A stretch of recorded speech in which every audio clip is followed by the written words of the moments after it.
Oh, okay. It just hit me a little bit.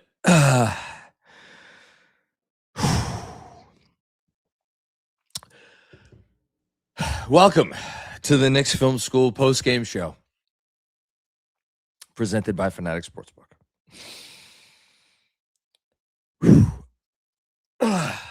I have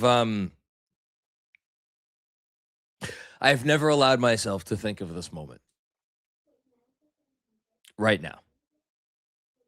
I never allowed myself to think about it because I refused to give over to temptation, to think about what I would say in this circumstance, how I would react, how I would respond, because I thought that doing so would ensure that that result would not happen. And now we're here, and I still don't believe it. I'm seeing on my television Jalen Brunson walking around with a Finals MVP trophy, with a hat that says NBA champions, with a shirt that says NBA champions. I'm seeing all of this. I'm seeing Jose Alvarado lift the Larry O'Brien trophy from Christ the King to center court at San Antonio. I'm seeing Jalen Brunson hugging various people on the court who have come down to congratulate him on one of the singular performances in the history of the NBA. Full stop. I'm seeing all of it, and I don't believe it because I never thought it would happen to us. I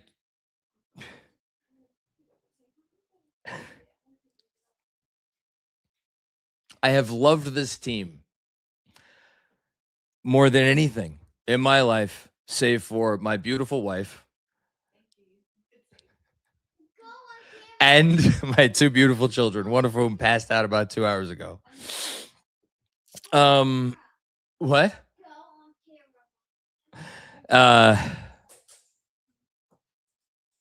And when you invest that amount of love in something, you never know how you're going to respond when that love is finally repaid.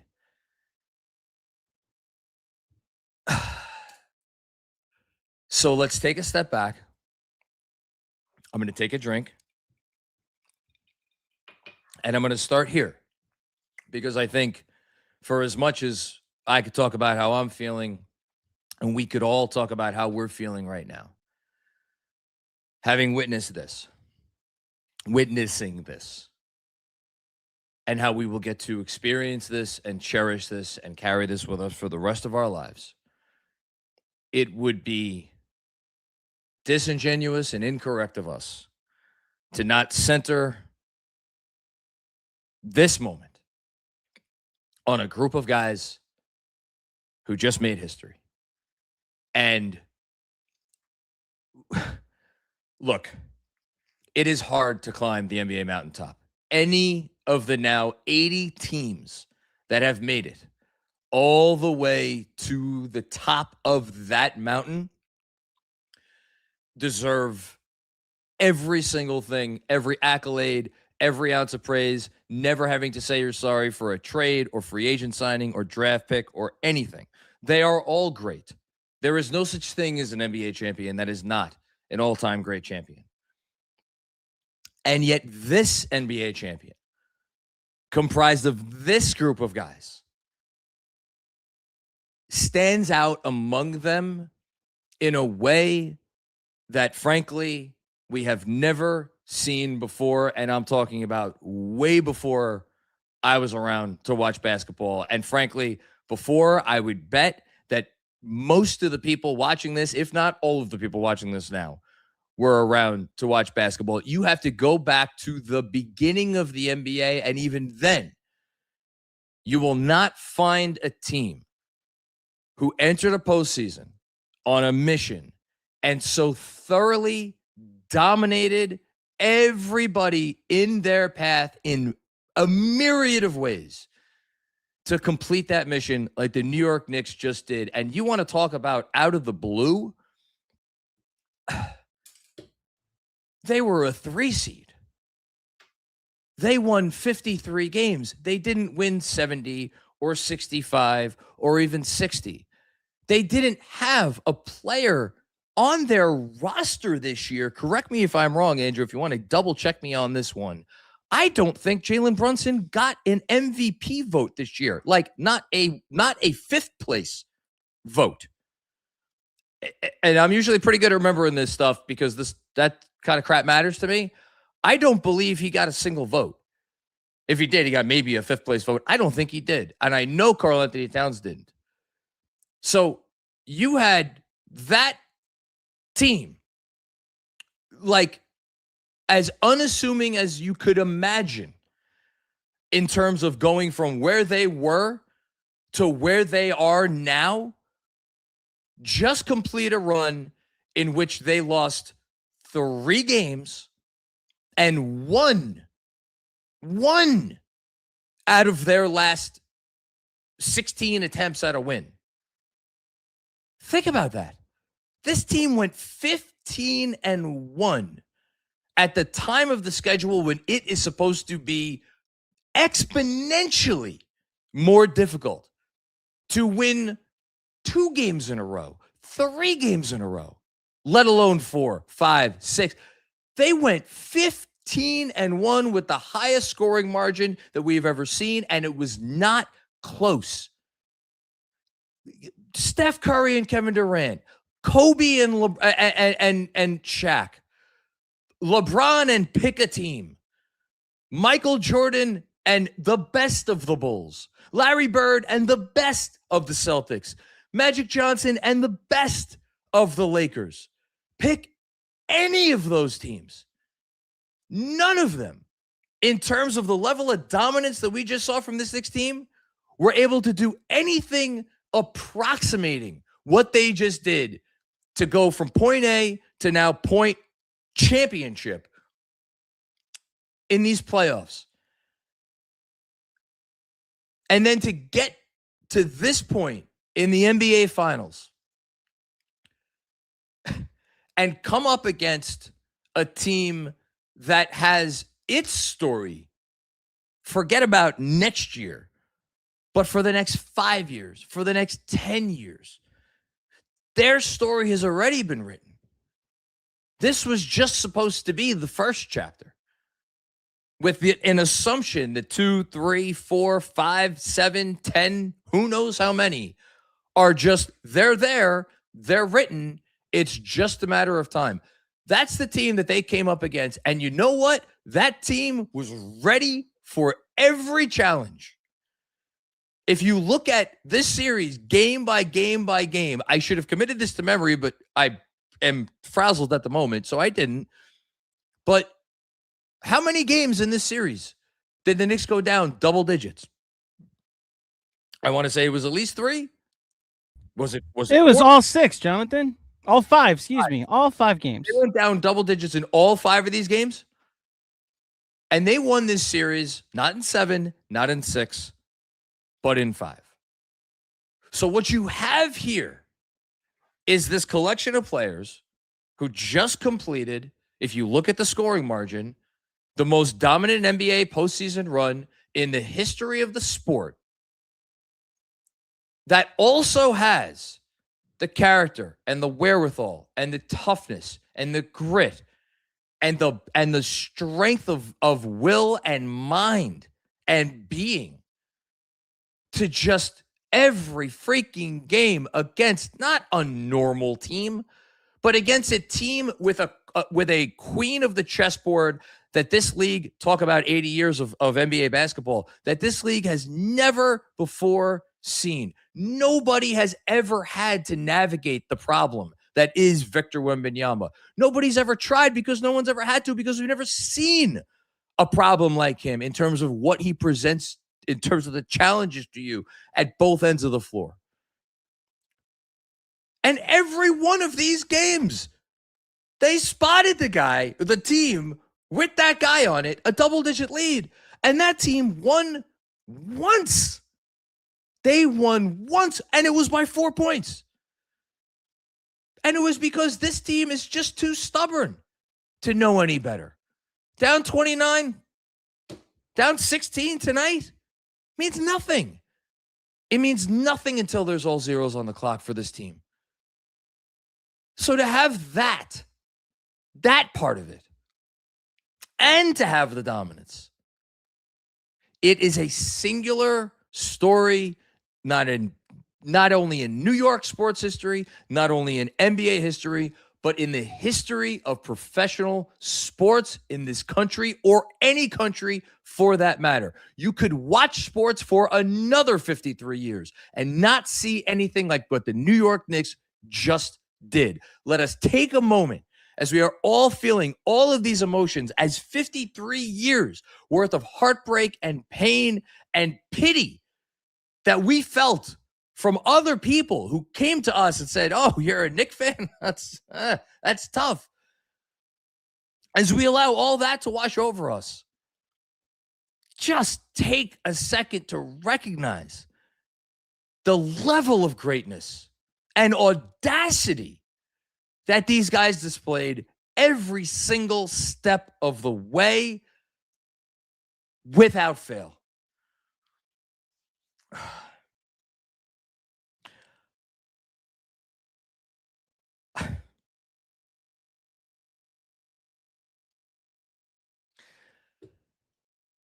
I want to talk about this special collection of players, and I want to do that with a friend of mine. Someone who I was lucky enough to meet online on Twitter. I think he sent me a Twitter DM. Or maybe I sent him a Twitter DM. One of us sent each other a Twitter DM. And I didn't realize at the time, but I would soon learn that I was meeting the best basketball mind that I would ever come to know. And of course, he's not in his seat right now because he left his chair. So that's good, because Benjy Ritholtz not going to hear everything I'm saying about him. But I'm going to get Benjy up here in a second, because I think it's time that we now turned our attention to the roster that Leon Rose has assembled.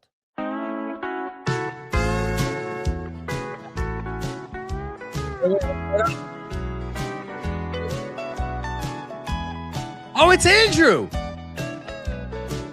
Howdy, Hello, Andrew. Champs. Ladies and gentlemen, for one final time, I will never forget the Alamo. Folks, the New York Knicks, after 53 years, after all the doubt and all the consternation, 5 double-digit deficits, wanting to blow up this team at the All-Star break, they are NBA champions. I think Macri will even agree. We can declare this team rather likable, right, Jonathan? I mean, they're the most likable team I've ever seen. Absolutely. One final time before we get Benjy up here. It being a 4th round means, folks, we got to send San Antonio off in style. It is time to tell somebody and some other people to get some, Jonathan Macri. We got to do. There's a long get some list. Okay, so we start with Victor Wembanyama. You're gonna have a long career. Hopefully, you learn how to stop taking long twos. Victor Wembanyama, you can get some.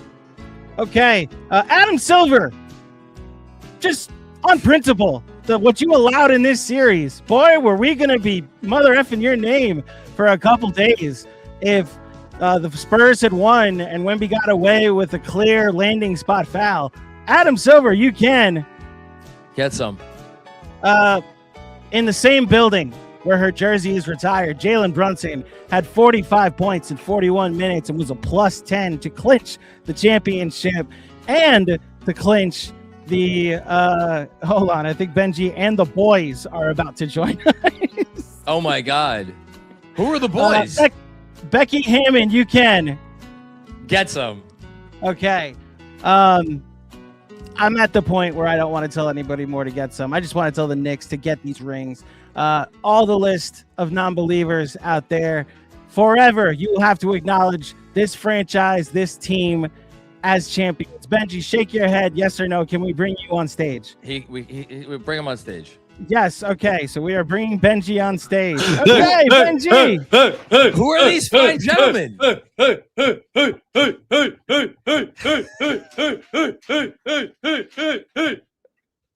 Jason, Josh, my boy. We're partying already started early. We're going into the city after this. You guys coming? Yeah, I'll be there. Totally. Yeah. How we doing, fellas? We are NBA champions. That is how we're doing. Benjy. Can you imagine? No, I can't. This is really weird. It still hasn't hit me. I'll plug you guys into my. I mean, as you guys know, I'm a Sabbath observant. I got home when we first got out of synagogue tonight. Knicks were down 16, and I didn't flinch. I was like, "Oh, of course they are." Like, what, should we stop? Should we not watch? Like, of course they're gonna make it a game. By the time we got home, it was 8, and second half was almost predictable. That's the craziest part of it. Almost predictable, man. What an absolutely special group of players, special team that will now live forever and ever in all of our minds, the city's minds. A lot of banners will go up. A lot of jerseys will be retired. It's and what a journey to get here, man. Special stuff. Special stuff. I mean it when I say it hasn't hit me yet. I don't know why. I saw it. I saw the game end. I see what happened on the court afterwards. I see the trophy, and it hasn't hit me yet. I don't think I ever allowed myself to believe that this could happen.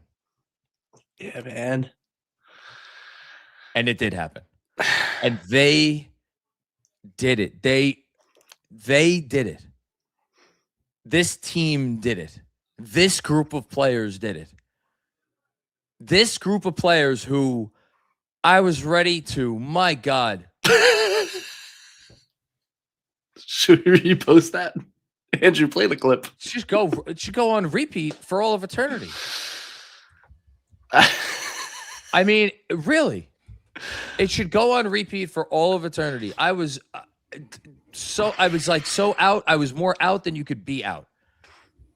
And because I just didn't think they had it. I did not think they had what it took. And then they had everything that you could possibly have in this playoff run. Anything a team could have in a playoff run, they had. And they did it, and now they're champions, and they're spraying beer in the locker room. And Jose Alvarado is going to be drunk for 8 days. 8 days and 8 nights. And I might join him. and I want to start.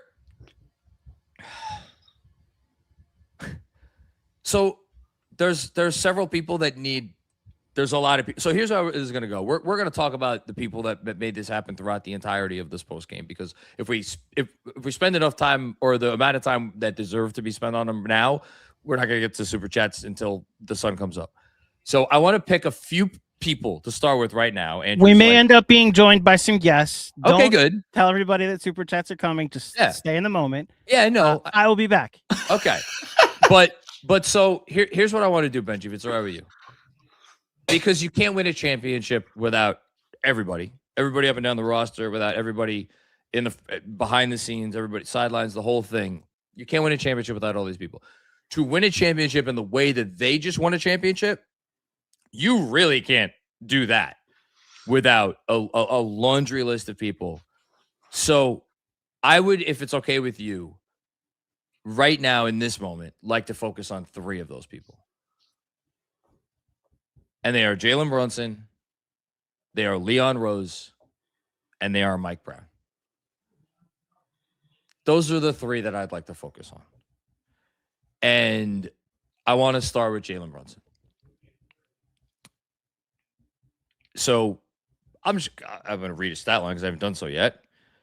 In a clinching game that was tooth and nail the entire time, his team was down by 16 points, as you said. Jalen Brunson scored 45 points on 27 shots, played 41 minutes, had a couple steals. How about that? And I've been watching the sport since 1993. Seen Kobe, seen MJ, seen LeBron, seen Dirk, seen Shaq, seen KD, I've seen Steph, I've seen Hakeem. That early memory. No, I didn't like that memory so much. Some other good ones I'm missing. Some other really good ones I'm sure I'm missing. Dwayne Wade, pretty good one. Tim Duncan, Tony Parker. Tim Duncan, pretty decent ball player. What he did in this game is on par. Pick whatever, any game in the history, any game that we've seen in the last 34. What I don't give me all 80 years of NBA history. Pick literally any game, and you're going to say, "Well, this is definitively better than what we just saw." And I will come back at you, and I will say, "No, it is not definitively, because there is nothing definitively better than the game that we just saw from Jalen Brunson." That's the level of this performance, and what a fitting end to this storybook thing that has happened to all of us since the moment he stood on that stage and said, "I'm not here to be a savior." Literally saved our lives. He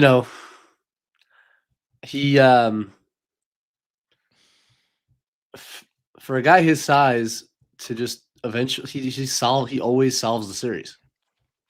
And a shame on me for not thinking this was necessarily coming. I'm just Wemby's Wemby, and it's hard to score really efficiently against that defense with him at the back.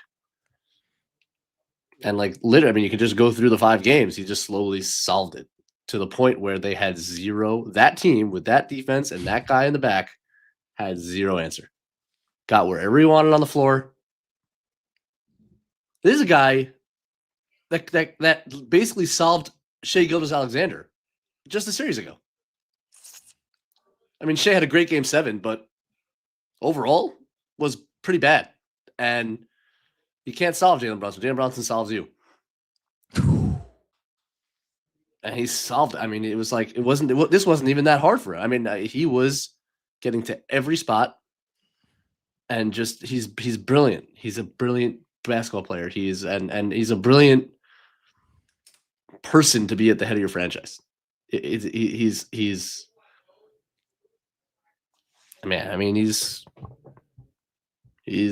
one of the best Knicks of all time. It's right now. He sealed it. And now the conversation can officially start about where he is in that ranking. And if you want to say that he's number 1, I mean, you cannot at this point definitively say that he is not.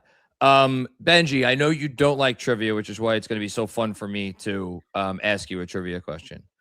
Do you know when is the last time a player who led the playoffs in scoring, which I just checked, Jalen Brunson, number 1, 28.4 points per game after tonight, a little bit ahead of Cade Cunningham, who was at 28.1, SGA third, 27.6.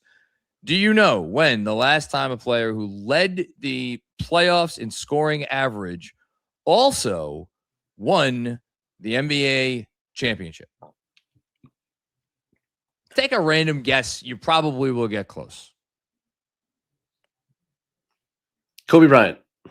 That's a great guess. Kobe Bryant did indeed lead the playoffs in scoring average in 2007 and 2008. Unfortunately, he did not win those years. He did not win in either of those years. You're in the right vicinity in terms of time frame, though. Is it Dirk? No, you went. Now you're going too far back. Is it Shaquille O'Neal? Shaq did it in 2000. So since it Dwayne Wade? You're missing a pretty good ball player. Oh God. But is it? It's between 2000 and 2010. It's just the last time this happened. You want me to give you the answer? Yeah, please. It's LeBron James in 2012. Oh, because I thought you were going back. Once I said 2010, then at 11, I thought you said you were going the wrong direction, so I didn't go further than that. That's LeBron led the playoffs in scoring in 2012 when that was his his first NBA championship, and then before that, you have to go back to Shaquille O'Neal in 2000, and then Jordan a bunch of times, and then it's Jordan a bunch of times. So that means since Michael Jordan,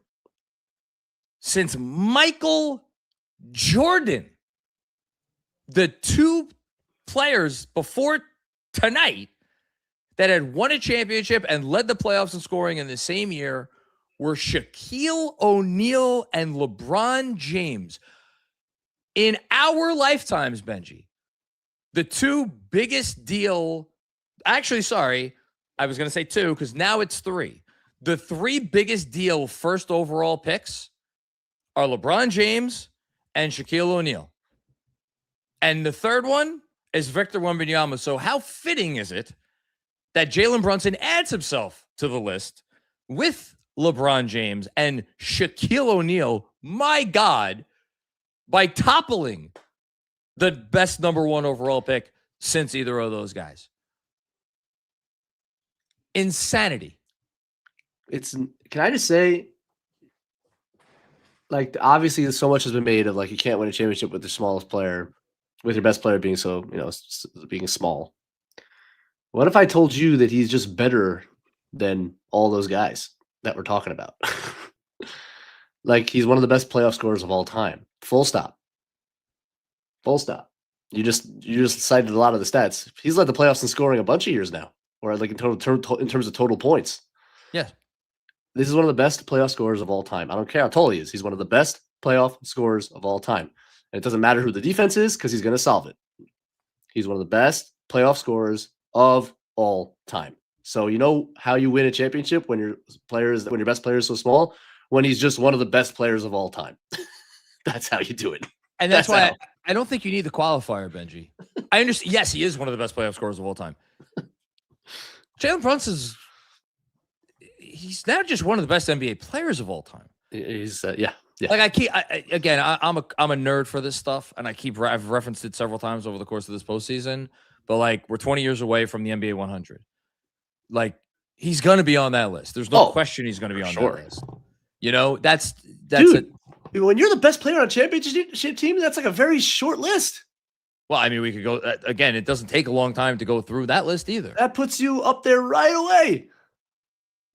And he's doing it on the back of historic performances. 45 points in a closeout game.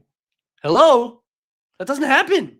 And they needed every best players of of all time have played in championship. How many times has someone scored for? I don't know what the stat. I don't know. How many times has a player scored 45 points in a closeout game to win an NBA championship? I'd love to know. Oh, I love this. Now I get to tell you the stat. You know, Kev told me, and it went in one ear and out the other.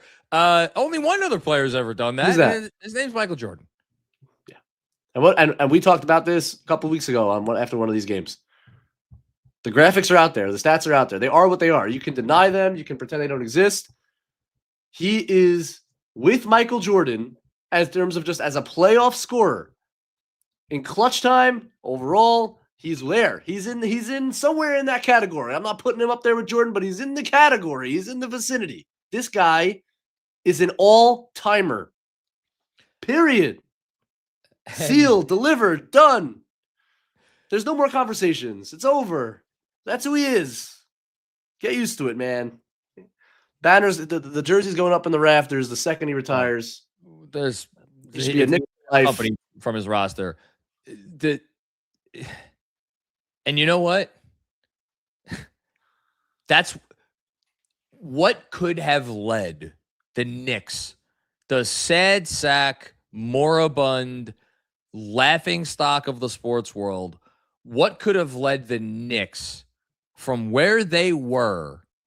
Think about where we were on July 1st, 2019.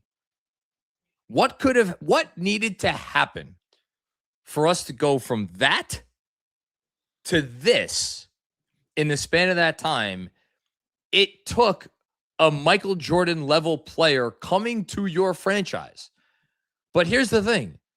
It wasn't enough that a Michael Jordan level player came to your franchise and dominated on the basketball court. He needed to completely revamp everything about their belief system, everything about their culture, everything about their locker room, everything about their everything. And he started revamping it the second that he got here, whether we realized it or not. That's what it took. That's what it took. Because we're not sitting here if we didn't have this. And I don't know if we want to rope any other players in here, but I'm just going to add it to the Brunson category because it is Brunson. And we'll have time to talk about what came before Brunson because there were building blocks that did come before Brunson that are worth shouting out in this at some point. Not yet, at some point. But I actually somehow believe, despite how much publicity it's gotten, that 3 college teammates who won a national championship. Like I know people talk about this, but I actually think it's become an underrated story.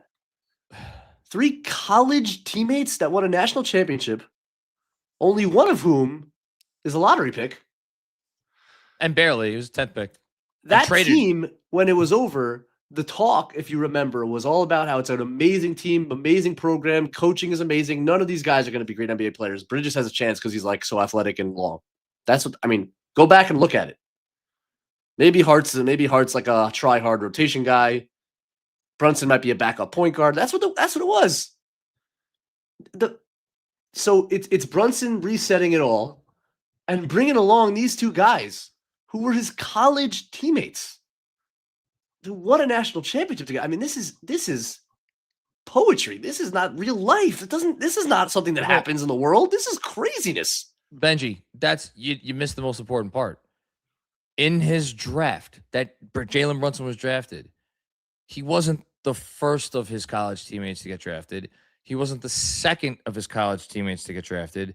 He wasn't the third of his college teammates to get drafted because that was Amari Spellman. There you go. He was the 4th on his own from his own team, despite the fact that he was the best player in college basketball because since day one, I don't care where you want to put day one, wherever you want to start day one, he was doubted from that day. Kept being doubted and kept being doubted and kept being doubted right up until it came time for the Dallas Mavericks to step up to the plate and say, you know what? We've seen 3.5 years of evidence of you. We think that you could be an important part of our culture moving forward. And they said no. For how much money? $55 million over 4 years. And they said no. And he was ready to sign it. And it was the most important decision, that singular decision, not to pay Jalen Brunson at the time they would have taken that contract. Find me a more important decision that was made or not made in this century of NBA basketball. You can't do it. You literally can't do it. Power of friendship, man. Like all that. Making fun of the way they built this roster. You know what? Maybe friends are important. Speaking of the power of friendship, that'll bring me to the second gentleman that I'd like to talk about, and that's Leon Rose. Scott Layden. I gotta try to get him in order. Scott Layden, Isaiah Thomas, Donnie Walsh. I got no hatred for Donnie Walsh. Phil Jackson, Steve Mills. So Phil Jackson, one of the most respected basketball minds in the history of the sport. Isaiah Thomas, obviously two-time NBA champion, accomplished coach, like notable figure in NBA history. Scott Layden, very well respected after his time helping the Jazz to all kinds of successes over his time running that franchise. And then Steve Mills is Steve Mills.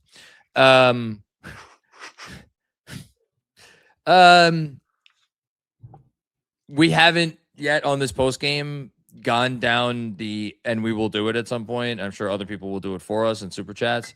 Gone down the road of all of the 500 yards of shit smelling foulness that I wouldn't wish on my worst enemy that we have dealt with over the course of the 2 decades before Jalen Brunson got here. But there were some really, like, it's fun now, and I even did it with Steve Mills just now. It's fun to like point to these people and say, oh well, they were idiots, they were clowns, they were fools. Steve Mills went to Princeton. Like, yes, it's obviously he did not do a great job here. Shout out to Ron Baker, player option, always, forever. $72 million offer sheet. Tim Hardaway Jr. Love it. Like, these were smart basketball minds. Some might say genius basketball minds. And they came here and they were given essentially carte blanche to do, and Donnie Walsh, to do whatever they wanted. Right? Because say this for James Dolan. James Dolan's pockets have always been bottomless. James Dolan has always opened his wallet and said, hey, listen, you want to spend? Here. Spend. When they were the worst team in the league, I forget what year it was, the worst team in the league. And there was a year where they had the worst record and the highest payroll. Like, that happened. Don't you want? It's not what you want? Is it not? It's not? You sure? Oh, my God. Jordan Clarkson puffing on a cigar. I need a cigar right now. Can you Uber Eats a cigar? I don't know the answer to that. I'd like to find out. Anyway, these were really smart basketball minds, and they made each of their stints in different ways you could look at, and we've had these conversations, and we will have more conversations. We're going to have so much fun this summer. We're going to have more conversations over the course of the summer where you could have, well, no, I think Layden's stint was the most embarrassing. No, I think Phil's stint was the most embarrassing. No, I think Isaiah's stint was the most embarrassing. No, I think Mills' multiple stints were the most embarrassing. No, I think Donnie Walsh's was the most embarrassing because he mortgaged everything without getting anything away just on the prayer of LeBron James. And how'd that work out? You can have arguments for any of them. They looked like fools. Fools. Because there is something fundamentally for 20 plus years impossible about building a championship. Because you know why it was, Benji? Because when you stand in front of Mount Everest and you look up and you can't see the top of the fucking thing because the clouds are all around. It's like, oh, well, how high does it go? All I can see is clouds. And you look up and that's what you see. How do you then take the first step? How do you scale the first summit? It was, for the entirety of this time, the most intimidating rebuilding job in the history of the NBA. And you could point to me to other sad sack franchises. I'm sorry. None of them were in this media market with this pressure and these demands. And then we get back to the owner and this owner. There was never been a tougher rebuilding job in NBA history than what Leon Rose inherited when we had on the roster. What was the most exciting thing about the roster Leon Rose took over? You want to go with RJ Barrett? You want to go with Julius Randle? You want Mitchell Robinson? I mean, no, I'm not trying to be a dick, but like, what was the 8th pick in the draft, which ended up being Obi Toppin? Shout out to Obi. That's the roster he took over.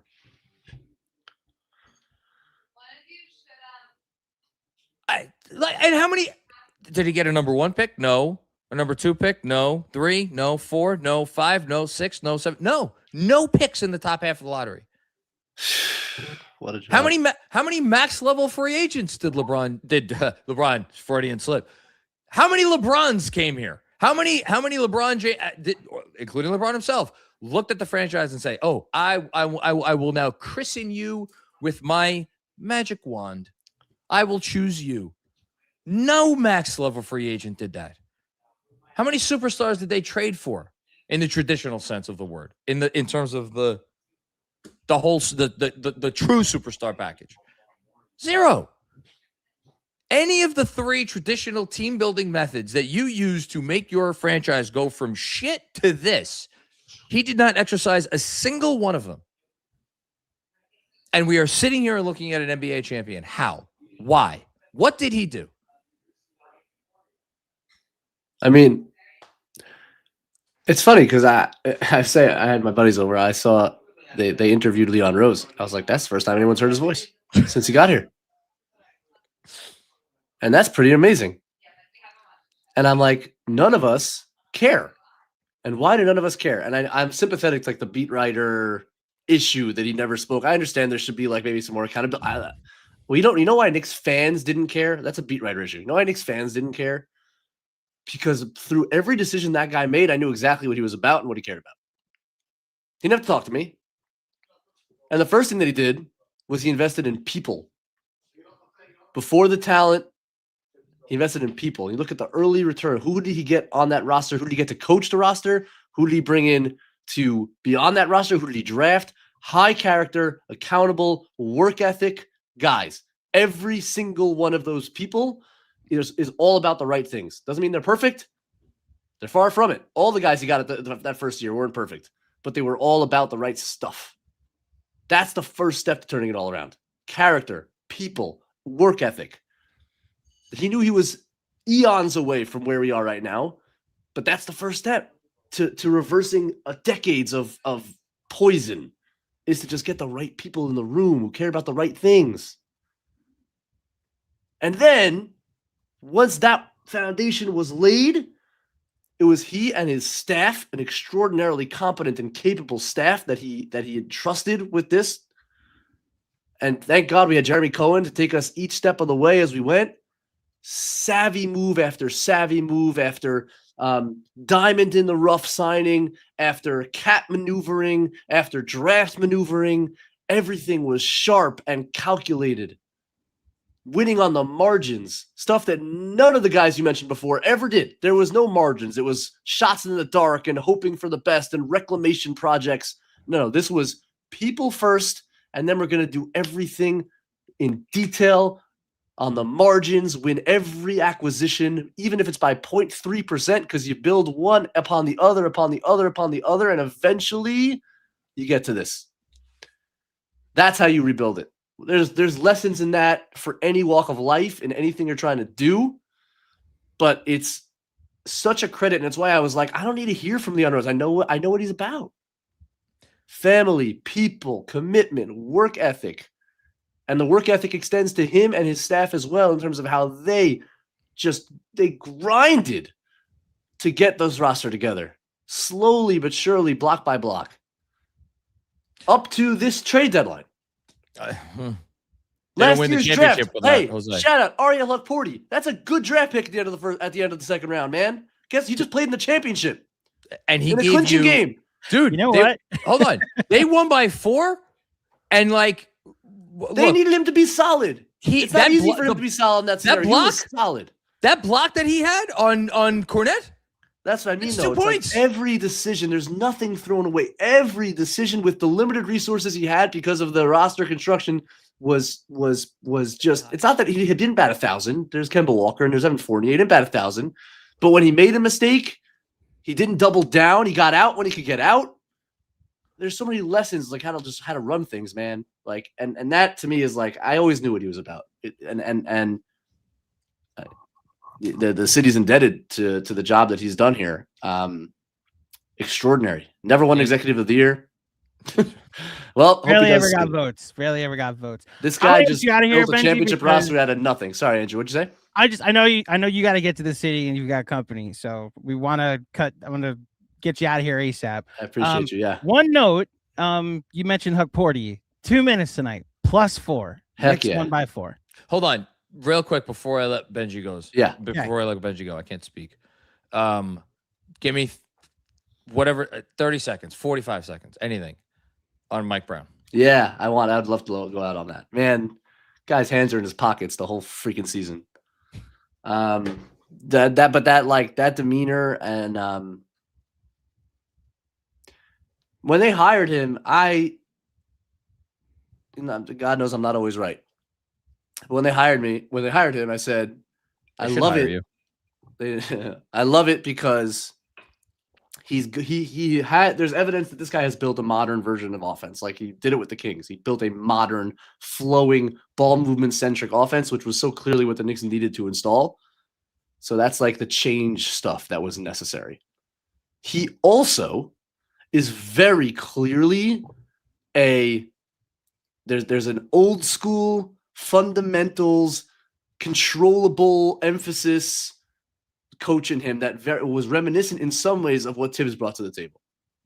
Because the Knicks didn't need to totally detach from what they were last season or the one prior or the one before that. There was a lot of really great things there already, but they needed to build on it and they needed to modernize it. And Mike Brown, to me, was not a 6th, 7th option, an accidental hire like some people.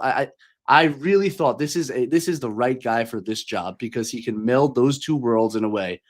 Plus the presence he has for a veteran team, doesn't get up all in your face, positive energy for a team that sometimes can get a little wacky emotionally. Hands in the pockets, this is all under control. I got this. And that's just like philosophically what I thought he brought to the table, and I think it was massive for where this team was and and obviously look what's happened.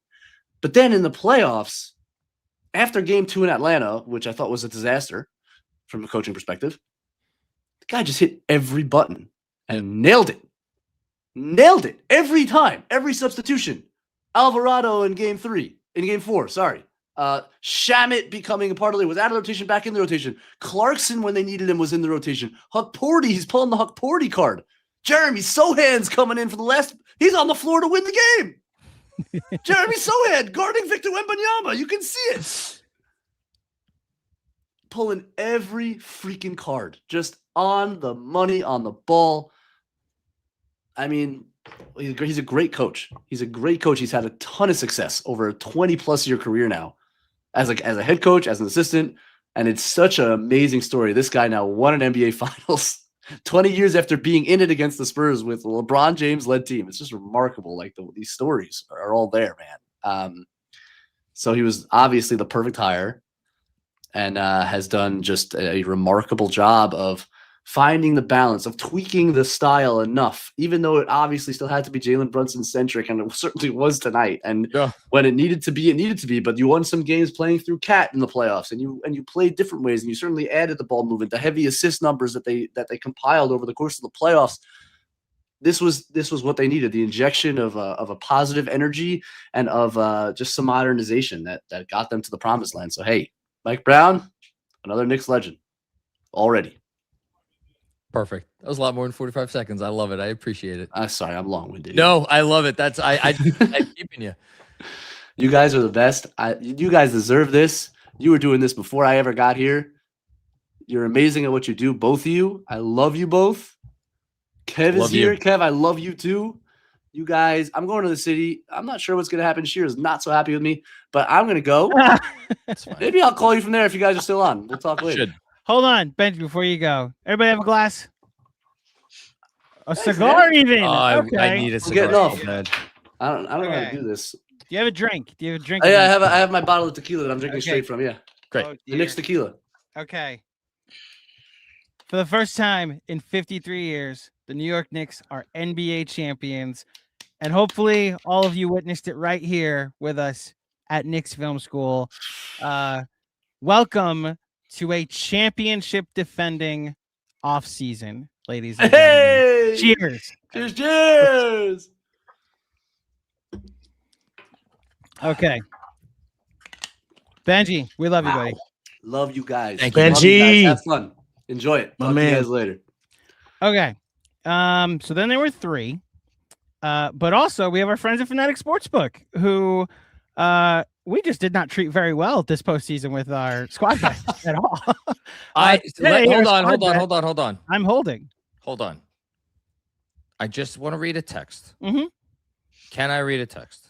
Sure. Am I allowed to read a text? Can you and are you allowed to, or two different things? I usually don't. Text was sent. Prevent you from doing things. The Can text you is a was- whole different the conversation. Text was sent Text was sent. at 10:19 a.m. Yes. along with a picture. Okay. The text said, I don't know about anyone else, but I'm feeling a Knicks threes bet tonight.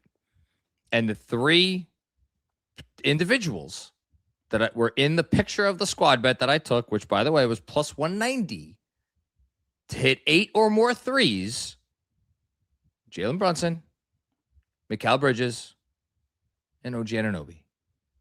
It Who? would have hit. Who, as luck would have it, Hit 1. hit 8 threes tonight. Yes. And then, look, I could have stood my ground. I didn't. I'm not going to say who, but it was proposed. It was proposed to replace Jalen Brunson with Landry Shamet, which, granted, made the number go down, which was good. And Shamet, to his credit, did hit a 3 tonight. But we ended up going with Deuce. I thought we ended up going with Shamet, but apparently we went with Deuce. So I'm just flat out I woke up to that text and just said, let's roll so we can get it going and I can go back to sleep. And because I knew we had a long night ahead of us. But the squad, I'm part of the squad, and the squad came up with this contraption tonight. In Game 5 of the NBA Finals, our squad bet presented by FANATICS Sportsbook was Miles McBride, OG Anunoby, Mikal Bridges to hit 7+ threes. OG Anunoby hit 1. Mikal Bridges hit 3. Deuce McBride, don't know if he had one after Game 1. But he forever gets to say, I had the worst finals ever, and I'm an NBA champion. So it's the best possible way for Miles McBride to celebrate. That was our losing squad bet. We lost a lot of squad bets, but we did win all postseason. Is some FANCASH. Kev, the New York Knicks are NBA champions. If you go to fanatics.com with your FANCASH, I'm sure you can get some NBA championship gear at fanatics.com. Speaking of, and this will go live in a matter of moments, with the Knicks winning the NBA championship, there's also some Knicks Film School gear that I'm happy to share with everybody. So this is going to go live as soon as I sign off because I have to go actually set everything live. But ladies and gentlemen, I present to you the KFS Championship, the Knicks Film School 2026 Championship merch. I gotta get these individuals up there. There's amazing. A trophy with the KFS logo on it, the stuff you saw from the beginning. If you look in the top right, you'll see I need that. A Jonathan Macri's head on a shirt that says, I can't wait to remember this team forever. Respect the cup. There's a checklist shirt that you can do. NBA Cup, Eastern Conference champs, world champs. Get some coffee mugs, get some hoodies. All of this will be live in a matter of moments. Go to this link that's in the description if you want some KFS merch. And of course, because the Knicks won tonight, we get to tell everybody about Fanatics Fest this summer, July 16th to the 19th. In the Javits Center here in New York City, the #1 place for all sports fans. Knicks Film School will be doing a live podcast with an NBA champion. I can now officially stop saying a potential NBA champion. Most likely an NBA champion will be talking to one Jonathan Macri. That'll be on Friday. But right now, use promo code KnicksWin20 to get 20% off your entire purchase. Folks, the New York Knicks are NBA champions. And I've been saying react accordingly all year, and I'm officially at the point where I don't know what reacting accordingly means to the Knicks winning NBA championships. So, Kev, I want to give you the floor before we officially pivot to super chats. Kev, oh man, so you're a man of mystery. I know sometimes I text you and find out that like whoa, I didn't know that about Kev. Like when I found out, can I say where your alma mater is? Yeah. Yeah, you went to Cornell. Like you're an Ivy Leaguer. Shout out to the Big Red. I went to Ithaca for a conference with my wife, and you were like, oh yeah, I went to school there. I was like, oh, you went to Ithaca? No, I went to Cornell. It's like, you and Andy Bernard. Okay, got it. You're of the Crimson. So, Kev, how long you been a Knicks fan, and what does this championship mean to you?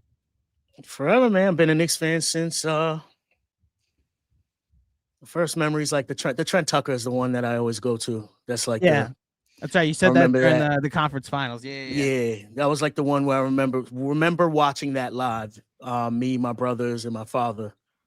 And I'm pretty hardcore. Yeah, I've been like, it's been years since I've like even missed a game. I think I missed one game in about like 10 years or something. This moment is everything to me. This moment is all the years of, being a Knicks fan, knowing, people who are from different cities who either their cities have championships and they just want to gloat, or people who just like don't like the Knicks and they hear how like crazy I get about it and they're like, oh, like the Knicks. And ever since Leon Rose came, it was just another, before Leon was just the next head of basketball operations or GM or whatever title you wanted to give him. He was just the next one. And I always have the mantra to say, hey, new front office, give them a chance. Don't let the nonsense that the old regime did, like, stop you from rooting for the team. And, with all the people who, not everybody's diehard. I don't expect everybody to be, but the ones who are like, the ones who are them ones, they know, and it's different right now. This is different. A lot of us are echoing, whether you're, the pure raw emotion of a Jonathan Macri during the watch along, where he's like going Super Saiyan, whether you're that, whether you're,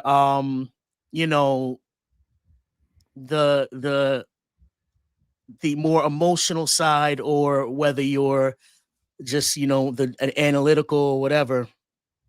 We've all done so much work being fans of this team. And I'm talking about them ones. I'm talking about the people who know like Jericho Sims, and who are like, oh man, he an athlete. He could be you know what I'm saying? Like the people like me and my brother be like, oh, Deuce McBride, we would have taken him in the first round. Like, we like Deuce. The people who were like, and it not just draft, all the trades, all the contracts, like the people who knew that first Brunson contract was not going to be an overpay. The people who understand how important it is that he took less money to bring Mikal. The people who understand how important Mikal is, even when he dirt burgers free throws and like, you know what I'm saying, has like games where he doesn't score a lot or whatever, OG,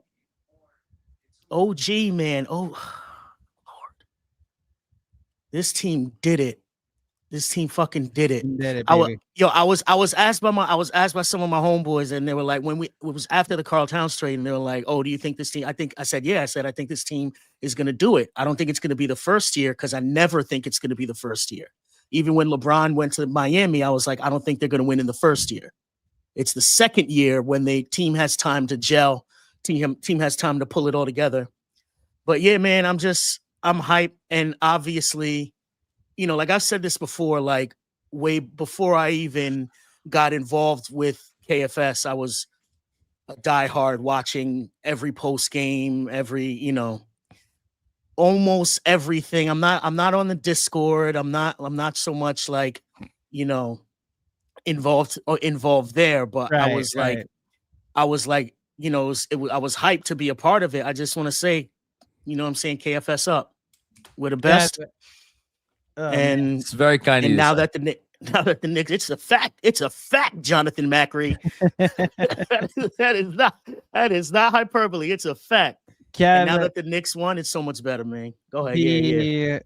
the late night programming phone calls that we've had over the years that turn into what's wrong with the team, what's right with the team, why don't people believe in them more, that you and I have had. I'm so glad that we got to celebrate this moment and got to watch the trophy ceremony together.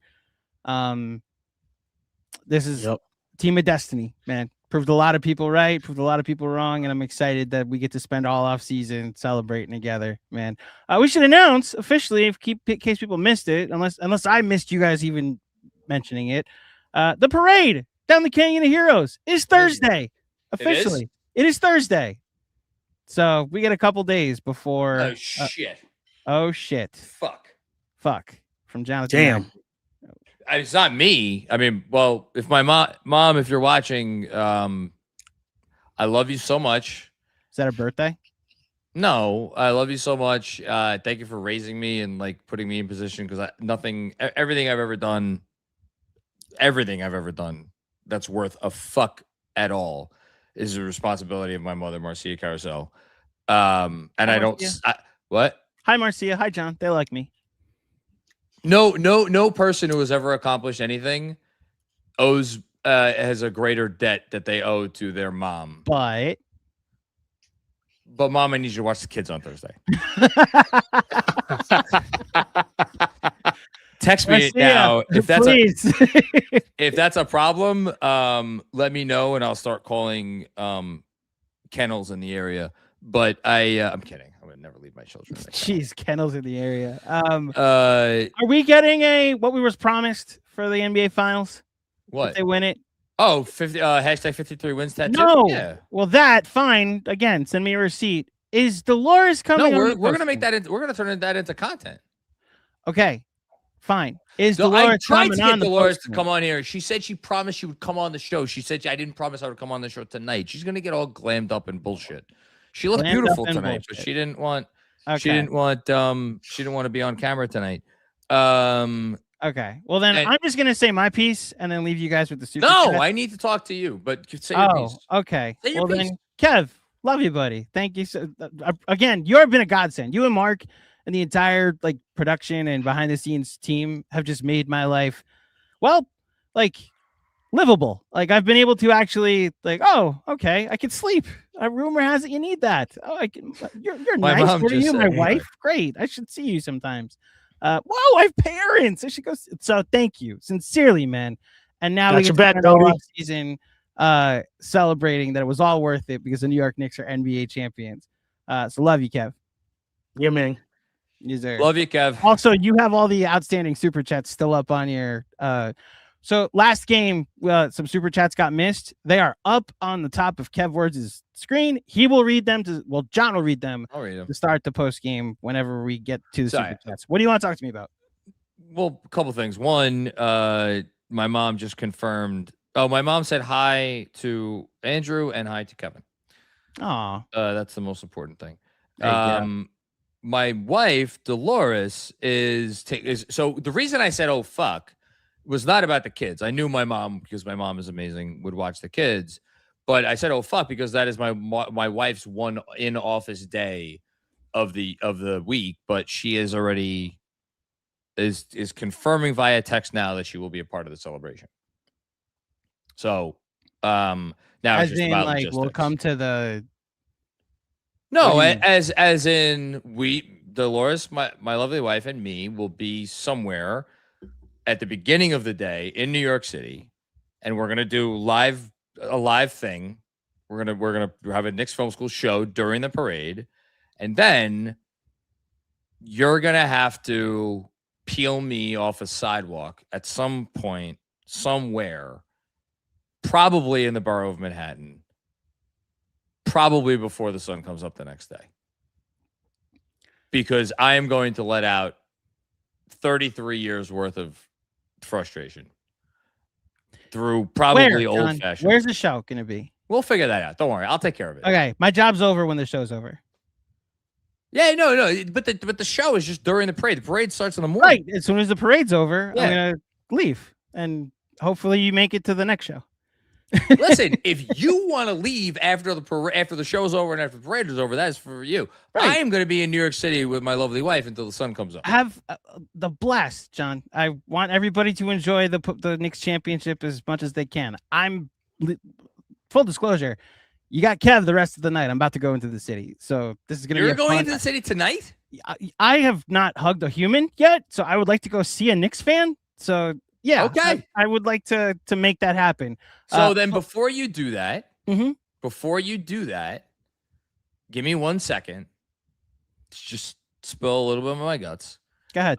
As we are celebrating tonight, the Knicks championship, I would be remiss not to celebrate you, because I went down my top 3 people that were responsible for this Knicks championship, and Jalen Brunson, Leon Rose, and Mike Brown. And I would love to sit here and come up with a top 3 list of people who are most responsible from Knicks Film School, going from me fucking around in my pajamas on my couch to now the preeminent, content creation hub for any team anywhere. But I wouldn't be able to do that because I'd have 2 empty spots, because there's only 1 spot on the list, and it's you. And the fact that I have had the luxury, the honor, the pleasure, every word that you could say, to do this with you over the entirety of this run, man, I know we've been on for an hour and I still haven't quite come up with the words for the Knicks. I'll eventually come up with the words for the Knicks. I will never be able to come up with the words to properly thank you for everything you have meant to me as a friend, as a professional, and everything you have meant to Knicks fans around the globe. Because this means so much to so many people, and I get to sit here and I get to take most of the credit for it. And it's all you. It's all you. None of this shit happens without you. So I want you to go and have the best night of your life, a night that you will never forget. But I was not about to let you off the hook without saying my piece.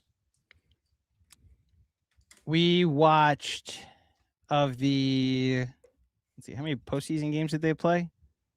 17 playoff games? No, 19, because they lost 3 times. We watched 18 Knicks playoff games. Shout out to Mother's Day. Shout out to Mother's Day and your birthday, for that matter. We watched 18 playoff games, and there's no other place I would have rather have been than to watch with the best Knicks fan that I know. And the person who cares about this so much so that even when a quick 12-2 deficit arises or a 13-point first quarter arises, all the anger and the annoyance and the impatience rises up, and it's just getting to see your process has been a journey for sure. But one thing I've come to realize the last day and a half, really the last 2 weeks, John, look at me. The last 2 weeks, what I've noticed is that I'm in the minority with how I watch Knicks games. The number one response to your reaction to all of these moments is, hey, Macri is all of us. Macri is me. I texted the group chat last night. The funniest development, Kev, you'll appreciate this. The reaction to game 4 went out of like the Knicks Film School bubble and the basketball bubble, and like found an audience that had never heard of Knicks Film School before and was commenting, you need to read your group chat. I said, you were labeled. What group chat? Yashing around.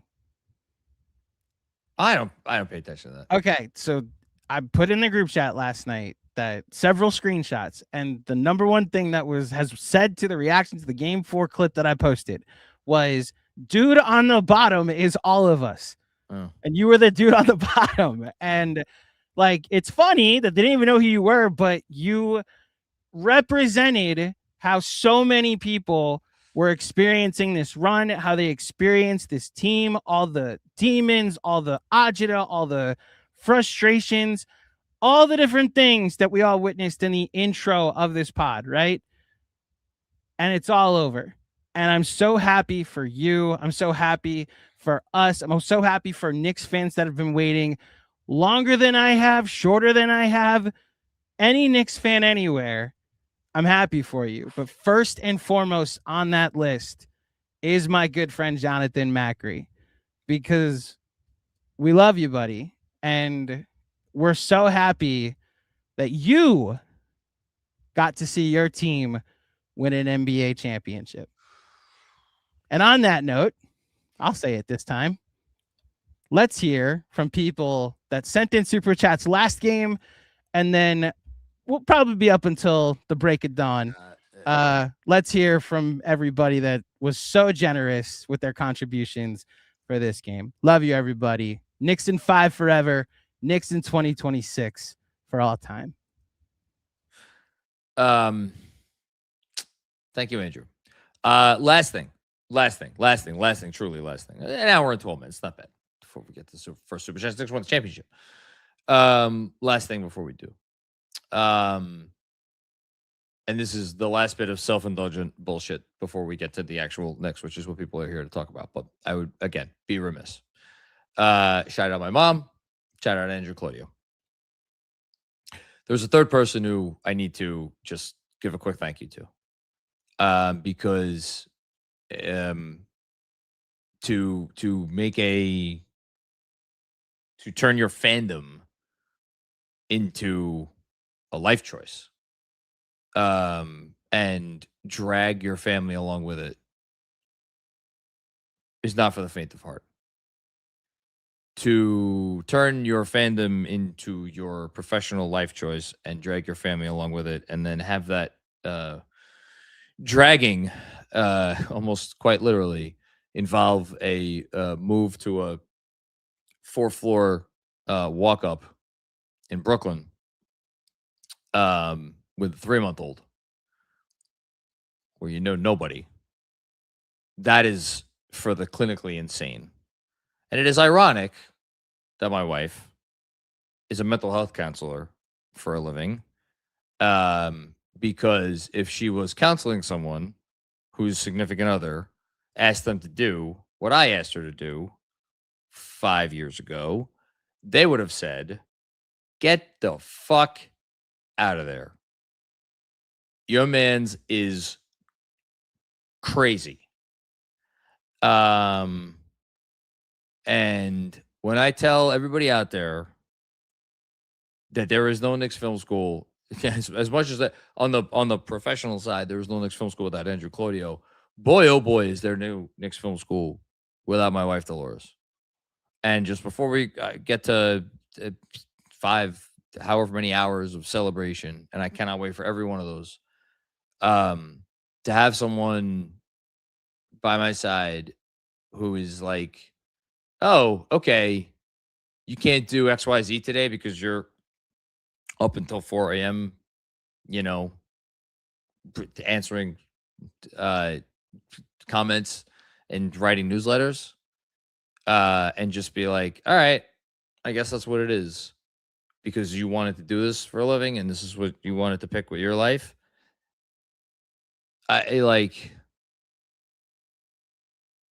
As lucky as I am right now, as lucky as I feel right now to be a Knicks fan, multiply that by 100, and it's as lucky as I feel like every day to be married to my wife. So I just got to shout her out. And my girls too, who make a lot of sacrifices as well. So shout out to them. And on that note, Andrew, let's get to the Super Chats. Bill Peter Friend starts us off.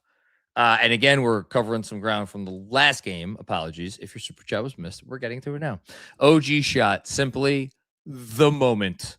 We're going to have to come up with, I think it's the tip. It's just the tip. That's what somebody said. Thank you, Bill. Incredibly generous of you.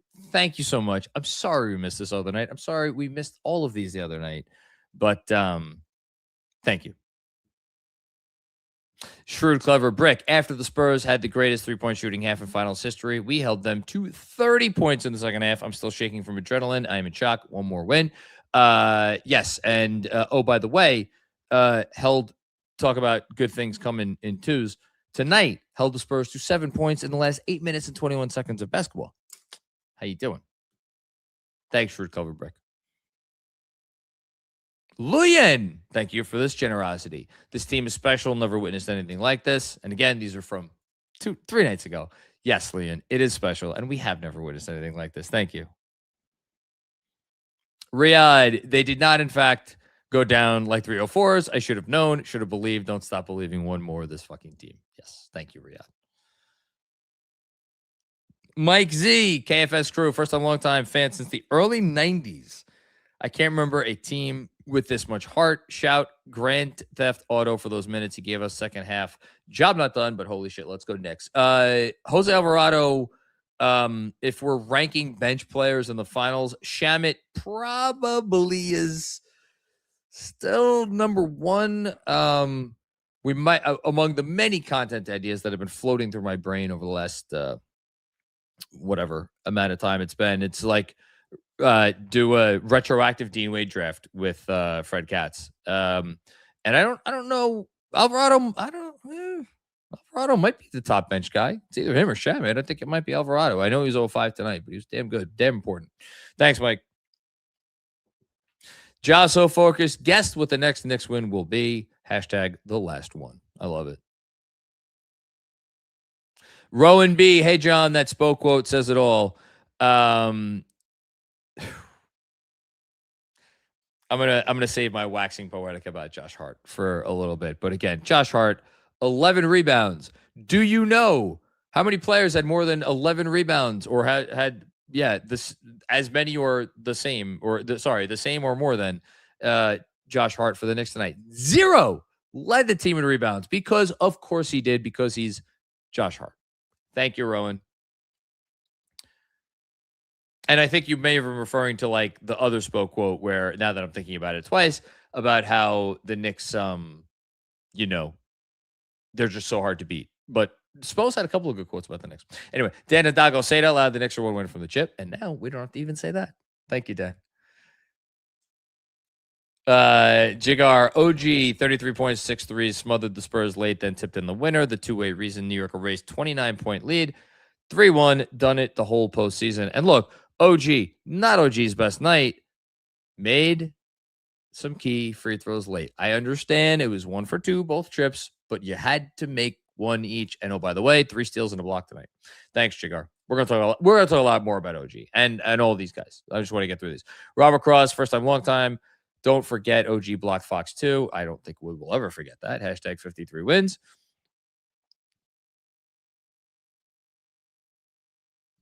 And that's the end of the ones from Game 5. Oh no. Oh, okay. That Pablo. This is the last one? Okay. So after this, we're moving on to super chats from this game. Okay. Just so thankful for this team.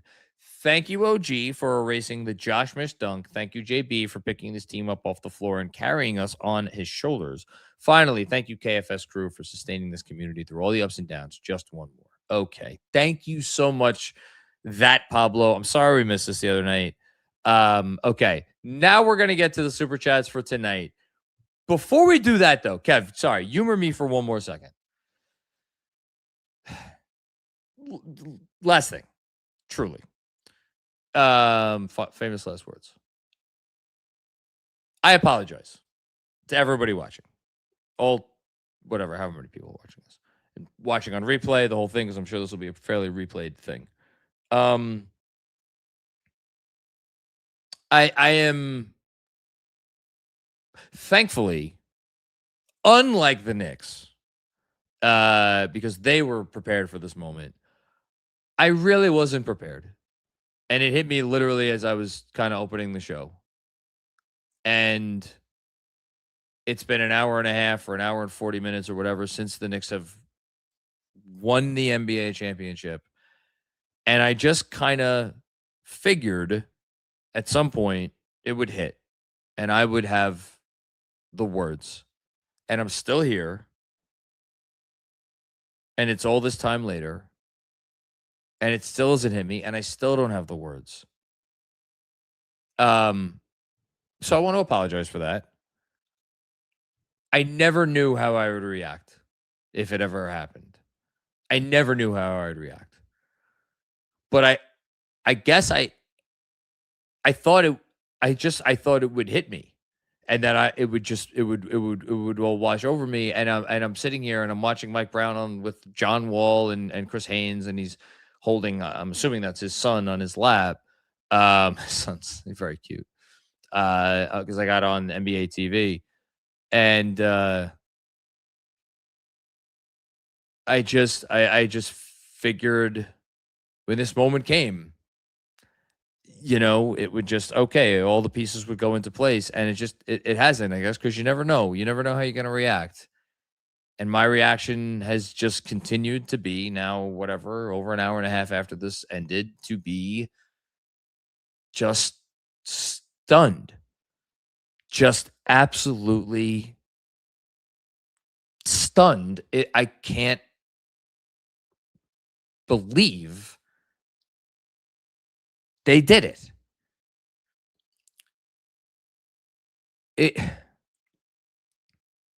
It was so dark for so long. There were so many moments and moves and trades and draft picks and signings and hirings and firings and rumors and sound bites and clips and lowlights and texts, and just that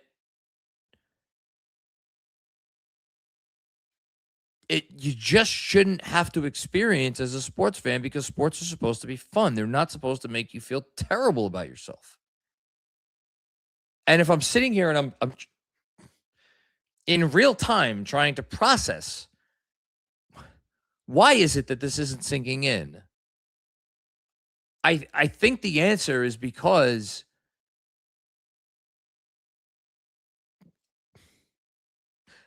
the Knicks were my first sports love from 1993, the 1993-94 season.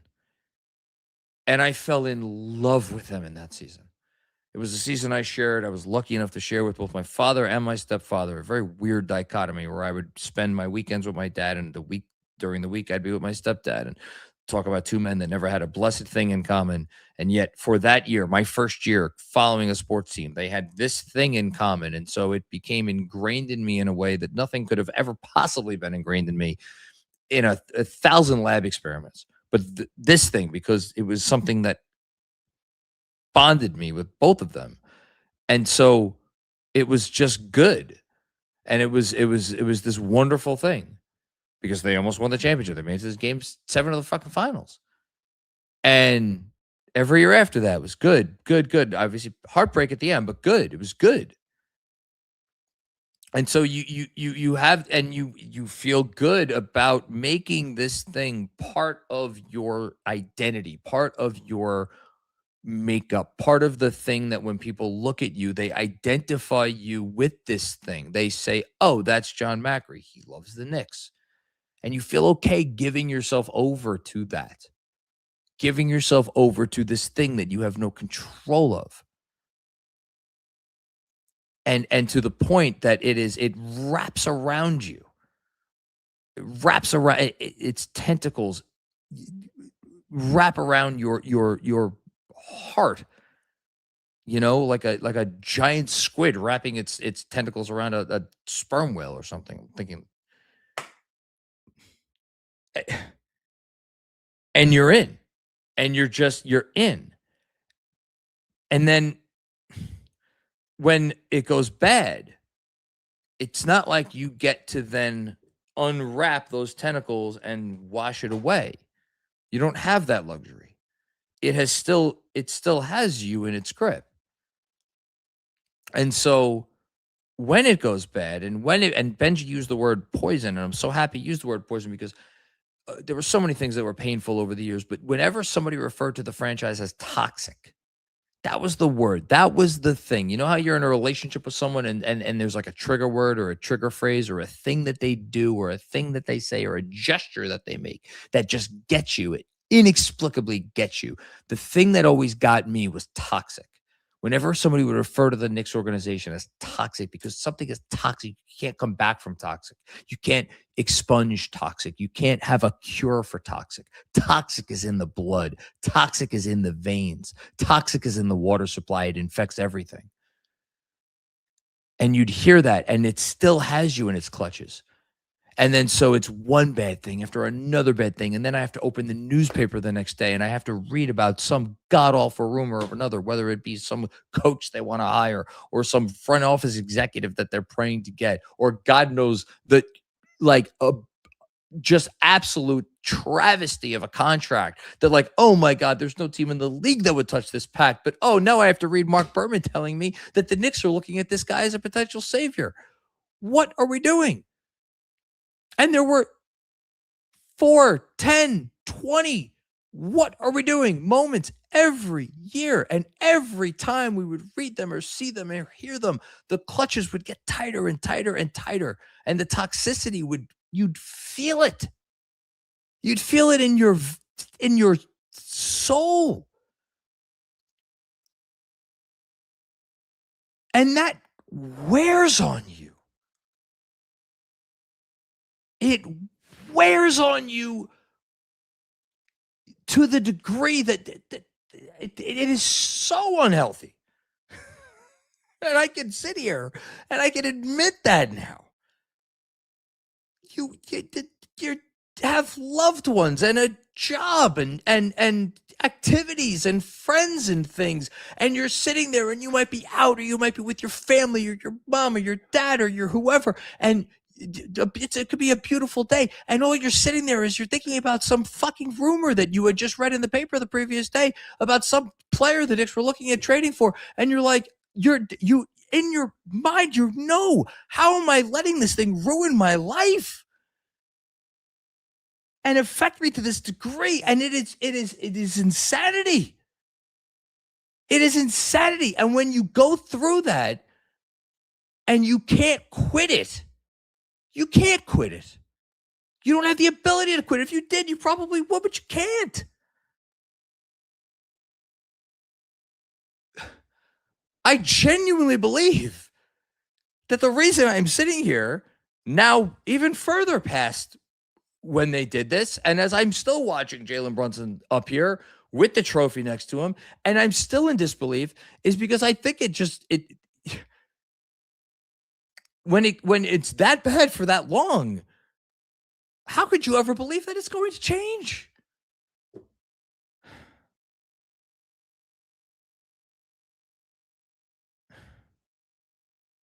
And that,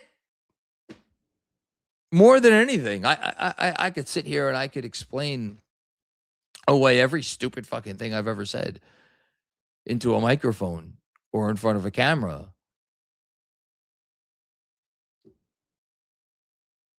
That's why. Because you refuse to believe that it could ever be good for you.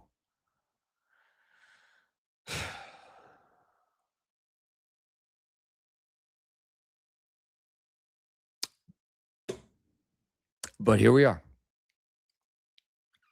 And they won. And they won.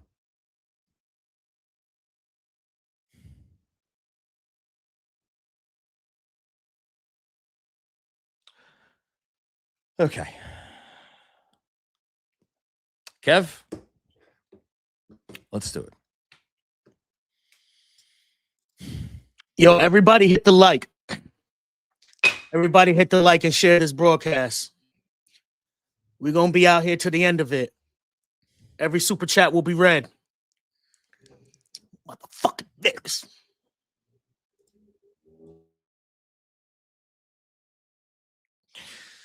Adam starts us off. Unreal. Thank you to all KFS. Our pleasure.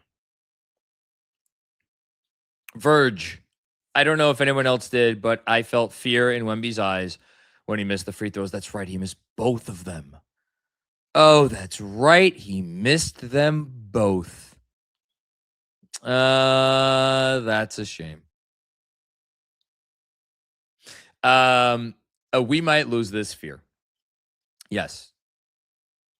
No, Castle. No, he didn't miss both. Harper. Hold on a missed sec. both. Hold on a sec, Mac. Wemby missed Hold one. on a sec, Mac. What? So some of these are from the last game. Oh, we're still doing this? They're mixed in now. So I think it's one of these StreamYard things. Shout out to StreamYard. That's right. One of I'll the figure it things out where along the the way. It's super okay. chats get mixed up. So I'll figure it out. but still, the Knicks are the champions. I got confused for a second because I was like, wait, no, Harper missed both. Wemby missed one of two. Wemby missed both the other night. Okay. Still doing the other night. What a win. OG's MVP. I think we took their heart with this one. Let's get one more. Yes, we did. Okay. We're still working our way towards current ones. I don't know what I just watched, but that's one of the greatest finals games I've ever seen, assuming this is also from game 4. Still finding a way to come out with wins with the odds stacked against us. It has to be destiny. We are 48 minutes away from immortality, and now we have reached immortality. Thank you, Greg. Okay. Hush. Zoo. Wow. Carl tipped the inbounds pass. Yes. Amazing stuff. Mr. McBagels. They have Wembanyama. We have Ariel Huckporty. Is this from tonight? This might be from tonight. I don't know. Hard to call, Mac. It's a tough call. I'm figuring I'll know when we get to tonight. Yeah, I see this still like there'll be a few more. We'll see if we notice it. Okay, let's do it. Thanks, Mr. McBagels. Jerry D, thank you for the contribution. Was in the building tonight. This is from the other night. I'm still in shock at what I witnessed. It's destiny and it's time to fulfill it. Thank you, Jerry. DeVille, this effing team, the roller coaster of emotions of the last 30 years summed up in the last 24 minutes of this game. Appreciate you and the whole KFS crew. Now let's get one more. Okay. Thank you, DeVille. Appreciate the contribution. Nick Head, fucking love this team. Love all of you. Thanks for making fans all over the world feel like we're right here in New York. Love from Australia. Love all my Aussie fans out there. Thank you. Let's fucking go. Ron Tequila. Wouldn't be surprised if Tim Donaghy is roughing game 6. Listen, we haven't talked about the non-flagrant on Brunson. Most egregious non-call I've seen, I think, in an NBA game that I can remember. Thanks, Ron. And then Ewan Williams. Never thought I'd see Wales play in an international football tournament. I've seen it 3 times. Never thought I'd see Liverpool win a league. I've seen it twice. Never thought I'd see my Knicks win a title. Shows what I know. Okay, this is from tonight, it looks like. Okay, are we now on tonight? Maybe? Yes? Alex. So is Vic suspended for game 6? F that guy.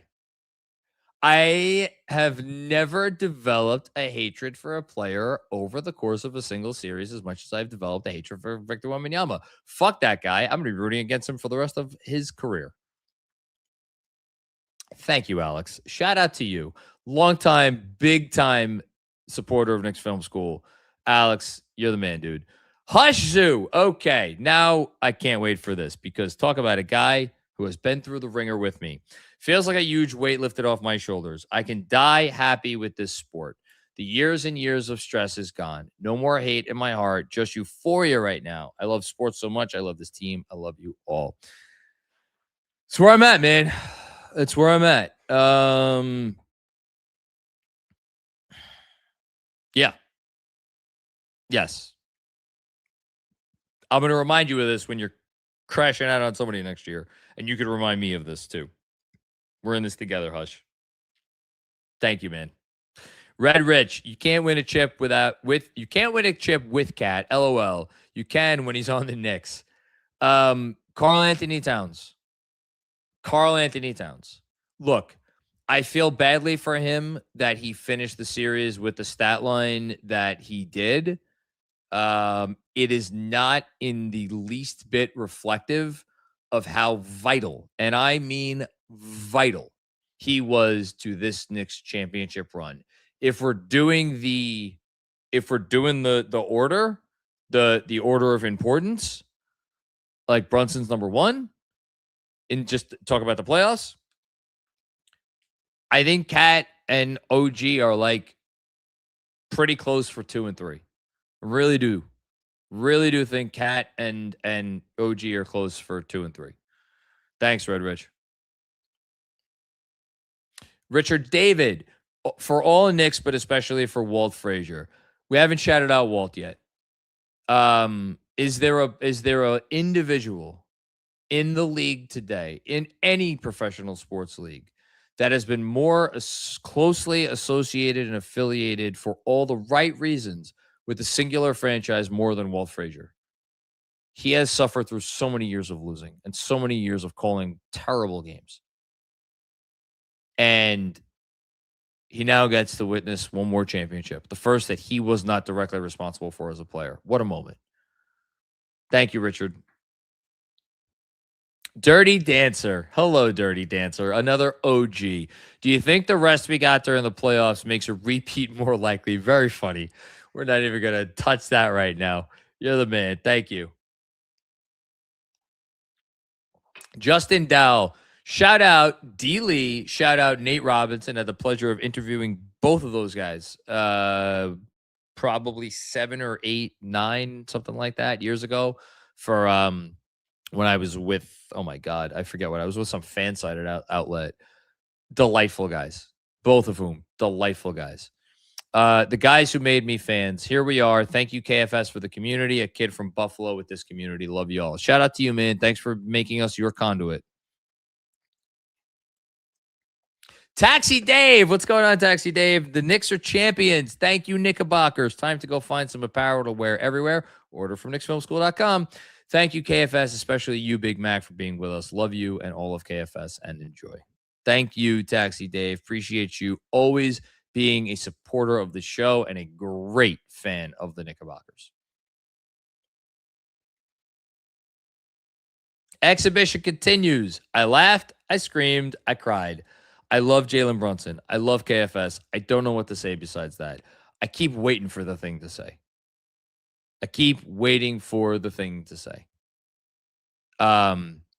Laughed, screamed, cried. Still trying to place my, I'm still trying to think to actually how that happened. And we'll have to go through it bit by bit. I mean, the thing that I wrote down when I looked at it a minute ago is, again, the Knicks were down by 10 with under 9 to go. If a team is on its home court, I understand we take this out of, we have no context for this because this is what the Knicks have conditioned us for. But when a team is up by 10 on their home court with under 9 minutes to go, and again, I'm looking, ESPN had them at a 93% chance of winning the game. That's not just a frilly nothing. That's something that matters. And it was okay. The Knicks scored 23 points in the final 9 minutes of the game. 8.5, excuse me. Scored 23 points in the final 8.5 minutes of the game, and they missed 3 free throws. Thank you, Exhibition continues. I can't believe it happened. I can't believe they did it. I can't believe they did it tonight. Hush Zoo, thank you again. Finding you guys and listening to y'all pretty much daily was an honor. My emotions get the best of me about this sport, but it's well worth it. Next season, I hope to see y'all in person and give y'all hugs at watch parties. Hush, I've given you a lot of shit over the years. I've given you a lot of shit, and that's because we have the same disease. Our emotions get the best of us. And I'm 43. I have not yet learned how to corral those emotions. At this point, probably not going to. I've tried to get better over the years.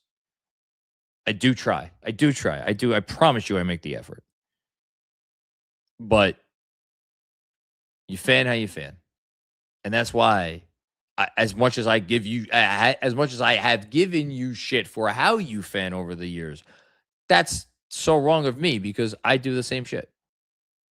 And we're brothers from another mother, you know? Thanks for always making the post-game show what it is. And you're the most dependable guy in that respect. So we appreciate it. Thank you. And thank you for the generosity. Boy, okay. Navy blue. My goodness. Thank you. And Navy Blue, for anybody who may not know, one of our really, really heavy guys in the chat. Like, he's always in there. He's always contributing to the conversation. And that is what makes Knicks Film School, because it's the people that keep the conversation alive. So let me read his super chat, which is insanely generous. Thank you so much. Damn it, who cut the onions? I love you guys, KFS. Thanks for being part of this journey with all of us. I love this team, especially JB. Fuck Wemby, though. Yeah, you could say that again. Man, I'm watching them jump around on the court. Still doesn't seem real. Maybe when I wake up tomorrow. I cried tonight. I didn't cry as much as I thought I would, just because I think I was just more stunned than that. I don't know.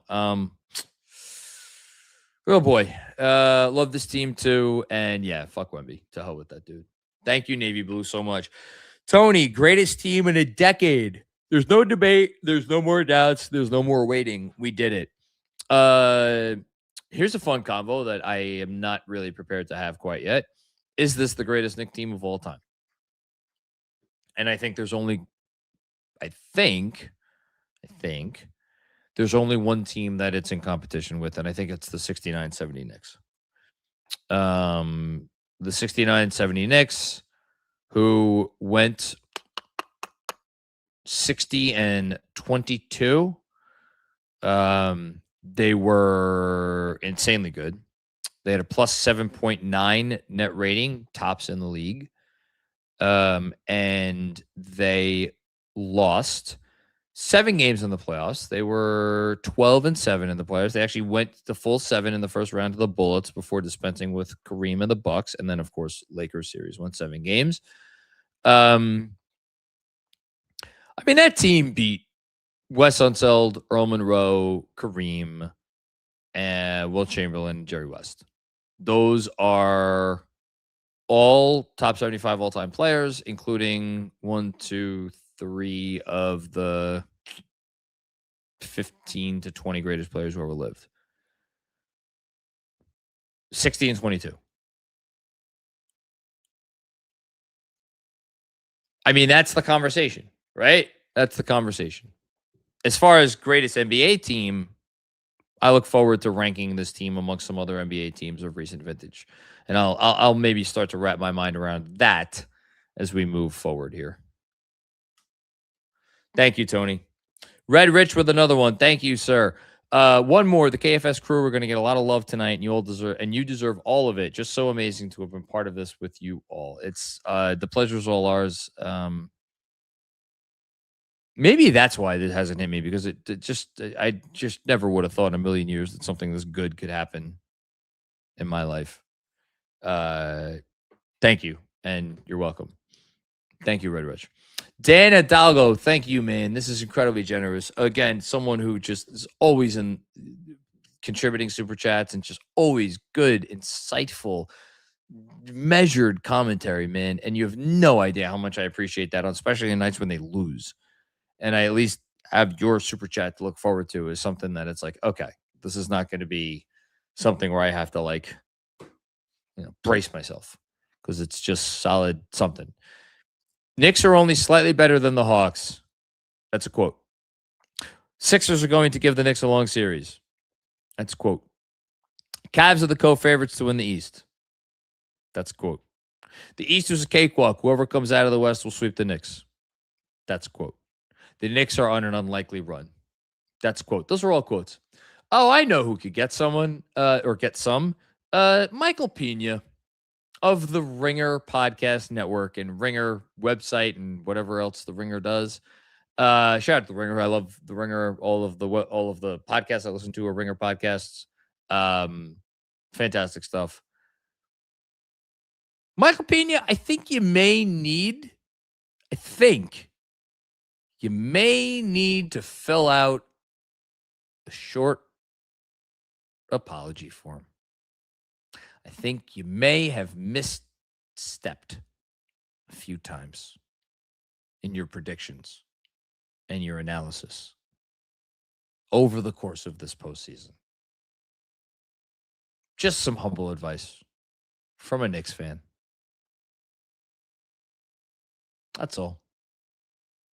Thanks, Dan. Jesse Aviram. I hope I got that right. Thank you. My goodness gracious. What is this generosity? John, first time, long time. I will be getting a large refund for my Game 6 tickets and wanted to kick some of it your way.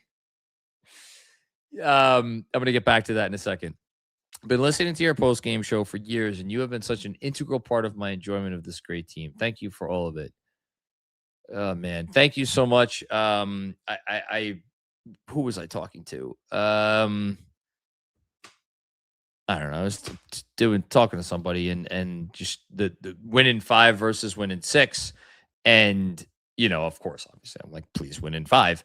But then I did think of all the people who had tickets to that game or would be able to sell tickets to that game, and like how much money they would be out, so on and so forth. And I'm like, well, it's easy for me to say, but like, I'm not a person who has tickets to this game. I'm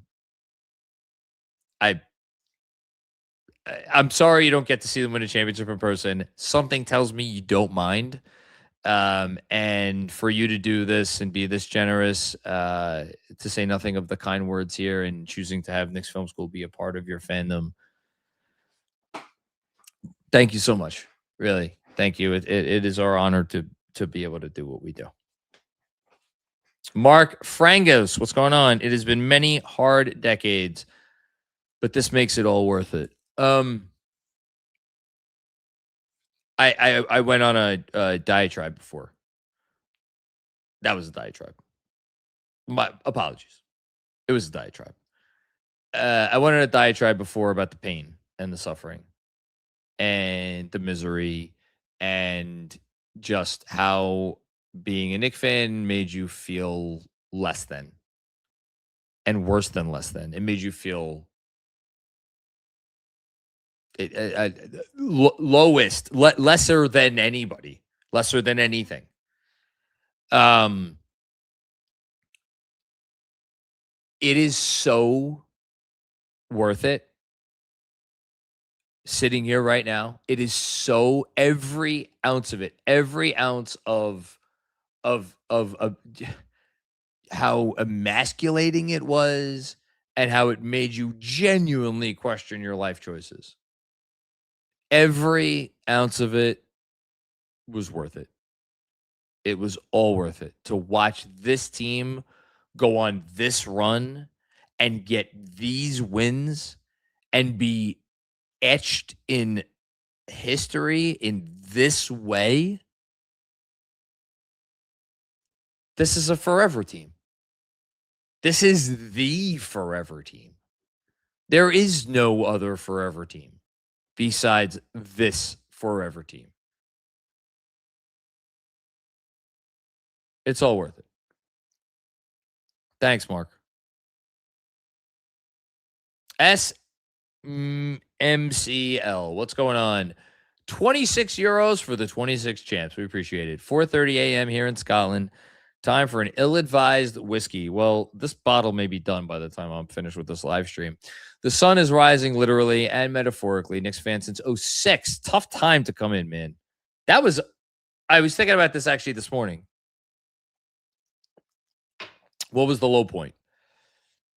And I think there are like 3 or 4 seasons. If you're gonna sort the low point by season, I think there are a few different contenders. 05-06 Larry Brown year is pretty high up on the list. Anyway, found KFS 2 playoffs ago. Thanks for all you do and congrats. Let's fucking go, Knicks. Thank you so much, man. I hope you're enjoying this. Hope you're still up. What day is it? It's Sunday. Frank Miranda, what's going on, Frank? Oh boy, what's up, fellas? It's your boy Frank from Patreon. Let me read his comment first. They did it, fellas. I'm crying with my son. Genuinely thought I'd never get to share this moment with my sons. Love KFS. To share this moment with the community is unbelievable. I've met a lot of people over the years doing this. I've met a lot of people. A lot of great fans.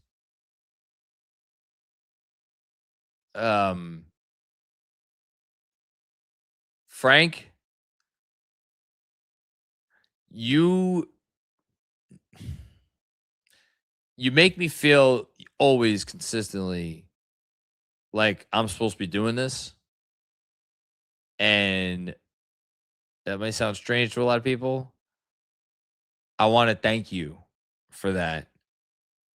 And I also want to say thank you for making me feel like my basketball opinions are not always crazy, because we agree 98.7% of the time.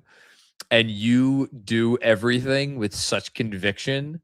So when I hear you say stuff and I feel it in my bones, I'm like, oh, well, Frank feels it and Frank says it. And if I agree with him, well, then I must be on the right track, because clearly he's right.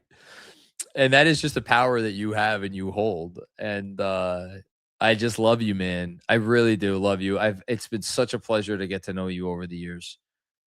I mean that from the bottom of my heart. It has been such a pleasure to get to know you over the years, even though we're often complaining about different players. Assless chaps forever, man. Just ashless chaps forever. That's all I got to say to you. Booty clapping. Fantastic. Brolic Jesus. I've waited my whole life as a fan for this moment. And I'm just happy I could be a part of this journey with you guys through all the ups and downs. Love you all. A part of the Knicks family.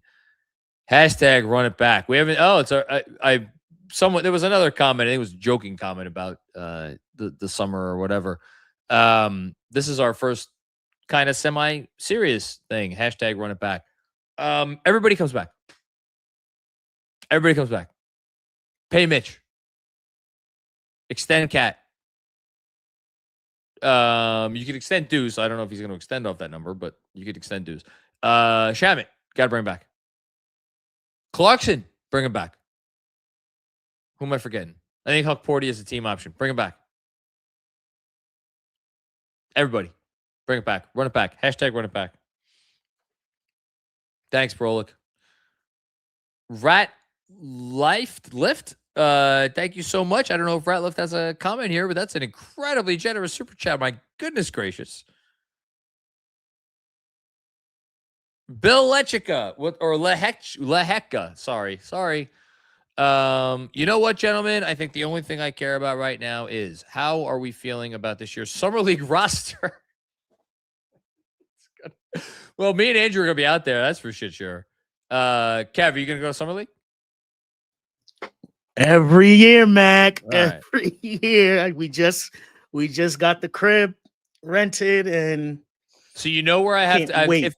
If my wife is okay with it, because the Knicks won the chip, you know where I have to might have to make a return to? Where's that? So funny story about me. Let me read the rest of the super chat. But stay up here. Seriously, I don't know who else deserves this championship more than you guys. This is fucking awesome. Thank you. Bill, you're gonna get a story out of me. I've never been a strip club guy. Never been my thing. Just not, I don't think anything less of those who it is their thing. Never been my personal thing. And so the only strip in the first, how old was I when I got married? Was I 32 when I got married? 31, 32, whatever. In the first X number of years of my life before my bachelor party, I'd only been to one strip club, and it was because I was a groomsman at my cousin Michael's wedding. Sorry, I hope I'm not blowing up your spot, Mike. And there was a strip club involved there, and I went with the crew, and I stayed for about 10 minutes, and then I did a Abe Simpson and walked right out. I said, I can't be here. This is not my thing. So, of course, on my bachelor party in Vegas, shout out to Mark Brown, shout out to my buddy Mike Soloway, who are the two folks most responsible for this, brought me to a strip club, but knowing, mind you, how much I just abhorred the idea of strip clubs, they brought me to the, I don't know if it's the worst strip club in Vegas, but it was in Old Vegas. You know, Old Vegas with the overhead thing? And it's called Glitter Gulch. And when I tell you, how do I phrase this without getting canceled? Picture the individuals who you would imagine working at a place called Glitter Gulch. And that is That is who was there. And boy, did my friends have some fun with me that night. And I will say today on this podcast, Kev, we're running it back. We're going to go back to the Glitter Gulch. The Glitter Gulch. The Glitter Gulch. If it's still here, should I Google it right now? Do a quick Google search. See if the Glitter Gulch is there. But nah, shout out to anyone who's gonna be in Vegas. I'm there like the Oh, this first is so week. funny. It's still there? So they define it as a tiki bar. Glitter Gulch Tiki. This is definitely not a tiki bar. Is that one of the I don't know, there's different like maybe there's a different Glitter Gulch. There's different considerations. Unless they changed. Maybe they were like, look. Maybe they changed. Like, let's maybe keep it more. Maybe they changed. There's a different menu. Or there's actually there is a menu. Glitter Gulch Strip. Vegas. We're gonna run it back. Crazy. Glitter Gulch sounds crazy. But Oh, here we go. The Girls of Glitter Gulch. Permanently closed in 2017. Oh no. Oh no. What are we gonna do? We're gonna have to find someplace else. We're gonna have to find someplace else. Pour one out for the Glitter Gulch. Man. I got in. Well, the getting was good, and now there's no more getting. Yep. All right. Well, thank you, Bill. Right. Thank you for that. I am AK Legend, another one of these. Goodness gracious. I know words, man. This fandom is a family. I'm so grateful for everything this season. All the doubts, frustrations, and tribulations. From our MVP to Jeremy Sohan. Jeremy Sohan played minutes tonight. Mo D and Kolek, you did it. The 2026 NBA champions. Claudio, we need a new Why Not video. Thank you, KFS. We'll be putting out some videos. Shout out to Mark, our extraordinary producer, obviously, but also production guy who puts out these just incredible videos. And Kev also got a talent for this, putting out the watch party videos. We'll be putting out some fun videos this summer, that's for sure. As far as this, man, first of all, thank you. This is insane generosity. Thank you so much. Completely agree with the fandom and family thing. I wrote about it, obviously, the other day. I meant every word of it. Everybody contributed. Everybody contributed. I mean, look at the active roster tonight. Seriously, look at the active roster tonight. You know, like it other than I'm be serious. Other than Dadier, everybody played a massive role in the team at some point this year, including Huck Porty. Everybody. And Sohan played a role tonight, you know? It's a full, you know, and that's where, let's see, appropriate that we're at the 2-hour mark. And I think this is the first time I'm going to mention the name of Tom Thibodeau. So shout out to the former coach. This does not happen. Tonight does not happen. The NBA championship residing with the New York Knicks does not happen without Tom Thibodeau. Did he play everybody as much as he probably should have? No. Did he ever get to the point where he had a truly modern offense? No. Did he fully actualize the players on this roster? No. And because of those three questions I asked, and because of the answers to those three questions were all no, I feel badly of the reality that Tom Thibodeau is not going to get more credit for this. And I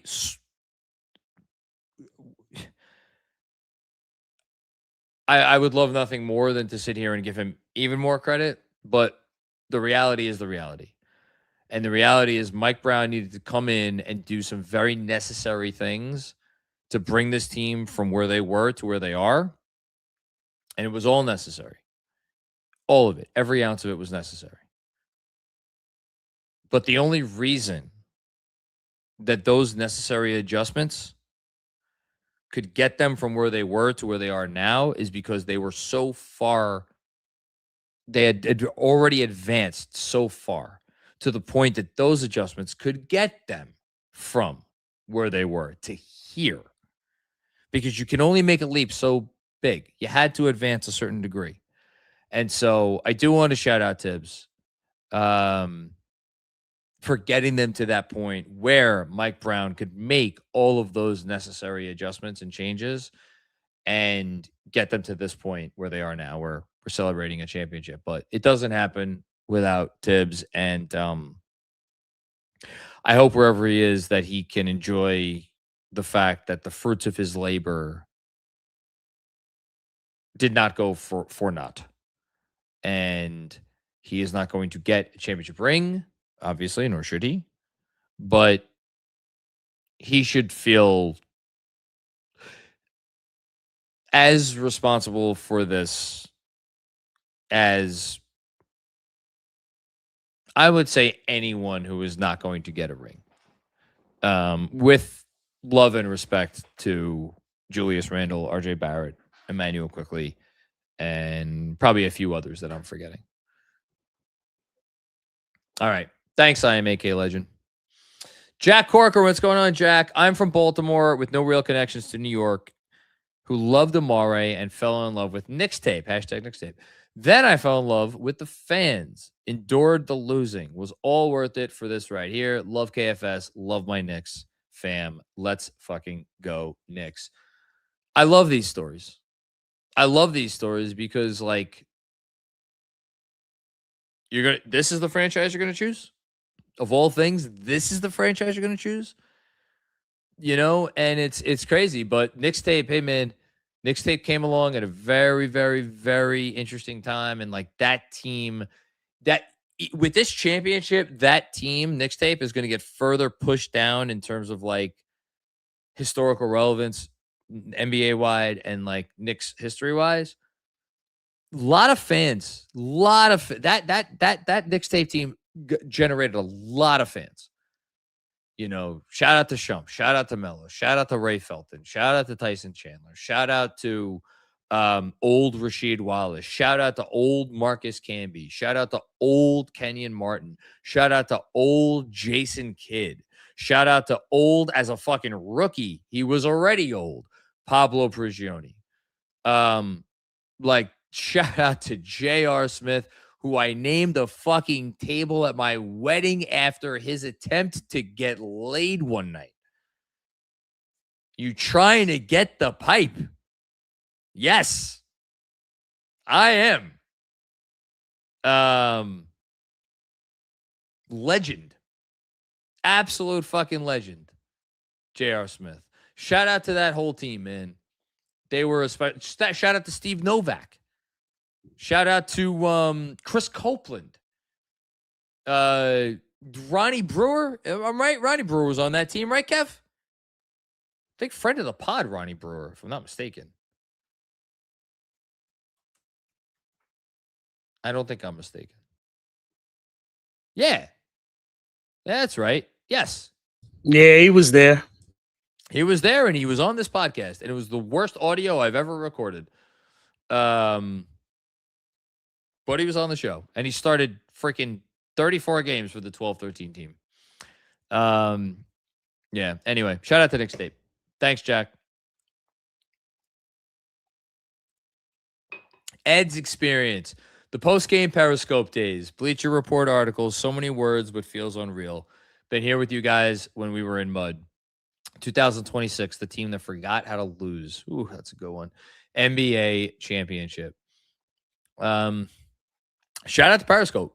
You know, talk about not knowing what I was doing. But that was even more than the newsletter. That was my first real conduit. That was my first way that I really reached people. And also shout out to Bleacher Report. Big talk about steps along the way is like when Bleacher Report started putting my tweets on their like tweet deck in their app. I don't know why they started to do that, But it was big moment for me, and it was a big. It was like a very legitimizing thing. So yeah, shout out to them, and thanks, Eds. Appreciate you, man. Thanks for sticking with us. Luyan, my goodness. Thank you, Luyan. We are here at Frost Bank. Oh, shit. That's awesome. What an incredible experience. We did it. This fucking team. Just no quit. No quit. Let's fucking go Knicks. Well, thank you so much. Thank you for representing the fan base in a what was supposed to be a hostile environment tonight. Obviously, it was not that hostile. Thank you for the contribution, and thank you for always being a great contributor to the postgame show. You're the man, Luyan. Longtime supporter, too. Longtime supporter. Thank you, man. Rob the Loosema, speaking of longtime supporters, we are the fucking champions. Much love and thanks to the KFS crew for this once-in-a-lifetime ride. You guys helped me over the years more than you guys will ever know. Hashtag world champs. I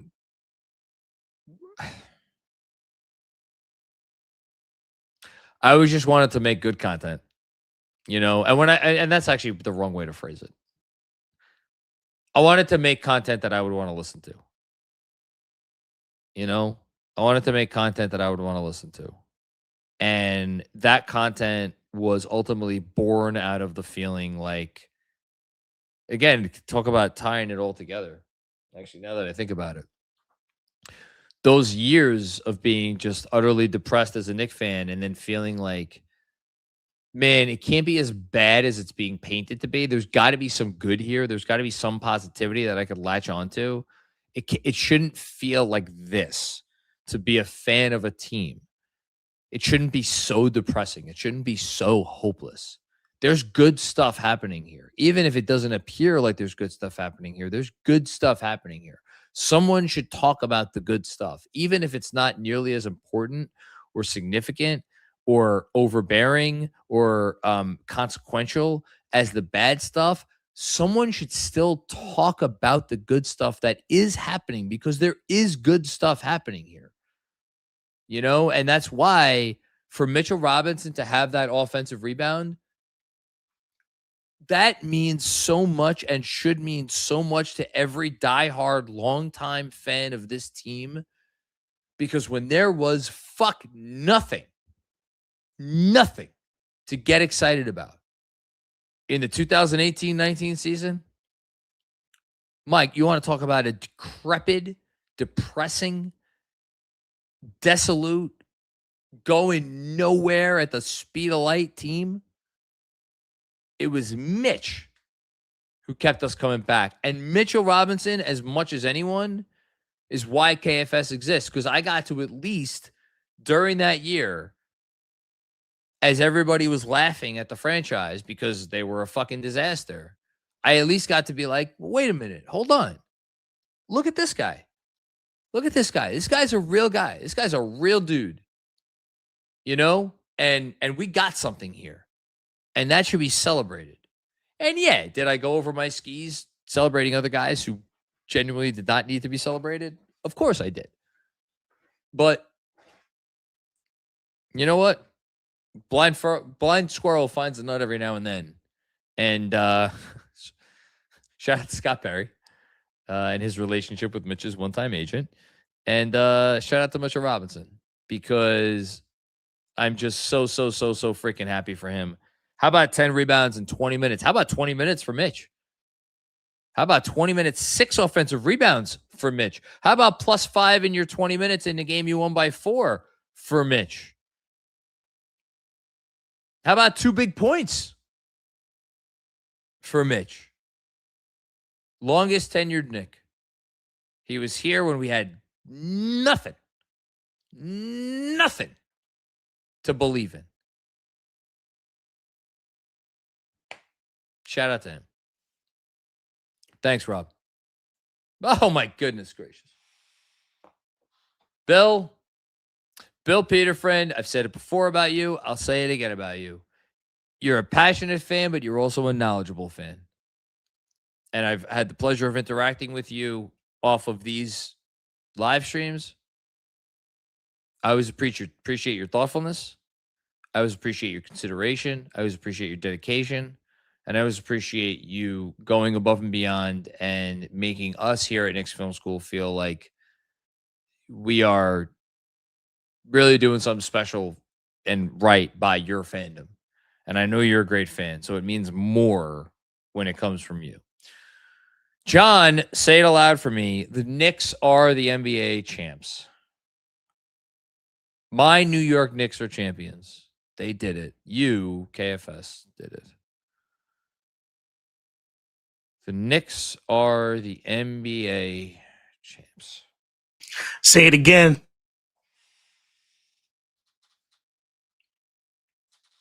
Ugh.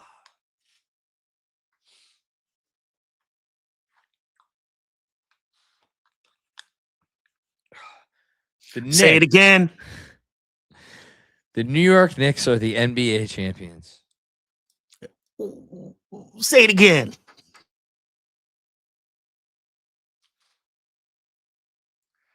See that pennant? See that pennant? So I got that pennant. Jesus Christ.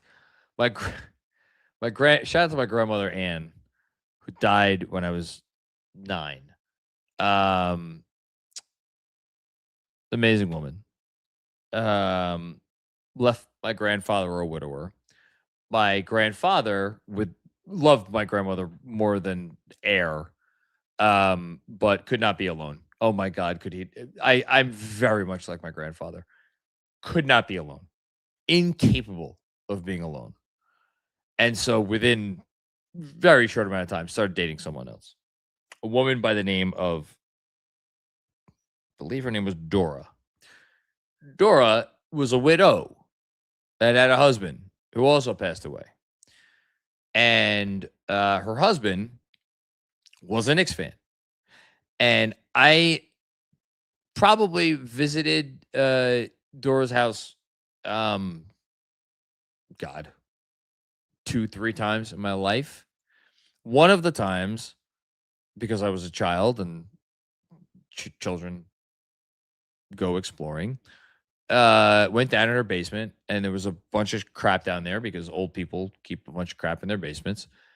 And I came across that pennant. And I said, I'd really like to have this if you don't mind. And she's like, oh, that belongs to my husband. You could have it because he's not going to need it anymore. And I took it.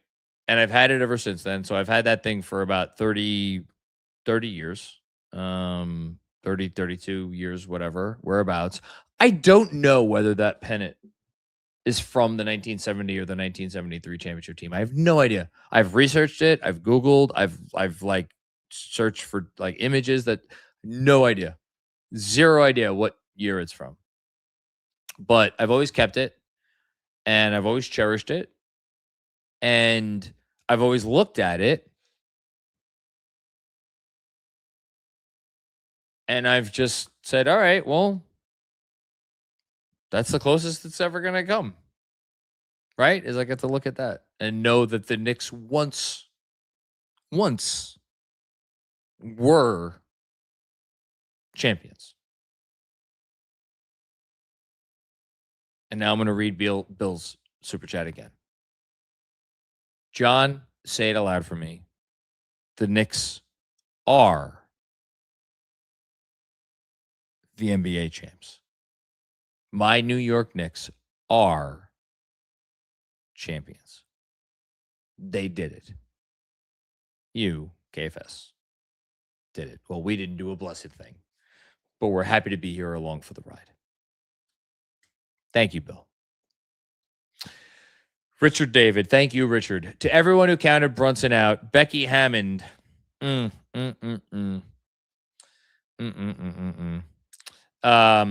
suck it.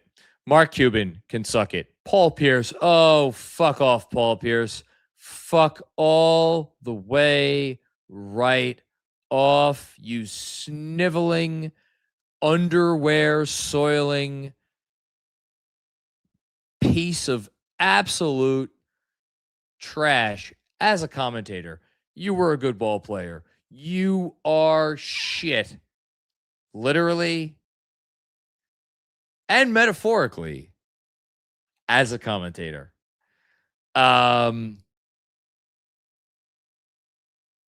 Man, why did nobody ever nickname Paul Pierce Skid Mark? That's what I want to know.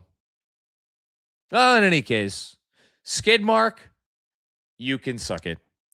Candace Parker, suck it. Shaq, suck it. What did Shaq do? Shaq's a big goofball. Stephen A. Oh, God. Do I have a Stephen A. rant in me tonight? I don't know that I do. Does anyone want a Stephen A. rant? Whatever. He's irrelevant. He can suck it. Many more. We champs, baby. Thank you, KFS, for everything. Thank you for that, Richard. Appreciate that. Alfie Greco, what's going on, Alfie? Wish I had more to donate. Don't be crazy. Stop it. I hate when people say that. I know. I appreciate your comment. I do. I get to do this for a living. You know, that's the thanks. So if you've ever listened to a pod, if you've ever watched a live stream or anything, you've done enough. Thank you. I have no words. You guys deserve this as much as any of those players. Christ. Thank you, KFS. Hashtag number 1A championship.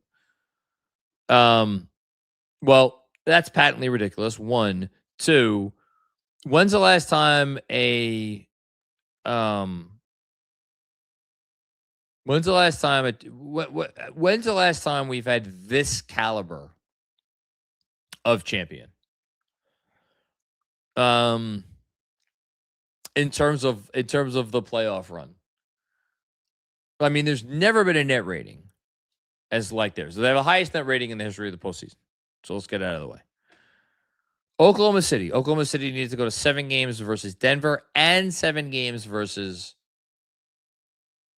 Indiana. Say Boston. Boston only lost 3 games in the playoffs, right? I think the 2024 Boston Celtics only lost 3 games in the playoffs. Pretty sure. Because they lost 1 in the first round, 1 in the second round, 1 in the finals. So same number of losses as these Knicks. Net rating nowhere the same. And nowhere near like the comebacks, when you talk about the comebacks, let alone the dominance. 2023 Nuggets, the team that has most often been compared, or the Knicks have most often been compared to. Another team that I believe only lost 3 games en route to the championship. They had the rating MVP. Pretty good team. Not like this team. Then you go 22 Warriors, 21 Bucks, 20 Lakers, 19 Raptors, 18 Warriors, and 17 Warriors. Man, which of those teams were as memorable as this one? The last Curry championship was memorable because it was the last ride. Didn't feel like this, though. Didn't feel like this. The 2016 Cavs, in the way they did it in the finals, certainly memorable. 2014 Spurs, overcoming what happened in the finals the previous year for them, certainly memorable. I'm going to go out on a limb and I'm going to say, in terms of like hashtag special championships, trying to put any of my own bias aside, since the 90s, I think it's this Knicks team, and I think it's the Mavs. And I think it's the 2011 Mavs, who the Knicks have their very particular narrative. The 2011 Mavs were picked to lose the first round by some people. They were picked to lose in the second round by some people. They were certainly picked to lose in the Western Conference Finals by some people. And God knows they were picked to lose in the NBA Finals against the Miami Heat by many people. Superstar overcoming previous finals failure. Dirk Nowitzki, who was a teammate of Jalen Brunson during Jalen Brunson's rookie year, by the way. Overcoming every doubter. You know, a coach who had been a long time solid, very solid NBA coach in Rick Carlisle, finally going over the mountaintop. Jason Kidd overcoming a lot of stuff to get a championship before he was all said and done. This Knicks team is obviously better than that Mavs team, but if we're just talking like how much, like you think about how much everybody was rooting for this Knicks team around the country, around the world. I did an interview spot today with a Canadian broadcasting channel, like Canada, fucking country. That's how special this Knicks team is. I don't think anything comes to that level. The closest I think I would say though was 2011 Dallas Mavs, at least since the 90s. Thanks, Alfie. Will Thompson, shout out Villanova, shout out KD, shout out Macri. Let's fucking go next. I get lumped in with KD and Villanova. What a motley crew that is. Shout out Villanova. KD can get some. Go stand behind a bush. Luyen with another one. Oh, no, we did it. We did this one already. Didn't we? We are here at Frost. But yeah, we did this one. As I pour myself more bourbon. Tony, in 30 years, by the way, when the in-season tournament, shout out to Jeff Johnson. I know where this comment's going, and shout out to Jeff because he's already said something similar to this as a soccer fan. When the in-season tournament has more history, this team will age like fine wine. Genuinely never been done before. No, and like winning the in-season tournament and winning the NBA championship will become more of a thing moving forward, and the Knicks are always going to be the first team to have done it. So shout out to you, Tony. Thank you. Ignacio Lobregat. What's going on, man? For KFS, for Knicks Fan TV, shout out to my guy CP. I don't know where he is right now. I don't know if he's broadcasting right now. I don't know any of that stuff. Shout out to him, my brother in content creation. Nobody does it better than CP. He's the man. I can't wait to have a conversation with him after all this. For the media that rocked with us, like Chris Herring, Monica McNutt, Fred Catch, JLE, for the ones like Anthony and his sister Gianna, for Spike, for Tracy Morgan, the rest of the Celebro regulars, for Breen and Clyde, Knicks. It's the first mention I've seen of Mike Breen. Mike Breen,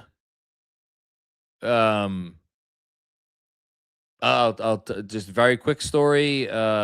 Donated. We noticed an email that stood out years ago when, shout out to Jeffrey Ballone, did a turkey drive for Thanksgiving, and we noticed, oh, what's that email associated with a $500 donation? Anonymous donation. Did not want any credit for it. And we looked up the email and said, oh, wow, huh. What are the odds that Mike Breen at whatever the hell it was? I forget what the email was, but like it was like Mike Breen.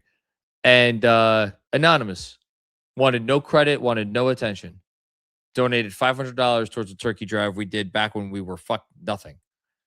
And then that was the next year or later that year or whatever it was, I was covering the team in person for Knicks Sports Illustrated and went down on the court and but before a game with the intention of just saying thank you for his generosity and how much it meant to us. And before I could get a word out, as I approached him, there's Mike Breen saying, oh, my goodness, Jonathan Macri, I'm such a big fan of you and your work. And I read that thing you wrote. It was a piece that resonated. It was a very special piece to me that I had written about. It had to do my stepfather, and was just going on and on and on. And I'm like, wait a minute, hold on. I'm coming up to you to thank you for this donation, and you're sitting here blowing smoke up my ass. You're Mike Breen. I'm nobody. And this is, and he just again and again and again, and just more and more and more. And then at the end, he's like, if you ever need anything, hit me up. And so sure enough, our 300th episode came along. Well, got nothing to lose, right? Send an email. Later that day, let me know where you need me, how long you need me for. I'm there. And it was the thrill of my young life, professional life at that point for our 300th episode. But then because he's my brain, when I hit him back up a year or 2 years or whatever the hell it was later, when it came time for our 400th episode, before we lost track of all this shit, And again, it was like, nothing to lose, right? Hey, Mike, you know who'd be great to get on for the 400th episode? You know what'd be fun? It'd be really fun to get Jeff Van Gundy on this when they were in the booth together. Hey, John, here's Jeff's cell. Text him. He knows you're texting. I let him know. Text Jeff Van Gundy. Hey, Jeff, Mike gave me your number, yada, yada, yada, within 5 minutes. Oh, yep. Let me know where. Let me know when. Boom. Episode done. That's Mike Breen. If you want to know who Mike Breen is, that's Mike Breen. There is no finer human being in media today. And the fact that he just so happens to be the best at the thing that he does is a bonus. But one that pales in comparison to the human being that he is. So I'm happy for all these people. I'm happy for me. I'm happy for the other media people, the content creators, yada, yada, yada, so on and so forth. Pales in comparison to how much I am happy for Mike Breen. Because he is a living, walking, breathing legend among men. And we are all privileged beyond belief to be able to listen to him call games for this team, let alone call that NBA Finals. Thanks, Ignacio.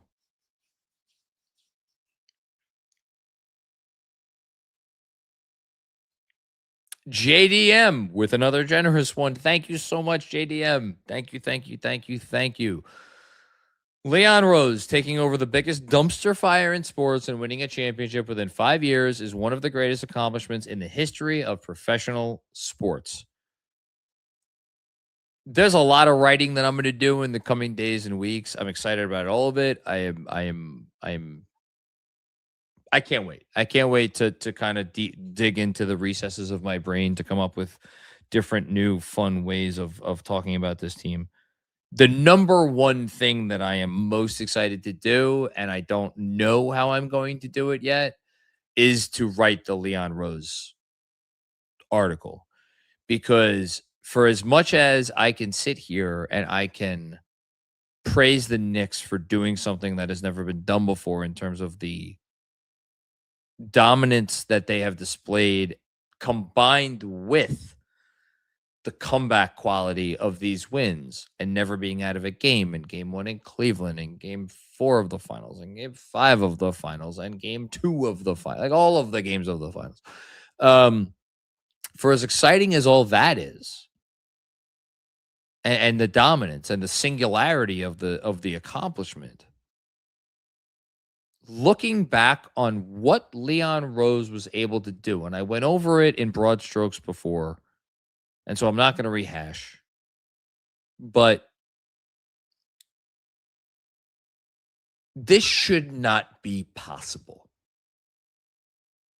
What he did, and you cannot tell the Leon Rose story without telling the Jalen Brunson story, because the most important chapter of the Leon Rose story was getting Jalen Brunson to come here for a contract of a high-end starter.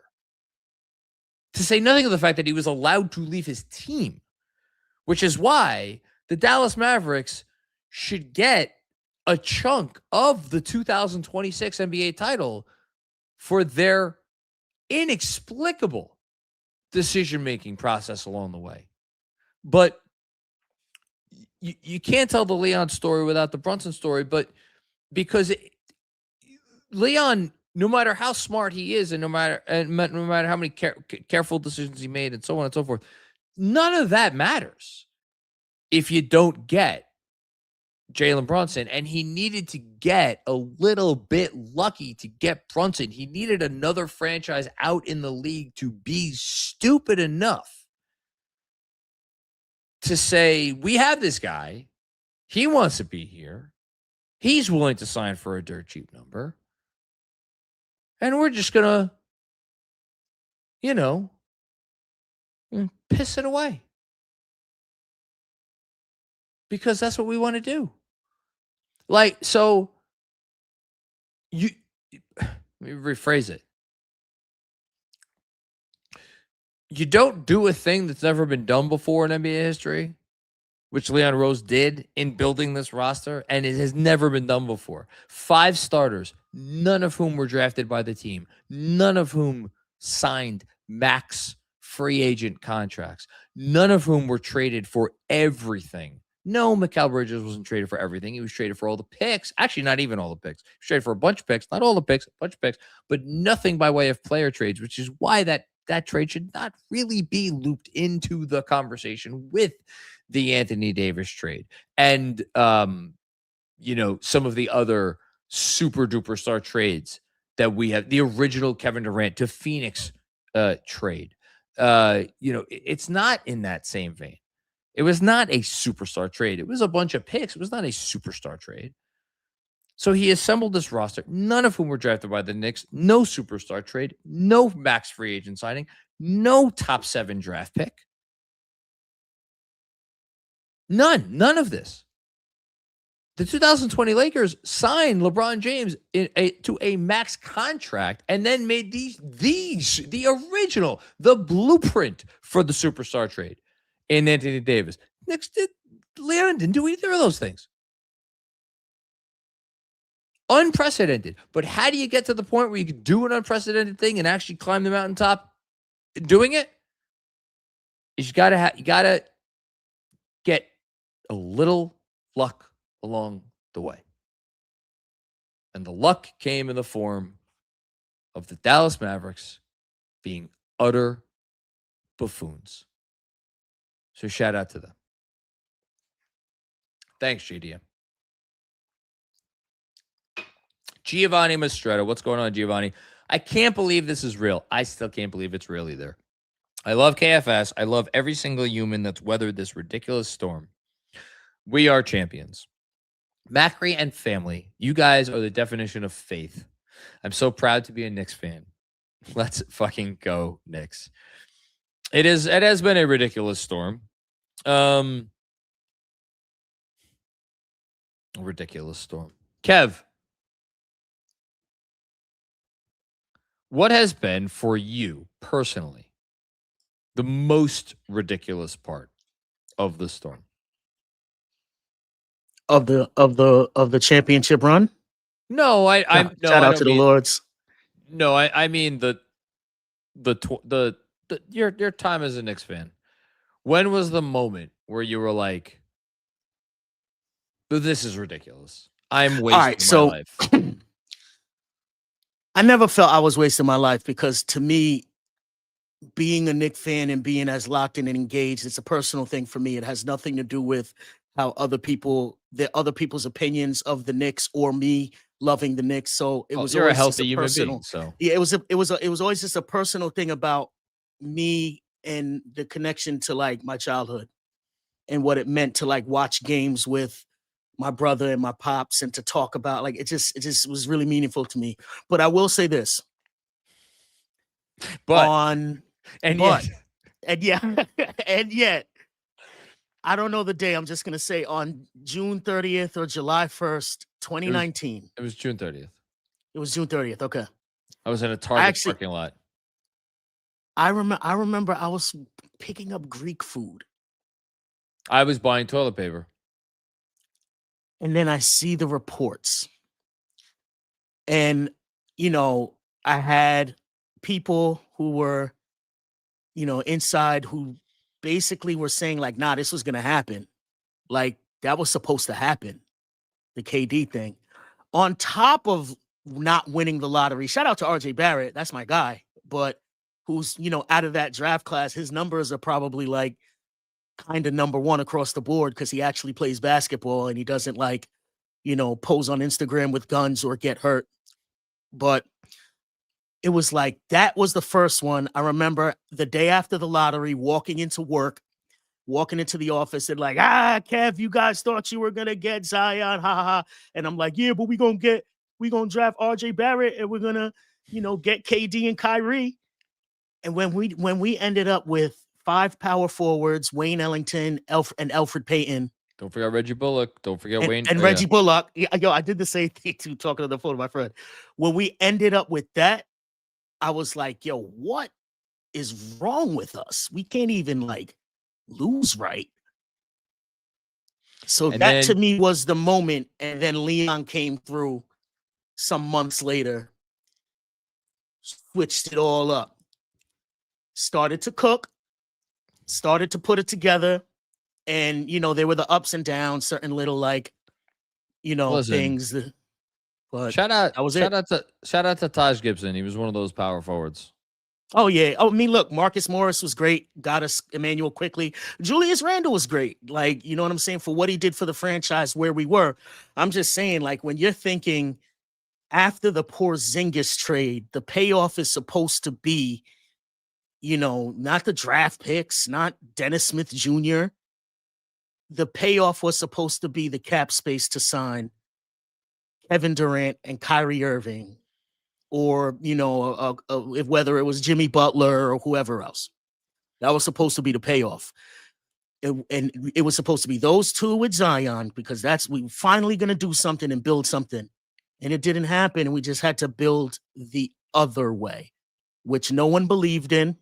No one understood what that meant and what that was going to be. And look, credit, I say with trepidation, credit to Steve Mills and Scott Perry. Facts. They did not sign a contract that summer that hamstrung the organization in any real way. And so when Leon came in and took over 6, 7, 8 months later, he was given mostly a clean slate. Yes. It was a clean slate in that there was nothing to build around and nothing to latch onto in terms of players that you feel great about starting on a championship team. That's an interesting conversation. Could any player that was on the roster that Leon Rose inherited start for a championship team? We could have a diversity of opinions on that one, but I would. Mitchell Robinson. Well, I think Mitch is the best backup center in the NBA, and I think absolutely, yeah. But I think he could start on a championship team. But given all the players' salaries and all that stuff, so yeah, it's a tough conversation. Anyway, all right, thank you, Kev, for sharing. That was it. That was it, though. That moment to me was one of the lower moments throughout the whole thing. But It was bottom. That was bottom 3 for me. And we got the motherfucking shit. We got the motherfucking shit, man. Thanks, Giovanni. Robert Moses, real name. I became a Knicks fan in the 98 season when I was 6. I'm turning 34 in a few weeks. Enjoy it. I made my wife a Knicks fan, and now my daughter is too. That's amazing. After 28 years of heartbreak, our day finally came. The pain is gone. 2026 Knicks are champions. Let's fucking go Knicks. The pain is gone. Sam Garcia. All the pain and suffering was worth it. We are the motherfucking champions. Let's fucking go, Macri. Let's go is right. Robert Cross. I was wondering how long it would take. Robert, are you going to come to New York so you can see me get the tattoo in person? Or we're going to have to send a video your way? What are we doing? What are we doing? I'm waiting. I'm looking out my window. I got a little window right here. Hold on. I'll even show you. I even got there. Look, see? That's my basement window. I got my couple of Steelers things. My signed Dan Rooney picture, and then my signed Jerome Bettis picture blocking the window. That's my window. You know what I'm waiting for, Robert? I'm waiting for some like purple and green and yellow and blue and orange lights that can only come from a party bus. I'm waiting to see it drive past my house and pull up next to my front door and have one of those like obnoxious horns that make that play the music. And then it's like I get to run out with my arms out. Where's the party bus, Robert? Where's the party bus? Waiting. First time, long time. It's your boy John. Thankful to KFS and all that you do. Made the journey a lot more worthwhile. Love you guys. Love you too, Robert. Hope you're enjoying this as much as you deserve to. John Leary. Towns is a champion and Butler isn't. Ooh-hoo-hoo! Fuck the Heat and Heat culture. Thanks, John. Bulldog basketball promo. Oh my goodness. Thank you. World champs. See you at the Canyon of Heroes. Thursday, baby. Thursday. I'll see you there if you're there. I don't know where we're going to be exactly yet, but we're going to be in the city. We're going to be doing something fun. Thanks, Bulldog. Constantine the Great. We did it, gentlemen. This is real. Thank you, Leon. Thank you, Captain, NOG. Thank you, Jonathan and KFS, for making this run and all the bad years bearable. I love you all. Well, I love you, Constantine. Thank you so much. I think you thanked all the right people, including OG Anunoby, who we have not really discussed that much on this show today. And yet, for the playoffs, OG Anunoby, including tonight, 20.1 points, 56.1% from the field, 48.9% from three, 85.4% from the line, 6.5 rebounds a game, 1.5 steals, and over a block a game. I'd say that's pretty good. Didn't win the Finals MVP. I would say after tonight, did not deserve to win the Finals MVP. Needless to say, OG Anunoby is going to go down in history as an all-time Knick. And we can now start having conversations about whether the OG Anunoby trade is the greatest trade in Knicks history. And the Cat trade is part of that conversation. If you want to put Josh Hart, if you want to talk about the Josh Hart trade, I'll hear it out just because of how little they gave up. Shout out to Cam Reddish, and Chris Murray. But it's the OG trade and it's the Cat trade. Those are the two trades that go now in the conversation with the DeBusschere trade and with the Monroe trade. But the DeBusschere trade is ahead of the Monroe trade because more important player on those teams, and it was teams. Monroe, one team. DeBusschere, multiple teams. But like it's that trade, and it's these two. It's now ahead. Like think about that. Think about this for a second. The trades to get OG and Cat now go ahead of the trade to like trade for Bernard King. Bernard King, who should have been named one of the 75 greatest players of all time 5 years ago, who should absolutely have his number retired by the Knicks by now. We're now putting two trades to acquire two pivotal starters on this team ahead of the Bernard King trade. And that's not even controversial. Crazy stuff. Crazy stuff. It's amazing how it changes everything. Thank you, Constantine. Reverend John Ortiz, Andrew's buddy. Congrats to my Knicks and the entire KFS team. Love you all. We are the champions. Damn, Skippy, we are. Thank you, Rev.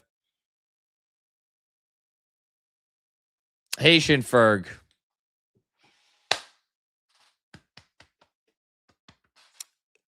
My guy. Long time, my guy. I have my peoples. Haitian, you are my peoples. You've always been my peoples. You're always going to be my peoples. Grandma, I know you're looking down smiling. We did it. Wish you were to win with us. Here to win it with us. we kept believing, and we are the champions. Let's go, Knicks. Let's fucking go. I felt that one, Haitian. I think everybody, I'd be surprised if any person over the age of 30 watching doesn't have someone in their lives or that was in their lives that they lost at some point that they know is smiling down. This win is in all of their memories and all of their honors. Thanks, Haitian. Rich Conforti, what's going on, Rich, man? How you doing? This is really generous of you. Thank you so much. Someone else I've gotten the pleasure to get to know over the years. World champs. Not sure it's hit me. Wouldn't be the same without KFS. Thanks for everything. Hasn't hit me yet, but you know, that's fine. It'll hit me eventually. Maybe tomorrow morning. I don't know. All I want to do right now is go out and drive and get a cigar and have a cigar. Thank you, Rich. Red Rich, what's going on, Red? Another one. Jasper says, so this is Red Rich's son, what a journey from day one from devastation against the Pacers last year to these epic wins. Fuck all the Brunson haters. Hashtag MVP.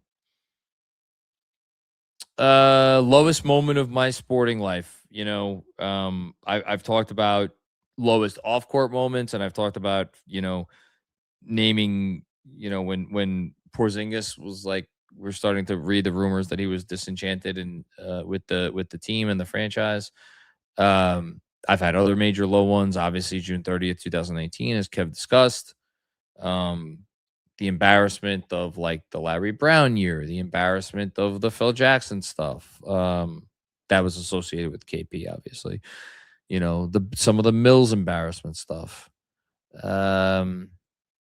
Just really, really, really low lows.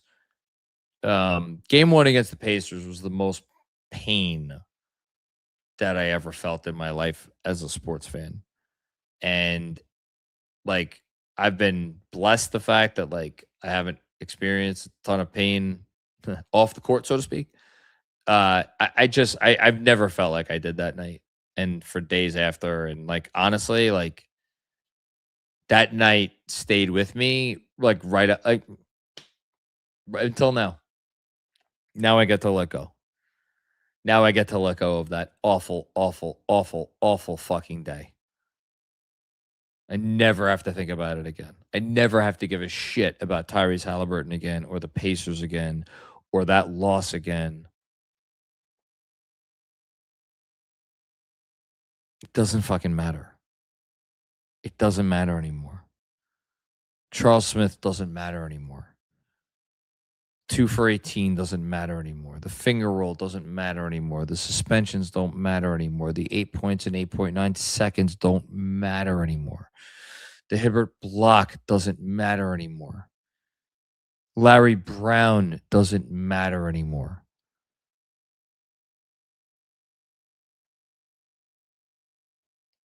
Steve Mills, Phil Jackson, Isaiah Thomas, Scott Layden, they don't matter anymore.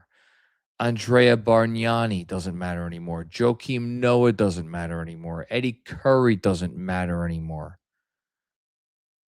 Antonio McDyess doesn't matter anymore. Ronaldo Balkman doesn't matter anymore. Frederick Weiss doesn't matter anymore.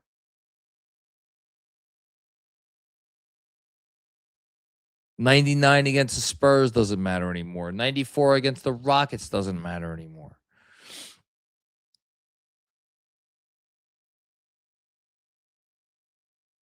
None of it matters anymore. None of it matters anymore. It's just all gone.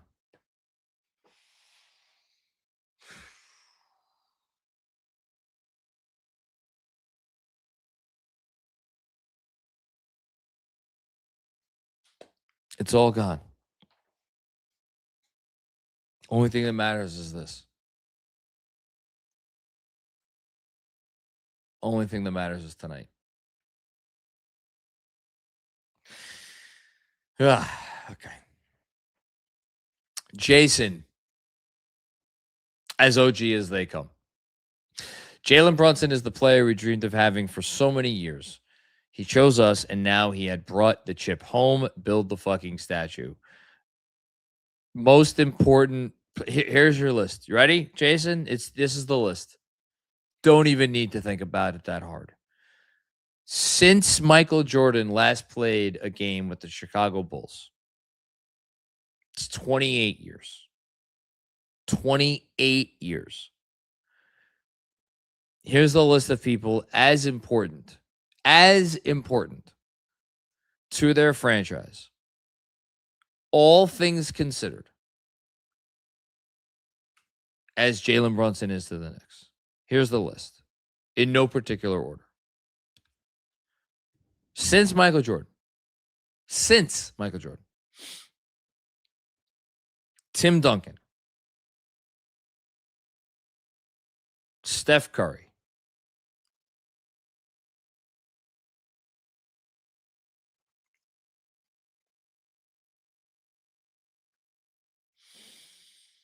Kobe Bryant,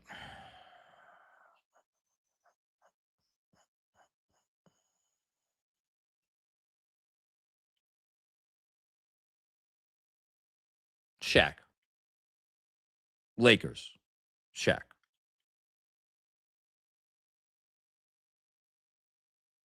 and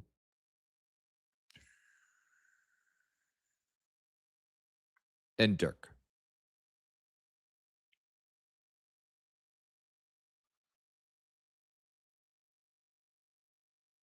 That's in terms of more important. In terms of as important, Giannis, Jokic, SGA, pick a LeBron team.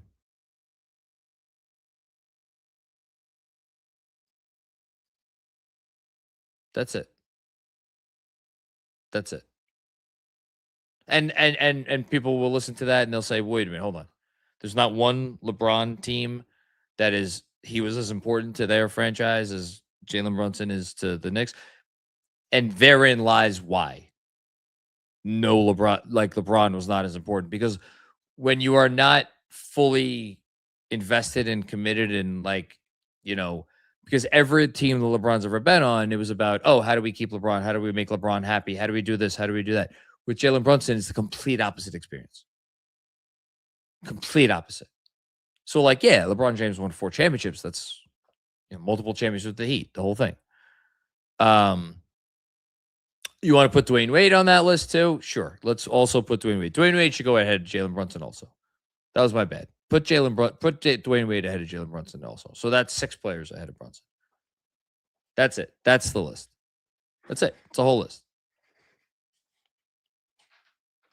That's, top 10. With ties, top 10. That's how important he is.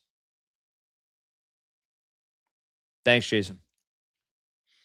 Ignacio with another one. Props to Becky for not backing down on it, but I think that ends a 1A discussion. Like I said before, he is an A1, full stop. Thank you, KFS. I'll be curious what Becky says. I don't know. Maybe there's probably already a quote. I'm sure somebody got a quote from her already. If they didn't, they should. I'd be curious to read it. I hope she does the right thing. Not that it will matter, but I hope she does the right thing. Thanks, Ignacio. Dom the Dentist. It was written. Damn right it was written. Great picture of Benjy outside of MSG. This is fantastic. That's great. Thanks, Dom. Brewski. Thank you, KFS. Moved away from New York 10 years ago when I was 19, and KFS has kept me close to home the entire time. Thank you. Famously said about the New York Rangers, this one will last a lifetime. Let's go Knicks. Let's see. You were 19, so you're 29. So you weren't even alive for moved away from New York 10 years ago when I was 19. Yeah, 29. You weren't alive for 94. So anyway, this will truly last a lifetime. And you're very welcome. Thank you for that. May Westerland. What's going on, May? Forever grateful to KFS for ensuring we didn't have to carry the burden of all them years alone. A A ride and season never to be forgotten. Well, you're incredibly welcome. Pleasure and an honor. We're not stopping anytime soon. We're still going to be here. I hope everybody still rides with us. But yeah, the burden has been lifted. I'm very happy to say that. The burden has been lifted. Danishevsky. Again, before I read the super chat, let me say my piece about Kevin Danishevsky. Danishevsky's crazy. He's a crazy man. When I think of Kevin Danishevsky, I think of Lieutenant Colonel Andrew Markinson in A Few Good Men, my favorite movie. Hey, he's a crazy man. That's Kevin Danishevsky. I could picture Kevin Bacon saying about Kevin Danishevsky, he's a crazy man. He's the best kind of crazy man. It's all born out of passion. And I love the way that Kevin loves to try to think about the game outside the box to the point where you can sometimes no longer see the box. I appreciate it, Kev. I appreciate the passion, and more than anything, I appreciate the support. And you have shown your support for Knicks Film School and for me personally in ways that, quote unquote, may not show up on the stat sheet. It is not lost on me. I promise you, it is not lost on me how much you have cared about this project and shown that. So thank you. John, holy fucking, this doesn't feel real. You're getting up every night during the 2022 season and worse was all for this. What an amazing journey. Worth it. Yeah, I mean, when I started doing this, I didn't do it with like a thought of like, oh, if I put in the work now, it's going to pay off in terms of a championship. I just wanted to feel good about the team that I rooted for. So I decided to start making content that could make me feel good about it. And it was an excuse to think about it more. And the fact that it has ended in this feels like I have been given the greatest gift in the world. So thank you for that and allowing me to experience that gift. Thanks, Kev. Slater Fest, another one of these. My goodness. Thank you for this generosity. 53 years, that building took the rent in heartbreak. Oh, my goodness gracious. That is a bar. I'm writing that one down. 53 years. I'm literally writing it. That building took the rent in heartbreak. What a freaking bar. Ewing's rim out. Reggie's 8.9. Every brick, the pain was the point. Tonight, Brunson dropped 45 and took it. The trauma wasn't wasted. It was a deposit. Oh, my goodness. Slaterfest, I don't know if you're a writer, but you should be. Worth every year. Yeah, absolutely worth every year. Trauma wasn't wasted. Yeah. And then as far as the pain was the point, again, who's had more pain? No NBA team. And again, you can't give me the fucking Kings. All right? You can't give me the Kings. You can't give me the Wizards. You can't. I'm trying to think of other franchises that would even be in the discussion. Like, hold on. Let me but just give me half a second here. Like, people will mention the Kings, people will mention the Wizards, people will mention not even. I guess the Wolves, the Clippers. So, yeah. Like, the reason the Knicks are set apart from like all those other teams is because, I mean, part of it is because we are from New York. A lot of us are from New York. And when you are like, it's not a superiority complex, but it is like, listen, we're New Yorkers. Like, we got this. We'll figure it out. We'll find a way. It's what we do. It's what defines us. It's what makes us different from everybody else. We will find a way. Throw more shit our way. We'll just find that many more ways to get around it. And so when you're defined by a basketball team that does quite literally the opposite of that, it really fucks with you. So that's part of it. But just keeping it on, put all that aside, keeping it on the basketball court. It's the combination of getting so close so many times, i.e., 15 straight years in the playoffs in the 80s and 90s and never being able to win at all and coming damn close. Kings never came damn close. Clippers never came damn close. Wizards never came damn close. Who else did I say? Wolves never. Like, none of those teams made a finals. Knicks made 2 finals and one where they got to game 7. And then several other heartbreakers were like, as we've all mentioned. So there's all that. And then on top of all that, you have the losing. And the amount of losing, and then the nature of the losing. And when the Kings suck, or the Wizards suck, or the Clippers suck, Dave Letterman and Jay Leno and Johnny Carson, or I guess it was after Carson, but like, you know, Jimmy Fallon or, you know, Seth, like those people are not making them. They are not included in the monologue, right? They're not included in the opening bit because they don't matter. The Knicks matter. The Knicks have always mattered. And so when you matter and you're a laughing stock, it just goes to the nth degree. And that's why it has been that they are the last bastion, with all due respect to the Lions and the Browns and the Bills. You know, this was the last one. And they did it.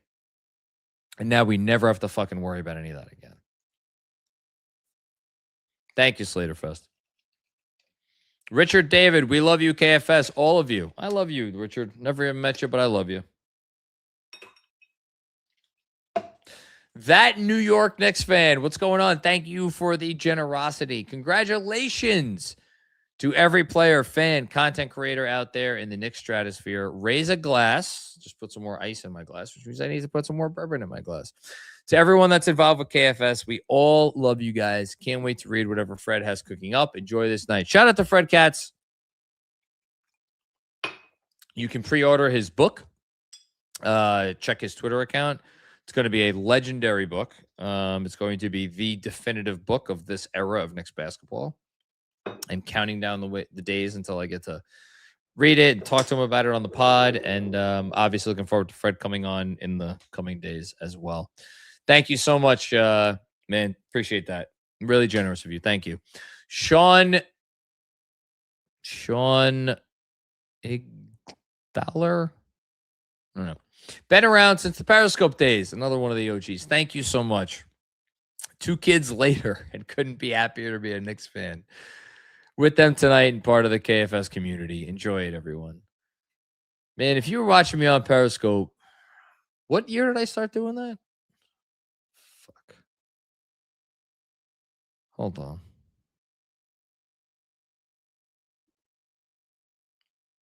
The first video was 17-18.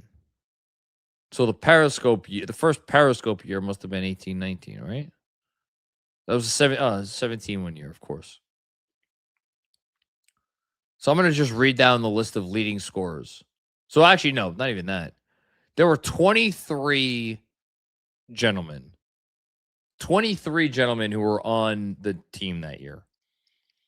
Of those 23 gentlemen, the player who averaged the fewest points was Ron Baker. Shout out to Ron Baker. Ron Baker is actually a pivotal figure in the history of Knicks Film School because when JB first had the Twitter account, like the Frank videos are the one that got more attention, but he put out like some Ron Baker videos early on that were like equally as special. Anyway, Ron Baker was still on that team because Steve Mills gave him the most inexplicable contract in the history of the sport. So he was the 23rd leading scorer. Obviously, there were trades made. So that was dead last. I'm going to read up. I'm going to read from the bottom up in terms of scoring average. You ready? Here we go.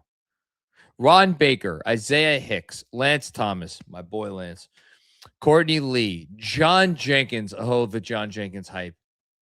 The John Jenkins hype. Kev, I know you remember the John Jenkins hype. You were smoking that John Jenkins pack. 2 at a time. 2 at a time. Frank Ntilikina. Oh, my God. We talked ourselves into Frank Ntilikina. Nah, John, but because you know what I'm saying, we had Melo and we had KP, so Ntilikina could play defense and pass. He's the perfect fit. And we should not draft Donovan Mitchell. Frank Ntilikina was the perfect puzzle piece in the way that, like, I'm very proud to say that my younger daughter has evolved past this point. But like when we used to do a puzzle together, and there would be like a side piece, not that kind of side piece, a side piece of the puzzle. And it would be like, she'd be like trying to fit it in. And it's like, well, no, honey, this can't physically fit here because you see that flat side? That side's flat, which means it literally can't go in this spot that you're trying mightily to put it in. And her little fingers would just keep trying to shove it in there. And shout out to Frank Ntilikina. I'm going to keep going up the list. Henry Ellenson, Billy Garrett. So again, I've just read the names Henry Ellenson and Billy Garrett ahead of the guy that we drafted. What was Frank? The 9th overall pick? 8th. Jesus Christ. You want to keep going up? 8th. Luke Cornett, NBA 2-time finals appearance and NBA champion. Luke Cornett. Up we go. Wesley Matthews, Mitchell Robinson.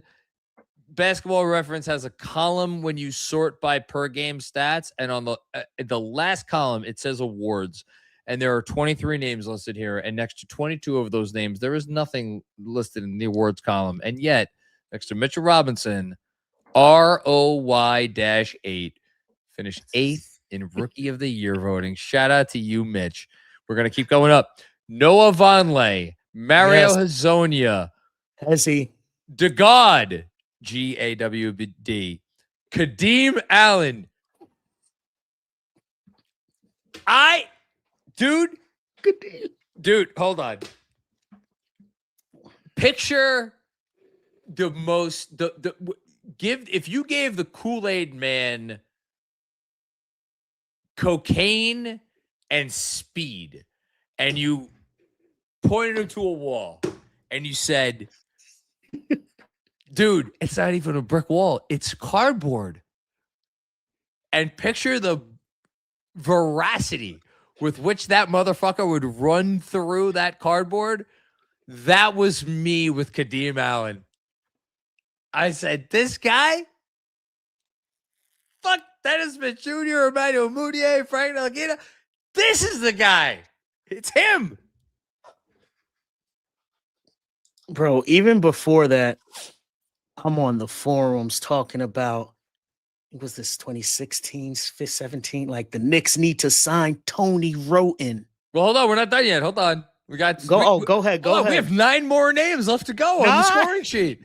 Now we're into the double digits. Kadeem Allen only averaged 9.9 points. We have 9 gentlemen who averaged double-digit points on this team. Here they are. Damian Dotson, Alonzo Trier, DeAndre Jordan. What is it, Nick? Remember his triple-double? I think he had 2. Trey Burke. And now here's your top 5. You ready? In number 5, 5th place, Kevin Knox. 4th place, averaging 14 points a game, Enes Kanter. I'm not reading the fucking name that's on here. His name's Enes Kanter. Number 3, 14.7 points a game, Dennis Smith Jr. Number 2, 14.8 points a game, Emmanuel Mudiay. And I'm then get you right, Moutier. I'm gonna get you right. Shout out to Fizz. Who else get came you to right. that press conference? Who else came to that press? There were like three players who came to the press conference. Was Cantor wasn't there? I don't remember. I remember Moutier sitting there. I think Burke was there. I think Burke was. I think it was good. Oh my God, Yeah. good call. Yeah. Great call by you. Fantastic call by you. Yes, Burke was definitely there. And then I filibustered just enough to be able to look it up. Oh no. Uh-oh. No, wait, no, hold on. Did he play enough games? I don't think he played enough games to qualify. He didn't play enough games to qualify. If he had played enough games to qualify, a gentleman. And what a gentleman he was. What a gentleman he was. Oh, wait, no, hold on. This is playoffs. Oh, that's because I didn't sort it by regular season. Hold on. Maybe he did qualify. Hold on. We're almost there. No, he did not qualify. Had he qualified for the scoring leaderboard in the 2018-19 season, this gentleman would have finished with the tied with Trae Young for the 38th highest scoring average in the National Basketball Association. It's nothing to shake a stick at, Kevin. Tim Hardaway Jr. Oh, Your THJ. leading scorer on the 2018-19 Knicks. Worth every penny of that $72 million. Good Lord. That is the team. All these people who are like, I've been with you since the Periscope days. Every one of these people deserve their own replica of the Larry O'Brien trophy to put on their mantle in their home. Because they were sitting there watching me talk about the 23 individuals that I just mentioned.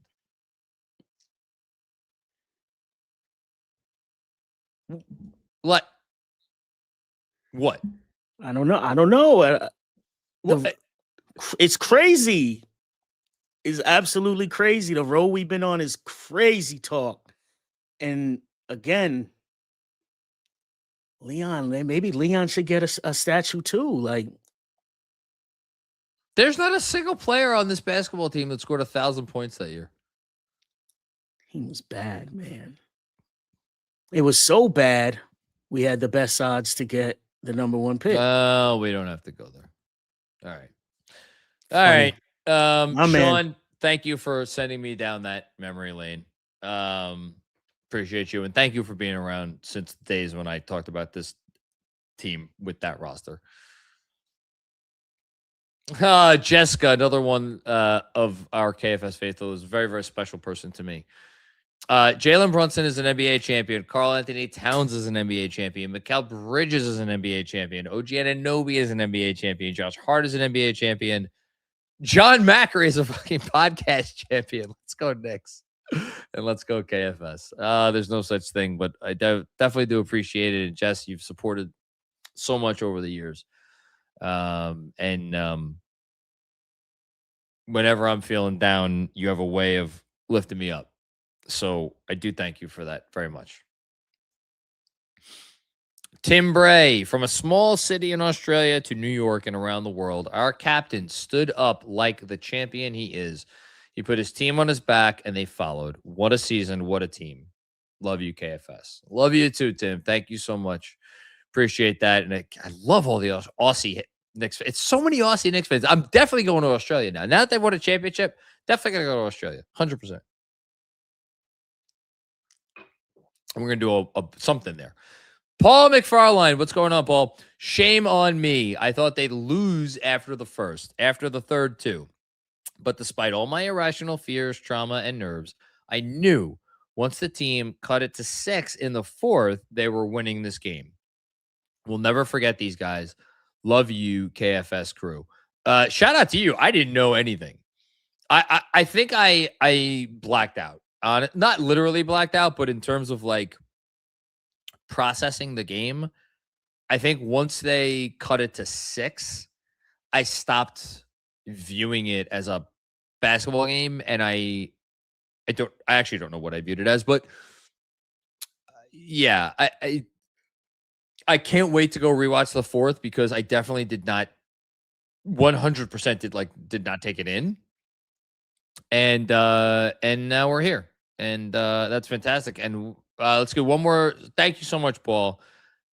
We have a special guest, but we're going to do the super chat first or not. Yeah, let's do the super chat first.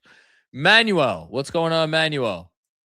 I've been a Knicks fan since 1999. This team just made that little 11-year-old boy from Venezuela very happy. Oh, that's awesome. I thought I'd never see it in my lifetime. Thank you. Just thank you. We're similar in that I started my fandom in the previous year they went to the finals, 93-94, and you started your fandom in the year they went to the last time they went to the finals, 1999. Miserable year, though, the 99 finals. Miserable year. All right. So we got a special guest. It is Sean with a W. Sean, I don't know if I can hear you yet, so why don't you give me a sound check? Check 1 2 1 2. Can you hear me? I hear you now. Okay. How are you? I'm amazing. How are you? I'm doing really well. I am waiting for this to sink in and to hit me. It hasn't yet. I'm looking forward to that happening. You hosted a watch party tonight, however. That is factually correct. How was it? It was amazing. It was a great time. It was a great vibe. I got there at like 6. There are already like 55 people there. Shout out to all the good people at Penn 6. Shout out to Caroline. Shout out to Lauren. Shout out to your brother Chris. But it was I can't even describe what it was because I've been watching the watch along.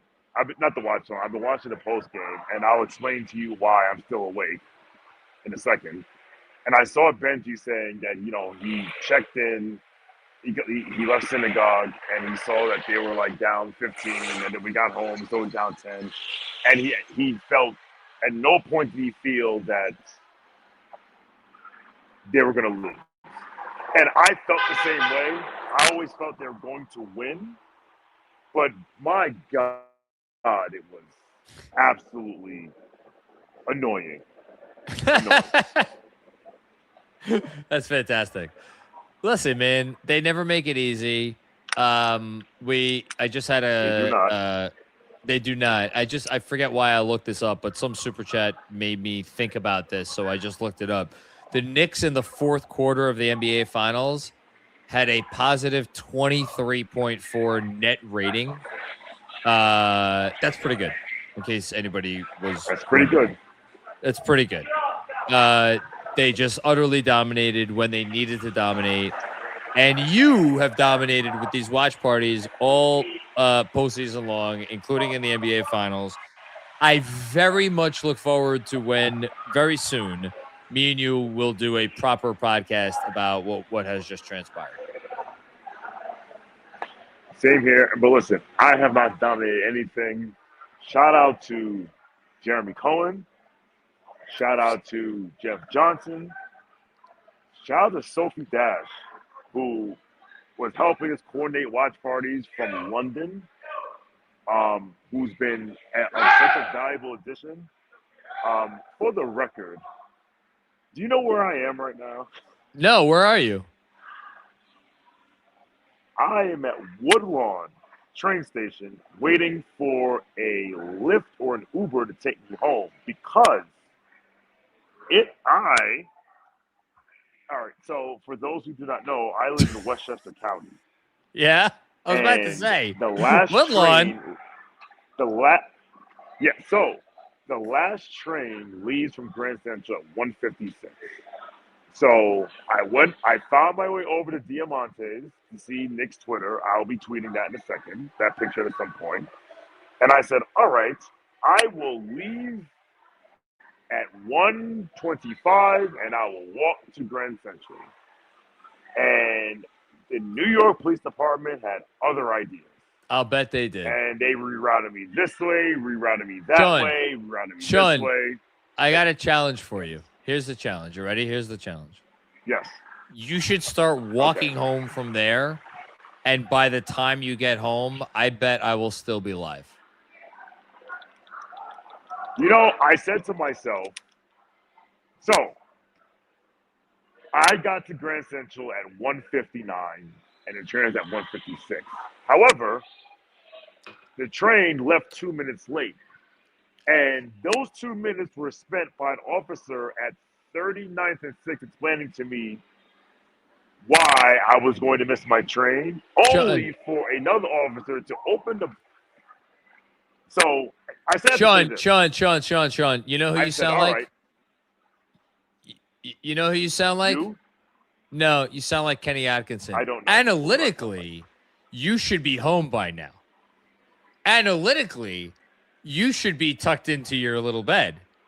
Unfortunately, the reality is that you're standing in fucking Woodlawn train station. No, yes. Just be happy you're not James Harden. I decided I was going to take the 4 to the last stop and get a Uber from here.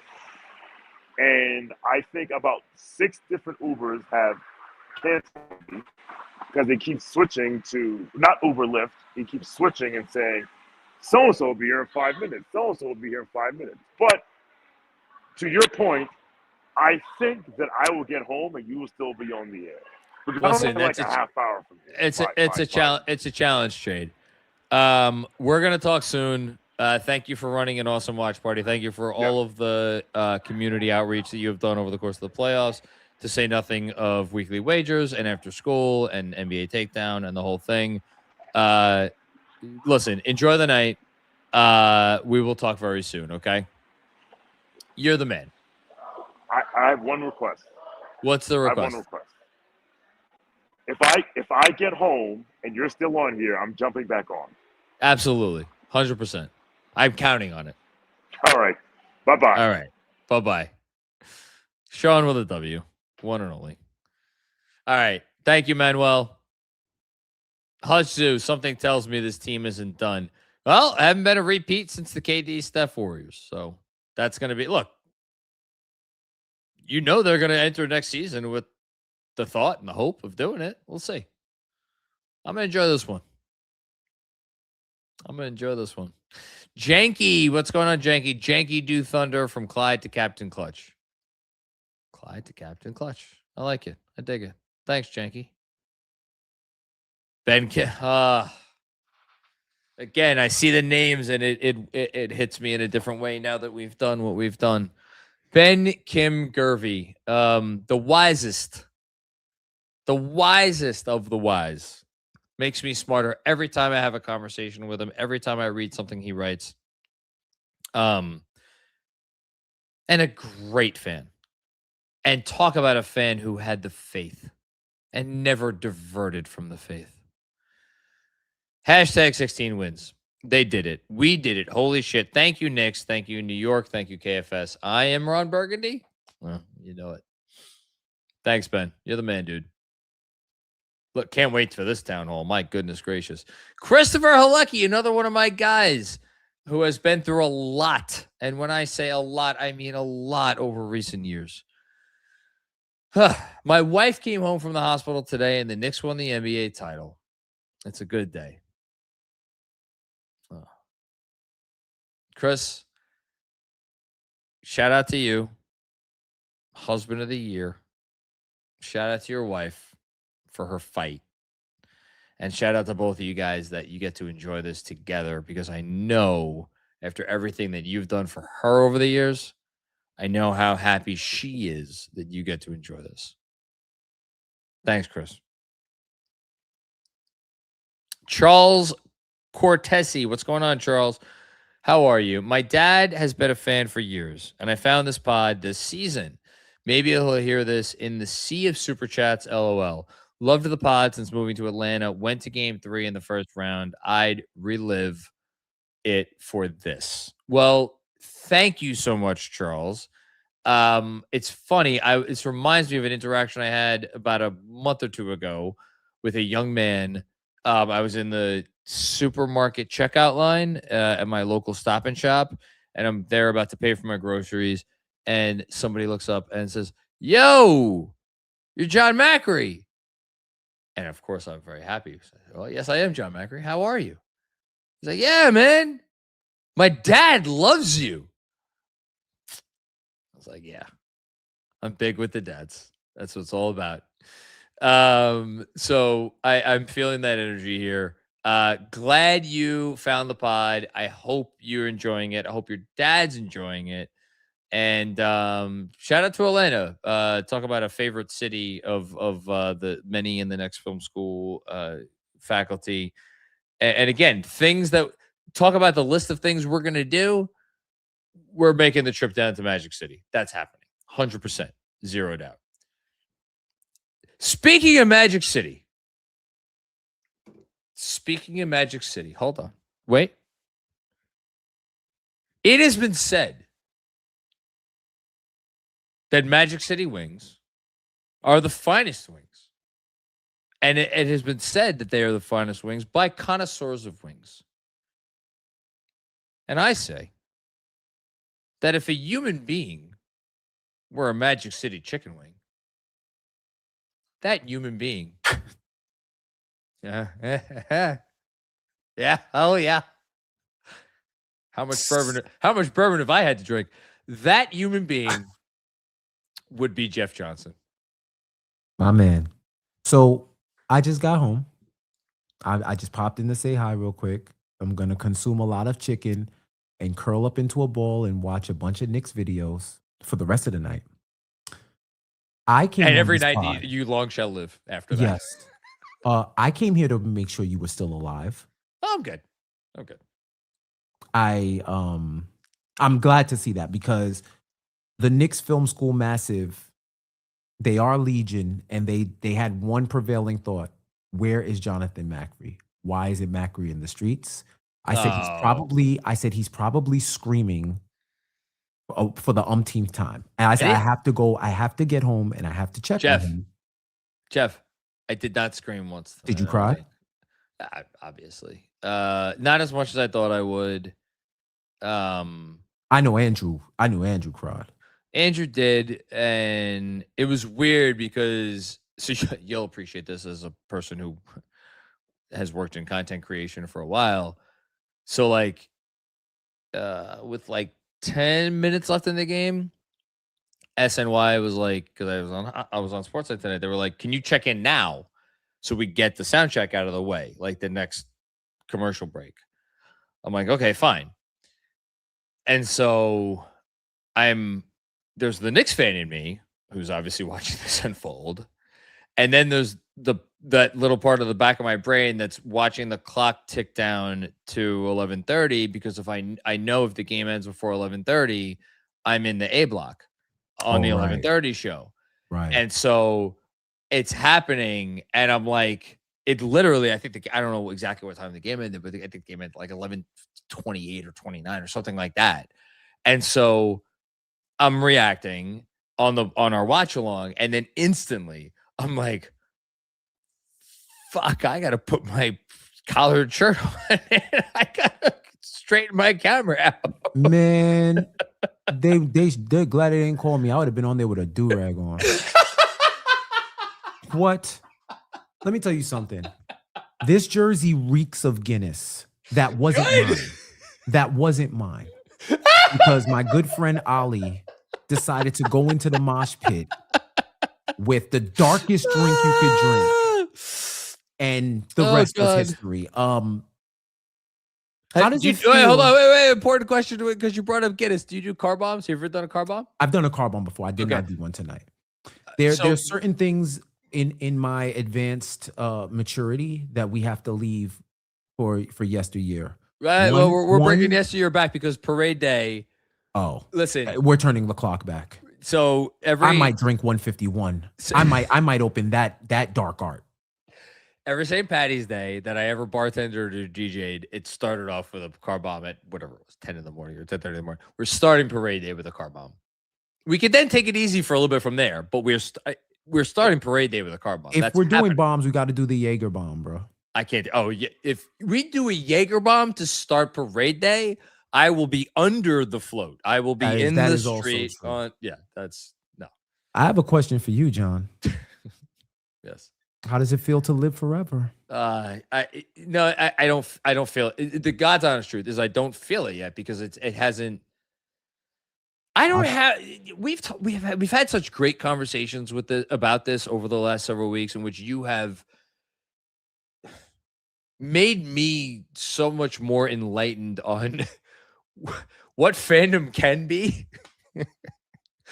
and I envy you, and I love you as a friend, but I also envy you because you process things differently than I do, and you don't carry things in the way that I do. And we're very different types. We're both great fans, but you're a very different type of fan than I am. And I mean it when I say I'm envious of you. So it hasn't, I'm cold on a lot of stuff still. Here's the thing, John. It's over. I know. You can let go. And here's the difference. Here's where I say how I fan, right? With this specific team, I said, I'm not going to open myself up to complete vulnerability. You did. Until there's a team worthy of it. It's like looking for love. I date all the wrong. You know, you hear your girlfriends. I date all these dudes. They never have the one. I'm always getting the short end of the stick. You know, they ain't shit. Blah blah blah blah.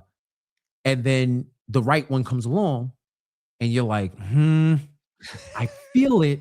My eyes are telling me it's a good guy, you know, good partner, whatever have you. But I don't want to get hurt again. But that's the beauty of love, is the strength and the vulnerability to say, I am going to open myself up for the risk of heartbreak once again, because the reward of eternal joy and bliss can supersede any risk of heartbreak. And if it wasn't this 2026 playoff Knicks, these jugger Knicks, any other team that I would leave myself vulnerable to actually believe, I don't know who else was going to come across in our lifetime. Not to mention the fact that I have all the playoff demons within me. I just buried them deep because I can't allow them to consume me because I won't be able to watch. But the fact that they got on the precipice of exercising the demons, that made me buy in more. Because the reward was way worth more than the risk. It was worth more than the risk. And now look, how many years, bro? There are people who have come and gone and didn't see this title. We're blessed and we're honored to be able to see it. And even more so, guys like you, guys like CP the Franchise, guys like anybody who's been content creating for years and years and years. Don't exclude yourself. Guys like us.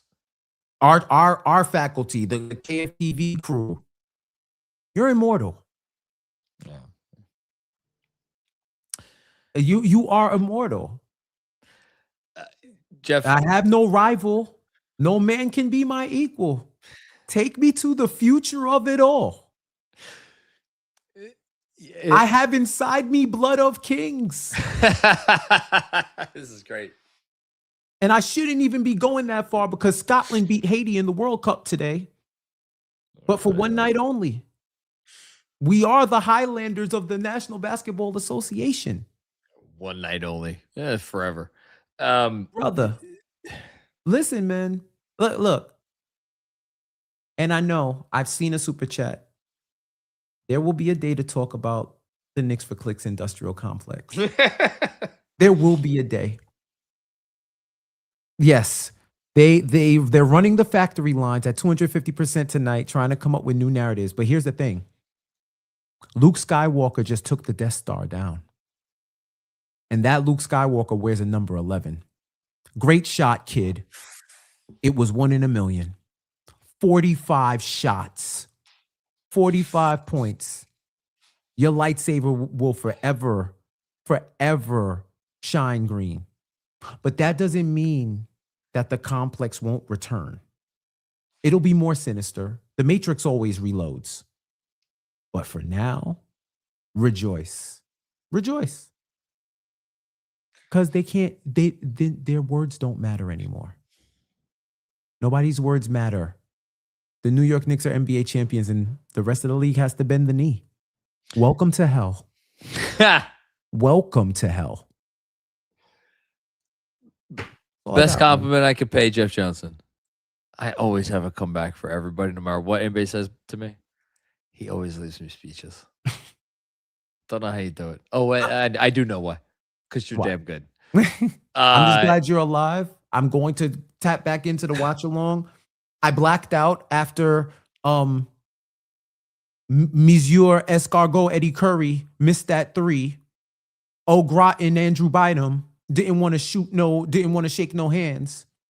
He didn't shake hands? No. Oh, I haven't. So hold on. I haven't consumed. I saw some of the post game like trophy stuff and all that. Obviously, I haven't consumed an ounce of content as far as anything else that was said. So did y'all stay on for the trophy ceremony? I had to. That was when I did Sportsline, so I actually missed the beginime of it. I saw the most of it. It's live TV.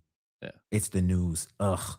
But yeah, so I didn't see this. I read it online, and then people corroborated and confirmed. People are saying after he bricked that 3, he slendered manned off. Oh. And then went in and said, well, they dominated us. They dominated us the whole game. Like, y'all prop this man up to be an extraterrestrial icon. And he ended up being Mork and Mindy. Well, listen. Like, come on, man. Enough is enough. I know he's young. I know he's brash. I don't want to hear about Confucius. I don't want to hear about Marcus Aurelius. I don't want to hear about Voltaire. I don't want to hear about Epictetus. I don't want to hear about Shakespeare. I don't want to hear about any philosopher. I don't want to hear about monks. I don't want to hear about Shaolin. I don't want to hear about judo. I don't want to hear about no type of martial art discipline about that man. He better go on a spirit walk and come back correct, because that was some BS. You know what? I got a stat for you, John. The Knicks were 6-2 in the season series against the Spurs. Ooh. Including the NBA Cup. Guess how many of those wins were the Spurs leading by double digits? I'm pretty sure. No.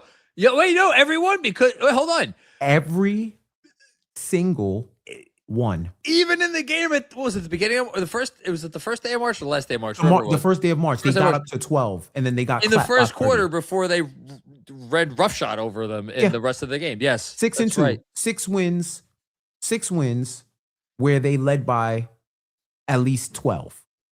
Well, listen. It's a feature. It's not a bug. And if people analytically and realistically watch this team, because, they could just dismantle OKC in the regular season, and that matters. But our years of data. Oh, and by the way, what did they go? 4-1 in San Antonio? They 3-2? No, 3-1. No, 3-1 because they lost the New Year's Eve game in San Antonio. Yeah. 3-1. And mind you, the New Year's Day was probably another game where they were down double digits and they blew that lead. I don't know, man. Maybe watching basketball isn't for a good way to analyze. I don't know. Well, Jeff, I love you. Thank you for coming on. You're right. I can't. Oh, wait. Putting this. Hold on. We have a super chat. Chinese Swede. Putting this in when Jeff came on. Knicks for close industrial complex, running the factory lines at 250% tonight, trying to come up with new narratives. There you go. Oh yeah, we're back to pre-industrial revolution America, where you could be 13 years old and be right on that line. Hey, Mr. Ford needs some new cars. We don't have no working papers. We don't have no rules. Mr. Ford needs his cars on the road. Jeff, go. I don't know if you're gonna shower before bedtime because of the gas. Oh, what? Okay. Bro, I just went through World War Z in Madison Square Garden. I survived a Joker attack. Mr. Freeze has currently put the whole MSG in a frozen zone, and I think the Penguin is running numbers in Harlem. It's time. I definitely need to take a shower. Enjoy it. Shower. You've earned it. You'll be on at 6 o'clock, right? If I wake up, I know you'll be on. I don't think I'm going anywhere. Yo, the newsletter got to be one line. We fucking did it. I'll see you on Monday. I haven't even gotten there yet. I will get there. Here's my thing. My daughter has a gymnastics showcase at 4 p.m. So I just need to make sure that I get enough rest to be able to be functionally able to walk around amongst humans at 4 p.m. As long as I do that, then I'll be fine. God bless, brother. All right, I'll talk to y'all soon. Jeff, you're the man. And then hold on. Does Benjy want to come up? Hey! So you tell me if this is an off-color joke. You ready? Yeah, I'm ready. I think it's off-color, but you tell me if it's off-color. Oh, God. And you'd be the person to tell. Okay. Hey, at least Wemby lasted longer than 6 weeks. He deserves credit for that.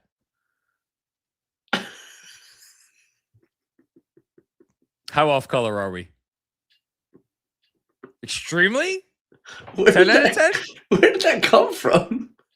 Were you waiting for me to come back on for defense? No, I just thought of that when Jeff started doing the impersonation of French women. That was a very bad French accent. Jeff was with a brilliant soliloquy, but a very bad French accent. It's a better French accent than I could do. Hey, yeah, I'm back from the city. How was it? I would say to be clear, you went to the city. Yeah.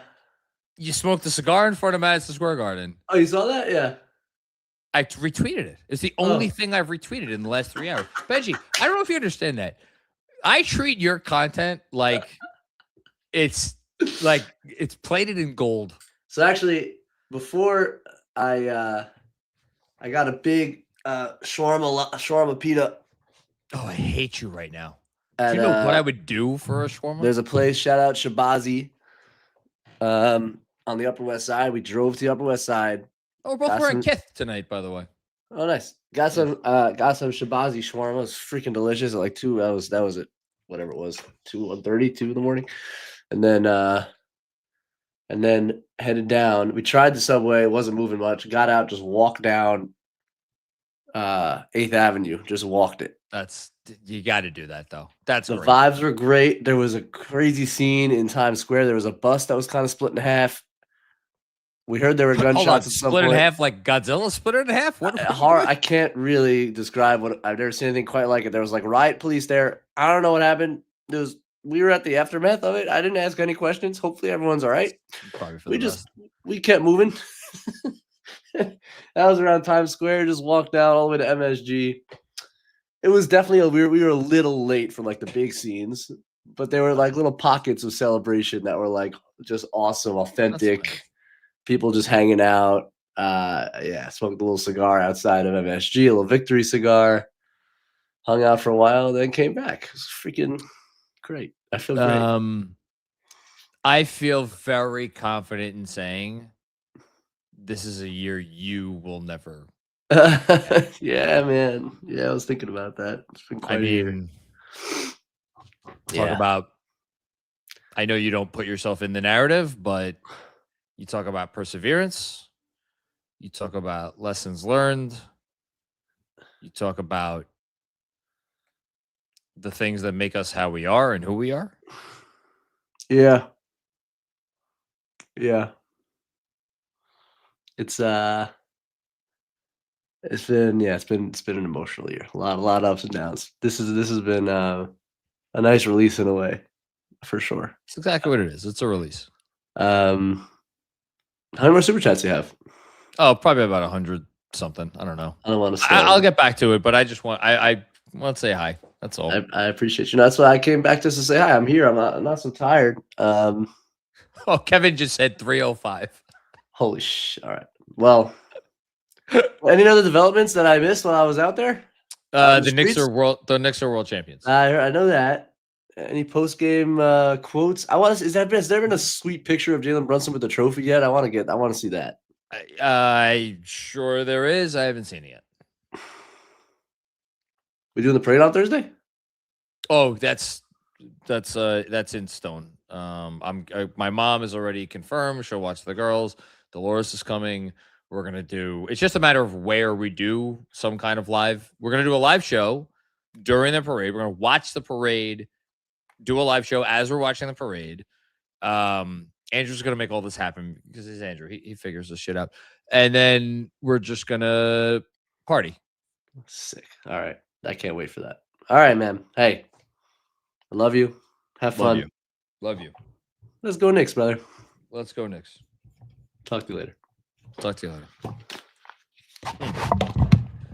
All right. Here we go. Keeping it going. Deadwoods. Another one. I think this is Deadwood's first super chat at the post game. Passionate fan, longtime fan. Gets angry sometimes.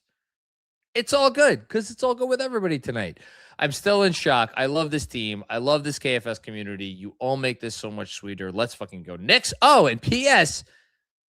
Becky Hammond can go suck on a lemon. Nice. Good job. You censored yourself there, Deadwoods. Don't want us getting canceled. Not tonight. Thank you, Deadwoods.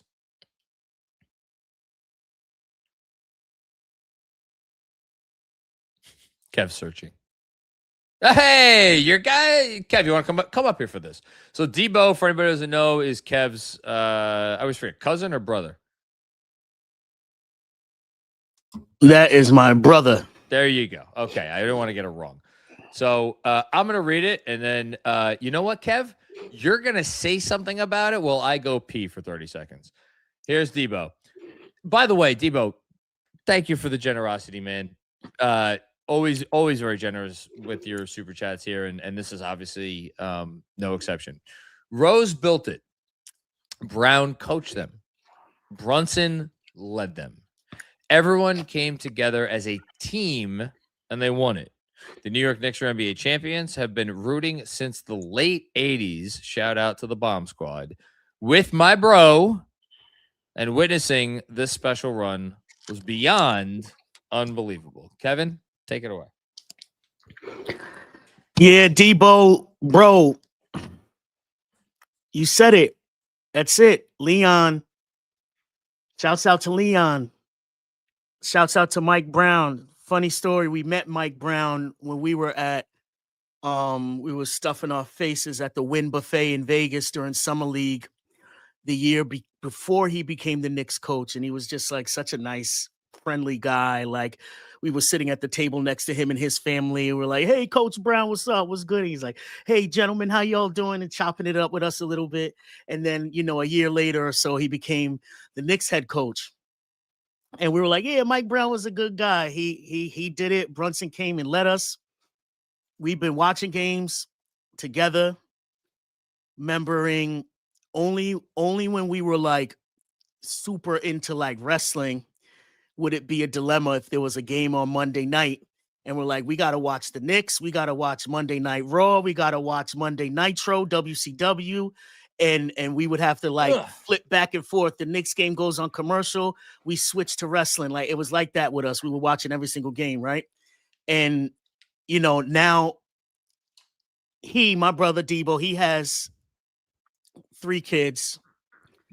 So one of my nieces, Amaya, he commented about this because he watched the last game with her, and I hope they watch this game together because now she is a diehard. We took all of the girls and my mother to the game in Atlanta during Christmas. Oh, that's awesome. And but her in particular was super locked in. So listen, shouts out, Amaya. You have a blessed childhood because you got to see the Knicks win early. Kev, this team, I forget what I was listening to a podcast in the last 24, 48 hours or so. There's like it's probably gonna. Oh, I was just the big picture. Shout out to Sean Fantasy, my podcast idol. There's gonna be like a country full of Knicks fans that were around a certain age watching this team, because this team is so damn #likable. And how dare anybody ever say anything otherwise? Anyway, Yep. Thank you, Debo. Thank you, Kev, for taking my spot for a sec. Yep. You're the man. Okay, onwards we go. That's me. I'm Jonathan Macri. Manuel with another one. And thank you, KFS, for this amazing journey. You guys are the greatest, and I couldn't have wished for a better group of people to experience this with. I think we all feel very fortunate that we were able to find each other. And to find each other at this time in this franchise's history is,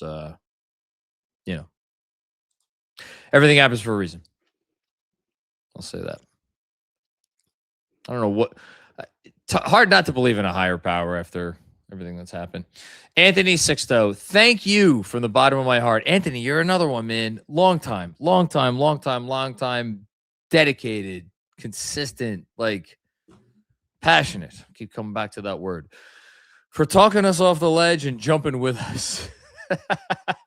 Yeah, both. It's probably more jumping than talking. I'll remember this for the rest of my life. And KFS is a key part of this memory. Clyde, Breen, Macri, CP, voice of the Knicks fans. # run it back. I'm loving it. We're getting run it back started already, man. All right, go for it, Kev. I got you. All right, thank you, Anthony. Emzal, you've been on all these post games, and every one of them is just incredibly generous. So thank you so much. I'm gonna take a sip of my bourbon here. Shout out to the Bardstown Bourbon Company. I have no idea where I got this bottle of bourbon. Probably from Ray Marcano or my mom.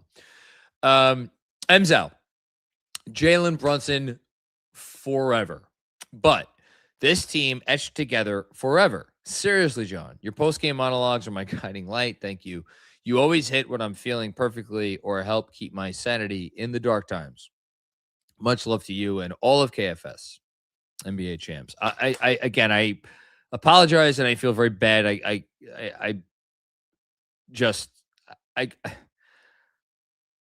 was just so thrown off tonight, and it was, I just couldn't get a grasp. But it's been a fun night regardless. Yeah, the team is absolutely one that will be, you're you have those teams. There was a question. It was I'm pretty sure it was a super chat that was first asked at the beginning of the playoff run, and then asked again later in the playoff run about those old T-shirts where it said whatever, Ewing and Oakley and Starks and Mason and I don't know who the fifth one was, probably Derek Harper, whatever. And would you buy that T-shirt of this team with the 5 names? So Brunson and Towns and Anunoby and Hart and Bridges, not necessarily in that order. And at when I was first asked, I was like, no, I would rather buy a T-shirt with the 2024 team, Brunson and Hart and DiVincenzo and Hartenstein and Jesus Christ, I guess Achua. But even so, that team, as of a month ago, still meant more to me than this team. And for them to flip that script just so emphatically, and I'll always remember the 2024 team. I'll always remember the We Here team. I'll always remember, some of the teams between those 2 years with RJ and IQ, despite my complicated relationship with both of those players. I'll always remember those teams. But now they kind of fall by the wayside. And it's it's a very surreal feeling where it's oh, okay, this is the forever team. This is the forever team. And we will remember the forever team as the forever team. And we will remember, like, this is fucked up. This is fucked up. But I don't think I'm being hyperbolic when I will say, like, Ariel Hukporti will occupy a slightly different place in our sports fan soul than, like, RJ Barrett and Emmanuel Quickly. And that's just what happens when you win a championship. Like, Ariel Hukporti came in and played, I want to look up the best. I don't know if the Basketball Reference box score. So Basketball Reference, like, has the box score, like, per by the second. ESPN only does it by the minute. So, like, it says 2 minutes for Ariel Hukporti. I don't know if that was 1:37 seconds. I don't know if it was 1:57 seconds. I don't know if it was 2 minutes and 13 seconds. Whereabouts. Whatever it was roughly 120 seconds. That 120 seconds, roughly, that Ariel Hukporti gave, he will walk into a bar. If God willing, the bars are still standing, 30 years from now. And a bartender will recognize him. And he said, what do you have? Okay, that one's on me. Thank you for those 120 seconds. And that's the difference. And that's talk about being a forever team. Talk about being a forever player. Shit, Jeremy Sohan, I'm looking at it. It says under minutes, 0. Now, he didn't actually play 0 minutes. I know because I witnessed him play minutes. I think it was like 5 seconds. Whatever it was. It doesn't matter. He was on the court. He was part of this thing. It's special.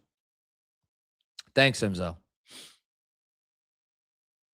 Elbow, what's going on, Elbow? Can't believe we did it. Thank you, KFS, for all the good and bad times, especially the bad times. You're welcome. Your pod really helped carry those disheartening times. Thanks again, and let's go Knicks. Well, I appreciate that. I know I don't always hit the mark during the bad times. I know I don't always hit the mark during the good times. But it's all genuine, and appreciate you riding with us all the way through. So thank you so much, Elbow. Very much appreciate that. Sam Garcia, again, a long-time guy. Shout out to Sam and the whole Garcia family. All the pain and suffering was worth it. We are the champions. Let's fucking go. Macri originally sent this on the other live stream by accident. LOL. It's all good. Thank you so much, Sam. Appreciate you. Hope you're doing well in post-grad work. You're a good dude, man. Murtog. Let's go with Murtog. Thank you. This is very generous, Murtog. Thank you so much. Shout out KFS. I've watched almost every single post game. Cap rules everything around me. Shout out to Jeremy Cohen. Me and Jeremy are going to be going live tomorrow at 6 p.m. All the Fred Cats Bigley appearances. Benjy, DJ, Andrew, Jeff, Sean with a W, trying to find a shred of hope, like we all did, like you did, and here we are. They gave us a lot more than shreds of hope over the last few years. It just took a while to realize it. Chris Carter, what's going on, Chris? Another long-time one. OG. Macri, I've been following you since the Periscope days. I know it, man. You don't got to remind me of that. I know you. So happy to share this moment with you and all of the Knicks community. You're welcome. Thank you so much. Thank you for always being a proud and avid supporter. John Leary, in the JB era, the Knicks have won 8 playoff series, which is the most in the NBA. So to be very clear, I wore a Patrick Ewing t-shirt today. I love Patrick Ewing. I think part of why I wore it today was I wanted Patrick to be able to let go finally of everything that I'm sure he's been holding on to for the last 27 years. But I just have to point out, Jalen Brunson has now won more playoff series in 4 years than Patrick Ewing ever won in any 4-year period of his career with the Knicks or any other team for that matter. So, like, yes, and the Knicks have won the most playoff series in the JB era. Like, this 4-year era, to your point, John, is as special and significant and victorious as anything we've seen in recent NBA memory, because there are no dynasties anymore. But the Knicks are it's like death, taxes, and the Knicks being good. That's where we're at. Thank you, John. Hazu, non-bias aside, best finals since 2016. Tough to call a finals the best finals since X year when it's only 5 games. I think here's the conversation, Hush. You ready for the conversation? Here's the conversation. Was this the best 5-game finals in NBA history? And I think without looking it up, I think the easy answer is yes. And I think you go from there. It's the best 5-game finals in history. It's tough to compare it against a 7-game series, even if within the 7-game series there are 3 or 4 non-competitive games, just because the stakes tonight, like, okay, let's say the Knicks lost. All right, they got a home game at MSG. And if they lost that, they got another game to play. So the stakes aren't there. You don't get to a game 7 or a game 6. Best 5-game series in NBA history. How about that? Best 5-game series in NBA history. Thanks, Josh. Mango Man, wow. Grateful to root for this inspirational group of men. Also for KFS being an integral part of how I fan. Man, thank you so much. That means a great deal. We try to be a force for good in the universe. The long summers and countless hours you all got me through mean a lot. Thank you all, KFS fam. Thank you so much. It's our pleasure. It's our privilege. It's our honor. And it is our joy to say that it was all worth it. Thanks, Mango Man. Sean with another one. Sean IGL Fowler. And yet, I'll see y'all at the parade. You're not the only one. Oh, it's going to be so lit. Thank you, Sean.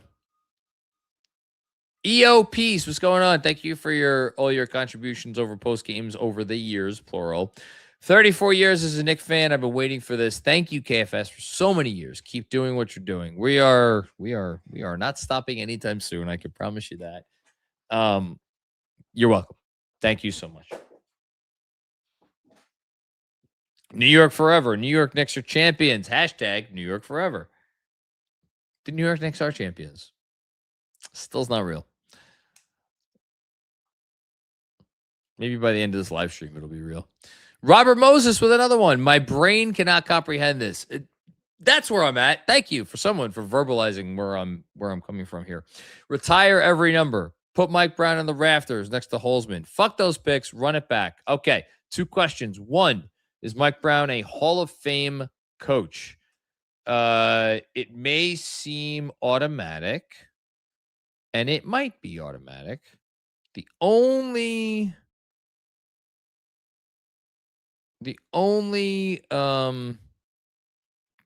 thing that's tough here, where is he? So over 500 wins, and now he has an NBA championship. So that is pretty good. So you'd say, all right, is anyone have that many wins and is not in the Hall of Fame? And there's only Budenholzer, it's early. So you look at Casey Jones. Now Casey Jones was with the Celtics, and Casey Jones, I think did not get a lot of credit because it's like he took over a ready-made Celtics team. But Casey Jones won 2 NBA championships and won over 500 games. He is not in the Hall of Fame. Everybody else. So you have Al Attles, but Al Attles was like a 500-ish coach. The difference between Al Attles and Mike Brown is way over 500. Al Attles was like a 500 coach. And then everybody else with a championship and over 500 wins, just double checking right now, who is eligible. Dick Motta lost more games than he won. Everybody else in the Hall of Fame that could be in the Hall of Fame. So, will Mike Brown get in? Pretty good odds. Again, it's just Casey Jones. That's not. And again, Casey Jones, very good winning percentage, but it was like he took over that ready-made team, which is, Mike Brown did not he took over. He brought the Knicks to a championship. So I don't know. And then the other one, as far as retire every number, Brunson, yes. Cat, yes. Hart, yes. OG, yes. And then Bridges and Mitch are the two that are on the dividing line as of right now. My guess is every starter from this team will eventually get their number retired, with Mitch is kind of on the border. Thanks, Robert Moses. John Leary, thankfully they ended up with Brown as head coach and not Kidd. Talk about dodging a bullet. I'm sorry, but Jason Kidd doesn't accomplish this. Thank you, John. Paul D.S. 42 years I have waited for this moment. 42 years for tears of joy. Enjoy this moment, everyone. We are fucking champions. Thank you so much, Paul. Appreciate that. I'm sure the wait was worth it. I haven't been waiting 42 years. I'm 43 years old, but I've been waiting 42 years as a Knicks fan. Let the tears flow, man. Let the tears flow. Jessica, what's going on, Jessica? Love to John and Andrew, your families, and everyone involved with KFS. Love all of you and wouldn't want to enjoy this with anyone else. Unreal. In tears. Well, thank you so much. You're welcome. It's our pleasure to do it. Thank you, Jessica. Sam with another one. Becky haven't come outside. Becky's gonna get a lot of shit. I wonder if Becky has. Let's see if she's trending on Twitter. Next up. Oh, look at that. She is. Oscar, what's going on? From halfway around the world, came to see the team play some games at the end of the year. Oscar, I think you may have been a good luck charm. We did it, John. We did it, KFS. We did it, Knicks fans. I really got no words anymore. I thought I would be crying right now. All the years were worth it. Yeah, they were worth it. I also thought I would be shedding more tears. Here we go. Jalen Brunson on anyone who said he's not a 1A guy. I didn't respond to them then. I'm damn sure not going to respond to them now. And that is why he is Jalen Brunson. And you are not. Thanks, Oscar. Ja! Last one. Hashtag last one. Ja so focused. Another OG of the post game. Thank you, man. This is incredibly generous. Appreciate you so much. Hashtag last one. We won the last one. The last game of the season. The one game my parents waited for when I was a kid rooting for MJ. The one I wish my father could have lived long enough to see. Oh, goodness. This game is the one, and this team has brought us the dream. Thank you. Well, you're damn welcome. I think my dad probably would have liked to see this too. Appreciate my dad for introducing me to the Knicks. Don't know where I'd be if he didn't do that. Yeah, shout out to everybody who has a loved one that loved this team and is no longer with us. And yeah, shout out to you, Ja. Appreciate you, man. You'll always appreciate your contributions. Hush, a damn second round pick, man. Gave up $100 million and to give us this. Or $100 million plus to give us this. The most selfless athlete of my lifetime. Words can't describe him. He's deserved everything coming to him, or he deserves everything coming to him. Every penny of that next contract. Among the things I am very happy about sitting here today at 4:08 in the morning, I pray all the extension discussions and negotiations will be very smooth. Give Brunson all the money. Honestly, give Cat all the money. Give all of them all the money. And we'll deal with tomorrow. These guys deserve it.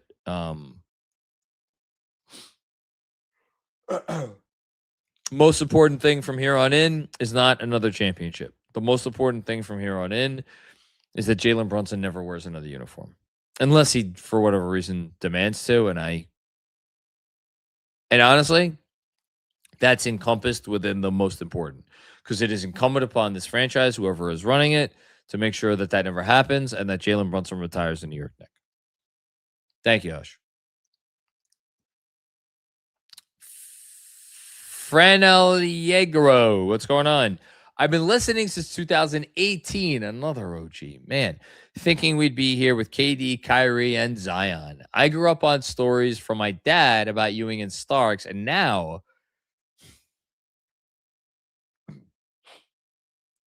I get to tell my kids about Brunson and Cat. Let's go Knicks. Yeah, I was always skeptical that KD was going to happen. I was always hopeful. I wanted him. Definitely wanted him. Wanted him and Kyrie. I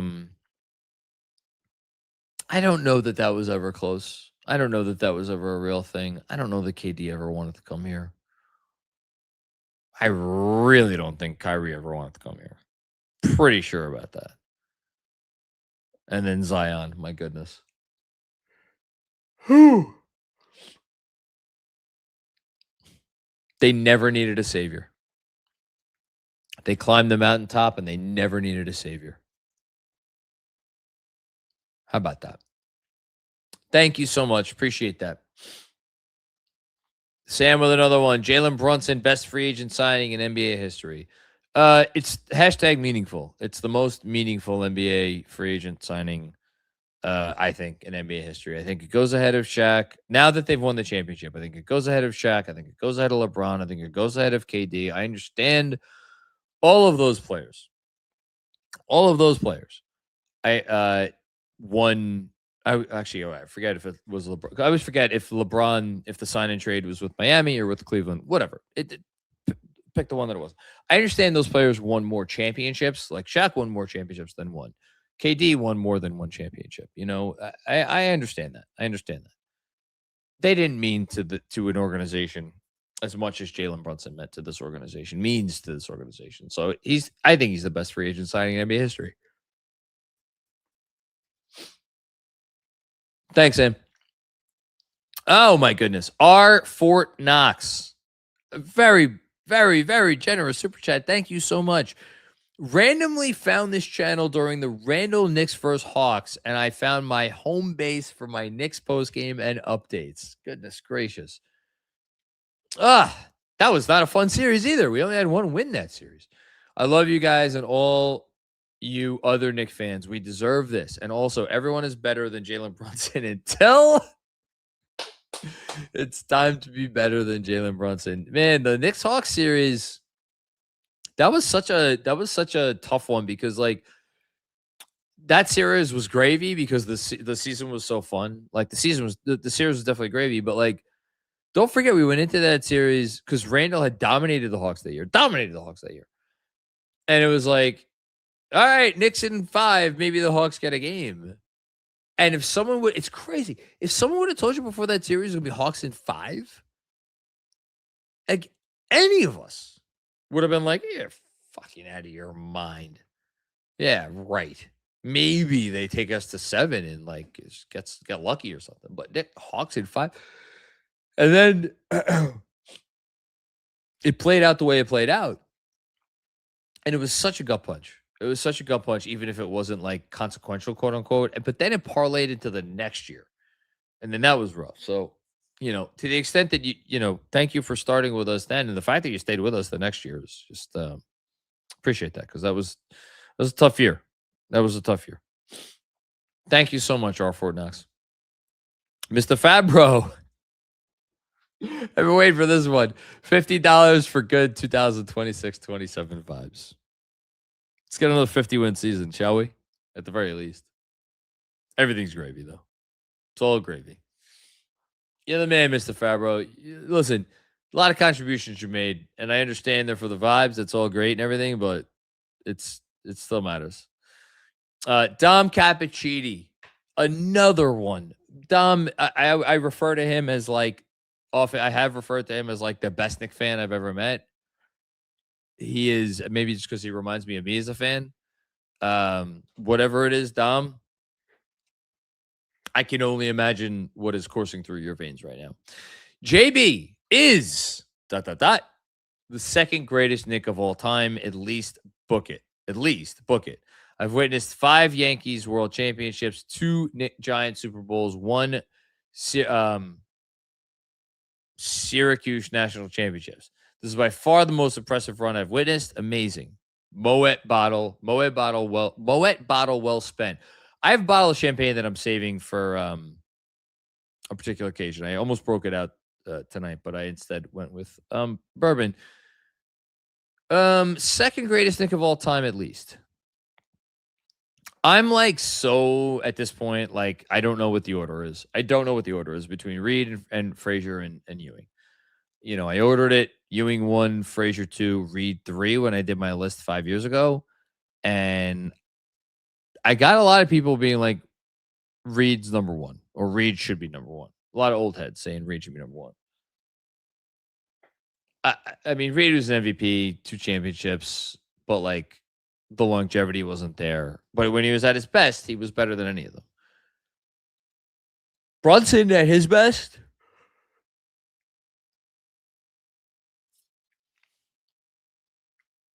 I'll say this. I think Brunson will retire as the greatest Knick of all time. And now that will be justified. That was not would not have been justified if he didn't win a championship. Now that he won a championship, it is 100% justified that he can retire as the greatest Knick of all time. I need to spend more time thinking about it before I make that proclamation right now. Thank you, Dom.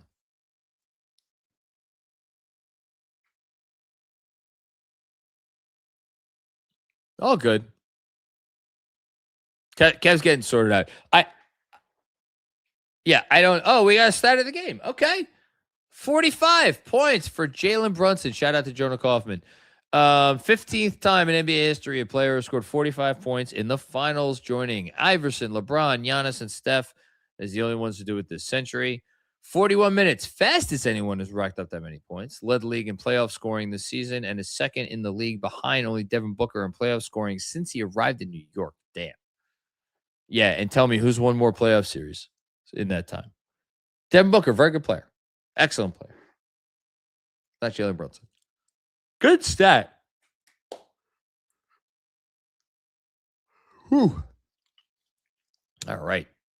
John Leary, remember the Athletic poll? The Knicks got 0 votes. I saw that floating around before. So for anybody who may have missed that, the Athletic polled however many players in the NBA, not every player, but like a lot of players in the NBA, right before the playoffs started. Right before the playoffs started. And they asked, who's going to win the NBA championship? Not a single person picked the Knicks.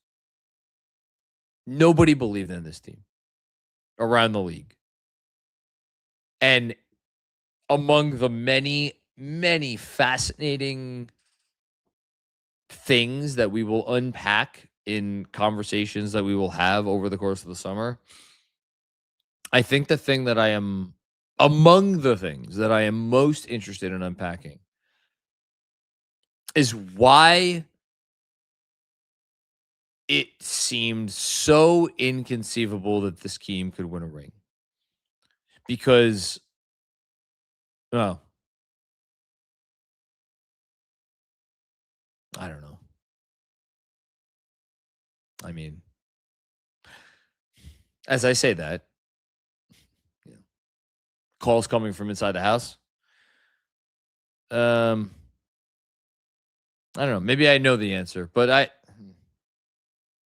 don't know. I also live with this team every day. I don't know. It's interesting. It's interesting, and it deserves further consideration. Thank you, John. It just means it's unprecedented. How about that? Another one for Jess. We are all Jonathan Macri. Happy, happy, joy, joy. Are we? Are you? I feel bad if that's so. Thank you, Jess. T Doyle, what's going on, T Doyle? How you doing? My Knicks mug I usually fill with peppermint tea after wins. Got champagne in it now. Yeah, Macri, yeah. Yeah, I'm sticking with the bourbon. I'll get to the champagne, though. Thanks, T Doyle. Chinese Swede, what's going on, man? Now that we've reached the offseason, how excited are you for the Knicks to blow this team the F up? Never been a more unlikable team in NBA history. Sorry, Macri. You'll never live this down now. 2026 NBA champions. Hey, man, I wear like a badge of honor. Because every word of that was like absolutely genuine. Every word of that was absolutely genuine. I meant it at the time. I felt it in my bones, felt it in my blood. This team frustrated me to no end. And if I'm being honest, call me an asshole for this. It's fine. It's certainly been called worse. If I'm being honest, it feels more justified now today than ever before. Because this team always had the talent. Like, they just went 16-3 with the highest scoring margin in the history of the NBA playoffs. They just dominated the East. They solved every puzzle the Spurs threw at them. They scaled every mountaintop. And did so, again, with 3 playoff losses. One of the most dominant runs in the history of any sport ever. And yet, there were a handful of times during the regular season, including the night that I had that meltdown, where they looked like they could not be bothered to play basketball together. And credit to all those people out there who are able to compartmentalize regular season games in a way where they realize, like, hey, it's just the regular season. It shouldn't matter as much as, like, it probably feels like it matters to me right now. I've never been one of those. If you show up to a regular season game that you say matters and then you don't show up and you get your doors blown off, that's going to matter to me. And I'm going to tell you about it. It's always been the way I've gone about my business, for better or worse. And it's because I knew in my heart this team had so much more to offer. And they didn't offer it. And we weren't seeing it. You know? So, appreciate the comment for sure. And, like, look, that clip was great for us because it got a shit ton of views, and, you know, that was the more important thing. But, like, you know, that's not something I have to live down, you know, with all due respect. Owned every word of it then, own every word of it now.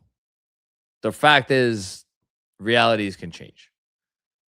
And I couldn't wait to fucking blow up the team then because they were not producing to their talent level. And this playoff run, they have produced so far beyond their talent level that it is staggering. So, yeah. Red Rich with another one. What's going on, Red? Appreciate all the contributions, man. John, I showed my 8-year-old daughter, Audrey, the sign your daughter made, which is right here. She was inspired and made Jasper and I a sign each. I think our daughters were the difference. There we go. Let's go next. I think I'll have to laminate this, honestly. I love the colors that she did. That's the thing. Thank you, Red Rich. Tim L, what's going on, Tim? The whole team deserves all the credit in the world, and shout out Tibbs, who set a culture of never giving up with these core guys. Mike Brown is a better coach, and a huge reason we won, built on the foundation Tibbs set. He was the better coach for this team for sure. There's no question he was the better coach for this team. In terms of, like, who's the better coach between the two of them, I don't know. It ultimately doesn't matter. Mike Brown was the better coach for this team with the foundation that Tibbs laid. As you said, Tibbs had to be the guy to get things started. Mike Brown had to be the guy to finish the thing. What's tougher? What should we appreciate more? Look, Mike Brown brought home the chip. So he's the guy that's going to get the glory, as he should. He deserves it. Thanks, Tim. Appreciate that. JT, what's going on, JT? This fucking team wouldn't have wanted it any other way. The Knicks never die. These Knicks never die. Excuse me. I can't believe they were down 16 points in this game. I can't believe they fucking got down 16 and still won it. I can't believe they actually won the title. It does not feel real. I need a cigar. Thank you, JT. Dennis DiSabato. What's going on, Dennis? Tears of absolute joy for every single fan who has enjoyed heartbreak year after year.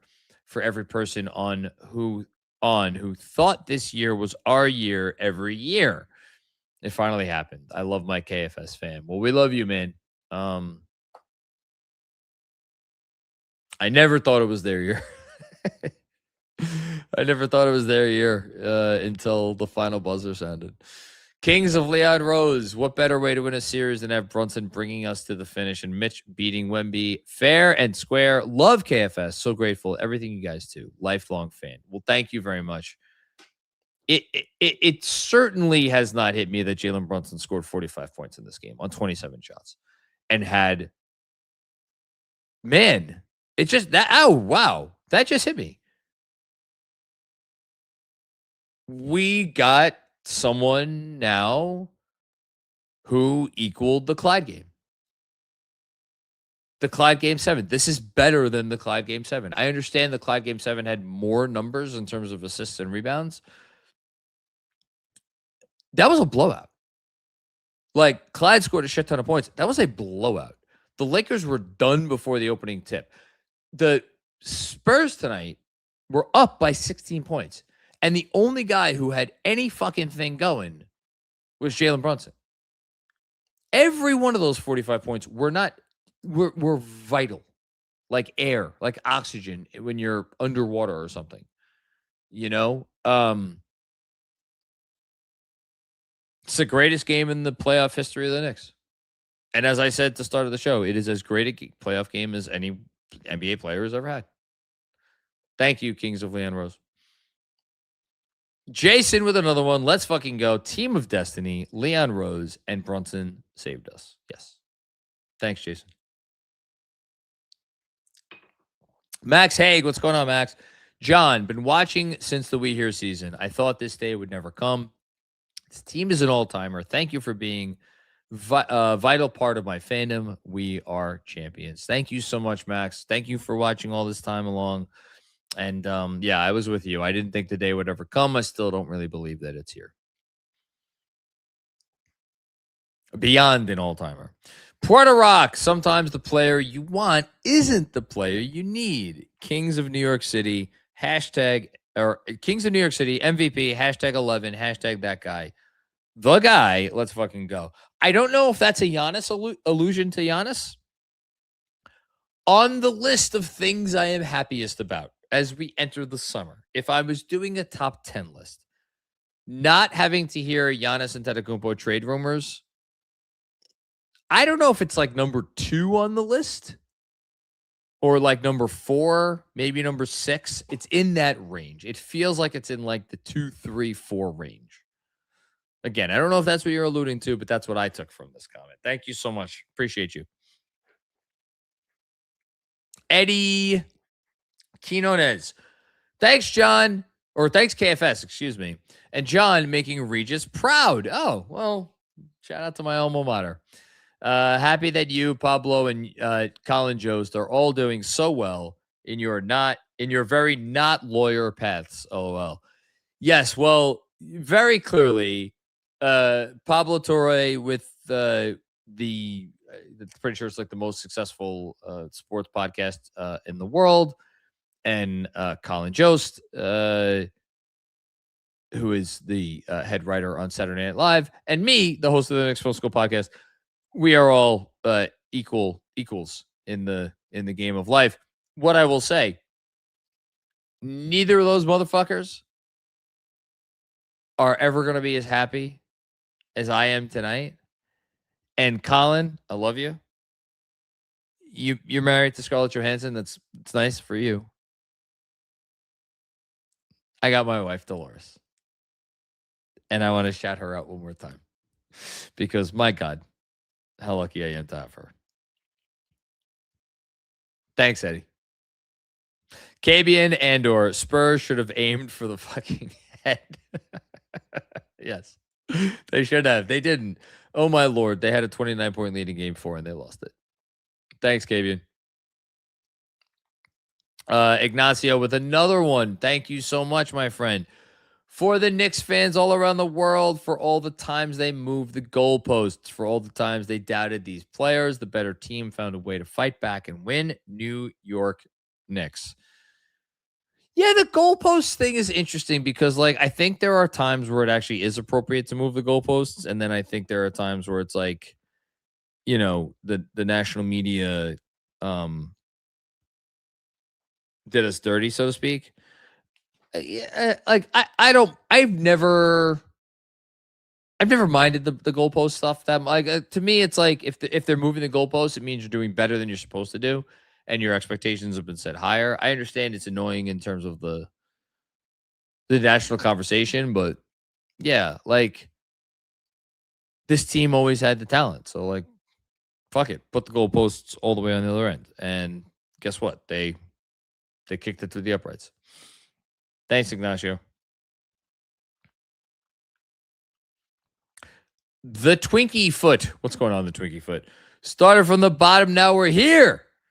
Thanks, Mac and crew, for giving us a North Star during everything that came before this. Love you guys. Well, thank you for being a part of the journey, my friend.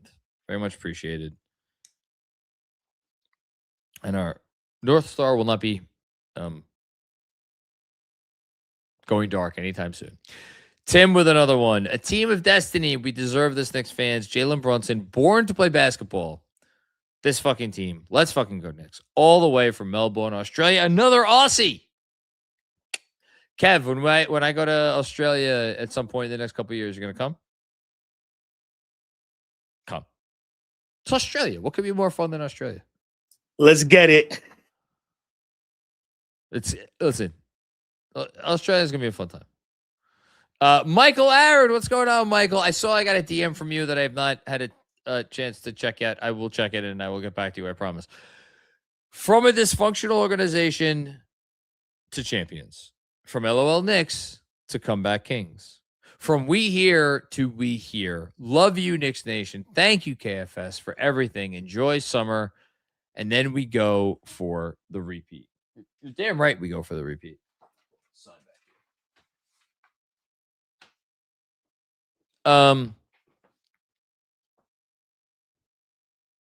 We weren't a dysfunctional organization. We were the dysfunctional organization. You know? And it wasn't just once or twice. It was like a handful of times. They were dysfunctional during the Marbury time with that whole Michigas.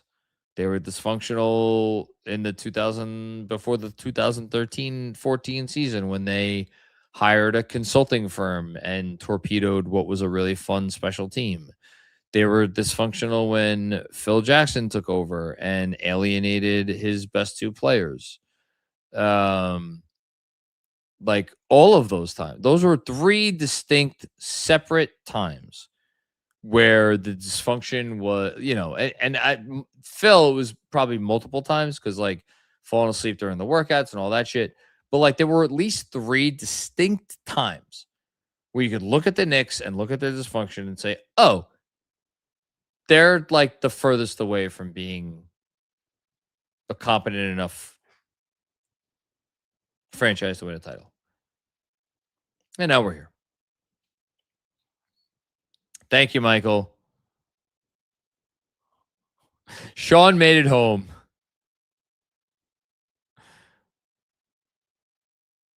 Love it. Rob McKenna, what's going on, Rob? This team had my partner who can't stand basketball 3 years ago in tears. Who couldn't stand basketball 3 years ago in tears. Special group. Let's fucking go Knicks.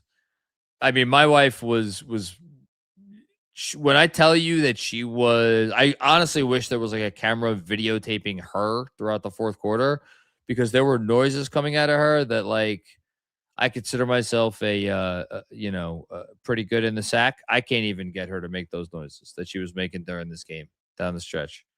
And again, I promise you, I have many talents. But yeah, she was so excited. That's the part that's so cool. And then my daughter, waking up, she fell asleep during the game. She had a long day. My goodness, did she have a long day? But she fell asleep after the game and is happy. It's pretty cool. Pretty cool. Thanks, Rob. Visual variant. Hey, Duran, long time no see, man. How are you? I hope everything's good. Love you guys. Love the team. You fuckers had me crying. Thanks for everything you guys do. Our pleasure. My pleasure. Thank you for the extraordinarily generous contribution. And boy, oh boy, what a perfect dollar amount. Maybe I should get $53 instead of hashtag 53 wins. Ron Tequila, oh my God. Correct. It's the correct answer. Huzu, Leon Rose, Wes, Gerson, Perrin, Aller, and on. Thank you for taking on this franchise. Thank you for changing my sports fandom life. I can't believe it. Listen, shout out to all those guys. Shout out to Walt Perrin, helped with several draft picks. Gerson, no doubt. Yeah, Wes, connections, the whole thing. Brock Aller. Have not gone on a soliloquy about Brock Aller yet. I will not make this Brock Aller soliloquy that long because I don't know much about him. I will just say, from everything I have ever read, been told, heard, etc., etc., etc.,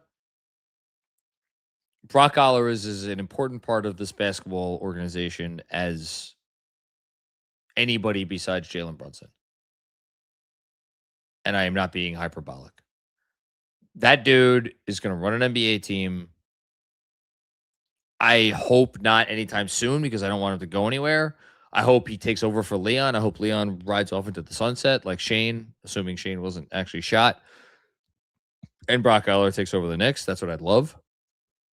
I just don't want him to go anywhere because I don't know that anybody out there fully comprehends at this point, at least, how much of an asset and a vital asset at that Brock Aller is to this franchise. So hopefully he doesn't go anywhere. Thanks, Hush. Chris with another one. Cried my eyes out like a baby, as you should have. I think I held it together mostly. Funny enough, the closest I came to losing it was during the intro video. Shout out to Andrew for that. Robert Cross, first time, long time. It's your boy John. We are champions until the end of our days. Our captain delivered hashtag 53 wins. Yep. Forever. Die in peace. That's it. Could die in peace. Fraser, what's going on, Fraser? Love you guys. Love you too, man. Or gal. Thank you for the watch-alongs, the whole playoffs. No way my heart could have handled these games watching by myself. My heart couldn't handle watching these games, and I was watching it with all of you.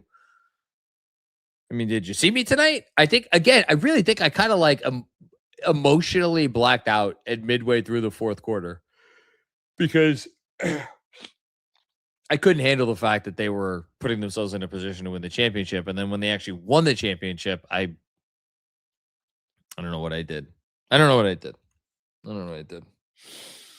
Thank you, Fraser.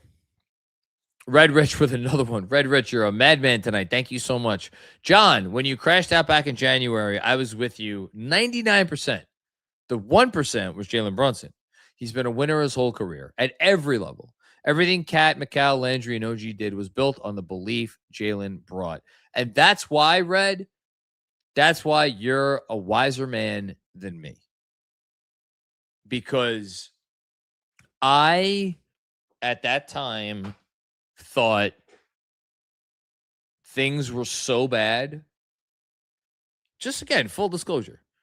I thought things were so bad that even Jalen Brunson was like, I was wondering, not that I ever thought he was like part of the problem. I never, to the extent that there was a problem, but like, I didn't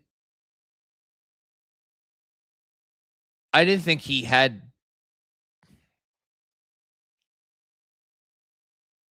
I thought it was too disjointed. And I didn't think it was possible for any one person, including Jalen Brunson, to be able to pull it all together. And like, here, I was wrong on two fronts. One, I was very wrong on two fronts. One, I was very wrong on more than two fronts. Here are the two fronts I think I was most wrong on. One, Jalen Brunson is that guy and is that dude and is that leader. And two, this is just such a better group of guys than I gave them credit for. I just, at that time, I thought the ego, I thought that the egos were just, that they were much bigger and certainly much more detrimental than they actually wound up being. And that there was much less selflessness than there actually was, and much less willingness to sacrifice when it came time to sacrifice. I just didn't believe any of that. I didn't believe any of that. I didn't think that any of that was in the cards. And now here we are. Thanks, Red. Hush with another one. 2022 draft night. How could I forget it? We did not know. The greatest night of this franchise, greatest night of the modern fan's life. I love you all. I love all Knick fans. Love you, Hush. This night, everything changed. Cleared the money that they needed to clear. And then, what was it, a week later? Signed Jalen Brunson. Shout out to Alec Burks, Nerlens Noel, Kemba Walker, and Alec Burks, Nerlens Noel, Kemba Walker.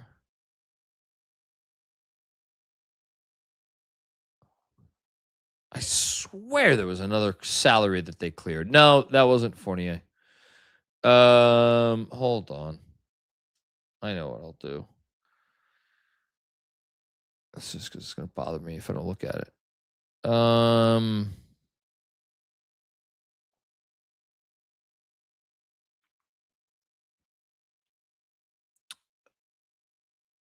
It might have just been those three. I think there was somebody else. Hold on. Maybe it was just those three. Hang on. I'm looking at one more thing. Because if I don't look again, it's going to bother me. Nerlens Noel. Yeah. It was just Noel, Burks, and Kemba. That's it. It was just those three. Thought it was somebody else. Wasn't. Thanks, Josh.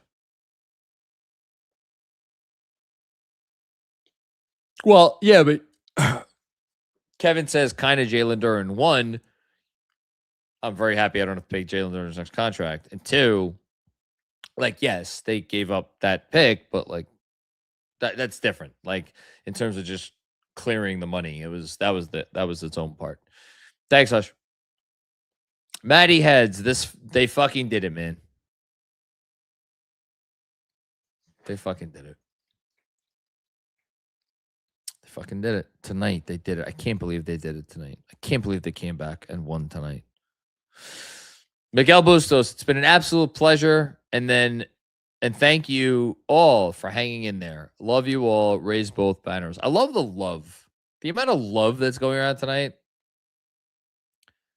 Seriously, it's like a Greek orgy. It's fantastic. Dan Hidalgo with another one. You like that one, Kev? You like that one? There you go. Kev's been to a few Greek orgies in his day. He's not going to talk about that, though. He's shy. Dan Hidalgo. Reality. The Knicks dominated the field, and JB can be the best player on a championship team. Yes. That is the reality. That is a inarguable reality. Inarguable.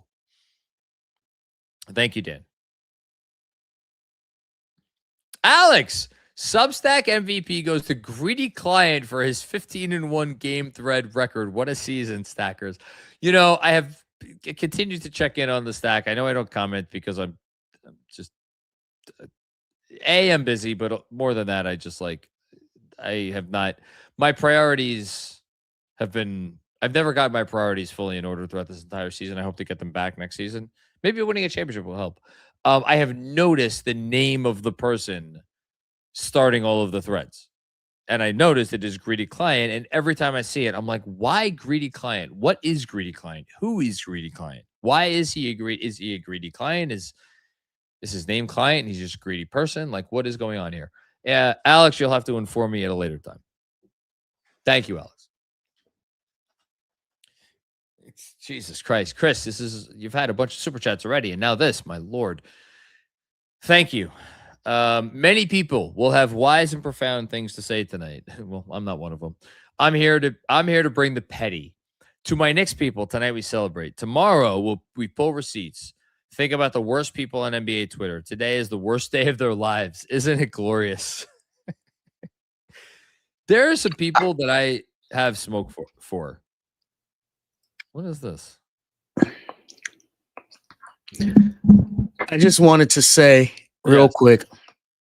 So far tonight, early right after the win, Mensa had me, KFS's own Mensa had me dying with the receipt pulls he had. And he said he's not even doing the nasty ones till tomorrow. Well, today, but later on. So if you want to see some great receipt pulling, at More Like Mensa on Twitter. Speaking of receipt pulling, this isn't even a receipt, but I'm going to send that a tweet because why not?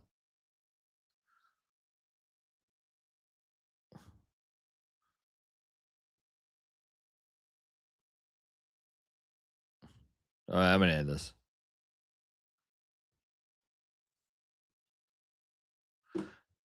Thank you, Chris. I have smoke for some people.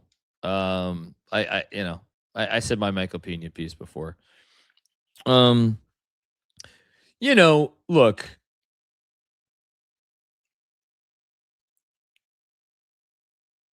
there are people that have taken a particular amount of joy in poking fun at the Knicks over the years. And I'm not talking in like a content creator way. I'm talking about there are journalists out there, like very good, very real, very honorable journalists out there, who have taken an immense amount of joy in poking fun at the Knicks over the years, and kind of piling on and getting in on the fun when they were bad. I hope if anyone out there fits into that category, I hope they just, everybody makes mistakes. God knows. We've all said shit we regret. I just hope everybody does the right thing now and pays the proper respect and gives this team the credit that it's due. That's all. Thanks, Chris. Yash, my buddy Yash. I still remember those post-game shows from Mitch's rookie year when the Knicks only won 17 games. What a ride. Love you, buddy, and everyone else at KFS. Now let's run it back next year. Giddy up. That's my good buddy Yash, who I know from back in my law school days. Shout out to him. And he got me both Crowan Barrett Jr. and Cat. Cat doesn't really have a name. Kind of subtly made its entrance into the background, but yeah, he got me. That's KAT, not CAT. So shout out to you, Yash. Jacob Sklar, what's going on, Jacob? Thank you, John. The KFS community has meant so much to me and contributed to the experience of being a Knicks fan in this moment. Listening to post games after wins, losses, heartbreaks, and exhilaration. Congratulations to you, man. Congratulations to all of us. It's a communal experience. Really happy that we could be part of your fandom, and honored to have you say those things. Really, thank you so much. BK Shada with a Jesus Christ, very incredibly generous contribution. Thank you so much. Beautiful baby, by the way, in your avatar there. Congratulations. First time, long time. After all these years suffering with this team, finding this community made me feel like I was not crazy. We deserve this championship. We deserve this team. We deserve to win it this way. Hashtag Big Body Brunson. Hashtag The Big Bodega. Hashtag F them picks. Hashtag hustle hard. And then I love this hashtag just OG. OG doesn't get a nickname. He's just OG. That's so appropriate because he doesn't say anything. Although I did see him in the post game with the NBA associate, John Wall and Chris Haynes, I think, wearing those sunglasses. You're not crazy. You're not crazy. You've never been crazy. None of us have ever been crazy. I mean, other than the fact that we're all crazy.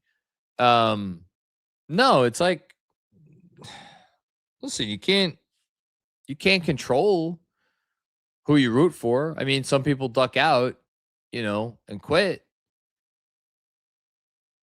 And that's fine.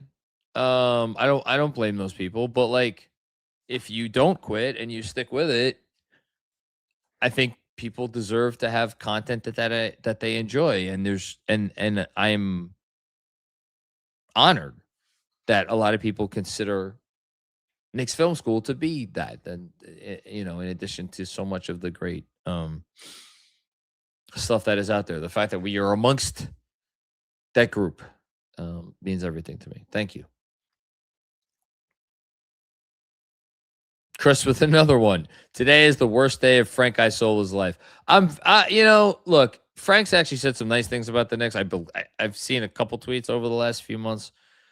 Listen, Frank Isola is not the only media person who hates James Dolan. And if you are a media person, he's an easy guy to dislike.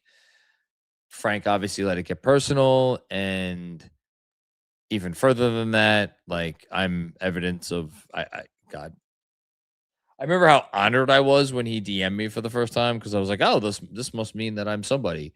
And then he just said some of the just really mean-spirited stuff. And I get it. Like, whatever. I said mean-spirited stuff to him.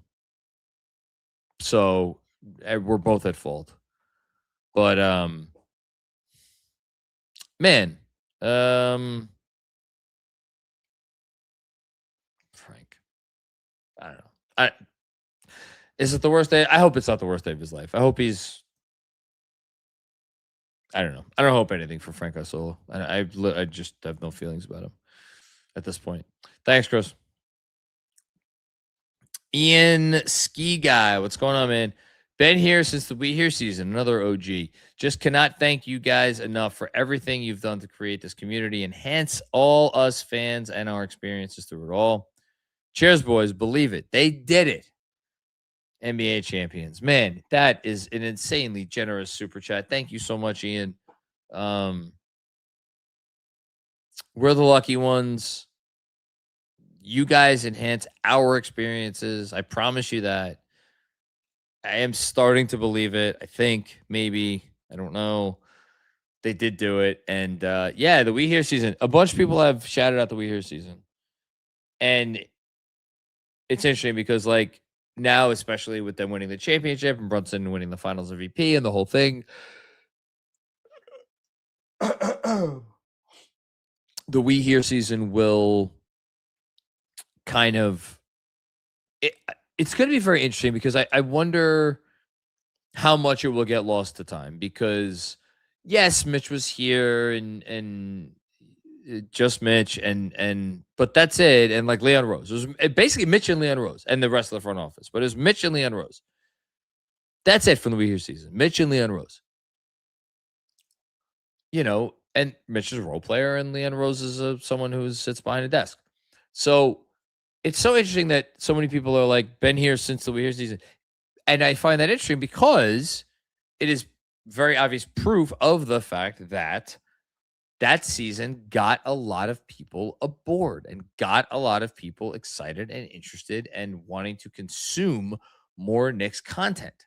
So there was something very special about that team, even though it was clearly, I mean, when you factor everything in, like, was it one of the 10 best teams in the league? Probably not. 8 best, 10 best? I don't know. But yeah, that team brought people in. I think if you were a latent Knick fan and before that team, and then that team got rolling, it was like, oh, I'm going to dip back into this. So that team deserves a ton of credit. Julius Randle, most especially. Thanks, Ian. Loyan with another one. At the last second, ticked down. As the last second ticked down, the Knicks fans here in San Antonio went nuts. A half century of dreams, hope, and mostly despair flashed through my mind. The joy is indescribable. Huge love to KFS fam for being the beacon of hope. My absolute pleasure. Thanks, Leon. Colin Gick, raise both banners now. Dude, Colin, I'm so fucking fascinated to see what if they raise the cup banner. I'm so fascinated because they should. They honestly should. They should raise the cup banner. I'm just curious to see if they do it. I grew up in New York and moved to Dallas to be with my now wife. Congratulations. KFS has kept me feeling connected to the city I still call home. Thank you for everything, KFS. We deserve this. Well, that's great. Thank you so much. Was in Dallas once, had a delightful time. I like Texas. I've always enjoyed my time in Texas. San Antonio, Spurs aside. Texas is a good state. And they have some good cities and the whole thing. But yeah, I'm sure it was interesting for you to be there during this time. Thanks, Colin. Rat-lifed? Is this Rat-lifed? I think it's Rat-lifed. Mr. Macri, thank you for being an integral part of this phenomenal run. Well, thank you for being very generous here. It's incredibly generous super chats. So many of these super chats are incredibly generous. My God. The Knicks championship was enough of a gift, I promise you. Pat and Blair, thanks for making room on the bandwagon for a new fan last year. Look at this. Now he's shouting out. We're getting shout outs to other people via super chats. This is wild. Hi, Pat. Hi, Blair. We are the champions, my friends. Now, I just need to go get my Macri jersey. Let's go next. Your Macri jersey? What are you, insane? Oh, you got me thinking about all the merch that I'm going to get now that they've won a title. I may wear nothing but Knicks championship merch for until I'm 50. Maybe even past then. Because why the fuck not? Oh, Macri jersey. My God. Go get a Josh Hart jersey. Please. Thanks to Rat-Lifed. Chris with another one. We got this one already. Today it's still the worst day of Mike Kublai's life. Alpha, what's going on, Alpha? And Kev, give me a rough estimate on numbers when you can, just so I get an idea. Summer League Championship meetup. KFS champs into intro gave me chills. Gave me chills too. That was the closest it's come to hitting, is watching that intro.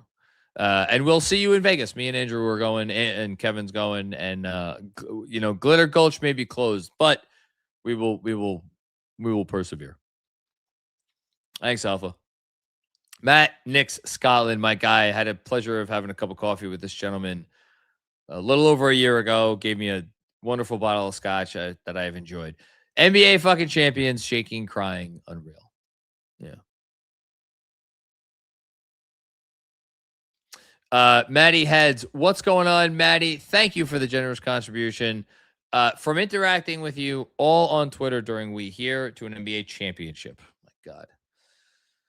I'm so thankful for KFS. Love you all. Love the community and can't wait to celebrate at the parade. The parade is going to be lit. The parade is going to be lit. I'll just say that. And I look forward to that. Jessica with another one. Robert Cross better fly me to New York City for the party bus. If Robert Cross comes here to New York City with a party bus, it has to be with a party bus. If he just flies here to New York City, that's different.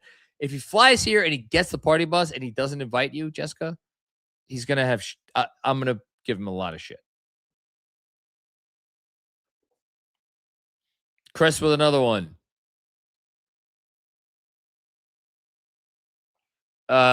Every single person in Philly is experiencing the worst day of their lives, and it makes me so happy. You know what? Is that true? I don't know. Maybe it is. I feel like there's the Knicks have picked up a lot of fans across the league or across the country over the last few months, but who knows? Thanks, Chris. Yash with another one. Also, couldn't be happier that Jalen Brunson was the one to win Finals MVP. He's our 1A, 1B, 1C, and every other letter of the alphabet. Most unselfish superstar in professional sports right now. I don't really follow any other unprofessional sports. Professional sports, so I can't speak to this. I will say that I am also happy he won Finals MVP, and like I answered a comment on this the other night as far as like, oh, if Brunson doesn't win MVP, does Becky Hammond have a point? And I was like, fuck her. He's the engine. He's the this. He's the that. I wanted him to get it. I wanted him to get it so he could just be done with this fucking narrative once and for all. Because who the fuck needs it? Seriously, who the fuck needs it? He doesn't. He doesn't deserve it, and kudos to him. So, yeah. Thanks, Josh. GC Malerbo. What's going on, GC? KFS and the Knicks helped me through depression the last 5 years. Oh, no, that's not good. You're part of my daily routine. I'm not from the U.S., and here many people don't even know what the Knicks are, but I do, and I care. Love you, Jalen Brunson. Oh, man. Thank you. I'm so sorry. I'm so sorry to hear that. I was never diagnosed with depression. I definitely thought there were times during college, ironically enough, which is supposed to be the most fun time of your life, where I definitely thought or wondered if I suffered from depression. It's a very serious thing. When like during that time, I remember how valuable outlets were. We're here for you, man. The community is here for you. There's people to lean on. I'm here for you. I'm pretty easy to find. So reach out if you need to or want to. And I'll be happy always to have a chat. And I hope you're happy tonight. Thanks, GC. Chris with another one. Can we fly Robert across in for the parade? Robert could buy his own ticket. Listen, Robert Cross, he could fly half of Bend, Oregon out here for the parade if he wants to. If he wants to. I don't know if he wants to. I don't know how many friends he has in Bend, Oregon, but thanks, Chris. David Crockett, I want to give just such the biggest shout out to him. Longtime friend, longtime inspiration.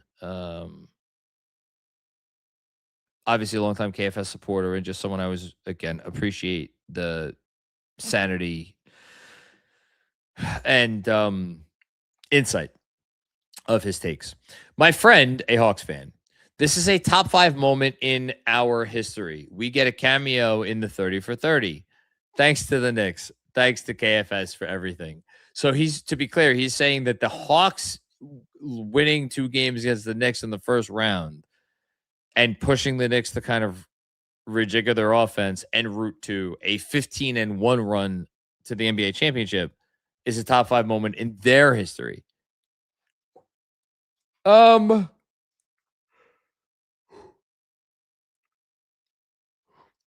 Are we counting Bob Pettit?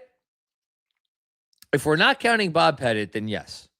If we're counting Bob Pettit, then no. Because if we're counting the time before they relocated to Atlanta from St. Louis, then we got some other stuff to talk about. But if it's just since they've been in Atlanta, top 5 moment. You got Neek, you got Trey, you got the Budenholzer team. What am I missing? Probably it. Trey, Budenholzer team. Oh, the team that pushed the Celtics to 7 games in 2008. And then this. There you go. There's your 5. Shout out to the Hawks. That was terrible. Hold on. There it is. I got there. Matt with another one. Thank you, John and the KFS crew. I can't watch many regular season games live due to time difference. It's KFS that accompanies me to and from work every day and keeps me fully connected to the Knicks. Thank you for everything. Dude, you're right here with us. It doesn't matter that you're halfway across the world. It doesn't matter. It doesn't matter. We're all in the same place. Whether even if it's not physically, we're all in the same place. And again, I can't say how honored I am. Honored I am that you choose us for that. Because there's so many Knicks podcasts out there. I should point this out when I talk about this stuff, but like there's so many fucking podcasts out there. I'm sure many of them are very good. The fact that people pick us it's just really appreciated. Thank you, Matt. Domain Connect. Send Brooklyn 2 more picks. Back-to-back champs next year. All right, here we are, 5 hours and 6 minutes into the postgame show, and I believe this is the first comment regarding Mikal Bridges. Unless I've missed something, Kev. I don't think I've missed anything. I think it's the first Bridges adjacent comment. Listen, folk, getting angry. Mikal Bridges has been, for many people, during many occasions over the last 2 years, a very frustrating player. He has been a frustrating player in large part, or in at least significant part, because he was not being used properly by my beloved Tom Thibodeau. And that is a reality. And it's an unfortunate reality. And it's a reality that took me a while to come to grips with, but it is a reality.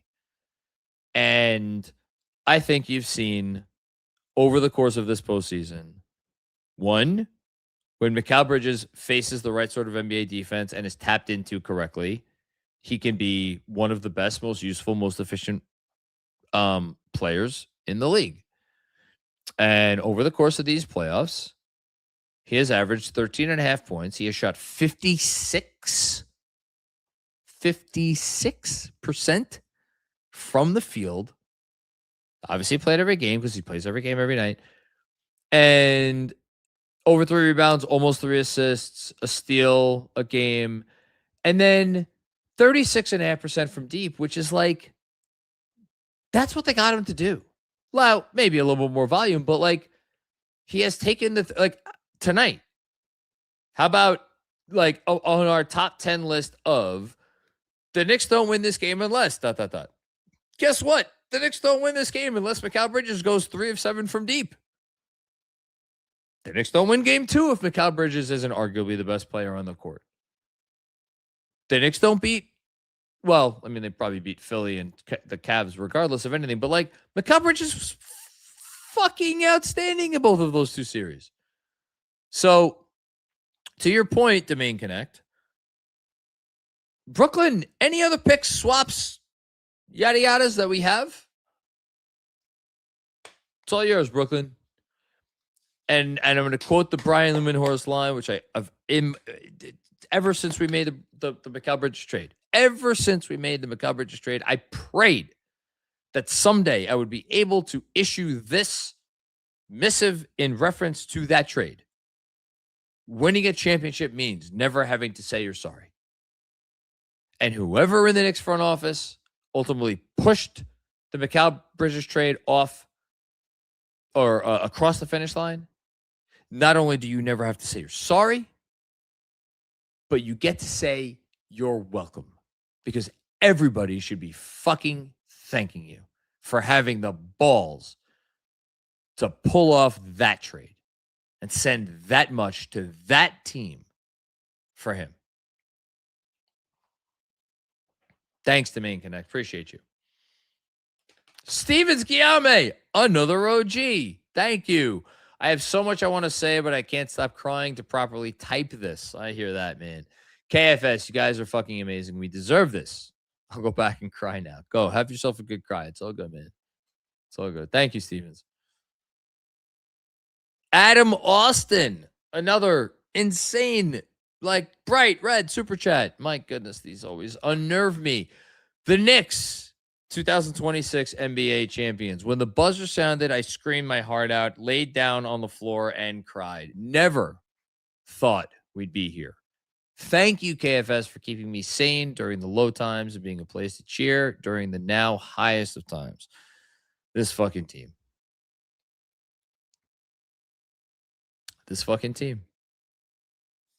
Nothing else. I have nothing else to add. You're welcome.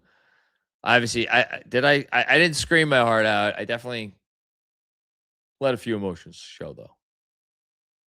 Thanks, Adam.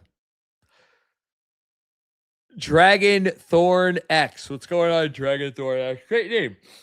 I cried too, John. KFS has been part of this journey for me as well. Been listening for years. Been through the ups and downs. Emotions just hit me as well. Could not believe this at first. It's 5 a.m. I can't believe it. Oh my God, the newsletter's late. I just realized that. Sorry, anybody out there who's still watching who is a member of the Knicks Film School Substack. I will get something out this morning. I don't know what it's going to say, but I will get something out. Thank you, Dragon Thornex. Appreciate you. Aussie Knicks fan, another Australian Knicks fan. Got to get down there ASAP. From we here to we here, NBA champs. I love KFS. Will always remember this championship alongside KFS. You deserve this. We all deserve this. No, man.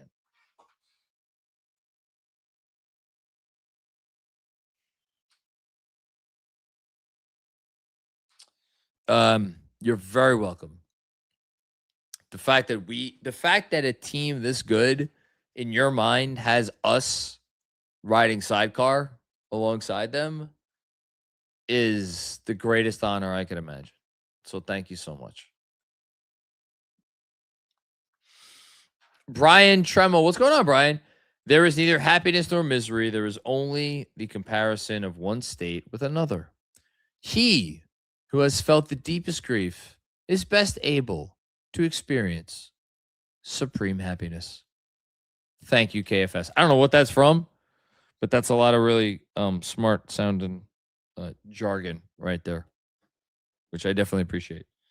Let me put my sweatshirt on here. Thanks, Brian.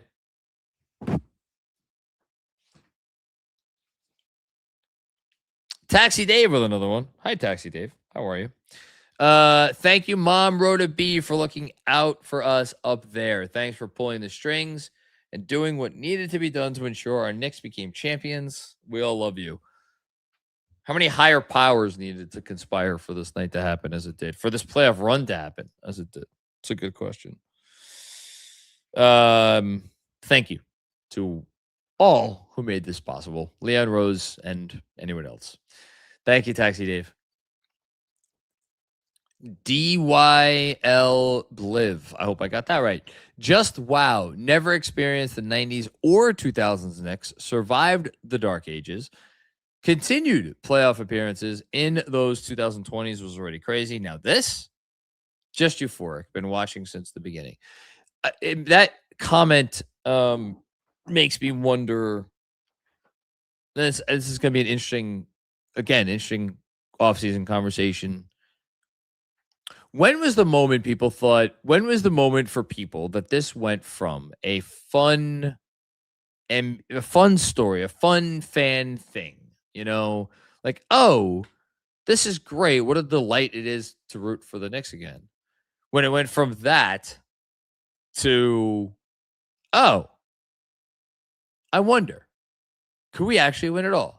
I think for most people, it's going to be the January 2024 Knicks. I think that's the quote unquote correct answer. I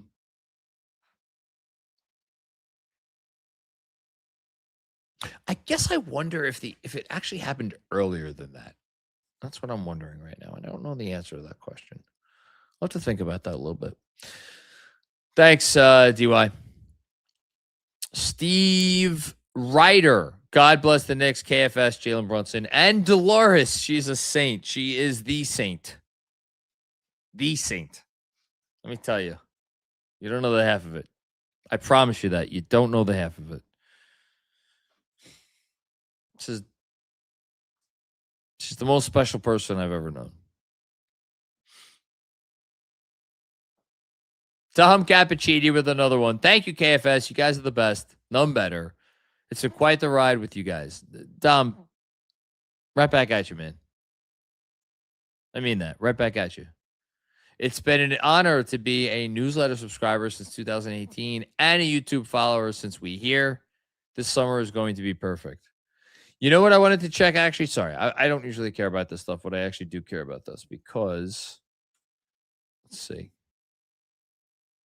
All right. If anybody's watching on Twitter, do me a favor, or whatever platform you're watching. Shout out.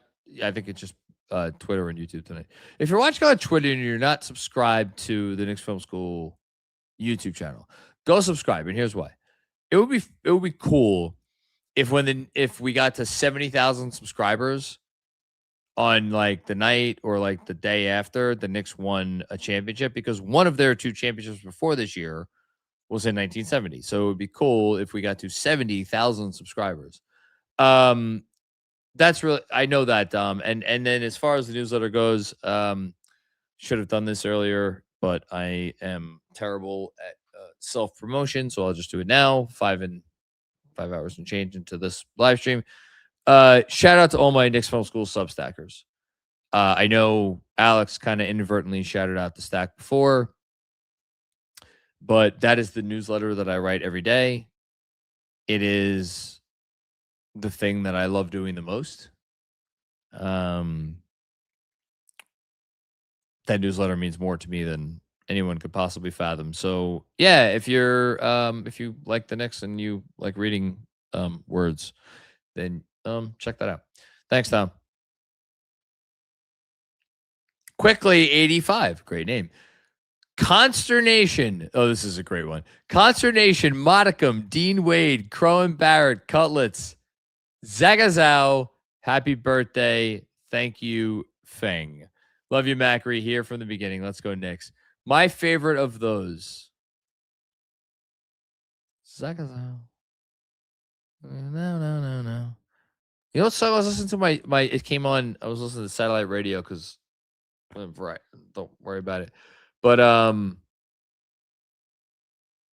Freak by Nicki Minaj and Jesus Christ. Kev, do you know the song I'm talking about? What'd you say it was called? I'm looking it up already. French Montana, that's it. Yeah, I like my like pseudo reggae. I'm not cool enough to like hardcore reggae, but if it's like watered down reggae, it's just, but anyway, yeah. I don't know, Zagaza just got me thinking of Freak. Modicum is probably my favorite of those terms.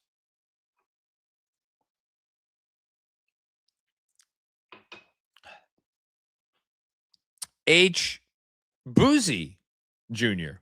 This was the first game of the season playoffs I got to watch with my 68-year-old father. Holy shit. Thankful for the KFS Knicks community. We deserve this. That's awesome. Shout out to you, and I'm really grateful or glad that you had that opportunity.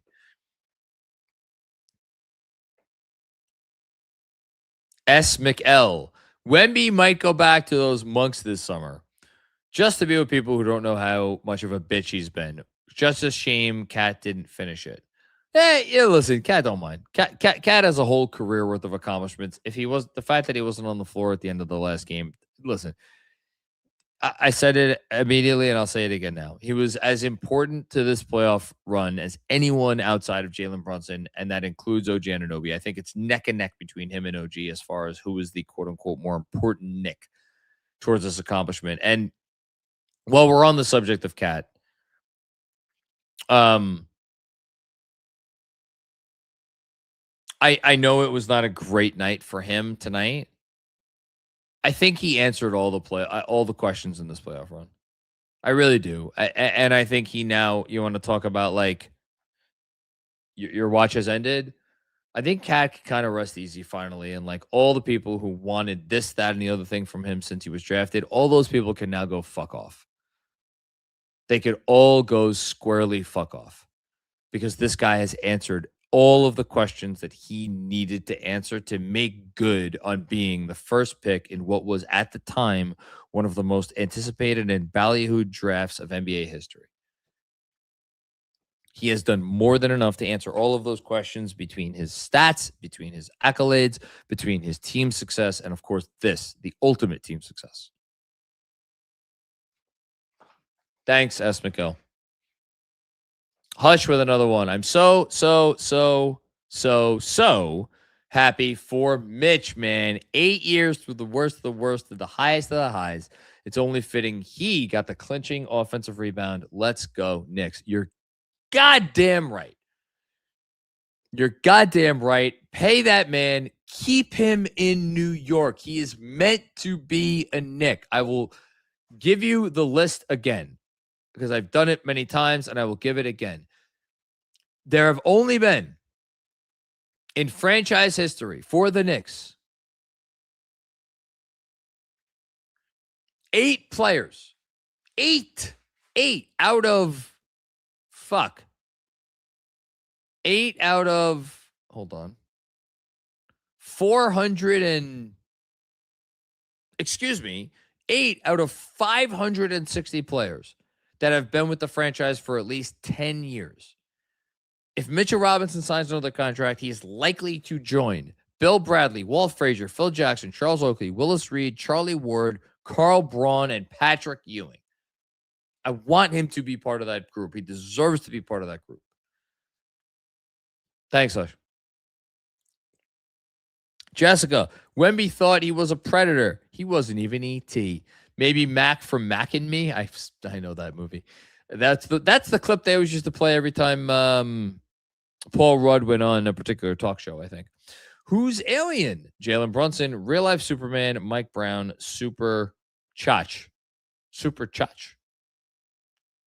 I think it's Chach. Saw Disclosure Day. Liked it. Enjoyed it.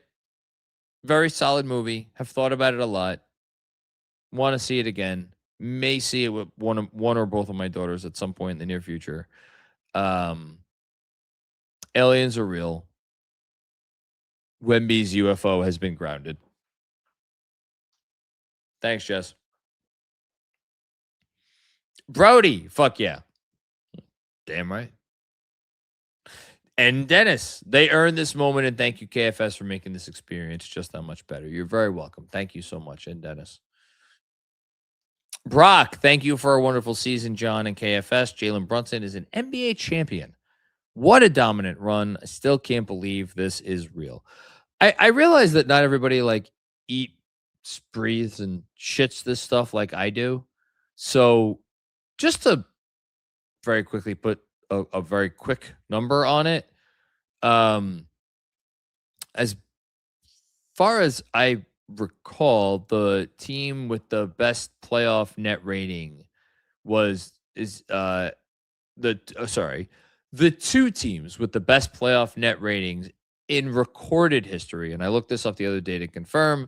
The Golden State Warriors had a playoff net rating of plus 12.9, whereas the 2001 Los Angeles Lakers had a playoff net rating of plus 13.4. Both of those obviously were NBA champions.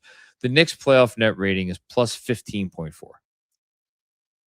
It's better than Kobe and Shaq. It's better than Steph and KD.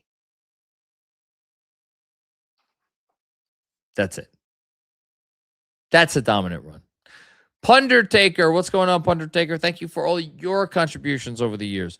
Every move was panned. Brunson, overpay. Too much to give up for OG and Hart. McCall, not worth 5 picks. Cat, too soft.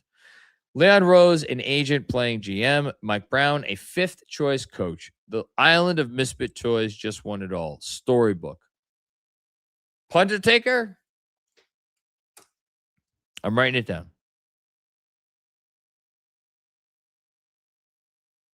I love it. Now that I've written it down and said that I'm going to steal it and I'll give you a choice, or I'll give you credit, I will push back on...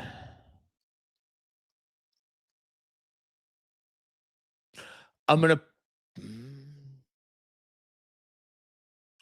I was just gonna push back on the OG point, but like there were people who said Emmanuel Quickly was the best player in that trade. Those were things that were said by ostensibly smart basketball people. I think the one it's a devil's advocate, more of a pushback. Were people really saying they gave up too much for Josh Hart? Like it was a late first. We knew it was going to be a late first. And Cam Reddish, who,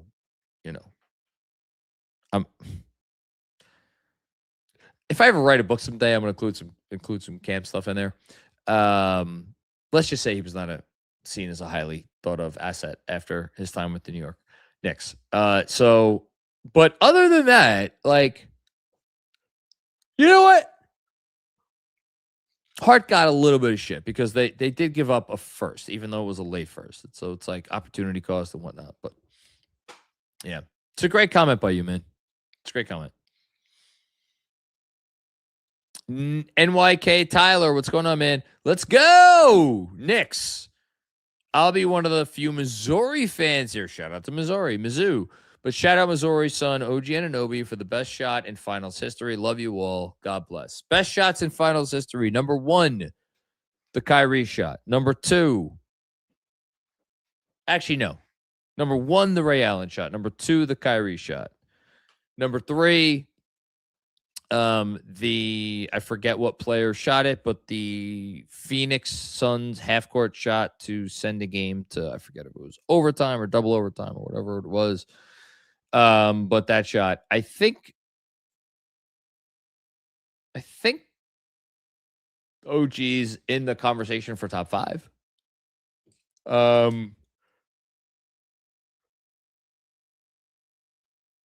It's a good combo. Thanks, NYK Tyler. Robert Moses, what's going on, Robert? Started listening to KFS after the cat trade. I was so pissed. I loved that I found real fans that could be critical of the team. Hated that trade. I was wrong. I love Cat now. You guys are the best. We'll never forget that night. I was seeing The Substance with my wife, which was probably wound up being my favorite movie of that year. She was like, I usually keep my phone on do not disturb during a movie, but because there was stuff floating around, I put it on vibrate or whatever, and I saw it, and my wife was like, "Do you want to leave?" And I'm like, "No, we're staying to the end of the movie. I'll do the live stream when I get home." And I did the live stream when we got home, and I was very scared. I wrote. The funny thing is, I wrote about Cat in the Knicks Film School newsletter like probably 3-4 times over the previous 3-ish years. And every time I'm like, I don't know. I don't think these are the droids you're looking for. And he was exactly the droid they were looking for.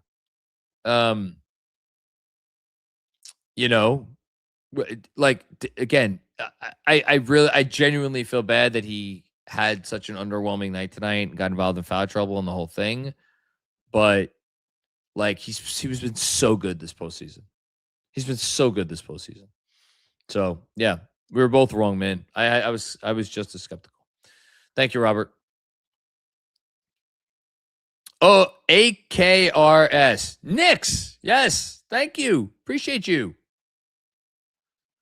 Jalen Works with another big one here. Thank you so much. That's what somebody said. As a Chicagoan, I choose to be a Knicks fan, or I chose to be a Knicks fan at 12 years old. Now at 31, all the years that I got shit for being a Knicks fan feels worth it. Thanks, Knicks Film School, for being an outlet for all Knicks fans. So glad I discovered y'all during COVID. 2 things. 1, you became a fan, if my math is correct, during 2005. As low as there were, as low a low point as there was. Shout out to you. Second, thank the good Lord today that you're a Knicks fan, not because the Knicks won the championship, but because the Chicago Bulls are a cheap fucking organization that can't get out of their own way. And I would not wish being a Bulls fan at this point under this owner. I wouldn't wish that upon my worst enemy. 3, what a time COVID was. You know, it allowed me the opportunity to do this more as a full-time thing because I was working / teaching from home. I don't listen, just I call a spade a spade. I don't know where I'd be / where Knicks Film School would be if COVID did not happen. Because COVID ultimately is, and it was a terrible trade-off because thousands upon millions of people died, whatever it was, and I wouldn't do it goes without saying, we all wish it wouldn't have happened. But like, again, just like calling a spade, like I don't know if COVID didn't shut things, like slow things down and give me like real time to like work on stuff more and like dedicate the time that I wanted to the podcast, to the newsletter, and this and that. I don't know. I don't know what happened. Thanks, Jalen. Appreciate that so much. Very generous of you. Axel Martinez, a long time, another one. Thank you. We did it. Waited 53 years for this moment. Grateful to see it in my lifetime. Thank you, KFS family, for helping us navigate the past few years. I love you all. Well, I love you too, Axel. Appreciate you. You're always contributing here. Thanks, Axel. Okay. We're going here. S. McL, never been so glad to be wrong about a team. Unfathomable turnaround. They got those last 3 wins almost through almost pure grit and desire. Enjoy, KFS family. It's not an unfathomable turnaround. The wins that they got in the finals, far more for me than the dominance of the previous rounds. That's been the unfathomable part. The finals were more unfathomable to me personally than the dominance that preceded it, although I could see there being differences of opinion. Thanks, S. McL. Puerto Rock, Macri, we champions. Let them cats purr. Love letting the cats purr. All about the cats. EO piece. And a real question. What was the Mavs' worst move? Not keeping Brunson or trading Doncic?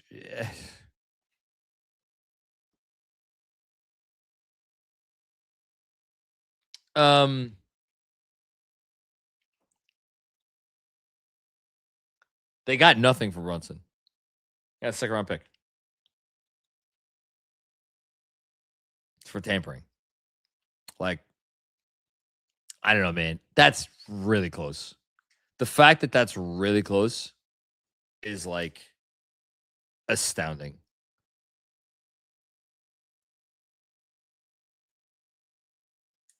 Thanks, EOPs. DDD. Thank you so much for this generosity. See what I did there? As Mitch grabbed the final offensive rebound off the missed free throw, I started crying like a baby. The longest tenured Nick, the one good thing for us when there were no good things, clinched the last game of the finals on the last real play with what he did best. Retire #23. I just want to be back next year. I don't know if they're going to retire his number. He has a chance as a role player because he's been more than a role player at times. He has one playoff series for them at times. I loved that for him. I loved him getting to have that moment. And he was absolutely the only good thing when we had nothing going. And I'm saying nothing going. Thanks, DDD. D Zillow, we disagreed on RJ. We defended Tibbs. We debated every trade. We doubted Towns being a superstar. We always believed in Brunson. Ups and downs. We experienced this together. Love to KFS over the years. We fucking did it. Yeah, we did. And we've had a lot of discussions on here over the years. I think probably for me, for obvious reasons, I think the Thibodeau one was the most intense. Although the Randall conversations were intense. I think more so than the RJ conversations and the IQ conversations as well, because they were just the vociferous support for Emmanuel Quickley was like so robust. You know, so it's tough. What was like the biggest after the Tibbs conversation was the best, the biggest, excuse me.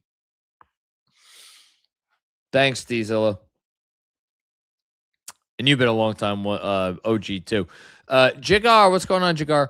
OG cracks my family and I up with his demeanor. Basically, yeah, this was a cool game. I'm glad everyone had fun. I think I got to go catch an Uber now. Jalen is my MVP and OG is my favorite interview and two-way player. Josh, my favorite interview. And we haven't really talked about Josh a lot on this post game. He had a rough start to this one, but I thought had an outstanding basketball game by the time all was said and done. Shout out to Josh Hart because he's really good and always cares about the right thing. And there's a reason why every one of us felt so safe and secure to have Josh Hart on the court at the end of that game and down the stretch of that basketball game. How about this? Team high plus 15 in 39 minutes. Pretty good. Thanks, Jigar. Brody, what's going on, Brody? My whole family is so damn happy. The Brunson family feels like part of my family, our family, fabric of the New York tri-state forever. Absolutely. Thank you, Brody. DMAT Pewing. When does Dalen Terry get his ring? Dalen Terry will not be getting his ring. I do wonder if Yabu will get a ring. I could see not, but I wouldn't be shocked.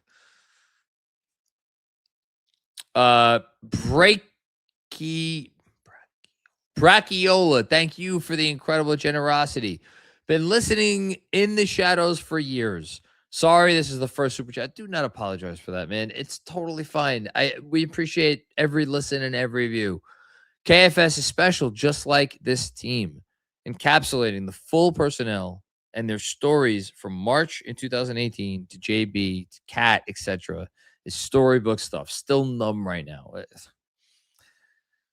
Our pleasure. Thank you for contributing. Thank you for watching. Thank you for listening. Thank you for supporting. We've really tried to bring this team to life in all the ways that are possible. And I hope we've done an adequate job of that, or at least a representative job of that. Thank you, man. It's really generous. Dom the Dentist. Hey, KD, are the Knicks cool yet? I don't know about that one. I don't think so. I think they're still uncool. Brody. And by the way, fuck them picks. Yes, correct. Mo Drives. Yeah, 20 years erased, 53 years erased. Bad drafts, missed picks, fake saviors erased. The Knicks are champions. Damn right they are. Thanks, Mo Drives. Altered East. Love to the Knicks. Love to you guys. So fitting Mitch is there grabbing a key rebound at the end. The rock on which the church was built. Yeah. The rock on which the church is built. Yeah, I guess he is, kind of, right? Mr. Robinson, sure. Thanks, Altered East. First one here. Gabe, what's going on, Gabe? They did it. I went to the game on Wednesday. I've never felt a highlight. This team delivered. So happy for the Cat, JB, and McCall at the most. They get shit on so much, and now they're fucking champions. In terms of my order of people that I am most happy for, I am most happy for Jalen Brunson. Second, Leon.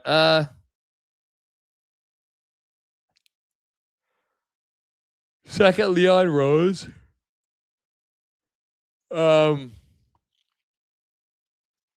Third, Mitchell Robinson. Fourth, Mike Brown. Fifth,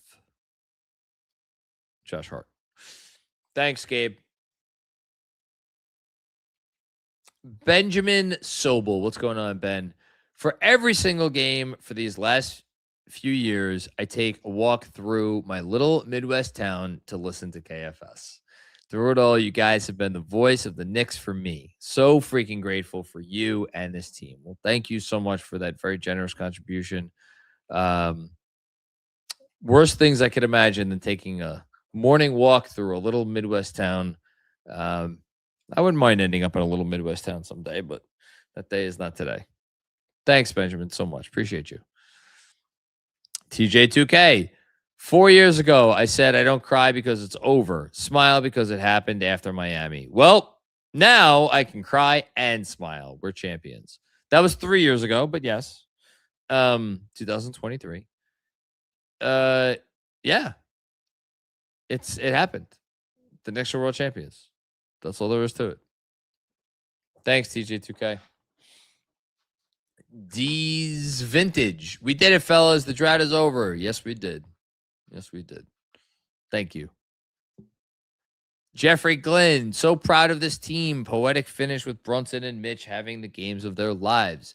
Think back to a few years ago when Breen said, Jalen Brunson, born to play basketball. So proud for the Knicks. Yeah, I don't know if this was a game of Mitchell Robinson's life. Obviously, he needs to play a lot more minutes than he expected to because of Karl-Anthony Towns and his foul trouble. So definitely did the job. I mean, the three players that I will personally remember most of this game are probably Hart, Bridges, and Brunson. Although with Mitch getting that offensive rebound, I could see maybe him nudging McCall down a notch. But you know what? McCall often gets knocked down a notch because he's more unassuming. What else? And then, yeah, born to play basketball is still my favorite basketball quote.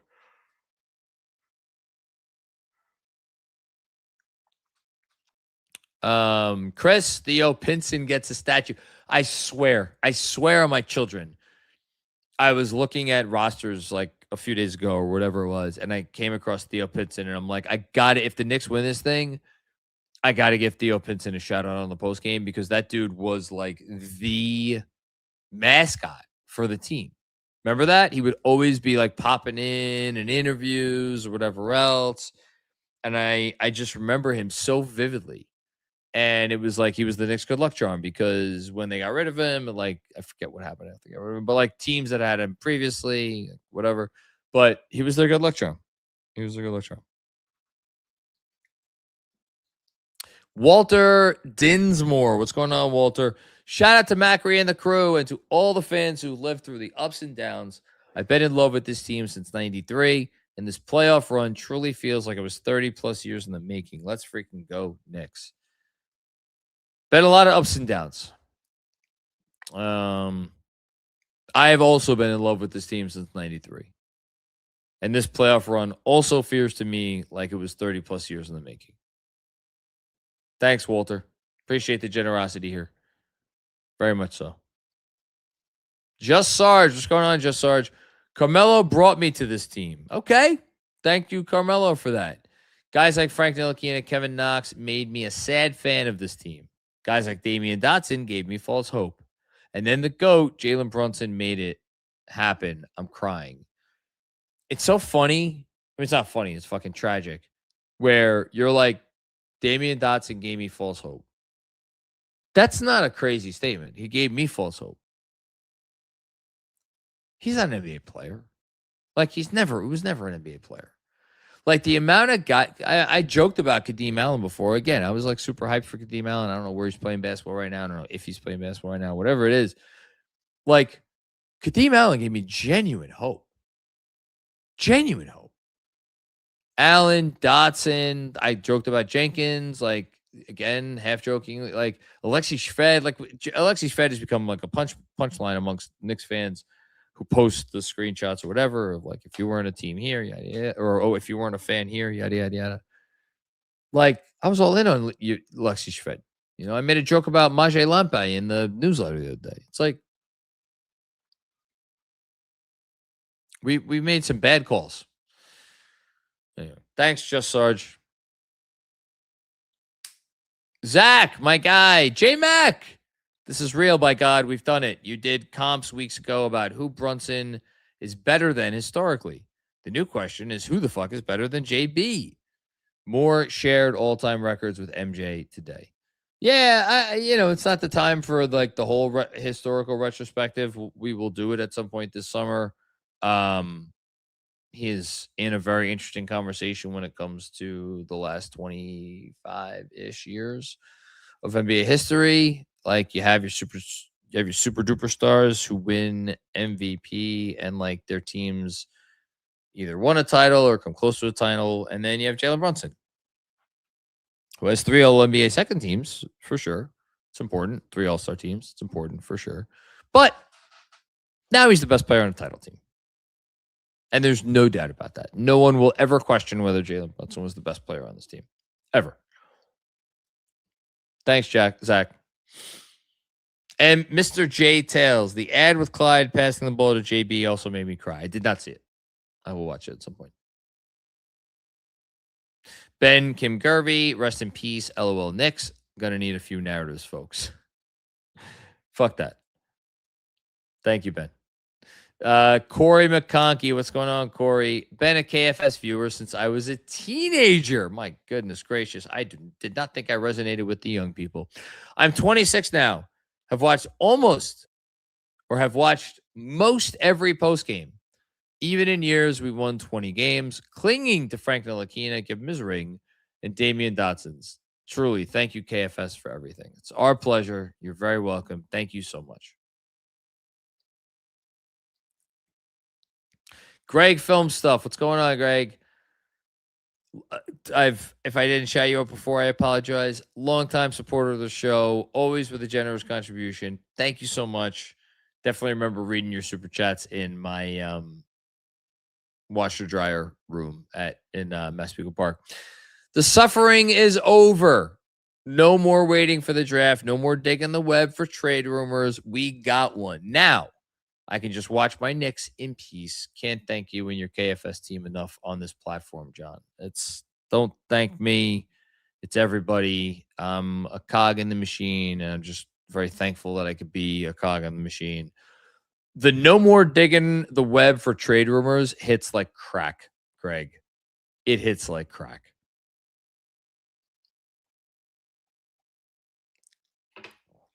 Thank you. Zach with another one. Brunson made him a threat. Hart gave him the heart. OG made them legit. Cat made him a contender. KFS made us a family. You're all such a huge part of all of this and deserve everything that comes to you. Well, we have every gift imaginable in terms of where we are and the fact that, some of us get to make our living from this, and those that don't, it's just has become such a huge part of their lives in other ways. I love the progression there. I agree. Brunson made them a threat. I agree. Hart gave them. Can we amend that? Hart gave them an identity. OG absolutely made them legit. And I would add McCall. Cat and McCall made them a contender. OG made them legit. Cat and McCall made them a contender. I think that's it.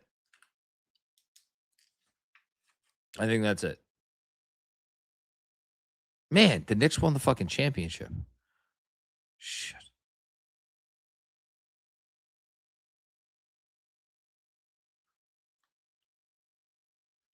Had says, what's going on? Had says, this is for GMAC. GMAC was just here and he left. I'm sorry. But he'll see this later, I'm sure.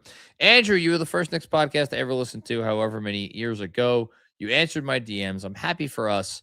Thank you, KFS, for making this moment special for us broken toys.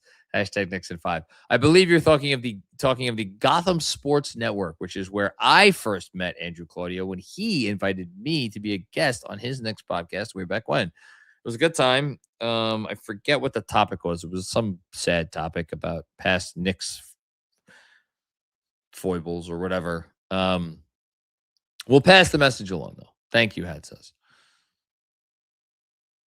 Max Davis, so happy for all the guys. All of them have their own struggles they went through, and they didn't give up ever. So fucking proud to be a Knicks fan. I love you all, and let's have fun celebrating. Indeed, we will have fun celebrating. The celebration will not stop anytime soon.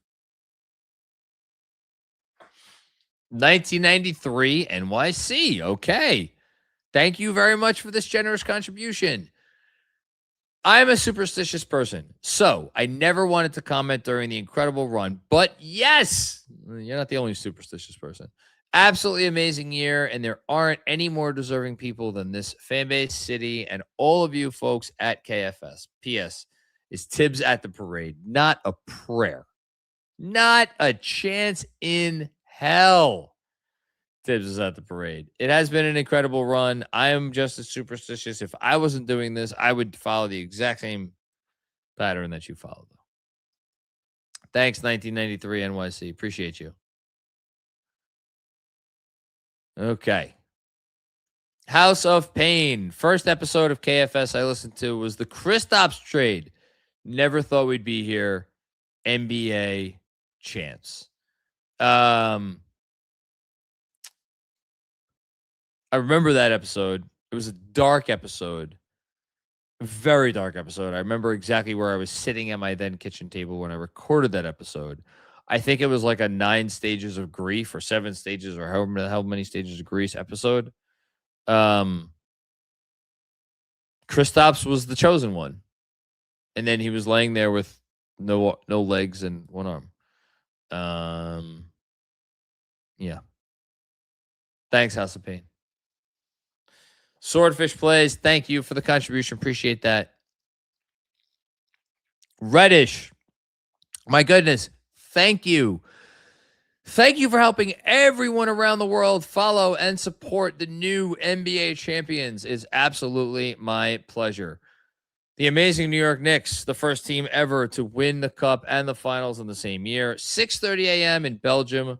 Brunson, love it. Thank you so much. Thank you for the very generous contribution. Appreciate you so much. You're the man. Jonathan. Oh, it's my name. Jonathan Voicevich. Never thought I'd live to see this day. Knicks in 5. Yes. Andrew Badow. I was wondering what I was going to hear from you, Andrew. Andrew's been a consistent contributor for our entire playoff run. Thank you. Owen B. Born, my father, Nova alum. Nova boys won in San Antonio. One in San Antone was beautiful. Only in my dreams. My Nova parents, who just welcomed their 10th grandbaby, holy shit, get to see their boys give our Knicks all I've longed for in sports. Giddy up. Love that. Thank you, Andrew.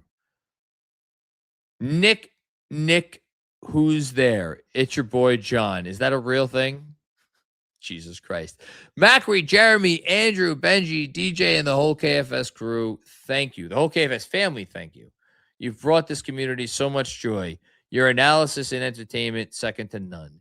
Congrats to you all. Soak it in. You deserve it, Mitch. All right. Thank you, Mitch. Patrick H. First time, long time. It's your boy, John. This team is a testament that it is not about getting the best players. It's about getting the right players. I wrote this down when Benjy said it. Leon Rose invested in people. I thought that was such wise words. He invested in people. And then, right players, but also right people. And the conception of the team and how it fit together, obviously, was something that, came to fruition. Thanks, Patrick. Tucker Carden, what's going on, Tucker? Longtime listener, first-time super chatter. Thank you. Lots of people talk about the Knicks within Bomb, Alabama. Is Bomb? Is that it? Oh, Birmingham. Sorry, I've never seen that abbreviation before, but now I've seen it, so that's good to know. Lots of people talk about the Knicks within Birmingham, Alabama. KFS makes being a long distance. Oh, not a lot of people talk about it. Got it. Sorry. It's almost 6 a.m. KFS makes being a long distance Knicks fan so much better. Thanks for everything y'all do. Champs forever. You're very welcome, Tucker. Thank you so much for following us from afar. Nick, who's there? It's your boy, John. P.S. Got lucky with Cat fouling. He got to be better. Our first, he's got to be better. It only took 6 hours.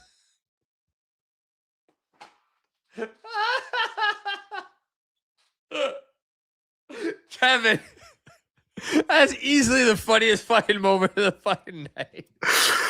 Yo, literally. The first criticism. It took 5 hours and 55 minutes. Gotta be better. Gotta be better. No, he doesn't. His thing. He doesn't have to be better. He's not wrong.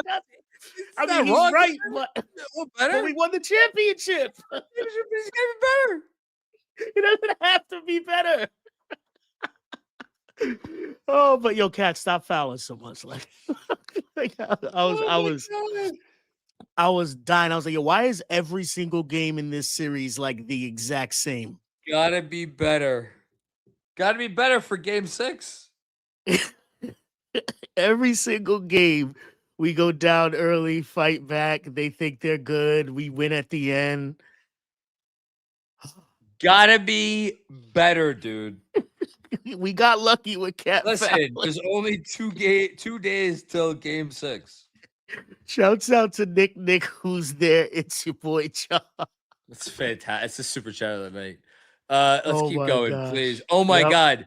My screen just turned light because it's daylight now. Because it goes Oh, dark when wow. it's dark and light when it's light. So now it's light. We gotta get moving, man. Is it? Yeah. Oh, yeah. It is light. I could see the light Oh, peeking in. it's very light. Yeah. Yeah. All right. We'll keep going. We There have. we go. You want to got know it. how many more? No, I got an idea. We gotta just Okay. let's move. Let's move. It's gotta be better. I gotta be better. Michael Gottlieb. My goodness, another generous one. Again, all of these crazy generous super chats. I'm gonna lower my camera because I have to lean back on my chair because otherwise I'm like I can't support myself anymore. All of these super generous super chats. I wish I could spend so long on all of these because again, it astounds me still to this day. To this day, it astounds me that we get the generosity that we do. But yeah, we do have to get moving a little bit here. I can't believe it. We actually did it. I've been listening to Knicks Film School for years. Been a Knicks fan for 35 years. Got me beat by 2 years. As a kid, watching in my basement alone as my dad complained that this team sucked, going to bed while I watched them lose alone. It was all worth it. Tough one. My dad sounds like a little kinder than your dad. My dad was a pretty positive Knicks fan, all in all.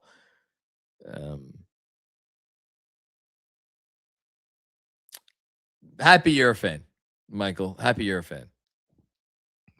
And thank you for that. That's incredibly generous. Jessica, will this be the first 24-hour-long episode of KFS? So, again, I got up this morning at 4:30 a.m. 4:45 a.m. to take my daughter to Tinton, New Jersey.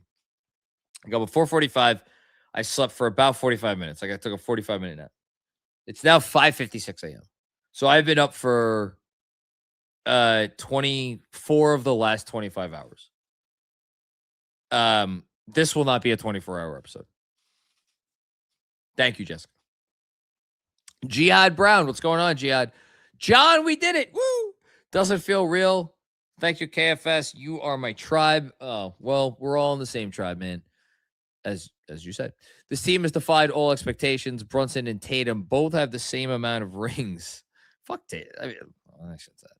Fuck Boston. That's what I meant. Fuck Boston. New York versus the World Cup Finals. NBA Finals. Take that. Hashtag take that, Becky. Is the World Cup going on right now? I assume it is.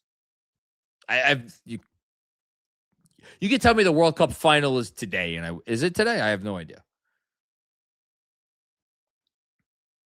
Thanks, Gian. Vaz Callo, another one of these. My God.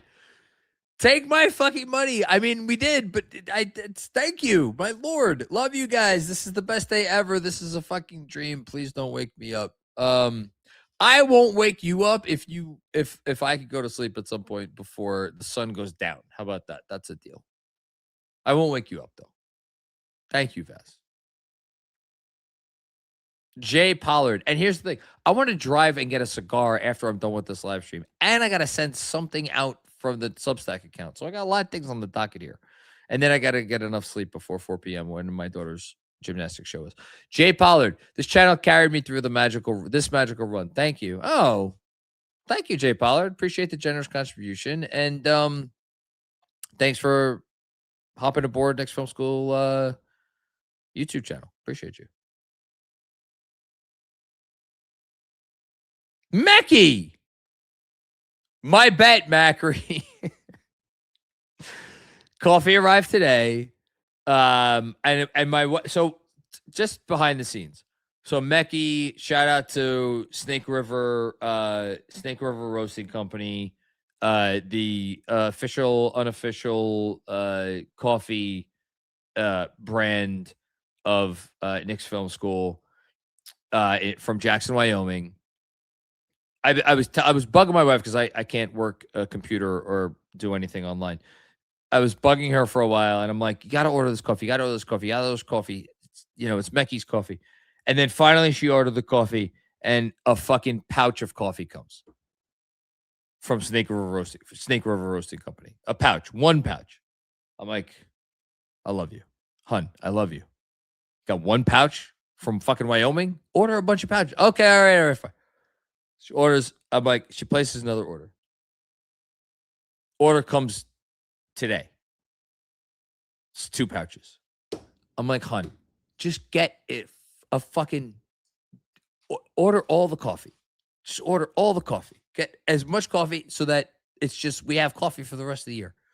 Christmas morning, we're waking up, and it's the coffee that we ordered from Snake River Roasting Company like today. So hopefully the third order she'll get right. Mecky, I'm going to spend a minute here because we have so many super chatters and fans and everything that are just beyond generous, and I'm thankful for every single person that watches the show, that listens to the show, that leaves a comment on the show, to say nothing of people that are super chatters for the show. The amount of support that you showed us, not only this year, but in past years, is like, I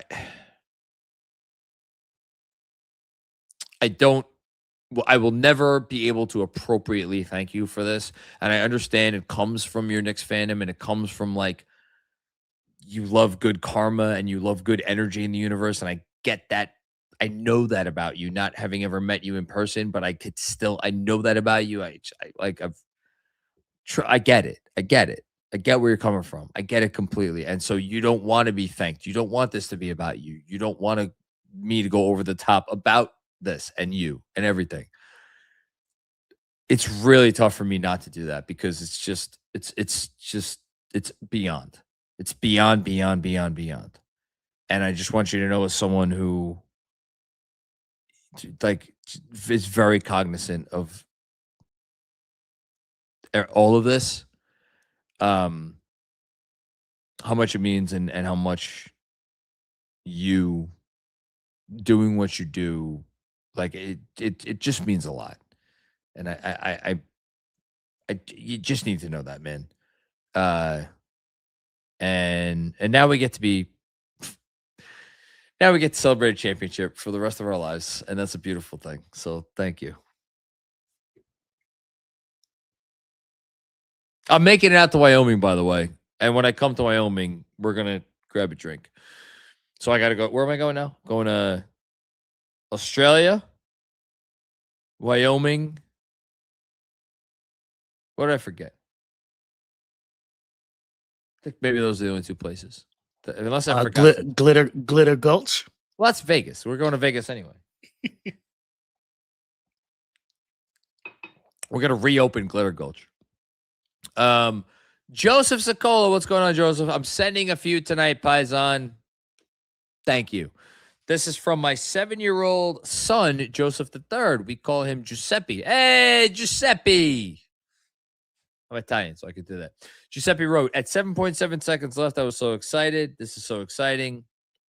He's excited for your response. My response when there was 7.7 seconds left was, oh my God, how are we going to blow this game?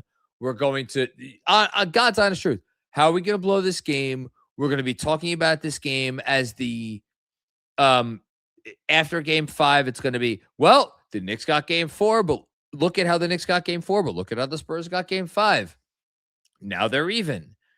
And then we're going to go back to New York, and it's going to be, then the Spurs are going to win it, and they're going to win a game 7. They're going to be the second team to lose in 7 games, and it's going to be, so appropriate because another New York team blows a big lead in a big spot, and 2004 Yankees. Joseph, Giuseppe, don't be like me.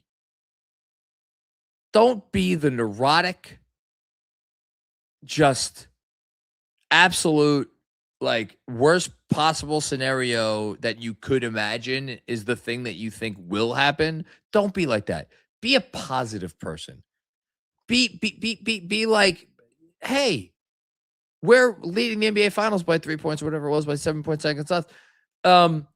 You know what that means? We're probably going to win it.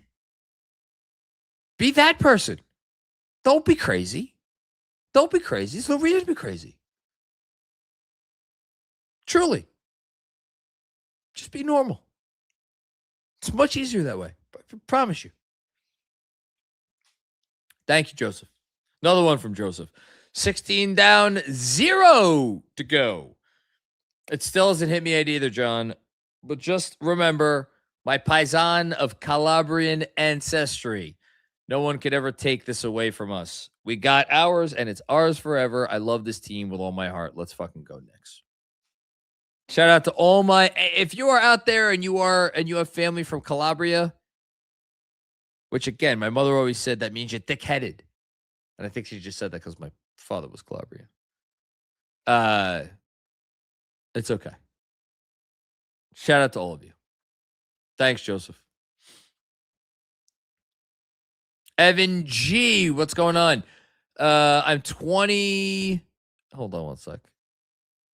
Evan G, I'm 24 years old and have been a fan since 2013. Got to experience this in New York City with my dad, who got me into the team. Forever grateful for KFS and so happy for John. That's very kind of you.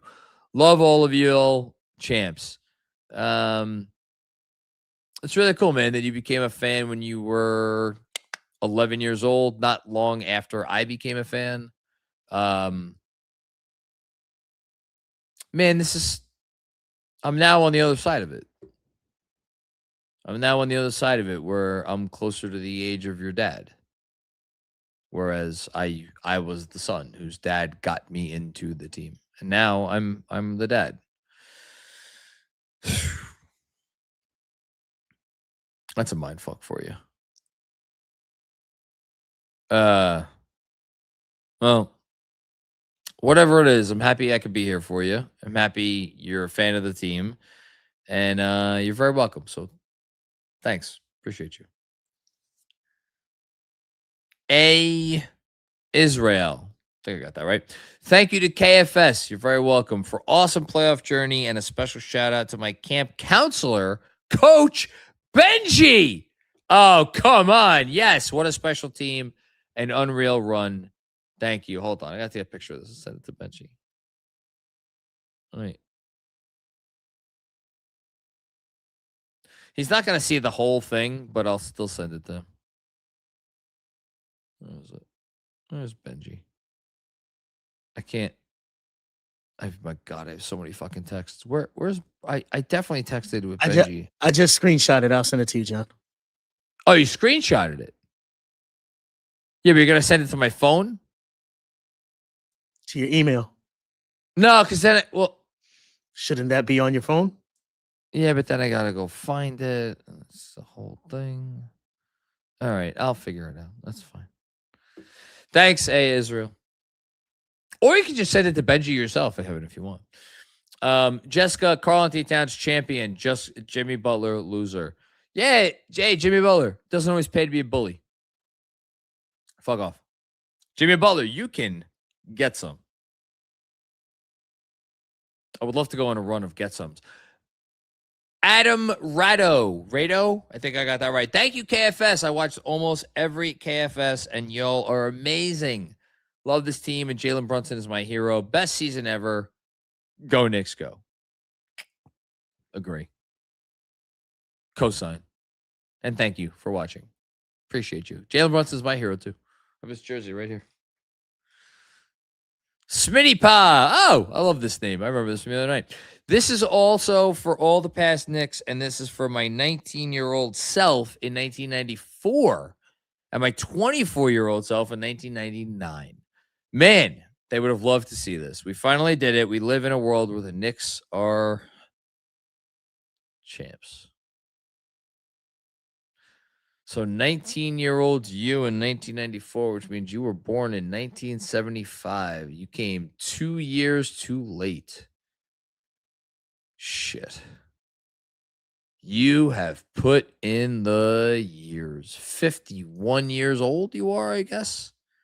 It's your first championship at 51. When I'm 51, fuck, am I 43? 51. My daughter's going to be going to college when I'm 51. And you just got to see your first championship. It's fucked up what they did to us. It really is fucked up what they did to us.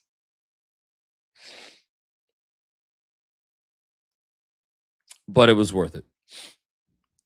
Thank you, Smitty. Kev, are you the oldest motherfucker in this faculty? Is Sean? Yeah, it's not me. I'm older than you? Yeah. Not much, but by much, though. So it's No, Sean we're or the same. Jeff. We're the same year. Yeah. I always forget whether it's Jeff or Sean because they're both older than me. They're both older than me. Strong team, though. Strong team. I mean, for a bunch of old farts. Old and wise. Sure.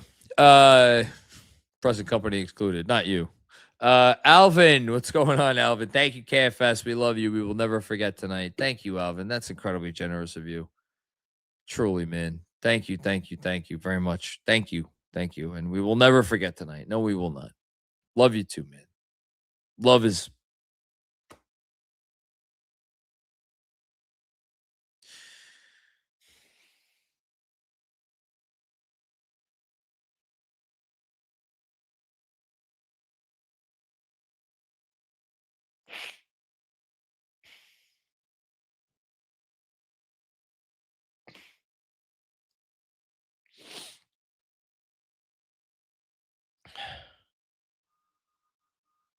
I mean that. I love all of y'all out there.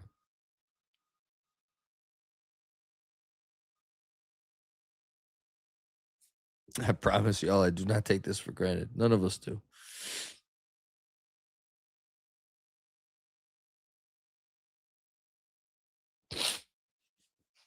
Okay.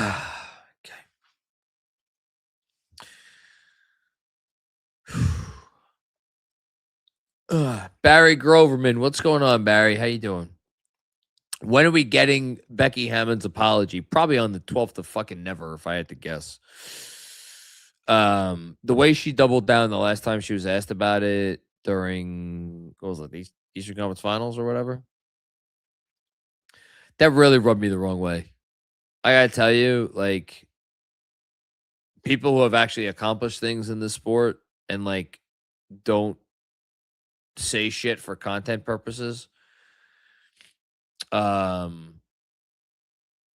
the people that say stuff for content, like you get it because again, that's their business. She's a WNBA coach and a highly decorated one at that. So that she like doubled down on that, I found that so off-putting and so offensive. I really did. And it just struck me as her being extraordinarily bitter. Like, why? Why would you, like, if you're going to be bitter against someone, be bitter against, I don't know, fucking LeBron James or so. I don't know. Like, why would you be bitter against a 33rd pick in the draft who's overcome every challenge and has done already cleared so many hurdles that no human being could have possibly fathomed that they would clear? Why would you be a bitter fucking asshole against that person of all people? Why? Like, I'm genuinely asking, why would you be bitter against that person of all people? And I didn't get it. Like, I got the initial like whatever, the initial, she was on TV. She said the thing. Who gives a shit? But then, like, when she was asked about it a few weeks ago, when she doubled down on it, and she's like, you know, wake me when he wins or whatever. Like, that was so small. That was so small of someone who should be above that, because they're one of the like, why does Becky Hammond have reason to be small? She's the most accomplished fucking coach in the women's basketball and one of the most accomplished players of all time. Why should she be small? And that just I'm sorry, it's a long way into the post game to be going off on my soapbox, but like, why? I didn't get that at all, and it really rubbed me the wrong way. And I really actually hope. Look, Jalen doesn't give a shit. That shouldn't matter. I hope she does the right thing. Thanks, Barry. Jeff Guitars, goodness. Yeah, holy F. You got that right, man. Holy F is right. John Leary, do you hang the in-season tournament banner? Also, not one Spur congratulated a Knicks post game. Congratulated a Knick post game. Fuck them. I'm gonna go on at some point with Sean and Jeff, because I like to pick my spots, and I'm gonna save my Spurs stuff for when I go on with Sean and Jeff, because I know they will be receptive. That team has the talent to be. I'm not being facetious when I say this. I swear to you, I'm not being facetious when I say this. That team has the talent. To win more championships than Tim Duncan. Than the Tim Duncans, who won 5 titles. They have the talent to do that. If they actually want to do it, they have to go and have a lot of really they have to go sit down with Tim Duncan and look Tim Duncan in the eye and really have some conversations with Tim and David Robinson, by the way, who was one of the most humble superstars in the history of the sport. And those guys got to sit down with those dudes and with Tony Parker and with Manu Ginobili, and maybe Tim Duncan can forcibly redirect their collective heads out of their collective assholes, because some of the quotes that came out of that team over the last 2 weeks, I'm just saying, if I was a Spurs fan, I'd be like, wait a minute, y'all had the talent. Y'all were the more talented team. Like, you went up by double digits every game. And don't tell me youth. This was arrogance. Like, I'd be disgusted. I know I'd be excited about the future and however many championships they're going to win. And they're going to win championships, plural. That's a given. I'd be disgusted. I'd be really disgusted if I was a Spurs fan. So, yeah, you should hang the fucking in-season tournament banner. Absolutely. Oh, my goodness. What is this? What is that? I don't even know what the domination that is. I think it's Taiwan. From Taiwan. Yo, man. Australia? What was the other one? Perth. No, Australia. Wyoming. Glitter Gulch. And now Taiwan. Maybe not in that order. Kevin. See, don't laugh. I'm not kidding. I don't know why you're laughing or smiling even. Will you come to Taiwan with me?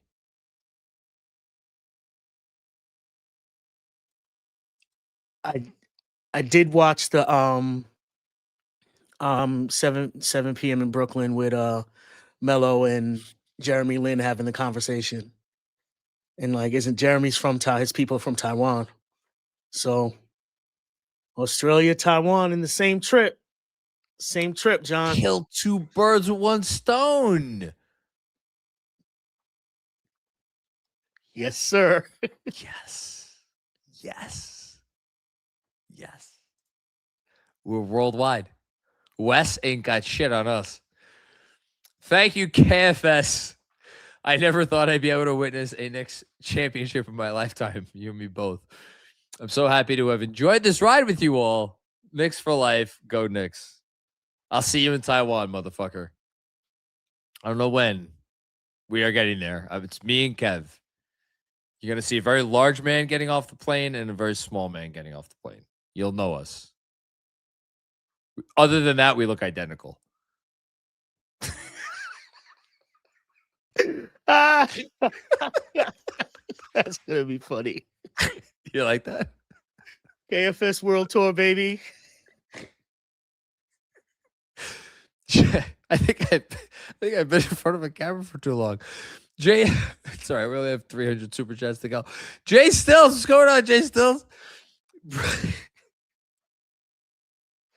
Bought a last-minute flight from San Francisco to New York City after Game 4. Now reporting live from 7th Avenue on Zero Sleep. Join the club, except I'm not on 7th Avenue. Tonight, New York is not Gotham, it's Elysium. I saw that movie, that Matt Damon movie, which I actually enjoyed. I saw it in the movie theater, and I thought it was a good time at the movies. I have not rewatched. I've seen it come up on streaming a few times. I'm like, oh, I kind of want to rewatch that. Anyway, thank you, KFS, for all you do to make being a fan more enjoyable in both good and bad times. We all deserve this. Thank you very much. Thank you for. I didn't even see how generous this was. Thank you so much. And if you need any pizza recommendations, so all I have to offer in New York City is pizza recommendations. And basically, when I say that, I mean just go to L&B. That's it. If you're seeing this and you're hearing this, before you leave, go to L&B Spumoni Gardens. You could go to the original one on 86th Street and Avenue X, or you could go to the one under the Brooklyn Bridge. It's the same difference, same pizza. They do it. They replicated it. Congratulations to them. Just make sure you go there, and then you could leave. That's the only thing you need to see in New York is L&B. Sicilian slices, please, only. NZ Sly. Been with KFS since we here. What can I say but thank you for the last 6 years of incredible content. Truly the greatest faculty out there. We'll never, ever forget this Knicks team. Love you all, and God bless Jalen 1A Brunson. He should legally change his name. That's all I'll say about that. You're welcome. Thank you very much. Appreciate you rolling with us. It's been a wild 6 years. Wild 6 years. But shit, that was before COVID. That was before COVID.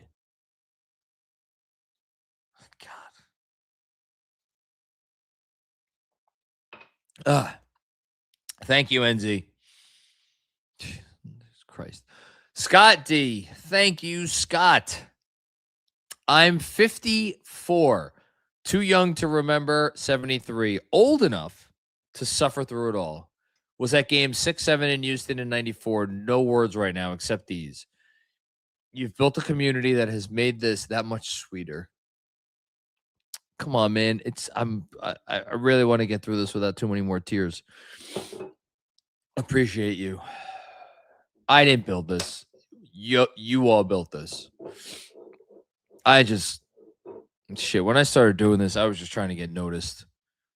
I was a 33-year-old.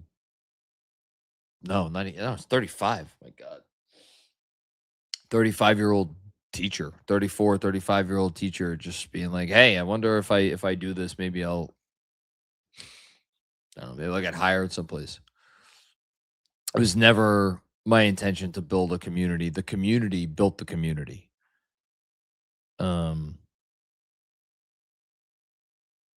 Which is a testament to try to somewhat tie this into a neat bow.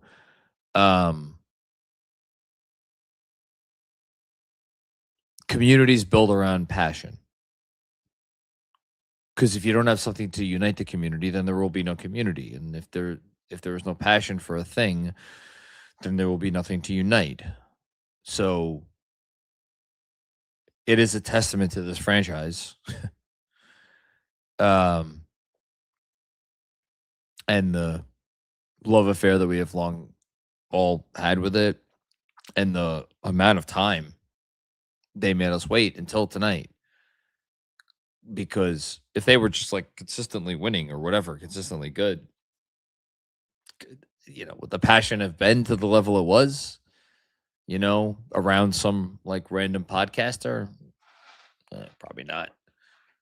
So it all had to come together in a certain way, and saved my life. Certainly, it made this what it is, and everybody seems to be happy about it. And just glad everybody loves it here. I love it here. It's the understatement of the year. Okay. Zeke Smith, what's going on, Zeke? Thank you for this one. Waited so long for this. My mom worked at MSG for ages. Jalen changed my broke-ass life. Yeah, you and me both. Brunson and Kat, welcome to the Hall of Fame. Happy for the Knicks film school team. Content Kings, take a bow. Live from Southside Jamaica. That's awesome, man. Shout out to your mom. Brunson was already a Hall of Famer, even if, I don't know, if they got swept in the finals, Brunson was a Hall of Famer. Kat Kat didn't need to win this to make the Hall of Fame. I'm actually the guy, because I love OG, I love Josh, I love Mikal, I love all those guys. Love all those guys. None of those guys are making the Hall of Fame. The guy I'm most curious about is Mike Brown. Kat was already in. Brunson was already in. Mike Brown, I wonder, is there a wins threshold maybe he needs to get to? If he gets to like 700 wins, does he need to get 700 wins? Doesn't even matter how many wins he gets to. He's the guy that I'm most curious about, especially because I wonder how much, I'm really going off the rails here, people will factor in when he coached the Warriors when Kerr was out. He doesn't get credit for those wins, but he was the head man in charge. Kev, real quick, yes or no? Mike Brown, Hall of Fame coach. Gut instinct. He has to be, right? Two-time coach of the year, one-time NBA champion at the very least, with a decent record. You know what? With a decent record. That's a fucking terrible job by me that I forgot to mention the fact that he's a two-time coach of the year winner.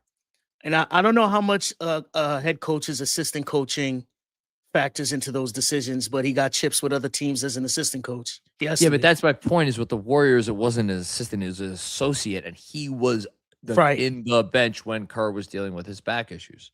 Yeah, I think he definitely deserves it. Two-time. My man, Mike Brown. Sorry. Here, go put up the next super chat. I'll look this up. Jesus Christ. Rich McLeod, what's going on, Rich? Thank you, man. Shout out to the Jets Mets podcast. Crying in the streets of Manhattan. They really fucking did it. In a year where I have personally experienced so much loss and deep depression, this team became my joy. Words can't express what I'm feeling, from 17 wins to the fucking mountaintop. Oh, all the love. Rich, you're a good man. And I've had enough conversations with Andrew Claudio to know that that's actually probably an understatement. You're a really, really good dude. And I know it's been a rough year for you. Please don't let it. Let it parlay this into better stuff moving forward. The Mets are going to be okay. Maybe not this year, but eventually they'll be okay. And yeah, enjoy this one for the long term. I love Jets Mets, Rich. Keep holding it down, bro. So this is so fascinating. Mm-hmm. Casey Jones never won Coach of the Year, and he is still to this day not in the Hall of Fame. And yet, I didn't realize this. Again, terrible job by me. He was named one of the 15 greatest coaches during the 75-year anniversary. And he's not in the Hall of Fame. He's not in the Hall of Fame as a coach. Yeah. So they just going to let every player in, but then coaches got to jump through hoops. So very interesting. Yeah, I think at this point, I mean, look, Mike Brown gets coached. At least, look, something. He's not gonna get fired next year. You know, He can't get fired next year. I'm being facetious, but like, no, he's, you know, win-loss percentage. Man, he's like all the numbers are just like 66 wins in the postseason. You know how many fucking coaches have 66 or more wins in the postseason and Not a lot. an NBA title? I'm gonna give it to you right now. Here are the coaches who have at least 66 wins in the postseason and an NBA title. Billy Cunningham, who's in the Hall of Fame as a player. Chuck Daly, two-time coach or two-time title-winning coach. Lenny Wilkins, once the winningest coach of all time. Casey Jones, aforementioned. Rick Carlisle is going to be in the Hall of Fame like the second he becomes eligible. Red Auerbach, decent coach, I've heard. Larry Brown, Hall of Fame. Steve Kerr, again, will be there as soon as he becomes eligible. Spoelstra, ditto. Doc Rivers in the Hall of Fame. Make fun of him all you want. He's in the Hall of Fame. And then Greg Popovich, Pat Riley, and Phil Jackson, who are three people I've heard. I'm seeing in the chat, KC is in the Hall of Fame as a player, executive, coach, executive.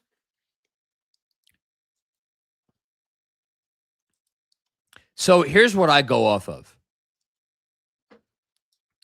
NBA, if you go on Basketball Reference, which I trust implicitly, in the NBA coach register, I could screenshot this if you want. There is at the top, it says asterisk, indicates member of the Hall of Fame inducted as coach. And there's no asterisk next to Casey Jones. I think he's inducted as all of them. But then why wouldn't the asterisk be there? It should, shouldn't it? It should, but it's not. No, I'm seeing in Basketball Reference. It's not. I'm telling you, it's not there. Oh, he's in as a player. His player page, he's in as a player. Yeah, as a player, of course he's in. But not as a coach. That's Hold weird. on. This is annoying me now. Hold on. Let's see here. I'm looking. I'm going to the true source of like it's never wrong, which is of course Wikipedia. Yes, he's in.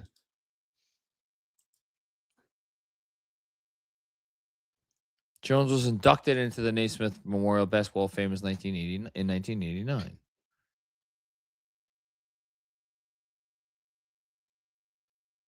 I'll take the chat's word for it. It's just interesting that Basketball Reference does not have him in as a coach.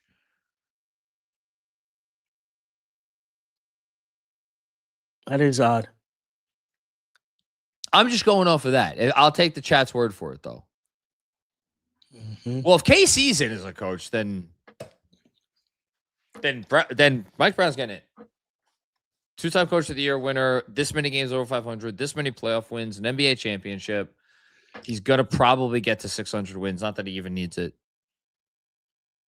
Yeah. All right, I'll let you hold down this next one. Tippy's demise. Oh, goodness.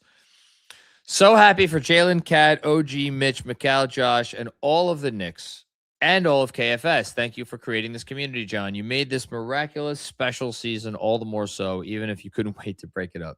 Yeah, man. I couldn't. Trust me. That was no lies detected. That was not for content purposes. That was me losing. That was me being honest. That was the most honest moment I had during the entire regular season. Truly. Happy to be wrong. Thanks, Tippies. Carter the Shade. Thank you for the contribution, Carter. Buachaka? Congrats from a Nuggets fan. Look at this. We got Nuggets fans in the chat. Hey, we modeled our team after you guys. You guys deserve it. So poetic that Sohan saw the floor. Been a JB believer since his Mavs days. Thanks for a great pod. Oh my goodness gracious. The fact that you're a Nuggets fan and you listen to the Knicks Film School podcast, that's the ultimate compliment to me personally. Thank you so much. Felipe. This is craziness. Macri, first time, long time. Been following you since you were at your old place post-COVID. You rock. I'm sorry you lost your dad. Oh, goodness gracious. I lost my mom around the same time. I'm sure they helped tip the ball in and win the chip. Ball finally went our way.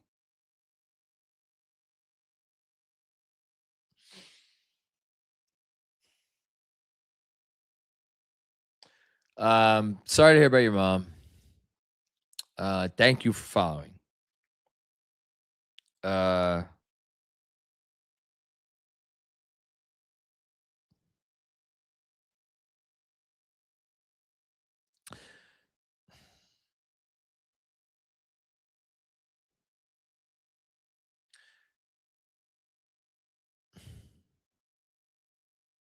My I can't go too long about this. My dad made me a Knicks fan. He was a diehard sports fan. Mickey Mantle, Joe Namath. And the Knicks were third after the Jets and the Yankees. Yankees were first. Then the Jets and the Knicks. He was a big Knicks fan. Made me a Knicks fan. Watched a lot of games with him growing up. Certain games will always stick out in my mind. Game 5, 95, Knicks Pacers, Ewing game winner. Will always remember it. Just like I will always remember Game 6 against the Rockets in 94. Always remember it. Was with him in the Garden in 1999 when the Spurs raised their first trophy. That was probably around the time that our relationship started to, hit a little rough patch. And what was I? What am I, 43? So it was 42 when he passed? Or I just turned 42, whatever it was. I don't know that it ever was never great after that, as people who have a sense of these things could probably tell. I have thought over the course of this run on occasion, I've thought about how it would have been nice if he was still here to try to use this team as a way to reconnect. He isn't. And I feel bad for that. And I'm sure he would too. But it was nice to know that he was proud of what I did with my life when he passed, which I do appreciate. And look, man had a lot of challenges in his life. Didn't always respond to those in the best way. Did the best he could. Most important thing was maybe who I am. And for better or worse, I'm a really good dad today because of him. Regardless of the reasons why. So, as I've been able to share this Knicks run with my family and my girls in particular, I'm very thankful for him. And hope wherever he is, smiling, enjoying the success of the team, enjoying the fact that one of his sons gets to sit here and talk about the team for a living. And yeah, again, relationships with those that we lose are never perfect, but sports are a nice thing because, the beautiful thing about sports is even when our relationships aren't perfect, you can still talk hoops, talk whatever, talk football, talk baseball, talk whatever. And you don't have to think about whatever the reasons are why your relationship isn't perfect. And we did always have that throughout the years, and we always talk until the end. Even if it was just an email or a text or something, we always had that. So whether, if you're watching out there and you've lost someone that was a Knicks fan, whether you had the best relationship with that person or a relationship that you wish you could have a do-over on, I think this is a moment to be happy and reflect back and be thankful about that shared love of a team. Because generally speaking, our shared love of teams add more than they take away. And I certainly feel that way. So, yeah. Thanks, Felipe. Appreciate that. Vince, what's going on, Vince? John, there were 4 people crying in my basement at the end of the game. Me, my son, you, and Andrew. That means a lot. I will find the words to thank you in KFS at some point, but just tears of joy right now. I can die in sports fan peace. Oh, you and me both. Thanks, Vince. Appreciate that. That was really nice. Very sweet. Steven Tro. What's going on, Steven? Just watched Game 5 in a sports bar in Milan. Oh, my God. Want to trade places? If I could bring my wife, I'll be there tomorrow. So happy for everyone at KFS and all Knicks fans. Special shout out to my son, Luca. It's been an amazing ride watching all these games together, Steven. Oh, there you go. That perfect bookend to what I was just talking about. Cherish that, man. Cherish that. Please cherish that. And be there for him. I'm sure you are. Jack Weissman, what's going on, Jack? How you doing? Another crazy one. My Lord. These are just getting crazy and crazy and crazy. Been a fan of KFS for many years, and for us to be champions after such a long journey together is indescribable. Best fan base in the world, and thank you so much for all that you do. No one will ever wear 11 again, and I still can't breathe. Well, greatest number 11 in the history of the Knicks. In the conversation now, officially. Hello. For greatest number 11 in the history of the sport. Isaiah Thomas, I believe, is the current belt holder, best player on 2 championship teams. However, those were much more teams. Now, obviously, this next team was very much a team, but Isaiah Thomas didn't need to go do what Jalen Brunson did tonight. Not very often, and certainly not in a closeout game. So, yeah. I don't know if the entire NBA is going to be retiring number 11 anytime soon, like they did Michael Jordan's, or some organizations have done. Michael Jordan's number 23, or what was it? Baseball did number 42. But if they did, I wouldn't argue. Thank you so much, Jack. That's great. Thank you. My guy, Mark, friend of the pod. Thank you, man. This is unnecessary. What a team. What a season. What a game. What a privilege to watch it with Breen in one ear and John and Andrew in the other. I'm at some point going to rewatch the entire game. Maybe we'll do a watch. Actually, you know what we'll do? Maybe with the sound on, we'll do like another watch along or something. I don't know if anybody will watch that. I kind of want to do one. Thanks to KFS and the community for making a historic run that much more special. Let's make it 2 in a row. Sure. I'm not going to be greedy, though. If this is the only championship I ever get to see, I'm not going to complain. Thanks, Mark. Jordan Miller, what's going on, Jordan? I just turned 34. Good age. Good age. Good time to be 34. I had a great time at 34 with my wife. And had someone who I worked with for 10 years, or someone who I worked with 10 years ago, just congratulate me via LinkedIn message. John, you and the team have built a hell of a machine. It's not a machine, man. I mean, we operate like a machine because Andrew's the best. But it's all love, it's all community, it's all friendship. It's all caring. And it's all in the interest of just making good content that people like us would want to consume. So happy I found you guys in 2020. Let's fucking go.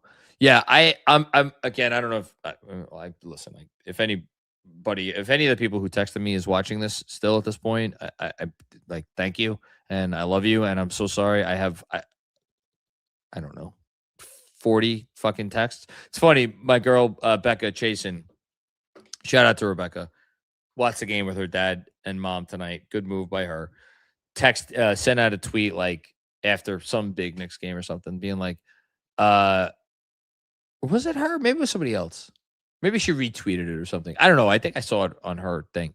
But like, if you didn't get a text about this game, you're not a real fan. And I'm more like, man, if you ain't text me a congratulations, you're not a real friend.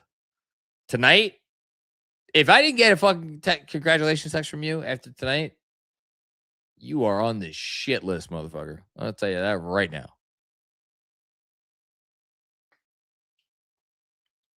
Mike Carrazza. What's going on, Mike? Thank you so much for this one. Jalen wouldn't let them lose tonight. Best player on the floor in the finals, and he's a Knick.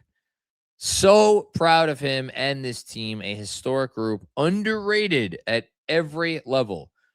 Jalen too small, front office doubted, coach not the first choice. Now champions. I love rabbit holes, basketball rabbit holes. I actually I think it deserves, and maybe this is it's a podcast episode, but a ranking of the I'm literally writing this down. A ranking of the he wouldn't let them lose games. I'll just say again, 33 years as a Knicks fan, I can't remember a better he wouldn't let them lose game in Knicks history. If there was one, tell me. I wasn't around for Bernard King in the 80s. Maybe that was one, but I can't remember a better he wouldn't let them lose game in Knicks history. I want to do a little digging on this one because I'm sure there's some good ones out there in NBA history, recent NBA history, but again, my brain is a fog right now, so I can't think of one. It's great super chat, Mike. Thank you. Shay, what's going on, Shay? I haven't heard from you in a while. How you doing? Hi, John. First time doing this live. Oh, awesome. Thanks for everything. It's been a long ride. It was fun doing it, listening, watching, and reading you all. That's it. You are a newsletter guy. John, Andrew, Benjy, Jeremy, everyone at KFS. Love you all. Thank you, Shay. I see you on Twitter. That's what I see you all. And you're always very kind on Twitter, which is a rarity. So thank you so much for that. Dan Hidalgo with another one. I've been rocking with KFS a long time. Being a small part of the KFS family has added so much richness to my fandom. I feel like I'm celebrating with the truest fan on earth. Congrats to everyone. You're not. Don't call yourself a small part. We do all this together. We're all. I happen to be in front of the mic. I'm really fortunate for that.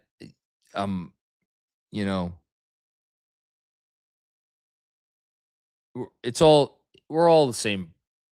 We're all in the same boat.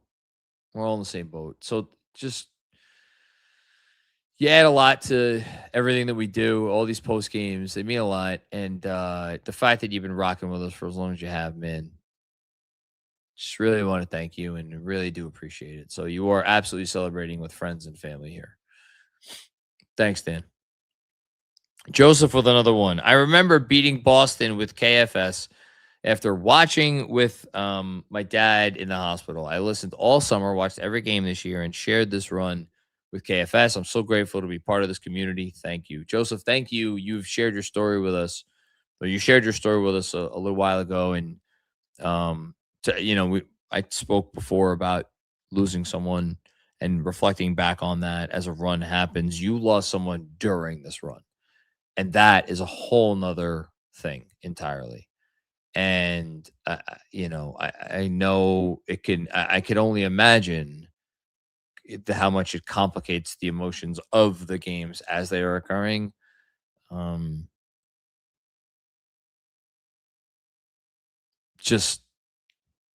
hope you can find joy in this for all the right reasons. And that you will always be able to reflect back on this run and it will provide a sense of happiness as opposed to reminder about the toughness of it. Thank you, Joseph. Knicks will rise. NBA is so lucky the Knicks won the game and saved them from a disgrace of Wemby flagrant not being called and them rationalizing a way to not assess a flagrant post game. It was disgusting. It was disgusting. It was disgusting in the moment. It was abhorrent, and we said it in the moment. It wasn't going to get overturned. There was not going to be any overturning. It was never going to happen. It was a joke. The fact that they didn't call it, I'm still astounded. Astounded. They didn't call it. But the NBA, listen, the NBA's got a lot of issues, but we ain't got to worry about any of that bullshit right now. Thanks, Nickel Rise. Dan with another one. Is it wrong? I'm sad the season's over. All I've wanted was to get to this point for the last 2 months.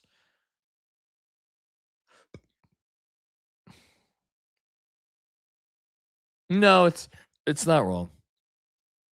It's not wrong. I actually understand where you're coming from, believe it or not.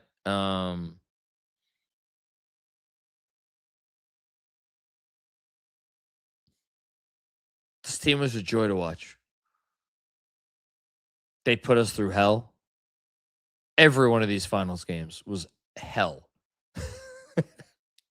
I hope nobody misinterprets that. These were all just like not good for my health, and every one of them was just absolutely traumatic. Beyond traumatic. I don't know how many more of them I could have dealt with. At the same time, this team was an absolute joy to watch play. An absolute joy. So I don't know. I don't know what to do with that. Thanks, Dan. Appreciate you. Sam Garcia, everybody is better than Jalen Brunson. It's time to be better than Jalen Brunson. That's my fucking MVP, Macri. It's everybody's MVP. There's no question about who the MVP of this finals is going to be after tonight. Jay Blaze, champs, love y'all. Love the show. Thank you so much. Love your dog in his Christmas sweater. It's amazing. Thank you. Thank you. Thank you. Thank you. Thank you. Thank you.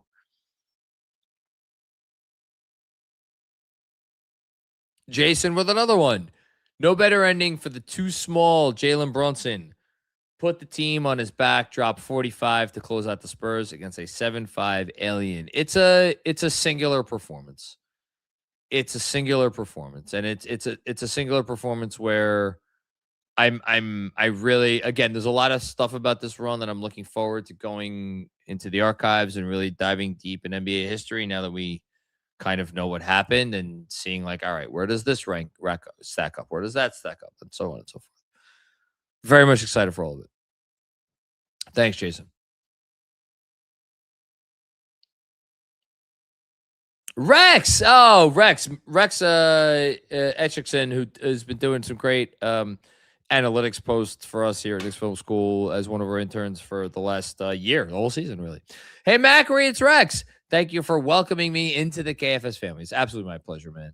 From listening to post-game recaps after high school to a Knicks championship, you made my love for the team immortal. Well, thank you. You've added a lot to what we do this year. I hope you've gotten a lot out of it. I hope you've gotten some good exposure out of it and growth for social channels. And obviously anything you need, we're here for you, man. But thank you so much for all the time and effort that you've put in. Andrew, Brunson, our fearless leader. The prophecy is complete. We can all die happy. I said it a month ago. As long as my family's happy or happy and healthy, and we have a roof over our heads and we can afford a half decent life, I will never want. I will never want for anything else. As long as I live, I promise that.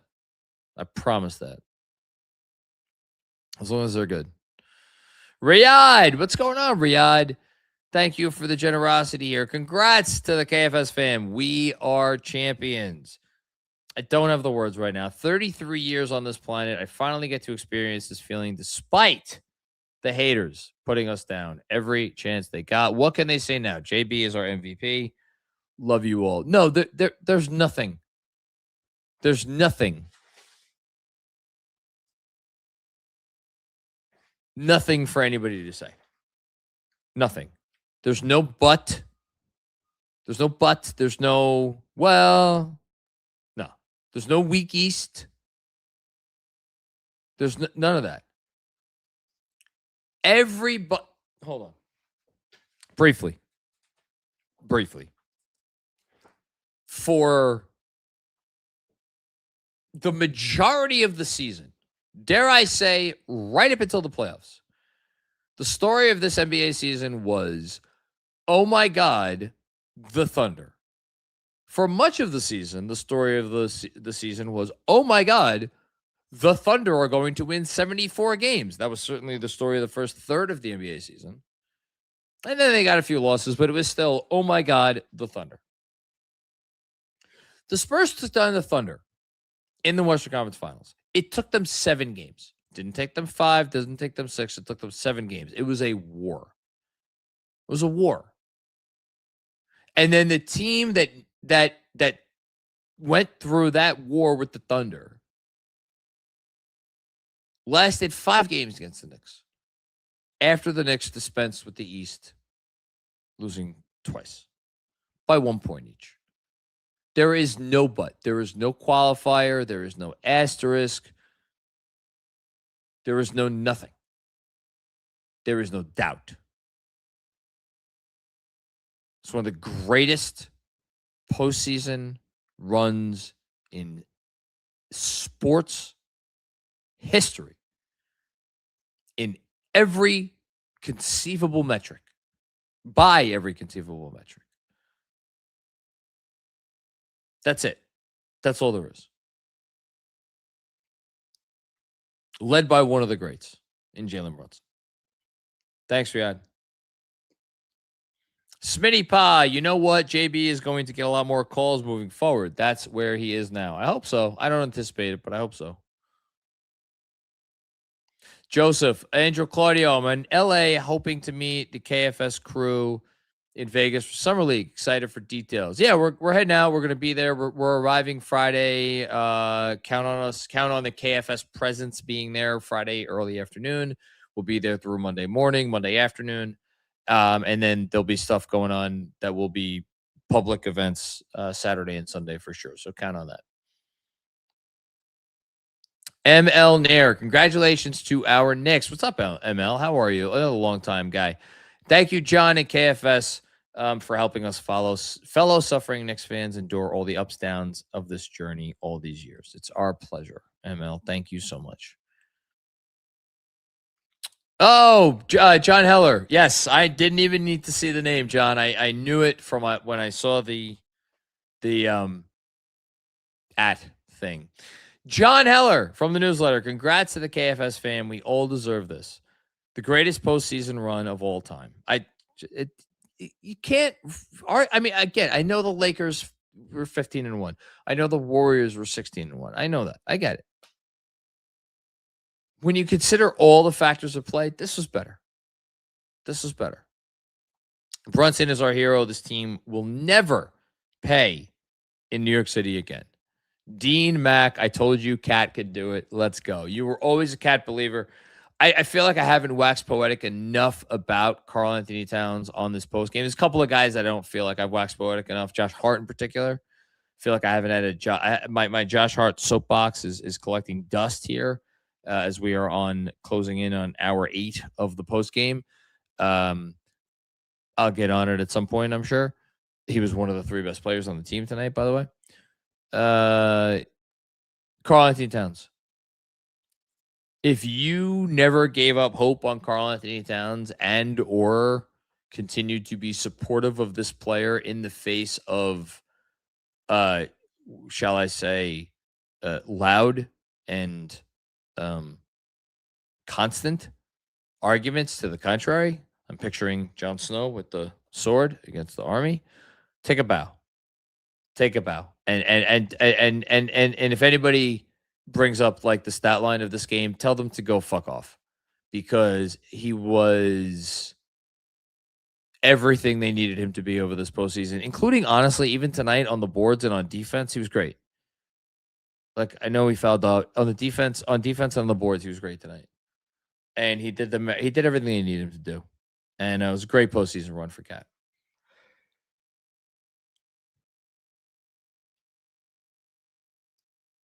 Brody, what's going on, Brody? Tom Thibodeau famously praised him, saying, what can you say? He's at his best when his best is needed. He's done it all year. That's what makes him special. Jalen fucking Brunson. And if we're giving flowers to Tibbs, and I understand there's been a couple flowers here and there to Tibbs, you know what the thing is that I think I would probably give Tibbs the most flowers for, and it's not a surprise because he did this with Derrick Rose. He did this with Jimmy Butler. Kind of, did this with Julius Randle. And he certainly tried to do it once upon a time with Karl-Anthony Towns. And he maybe got it more right last year.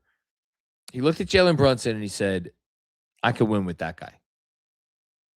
He said, I could win with that guy as my horse. And he challenged them and he made him better. And when he had that great first season, and Fred has written about this, he told everybody who would listen after the first season here in New York, after Jalen Brunson's first season in New York, he told everybody who would listen, he could be better. And he could be a lot better. And it was Tibbs saying it.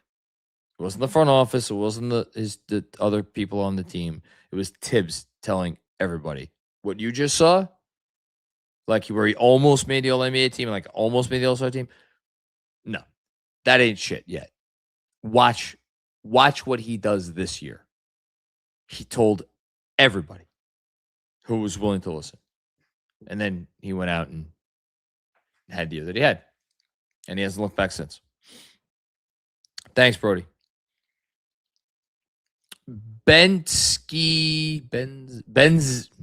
Hold on.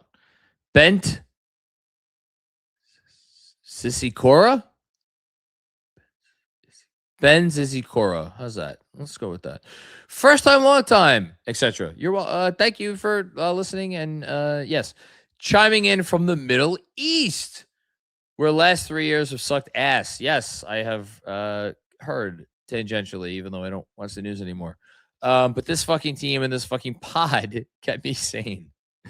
Desperately needed escapism. Thanks for everything. We all deserve this. Well, you deserve this more than any of us because you're dealing with real life shit. I complain about fucking, I don't know. What do I complain about? I complain about a lot of things, none of which is worth complaining about. You, Bency, have real stuff to complain about. So I hope things are getting better, a little easier. Either way, the fact that we could be there for you and the fact that you want us to be there for you, you're welcome and glad you are a Knicks fan. Thanks. Luchasaurus, so is our kind of resident celebrity super chatter. Shout out to you. This year started off at rock bottom for me. Fiance leaving out of the blue right after learning I would need double shoulder surgery. It was your post games, John, that kept me above water. Oh, come on, man. Forever grateful. I've waited 65 million years to say we are champions. I don't know if I got any tears left, Luchasaurus, but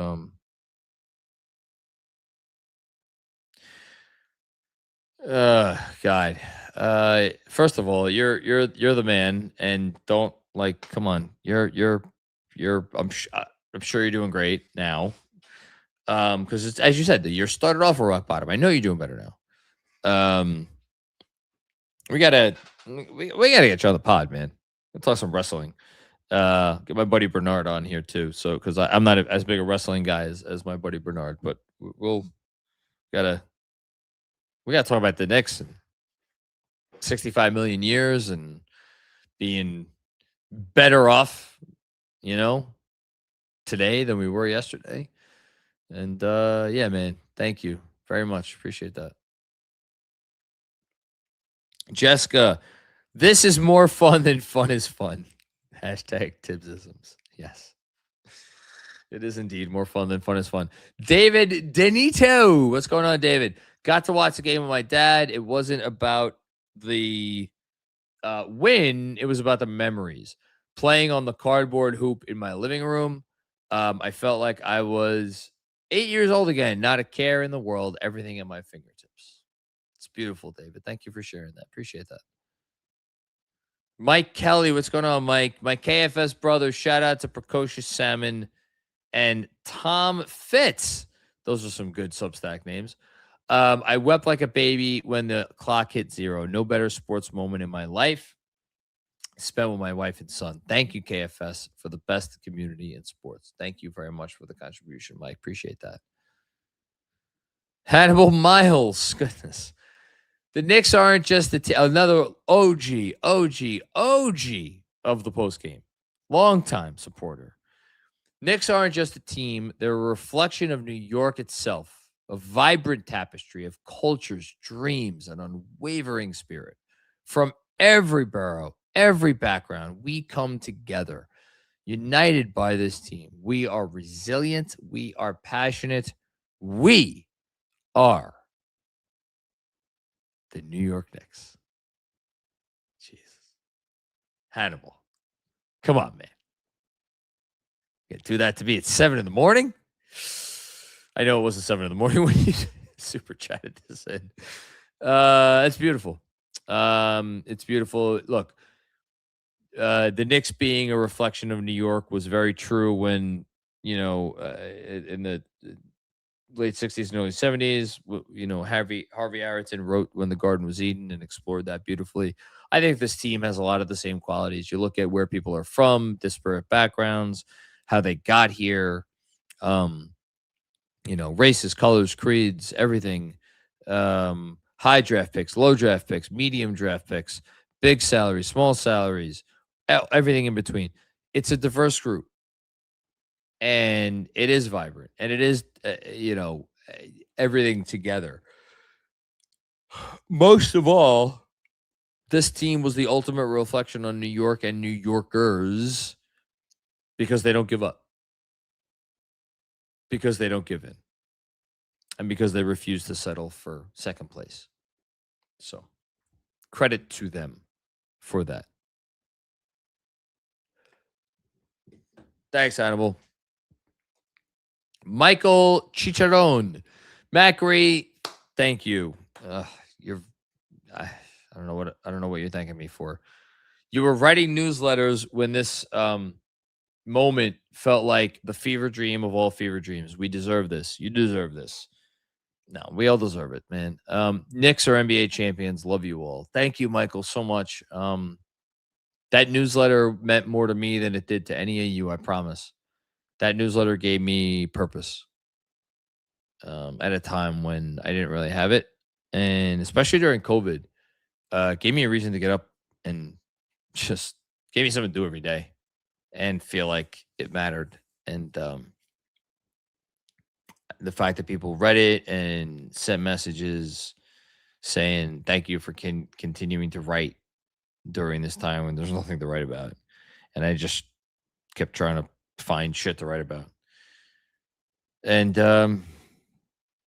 thank you. Thanks, Michael. Appreciate that. Oliver Sykes. What's going on, Oliver? Hey, John. Thanks for your dedication. It's my pleasure. It's been a season of highs and lows. You could say that again. Wasn't sure if we had it, but apparently we do. And then some. They had a lot to spare. They just flipped the fucking switch in Atlanta and never looked back. Classic. So I've said this before. I'll say it again. Of all the things I cannot wait to read now that the season is over, I want to know what happened after game 3. That's all I want to know. What happened after game 3? Thank you, Oliver. Paging Fred Katz. Chris Gauthier. Being out of state, KFS has made my experience as a Knicks fan more enjoyable. From continuous soup to hashtag meaningful to Drew from PR, I loved tagging along for the ride. Thank you for all you guys have done. Brunson, the savior. Thank you for the generosity. Thank you for, again, choosing us to be here with you to help you in your experience as a fan and keep you connected. I've had a lot of good bits over the years. And we'll have a lot of good bits yet to come. They've all been fun, and I love that they're all in furtherance of the greater goal here, which is to just be informative, be entertaining, and be a place that people want to spend their time. Thanks, Chris.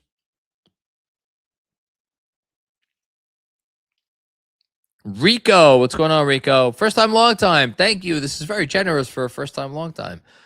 At the beginning of the playoff run, my dog was diagnosed with a cancerous tumor. Oh, no. At the base of her spine. This team has helped us get through what has otherwise been a tough time. Thanks, KFS, for all you guys do. Let's fucking go. Knicks. Gonna go hug my dog. Oh, my God, man. Let me know. Is my dog down here? I don't think. No, Maddie's not down here. I love my dog. My dog's great. She's a sweet dog, but I see my kids with the dog, and it's like, and then I've of course, because I'm a morbid person, started to think about like, oh my God, when the dog eventually gets sick, whatever. I've gained such an appreciation for the relationships and the love that human beings have for animals. I had a dog when I was a kid, but didn't end well, and then I didn't get a dog again for a long time. I'm sorry that you're going through this.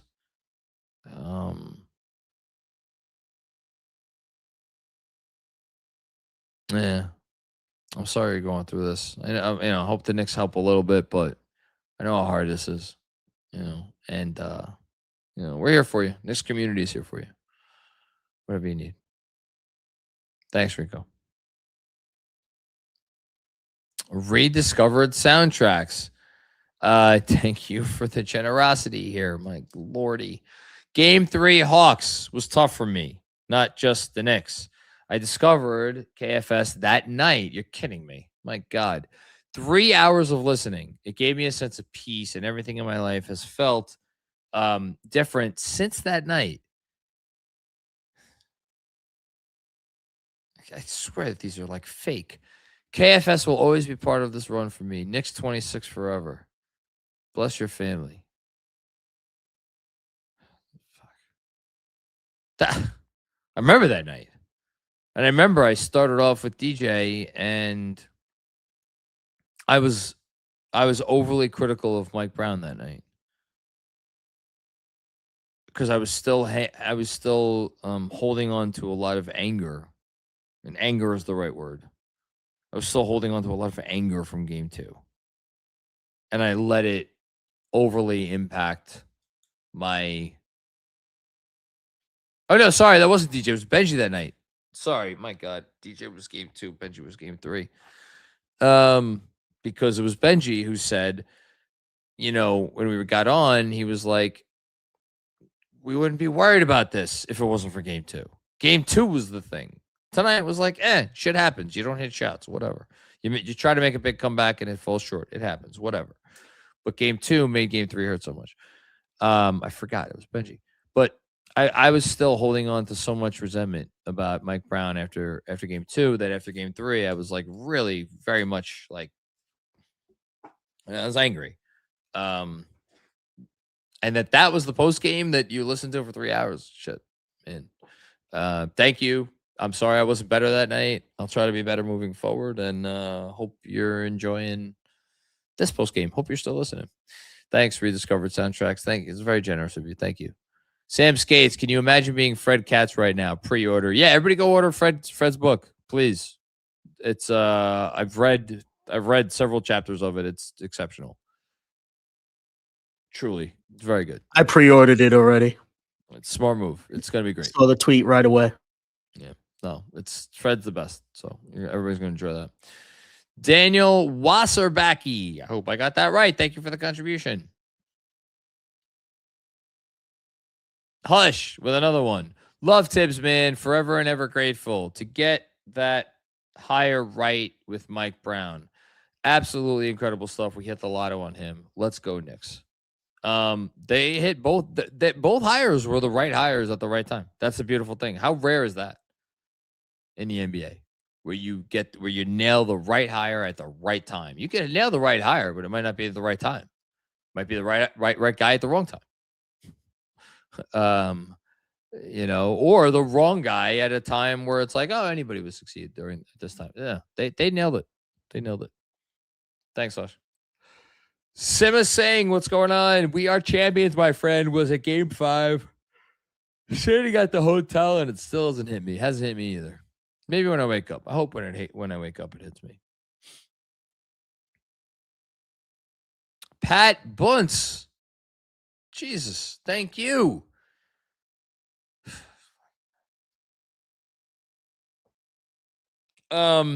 First time, long time. I found KFS about 8 years ago and have been religiously following ever since.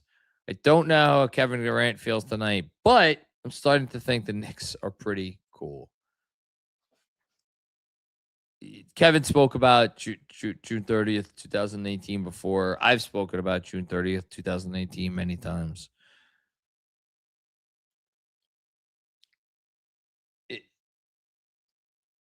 Look, Kevin Durant, he wanted to run a franchise. Him and Kyrie wanted to run a franchise together. I get that.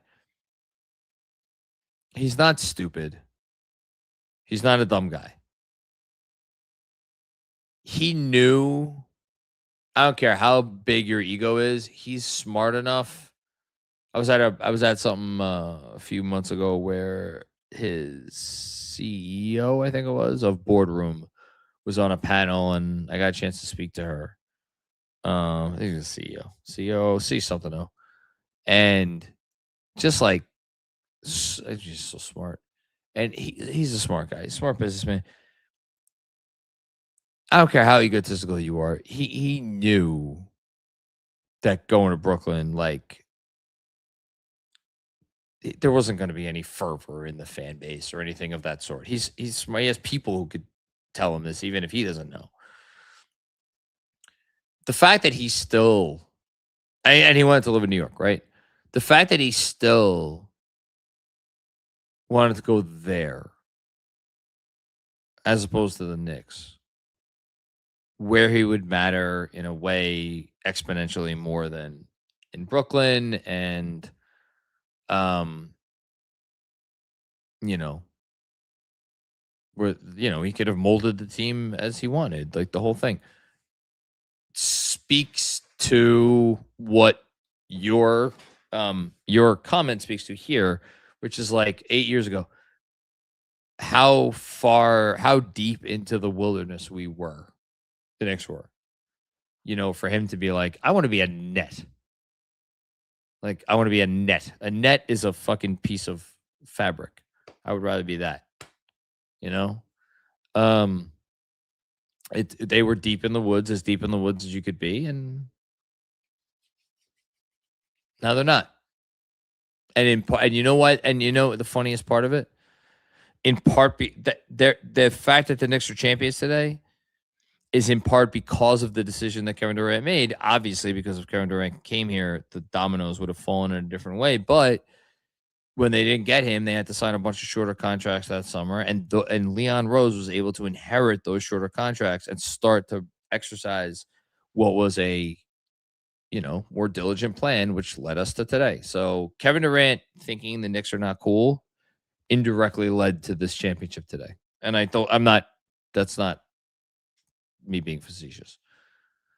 Thanks, Pat. Akiva, what's going on, Akiva? I was in your first Periscope praising Troy Williams. You got to be fucking kidding me. Troy Williams. I'll be honest, if Troy Williams walked in my, I mean, I like know the name, but if he walked in my living room, oh, this guy. Remember this guy? You remember Troy Williams, Kev? Played 17 games for the Knicks. Yeah. Trouble T. Roy. Started athletic guy, athletic wing. I remember him and Kenny Wooten. Good Lord. So, again, this is where my memory sucks. The first post-game video I ever did, which was not on Periscope, was, I've said this, the first game after the All-Star break into the 2017-18 season. I recorded literally a 3-minute video, and then I put the 3-minute video out on Twitter. I think I did that a few more times. A handful of more times, 3 more times, 5 more times, 7 more times. I don't know. I did it whatever amount of times. And then in a blaze of glory, light bulb going off, whatever, I was like, oh, I could do this live and I could just continue. I could stream right through Twitter, right? On this app. And then I started doing it that season. I'm trying to see what game would I have talked about Troy Williams. He scored 11 against the Clippers. They got blown out. He scored 18 against the Bucks in an 8-point loss. That was probably it. Maybe if he like tried to duel Giannis a little bit, that would have got my attention. Troy fucking Williams. Thanks, Kiva. Huzzah, we are fucking champs. J Mac GMAC. Yes. AAW. Gentlemen, first time super chat. Thank you. Long-time listener. I want to thank you for keeping me entertained throughout this magical year. I am 40 years old. This truly is a once-in-a-lifetime moment. What a time to be a Knicks fan. Once in a lifetime is right. You got me by a few years. Respect for that. I think magical year is right. Thank you, AAW. D. Veal. Another one. Thank you. He sent another one, right? Thank you, Jonathan. Thank you, Andrew, and the entire KFS family for giving us all a place where we went from why not us to what am I witnessing to I have no words. This fucking team. I got my why not us t-shirt right next to me. That was a good t-shirt. I like that t-shirt. And if OG Anunoby doesn't go down that year, I don't know, man. I don't know. I was more impressed. I got to tell you, I think I was more impressed by this Spurs team. I absolutely was more impressed by this Spurs team than I was by any of Boston's iterations, including the 2024 championship team. Anyway, to what am I witnessing to I have no words. This fucking team. Yeah, I don't know. I'm out of words. Just saying things, making noises. Asus, what's going on? Thank you for the contribution, Asus. John Leary, Brown gets revenge for the 2007 finals. And also, not for nothing, De'Aaron Fox. I don't know if that relationship was great by the end there. Who do you think won that matchup this playoffs? Mike Brown or De'Aaron Fox? Chinese Swede with another one. In the NBA Finals, Ariel Hukporti has more minutes, blocks, rebounds, assists, and a higher plus-minus than Joel Embiid. Huh, very funny. Jeff Crewman, what's going on, Jeff? First time, long time. Thank you. This is very generous. Again, for a first time, long time. Thank you so much. An hour plus later, I am still in shock. Oh my God, an hour plus? That means we're only 6.5 hours behind. That's not that bad. This run in the team has been so special. My whole family watching and crying. Never been prouder as a fan. KFS has been a huge part of this amazing experience. Just wanted to thank you. Well, you're very welcome. I wish my daughters had stayed up for it. I was happy that my older one, I got to hug her for a bit at the beginning of or right when the ceremony was going on. But that's great, man. And I'm still in shock too. I'm now at the point where I'm not gonna come out of shock because I'm like my brain has kind of shut down, and I don't know when it's gonna get back up again. Not before the end of this post game. I know that. Not until I get some sleep. So I'll let you know. I'll let you know when it hits me. I'm not sure when that's gonna be. Thank you, Jeff. KBN, what's going on, KBN? KFS is a family business like Stark Industries. That's fantastic. Thank you. Just like Stark Industries. My God, another one of these. Land Shark, hello, Land Shark. Thank you, KFS. Usually listen while working the next day. Nowadays, but had to hop on to thank you for all the content. Love our Knicks, but you guys also add countless hours of fun to our lives. Cheddar ass, man. For the win. Let's fucking go, Knicks. Let's fucking go, KFS. I just want to show you guys where is...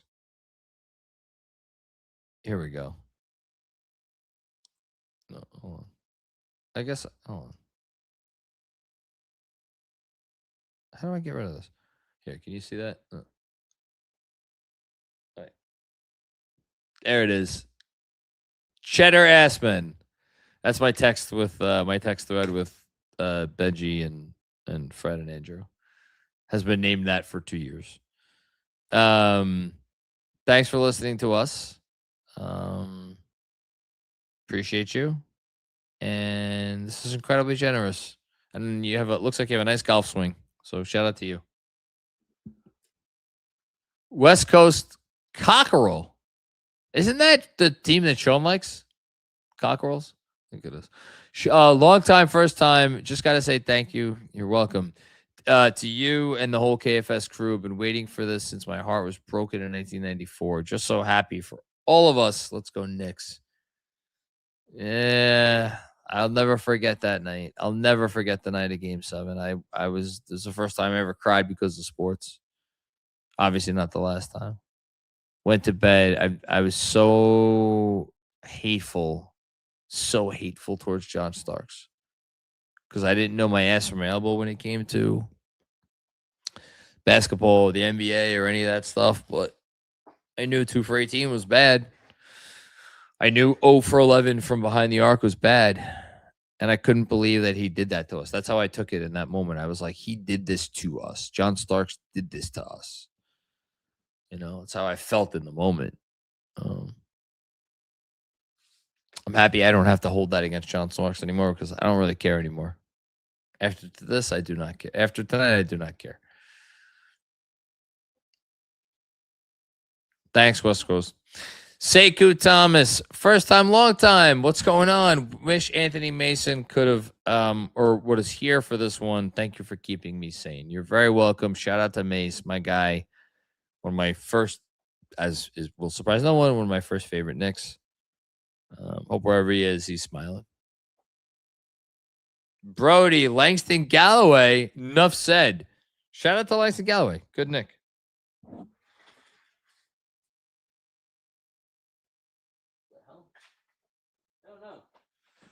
Dom Cappuccini. Hang on, Dom.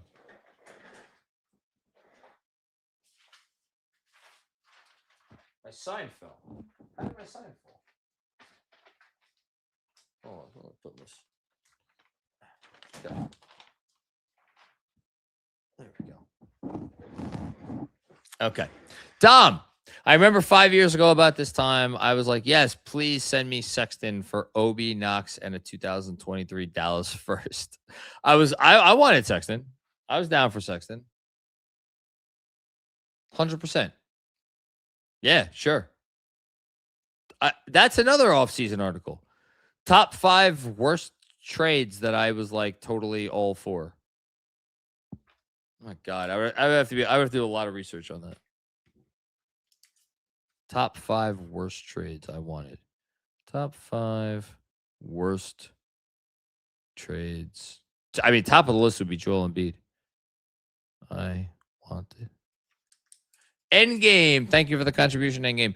I remember growing up around Knicks haters. I always had friends who made fun of me saying, don't the Knicks suck? My comeback was always, they get paid more than your mama to suck. That's fantastic. That's a great comeback. Anyway, they don't suck anymore. NBA champs. That's great. Super chat. That's fantastic. Thanks, Endgame. Augie Rodriguez, Jalen Brunson. Thank you. Oh, I'll second that. Thank you, Jalen. Deadwords, the perfect ending to Fred's book. I'm very happy for Fred about his bestseller.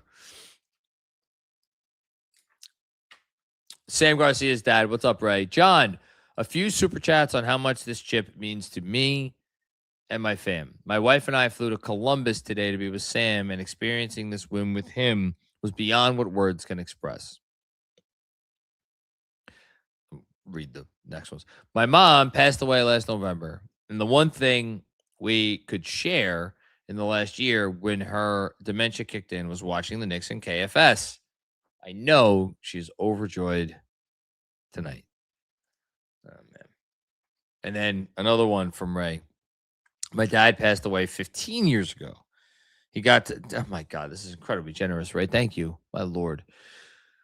He got to see his Mets and Rangers win a chip. The Knicks were the one team he had not seen win, but he never looked at them as toxic.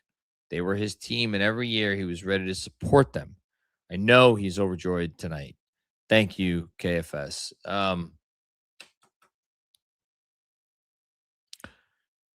Ray, you were one of the first people.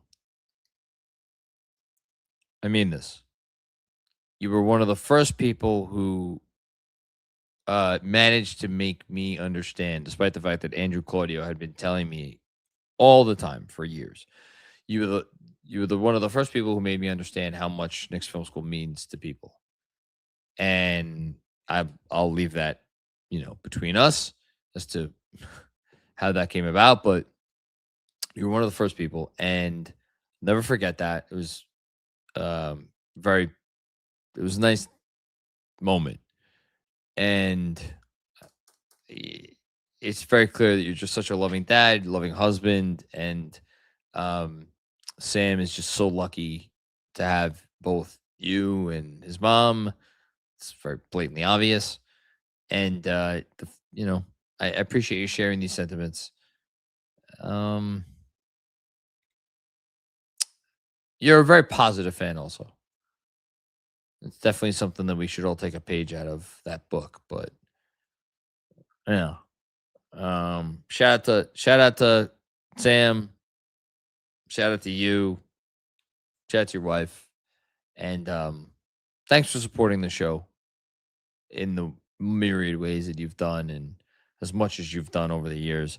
It's been a great thing to have you aboard. It really has. Thank you. Augie with another one. Been with KFS from the beginning. Just want to thank you for everything you do. Love you all. What a ride. Thank you, Augie. I appreciate that. What a ride indeed. Fran Allegro. Let's go with that. One of the best teams of all time. Yeah, it's going to be interesting to have to reconcile the 53 wins with the playoffs. Again, we've never seen a team like this. Like, I know the Nuggets went 16-3 in the playoffs, whatever it was, several years ago. Or 16-4, excuse me, 16-4. But they had a +8 net rating. The Knicks had a +15.3 net rating. It's not comparable. They also be an 8 seed in the finals. Thanks, man. Chinese Swede. Before Julius Randle, there was Chasen Randle. Let's go next. Okay. Thanks. Kareem. What's going on, Kareem? Watch KFS for 6+ years and first comment. Thank you. Everybody's making first comments tonight. My goodness. You're welcome. Thank you. Barry Craver, what's going on? My guy Barry. Thank you, KFS. We are the champions.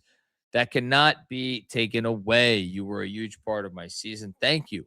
From one of your original supporters. I know you're one of the originals, Barry. Really appreciate it. Really appreciate the fact that when you reach out to me, I don't always get back right away, and I do appreciate your patience. So, just thank you. Thank you for your support over the years. We do what we can here. And yeah, let's go next. Nick Foley. More of these. Long-time viewer, first chat. This is just wild. Have watched the Knicks for 35 years and grew up in New York, but have been away for a long time. KFS has kept me connected to the city and the team that I love. Finally, we did it. We won. 1970, 1973.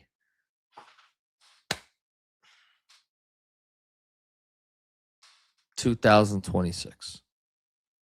Finally, we won. First time I've seen those 3 years next to each other. 2026.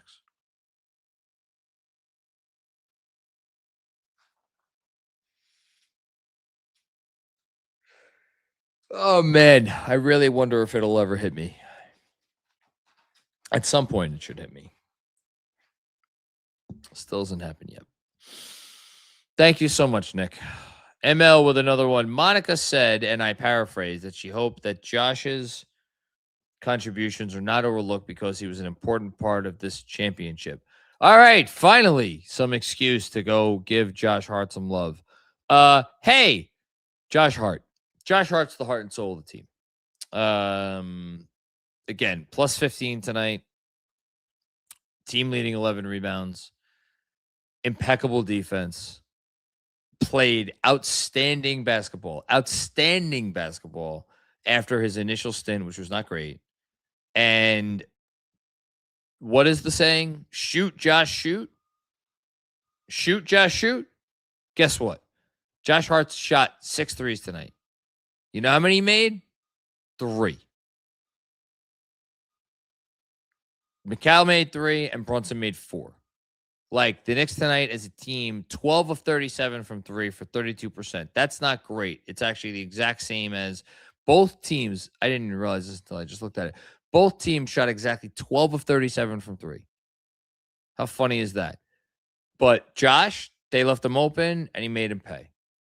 And, like, I know I singled out Brunson and Rose and Brown, and they should be singled out.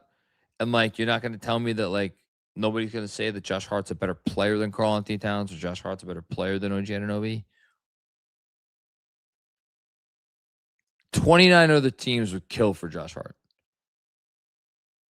Like, give up anything to get a guy like that on their roster. Except it's not get a guy like that on their roster because there is no other guy like that. It is just Josh Hart.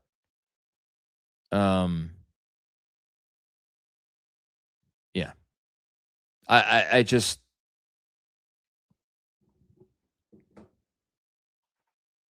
and now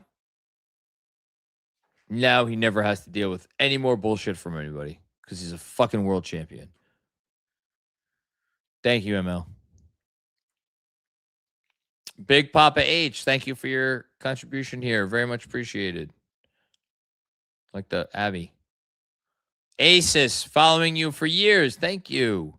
From the abyss of despair, sipping glass ordered, or sipping a glass of red wine when Durant and Irving took their talents to Brooklyn through this incredible ride, culminating to this moment. Thank you for your great coverage. I never think of it as coverage. I don't feel like it's coverage of the team. I understand. I don't know if there's a great word for it, but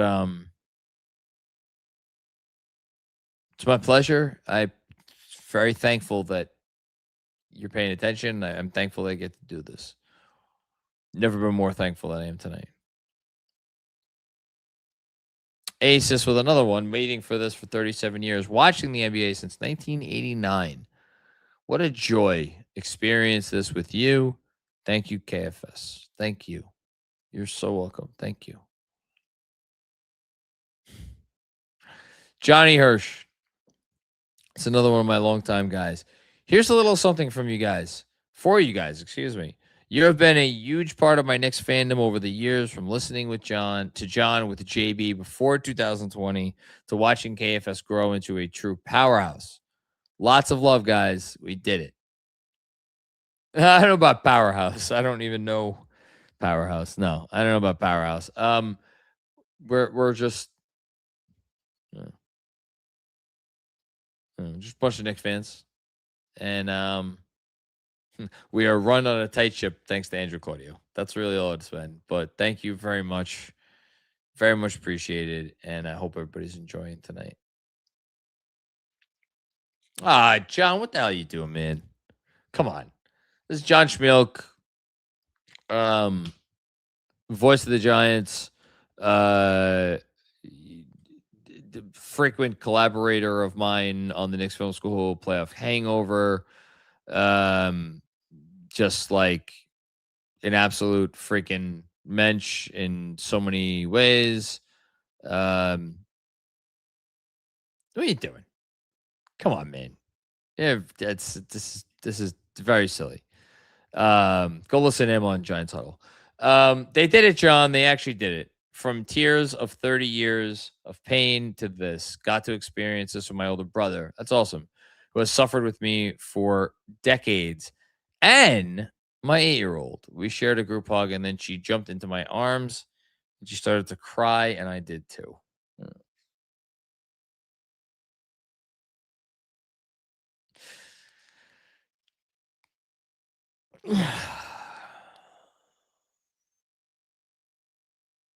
Man. Happy for you, man. Happy that you got to do that. I'm happy we all got to experience this one together. This ride. It's been one hell of a ride. Jason M. is still here. Historic team, 16-3 in the playoffs, 13-game win streak, lost 3 games by a combined 6 points, 9-1 on the road, 4 consecutive road closeouts, legendary. The last 2. It's the last 2. The last 2. 9-1 road, 4-0 road closeouts. Write that one down, Jason. See if I remember it.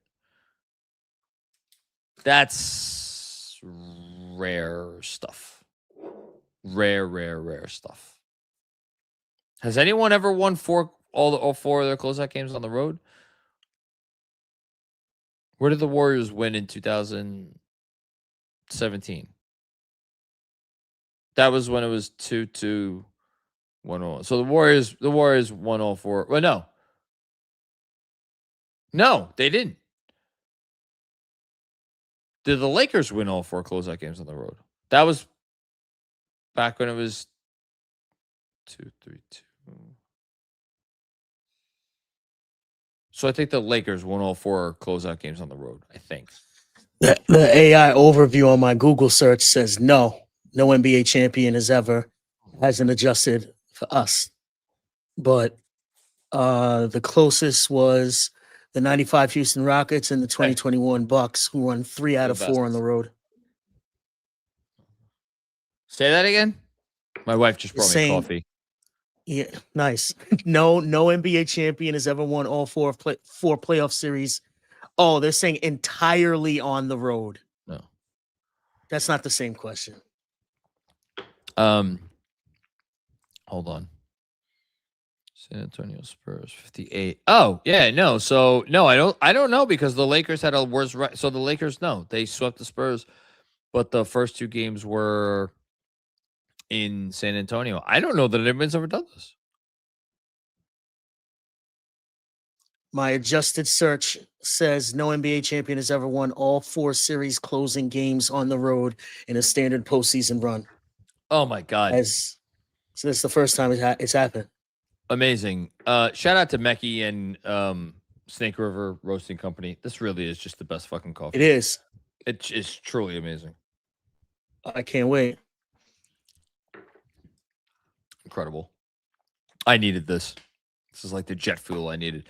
Jason with another one. Happy to be part of the KFS community for this ride.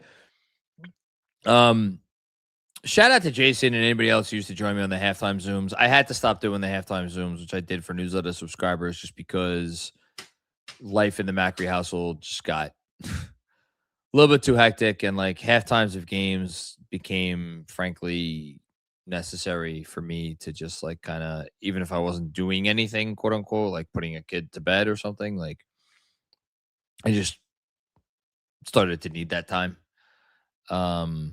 But Jason was always he always called bullshit when I needed bullshit called, which I always appreciated. It always made me a smarter fan when it came to thinking about the game and Jason, I just want you to know how much I appreciate you and your thoughts over the years. I mean that.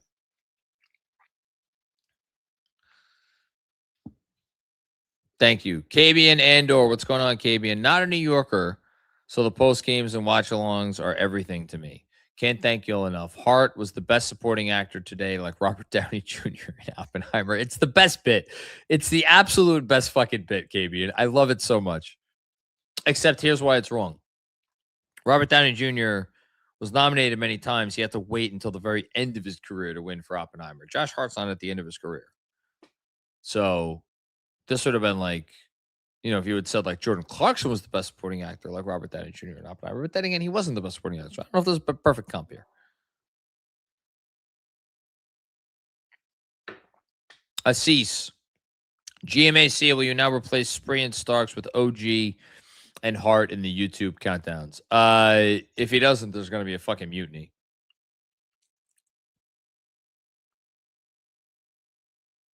DMC, what's going on, DMC? Thank you. This is incredibly generous. I'm not a big super chatter, but have been following KFS since Macri was doing a couple minutes of post games on his cell phone from his living room. What a ride it has been. And now please welcome the 2026 NBA champions, your New York Knicks. Again, it was Andrew, I think, who was like, hey, we could do these on YouTube. You want to do this on YouTube? We should do this on YouTube. We have like 1,000 YouTube subscribers. We should do them on YouTube. I was like, sure, let's do them on YouTube. Sure. And then the first super chat popped up. I was like, what is this? He's like, I don't know. That was back when the post games were like 20 minutes, half hour. Beach chair. I'm 36 years old, and I never thought I'd actually see this happen. I'm 43, and I never thought I'd actually see this happen. Memories of going to games with family and watching games with friends flooded back when I wept. Excuse me. I'm not the only one who feels like, bless us all, they did it.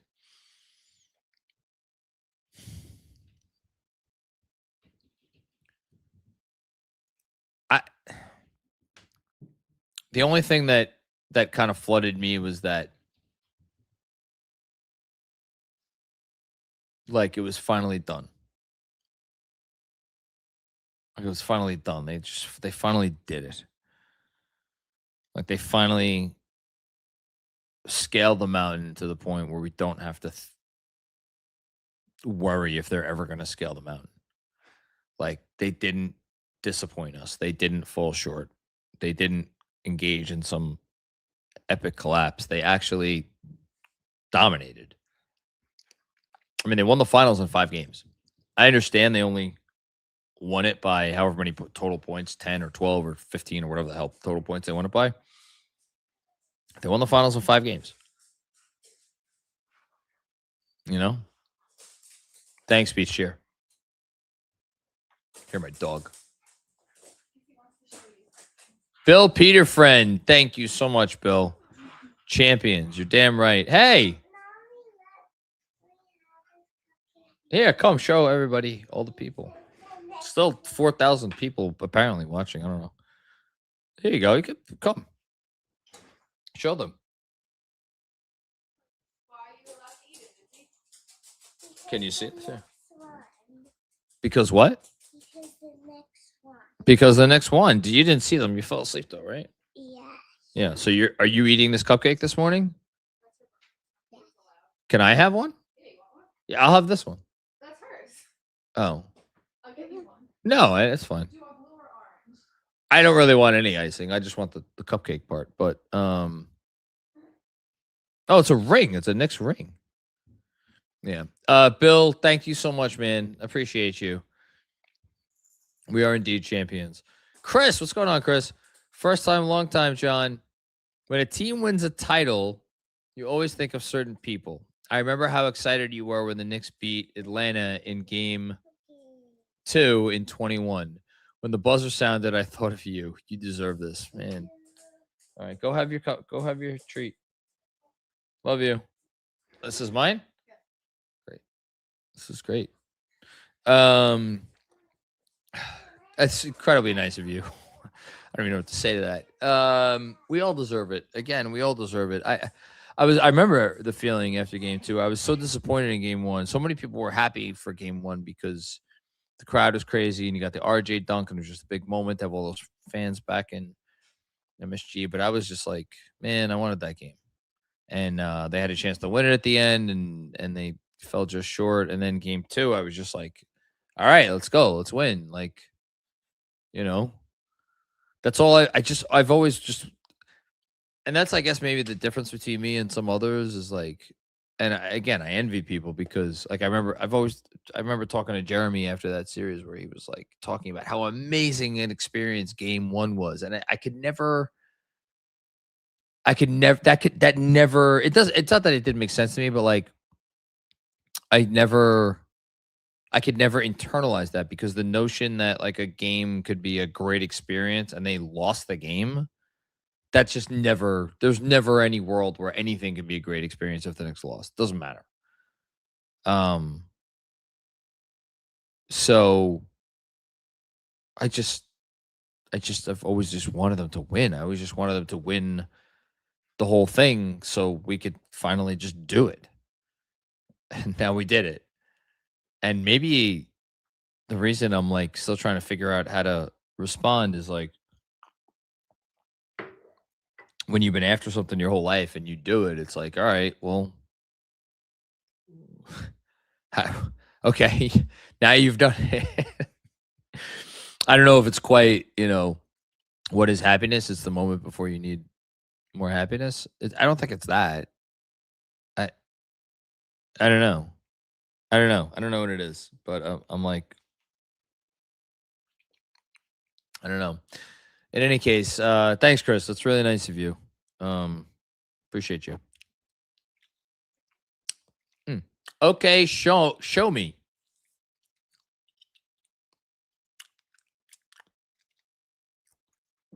Oh, this is cute. Hey, KFS fam, it's Greg from Vegas Meetups. Been home in New Jersey since May birthday. We did it, John. Now you can say this fucking team or this fucking championship team. Excuse me. Hope to see you guys soon and in July at a better establishment than the Gulch. I got you. Yeah, I don't know. My buddy Aaron, who I went. Actually, I shouldn't say where he went. There was another adult establishment that was frequented during my bachelor party, but. No, I don't want to go to an actual like. It's again, they're not my thing. So, but I thought the Glitter Gulch would be funny. But now that the Glitter Gulch is closed, I don't want to go. Thanks. Okay, show me. Jamie, what's going on? My guy Jamie O'Grady. How you doing, brother? This is really kind of you. Didn't need to do this. Hard to find the words. Where to even begin? Just got back to the hotel in San Antonio. Shout out to Jamie. His son saw the game. Entire body still buzzing. Have just a few thoughts. I hope I can scratch the surface on how we're all feeling and then hang up and listen. I'm going to take a bite of my cupcake and then I'm going to. Good cupcake. All right. Very good cupcake. All right. Number 1. The man was seen as an overpay. Then he underpaid himself by $100 million to benefit the team. Who even does that? No one. Oh, and then he goes out and becomes Michael Jordan. Jalen fucking Brunson is the greatest Knick of all time. Okay. This is incredible generosity, Jamie. You didn't have to do this seriously. 2, on March 2nd, 2020, Leon Rose took James Dolan's money and immediately swallowed a handful of Limitless pills. Number 16, Limitless. The greatest first-time GM performance in professional sports history. Once again, for the folks in the back, fuck them picks. In terms of how much work needed to go into this one, that's an interesting one. Another one from Jamie. Jamie, you're too much here. Number 3, in 96, Joe Torre went to work for a crazy ring-starved owner who spent a lot of money and did a lot of damage to his franchise. 30 years later, Mike Brown became our Joe Torre and won in his first year. Shout out to Tibbs and Showalter, but Brown, right man, right time. And then 4, congrats to you, John, and to GMAC, and DJ, and Jeremy, and Benji, and Sean, and Jeff, and the whole Knicks Film School family. Our Knicks are a perfectly constructed team, and so is KFS. No, it's all credit to GMAC for that. You guys make being Knicks fans immeasurably more fun, rewarding, and informative. We fucking did it, bro. Well, thank you. You didn't need to do all this. I appreciate you. I love that you got to see this game with your son. I love that you got to experience it in person. And I love that you singled out the 3 people that I singled out to start the show, because it shows that great minds think alike. Brunson, Rose, and Mike Brown. The Brunson piece, sound like Bill Simmons. The Brunson piece, the initial contract was one thing because that was the most that Nick could feasibly pay him, really.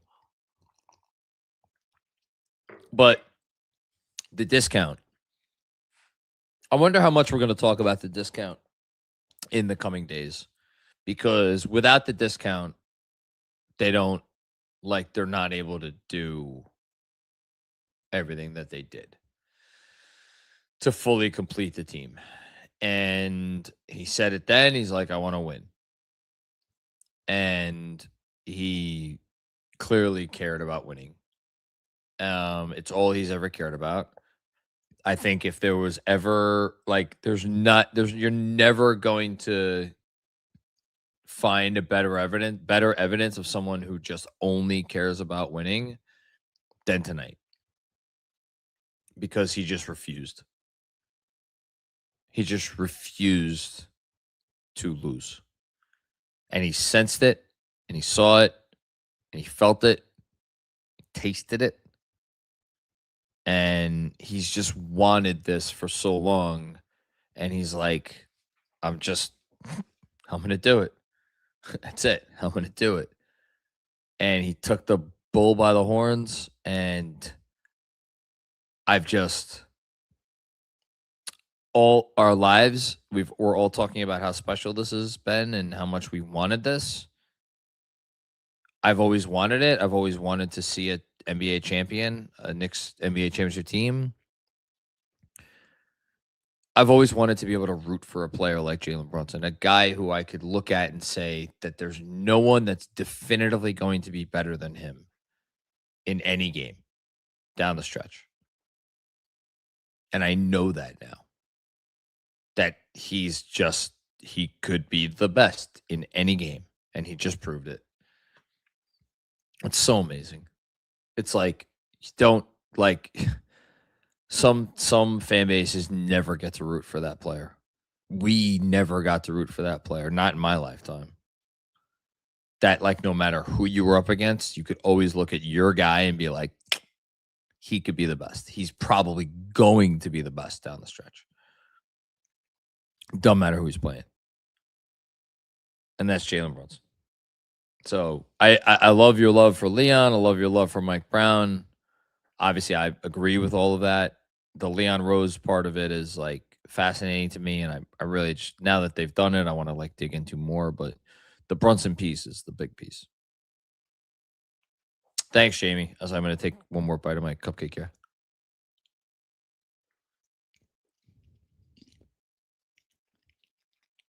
Good cupcake. All right. Ash. What's up, Ash? John, I've been with you. All right, we're under 100. Don't worry, we're going to get out of here by 10. I promise you, Kev. I've been with you since Periscope. You were the one shining light in the midst of Alonzo Trier and Frank the Tank. Frank the Tank, never an approved nickname for Frank Ntilikina. It was either Frankie Smokes or French Prince. I wrote a whole article on this.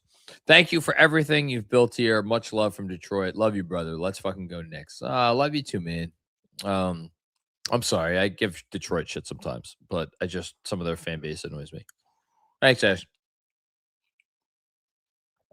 Tom Constable. Thank you, Tom. Hash Matt. 1987. Can't believe it actually happened. Will remember this run for the rest of my life. Thanks to you guys again for making the journey through the playoffs more enjoyable. Let's fucking go Knicks. Thank you so much. Really appreciate it. I wonder what will be the most memorable games of this run in 10 years, in 15 years, in 20 years.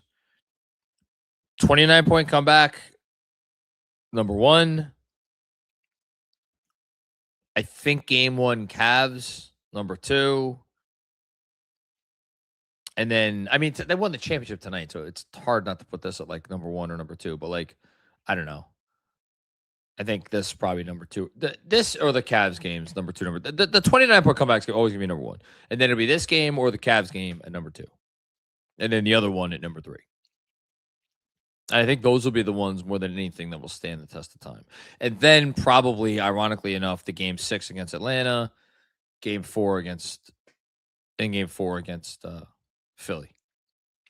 Anyway, thanks, Ash. Ben Wallach, what's going on, Ben? First time, long time. Thanks to the whole Knicks Film School crew and J-Mac in particular for everything you did this season, guiding us through. What an epic journey it has been. Let's go, Knicks. You're so incredibly welcome. You're welcome for those kind words. I'm sorry that I didn't do a better job of guiding everybody through. I'm sorry that I guided many of us into brick walls repeatedly. And I will try to be better next season and moving forward. Thanks, Ben. Danishevsky with another one. Closest sports comp I could think of for this team is the 2004 Red Sox. Condense the 3-0 comeback into 2 crazy games. Teams better than the sum of their parts. I mean, I'm not enough of. I mean, I remember that team. Obviously, I was rooting for the Yankees at the time.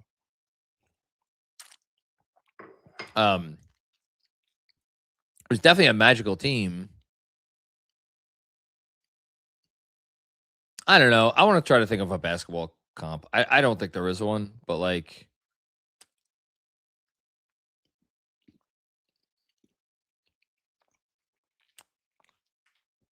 maybe that's the best one. I don't know. I don't know. There's no comp in basketball because there's been no team that's been like just a very plainly like, all right, they're fine. They're a fine, good, decent team that turned into the greatest team of all time in the playoffs. That just hasn't existed. Well, nice, Kev. Tom with another one. Number 34 in the house, bringing this home. Number 1 in the East. Number 1 in the league. My New York Knicks are the top of the world. Never thought I'd see it in my 52 plus years. On to the next. Hashtag who else but us now. I dig it. Oh, I think number 34 in the house, bringing this home. You mean Charles Oakley. Shout out to Oak. I know he was there tonight. It'd be nice if him and Dolan could reconcile. Thanks, Tom.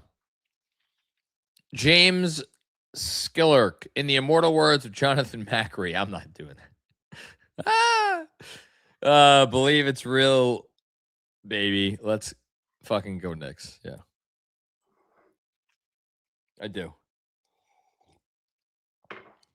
Jason, what's going on, Jason? Oh, my God. This is very generous. Sorry, I've just gotten past the point where I just see the color and I recognize. My brother Scott and I have been newsletter subscribers and listeners since 2020. Never super chatters, but if not now, when? Our grandparents have been season ticket holders since the 60s. We were born into this. From the dark days to champs, Knicks Film School is our light. Let's fucking go Knicks. I swear that this is like, if I didn't see the dollar amounts, I would swear this stuff is like AI. Where are all of you guys coming from? My Lord. Shout out to you, Jason, and your brother Scott. I appreciate and love every person who supports Knicks Film School. It makes all of us, it allows all of us to do what it is that we love. And again, every person who consumes every ounce of our content is incredibly meaningful to me. If you've been a newsletter subscriber since 2020 and you've been reading me all that time, just thank you so much. I pour my soul into that newsletter every day. It is my favorite thing that I do. It is the thing that I know it's my saving grace, because I know if I do something stupid on social media or say something stupid on the podcast or whatever, I know at least I have the newsletter where it's like occasionally I have written one or two newsletters that I have regretted. Literally, just like two. But for the most part, I'm savvy enough that like it's stuff that I feel I want to put out in the world, and I get to think about for an extra second, which sometimes that extra second is oftentimes that extra second is the most valuable thing. So you don't know how much that means, and thank you for the generosity here.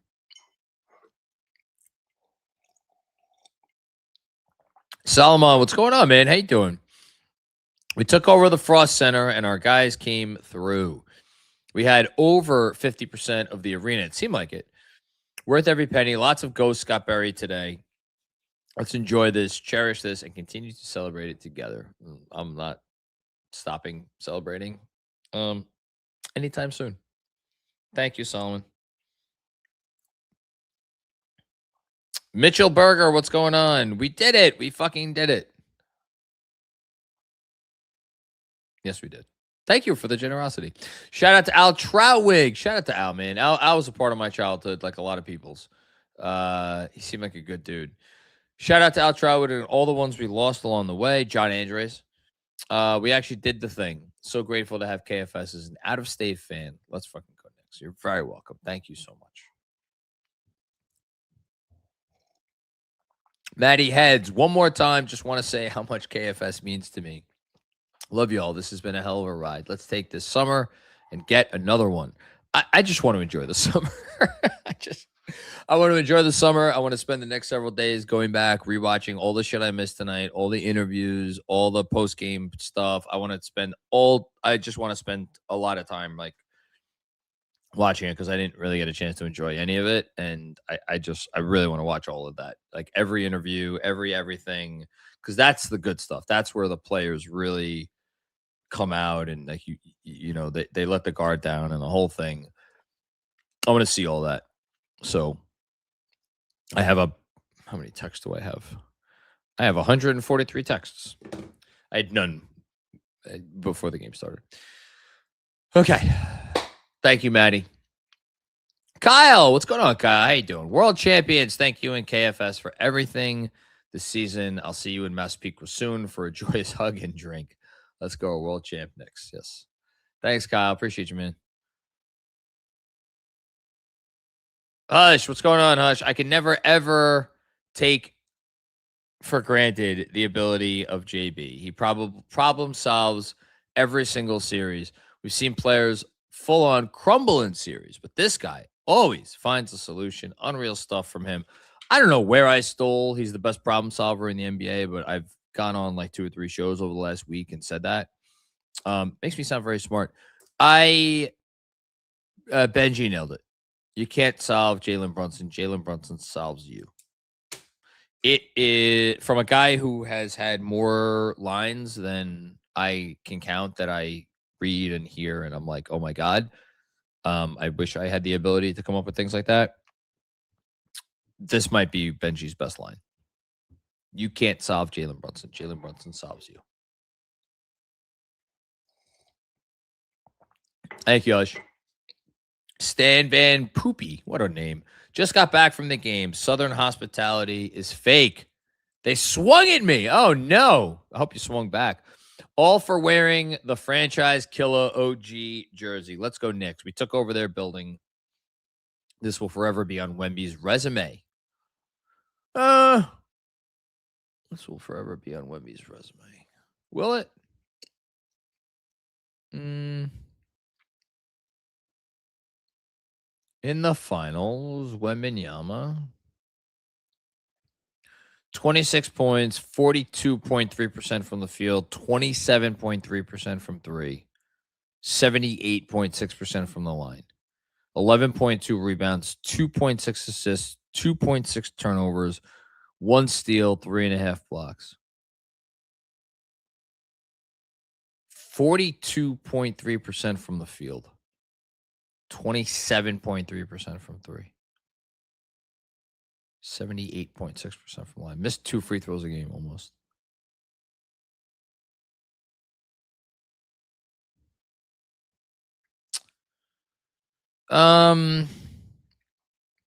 Forever on his resume. Not in the same way 2011 is on LeBron's, but like, I don't know. How much is 1995 on Shaq's resume?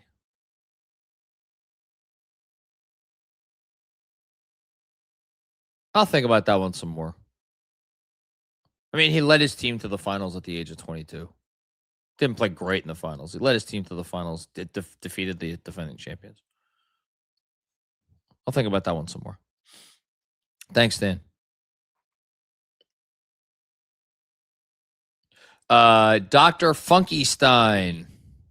What's going on, Dr. Funkystein? Great name. This run wouldn't have been the same without KFS. Appreciate all y'all. Knicks are NBA champions. Let's fucking go. Thank you very much. Appreciate that. Thank you so much. Bjorn Cura. Hello, J-Mac, GMAC, and the whole KFS crew. We fucking did it. Thank you for all the great Knicks content throughout the years, through the ups and downs. I love the Knicks, and I love you all. Well, you're very welcome. Love you too. Thank you. DT2494. In tears. It's been a rough few years personally. And this run and being able to share it with KFS has done so much for me in so many ways. Being a sports fan is such a funny, beautiful thing. Thank you, KFS. Yeah, it is. It really is. I tried to write about this the other day. I don't know if I landed on it, but it is. It's a very unique thing. It's a very unique thing. And in any case, I'm sorry to hear that. Hope things are getting easier or better. But thanks for sharing. Thanks for being with us. We're here for you. If I can help you out personally in any way, please reach out. I hope you know where to find me. You know, my email addresses, they're all out there. So, or, you know, DM me or whatever. Yeah, hope everything's okay. Another one from Chinese Swede. Cuban gets a billionaire pass for giving us JB. I don't know if I don't think the Mavs fans are giving him a pass. Busy. Oh my goodness gracious! Wow, I didn't expect this. This is Kevin's first super chat of the plays. Like, love the Knicks Film School. Even GMAC, we are champions. We finally did it. Shout out to you, Busy. Been an indelible part of the KFS family and experience for many years. Kiwi Culprit, what's going on, Kiwi? Love you, John. Love you, Andrew. Love you, KFS. Love this team. Love this life. 30 years of trauma being a Knicks, Jets, Mets, and Rangers fan. It was all worth it. Why not now? It is now. That's a good one. Thank you, Kiwi. Appreciate it. Appreciate you watching along on the watch-alongs as well. Another one from Kiwi Culprit. Ewing champion, Houston champion, Brunson champion, Mitch champion, fucking Dolan champion. We are all champions. I'll remember this forever. I hope Ewing gets a ring. That's all I'll say. I hope Ewing gets a ring. I wore my Kith Ewing shirt tonight, in part because of Ewing, in part because my wife gave this to me. So yeah. Thanks, Kiwi. Nido Rahino. Been watching KFS for years since we here, and loved being on this journey with you guys. Thanks for everything. Thank you for being on the journey. We appreciate you. Thank you so much. ZHG 7500. They fucking did it. I love you guys so much. We did it. He did it. Holy shit, we can die now. I don't want to die today or tomorrow. Give me another 40 some odd years, please. But yes, I'll die with a smile on my face now. This is the best night of my life. I'm assuming you don't have kids yet, and you're not married. If you're married and this is the best night of your life, that's probably not a great sign. We celebrate until the wheels fall off. This is what we did it for. All the far times. Yes. It's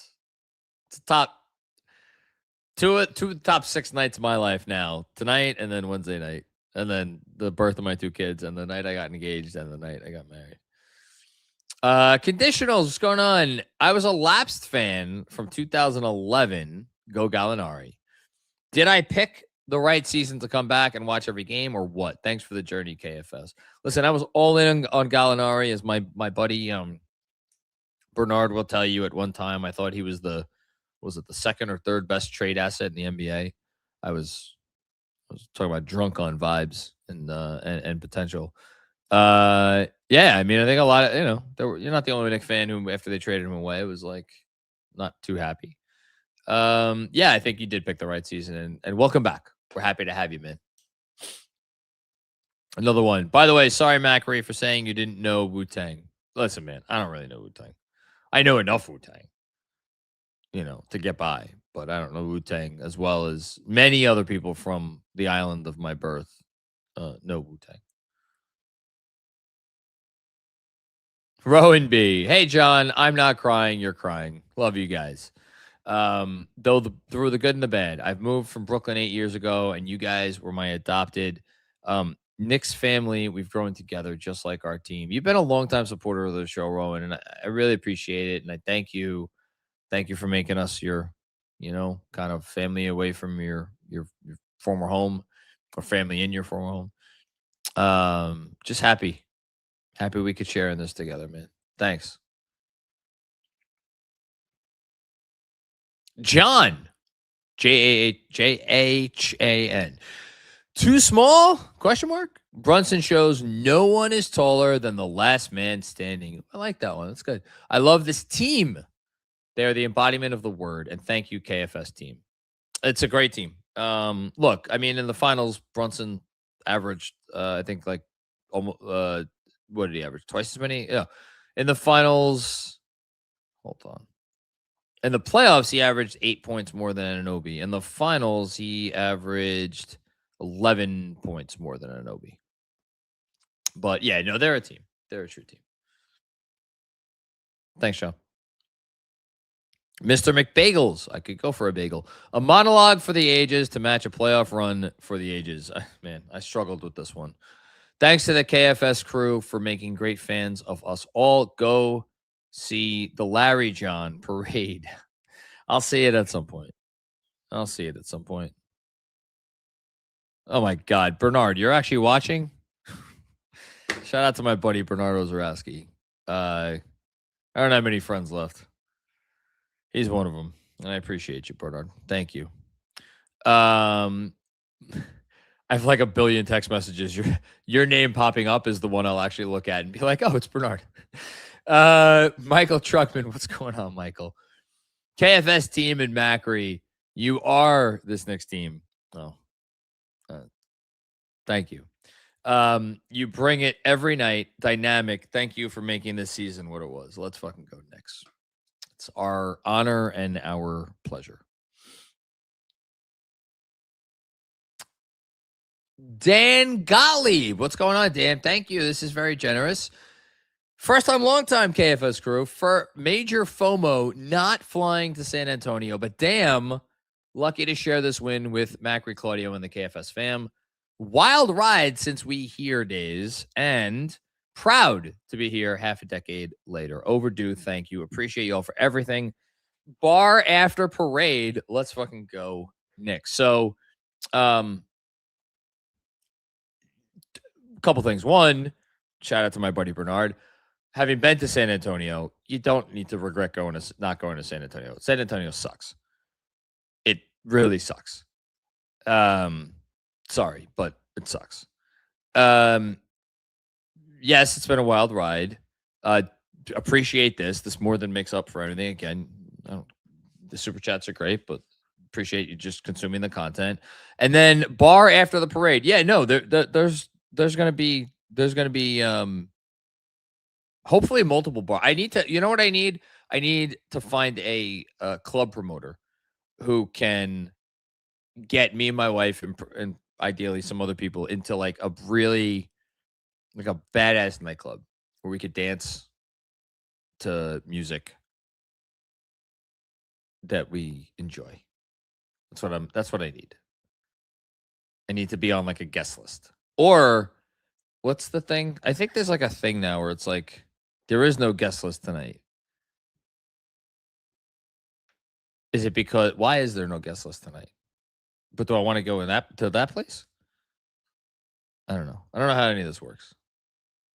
It's been like 20 years since I went out.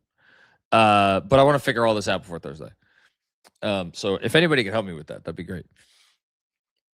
NASCAR Amy, what's going on, NASCAR? Long-time viewer, first-time caller.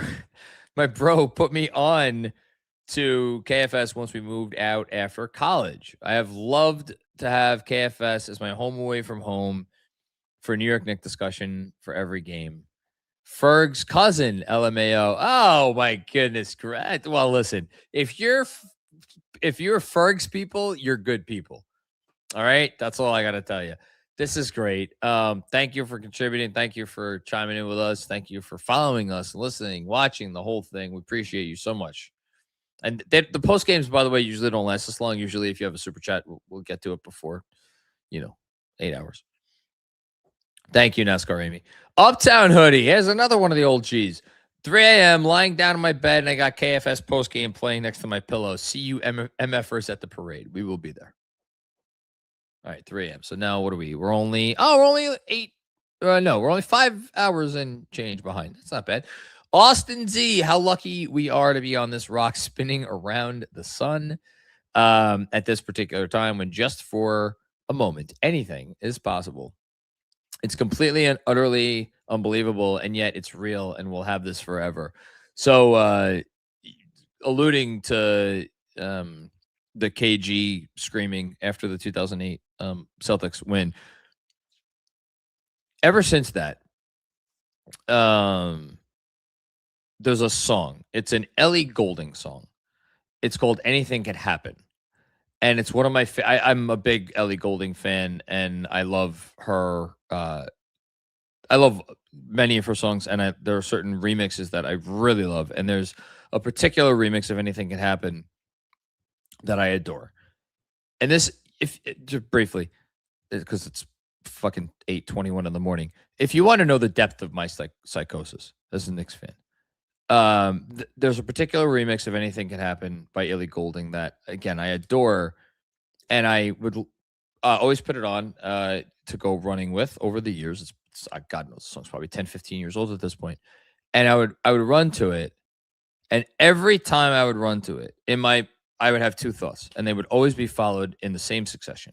And the first thought would be, my God, how fun would it be if the Knicks ever won an NBA championship? And I would go for a run the next day, and I would put this song on, and it would be like Anything Could Happen, and like the Knicks won an NBA championship, and it would finally like resonate. Or even better, if I was doing like this post game right now, and then the song, I could like play the song like during the post game, and like Anything Could Happen, or like, I don't know, maybe during the parade or something or whatever. And I would have all these thoughts, and then it would be followed by a second thought. And the second thought would be like, that's so sad because I'm never going to get to do that. And they're never going to win a championship. And I'm never going to get to hear this song with that level of joy because my team won the championship. Again, none of this is healthy. But these are the thoughts that I would have on like a regular basis, like daily basis. And now they've won. And all of you nice people are saying all these nice things about us and saying all these congratulatory platitudes about this team. And it still has not hit me that they won.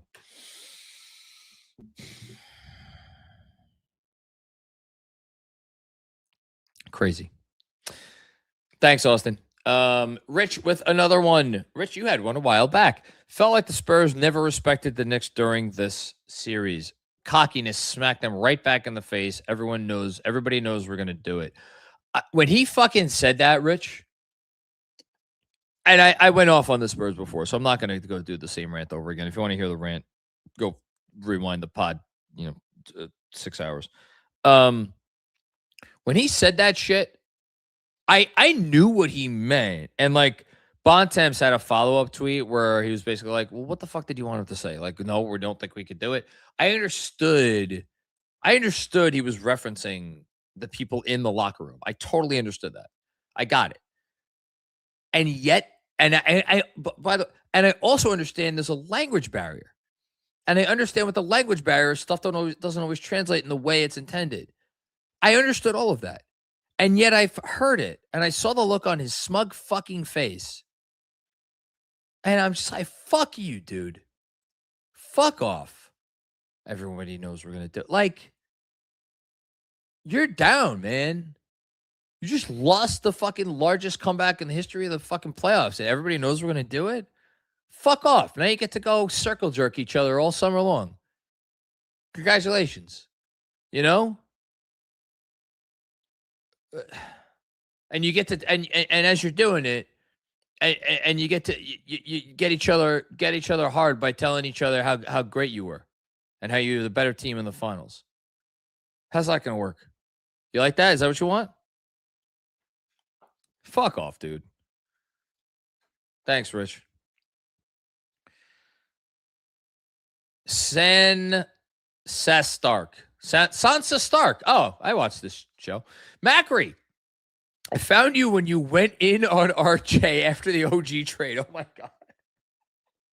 I'm so sorry. And I couldn't stand you. Time passed, tuned in, saw what a diehard fan you are. And now I love you and your content. We did it. Knicks forever. The only way this comment could be better is if this was the real Sansa Stark, who's a fictional character.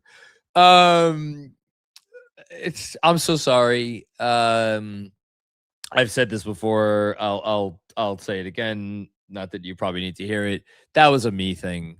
I had just had a few too many arguments with a few too many people over both RJ and Emmanuel quickly, and I let those arguments. I mean, I was very high on OG, and I was like, I was very excited that we got OG for what we did. But my reaction to the trade in the particular tenor that that reaction took was completely uncalled for, and something that unfortunately, it's part of the permanent resume. I'll tell you this.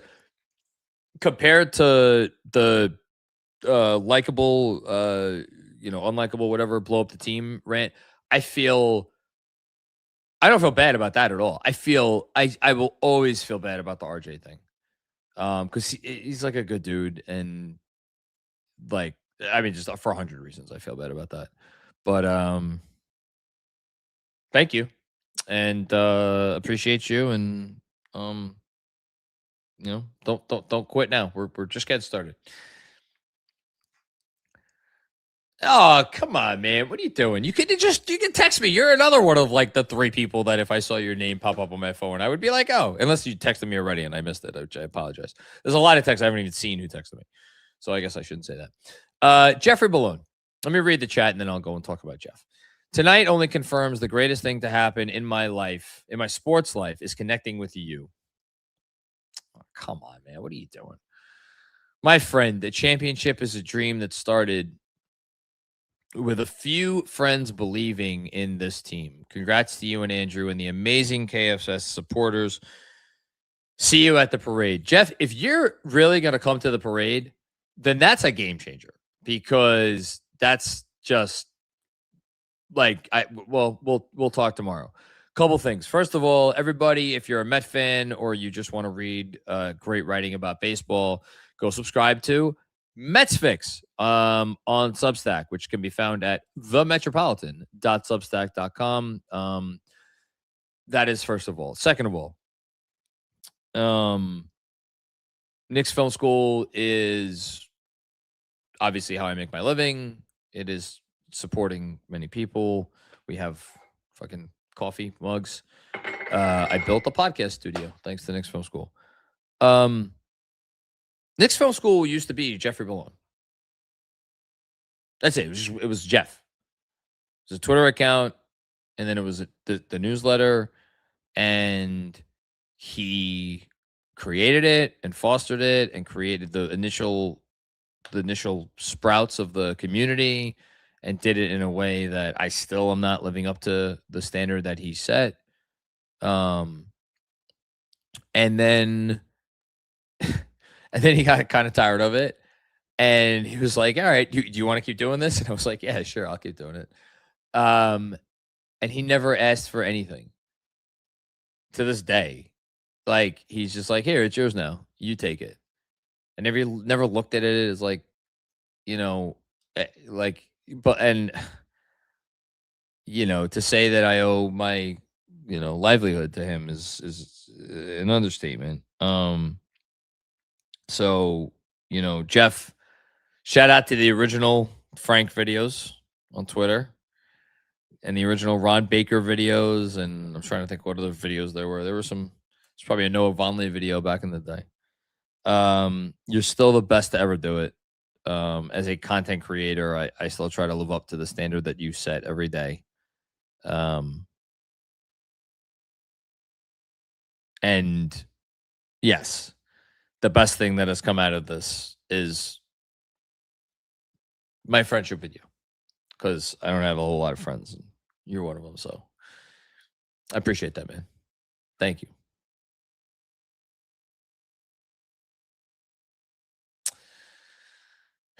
Brendan Cooney, what's going on, Brendan? Nova Boys shot 48% from the field, 50% from three, 72 points, 9 assists. Is that good? Seems good. Rest of the team shot 21% from the field, 12% from three, 22 points, 5 assists. Is that good? In the championship game, those 3 guys delivered. What a story. And I think that was why it was so wise for Benjy to, when we opened the show, to talk first and foremost about the Nova Knicks and the Super Friends and how ridiculous that concept may have seemed not long ago, and how it doesn't feel so ridiculous anymore, because now the Knicks are NBA champions and those 3 guys stepped up to the plate more than anybody else. Great call, Brendan. SNO, what's going on, SNO? How you doing?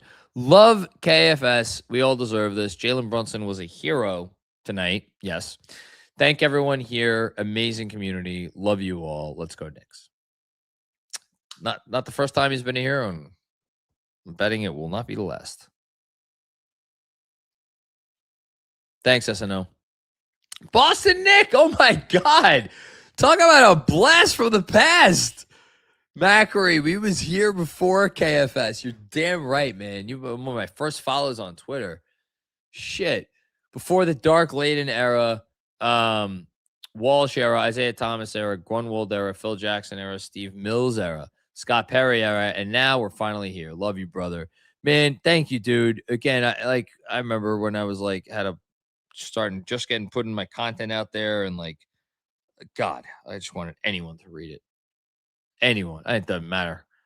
And anyone who would respond to me and interact with me on Twitter, I was just like, oh my God, this is amazing. You were one of the first, man. You're one of the first, and I always appreciate that. I always thank you. Thank you so much. Iceman Sham, consistent presence here throughout the KFS post games in the postseason. Thank you. Been a fan of this team since 2011. After June 30th, 2018, I didn't think a happy ending existed for this team. You and me both. I cried a few times tonight. Thank you, KFS, for all that you guys do. Hashtag, this is for Alexi Shved.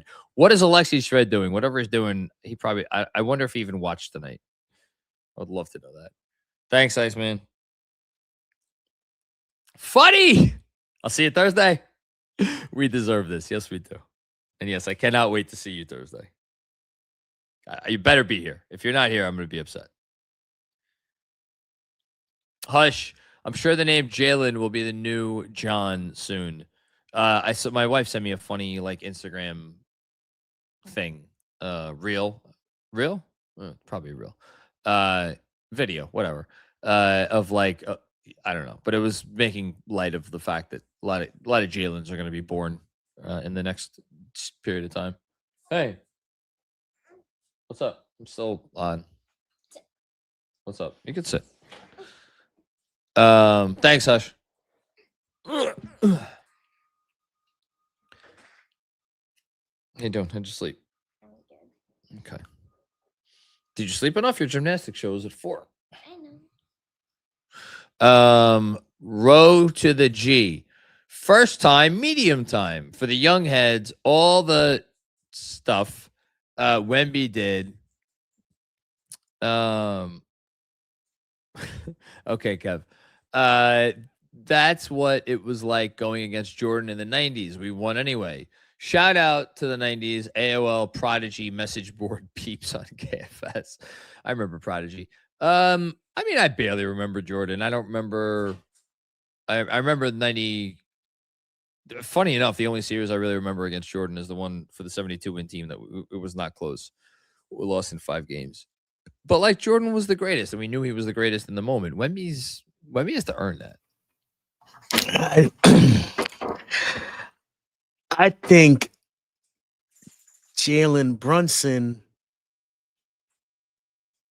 to them is what Jordan was to us. I mean, Kinda. Jalen Brunson, I'm trying to think. If you're an enemy team, who is Jalen Brunson to you? I mean, it has to be an NBA champion, right? Yeah, Jordan was like a fourth quarter killer. He used to just make shot after shot. Who is Jalen Brunson to an enemy team? Jalen Brunson to an enemy team is like a back in the day guy? I mean, I'm thinking from the 90s, just in terms of, I mean, look at the stats they're comparing to him. You know who I think scoring. You know who I think it might be? It's the stats aren't the same, but you know who it is? Oh. I think it's Isaiah Thomas. Yeah, because Zeke used to cut him up too. Huh? Do you want more coffee? Mom asked. Do I want more coffee? Yeah. Can you make me one serving, not the 2? Okay. Just tell her 1 serving, only not 2. Here you go. Thank you. Here, can I have a kiss? I love you. I think it's Zeke. It's a good one too. Yeah. Mm. Thanks, Road to the G.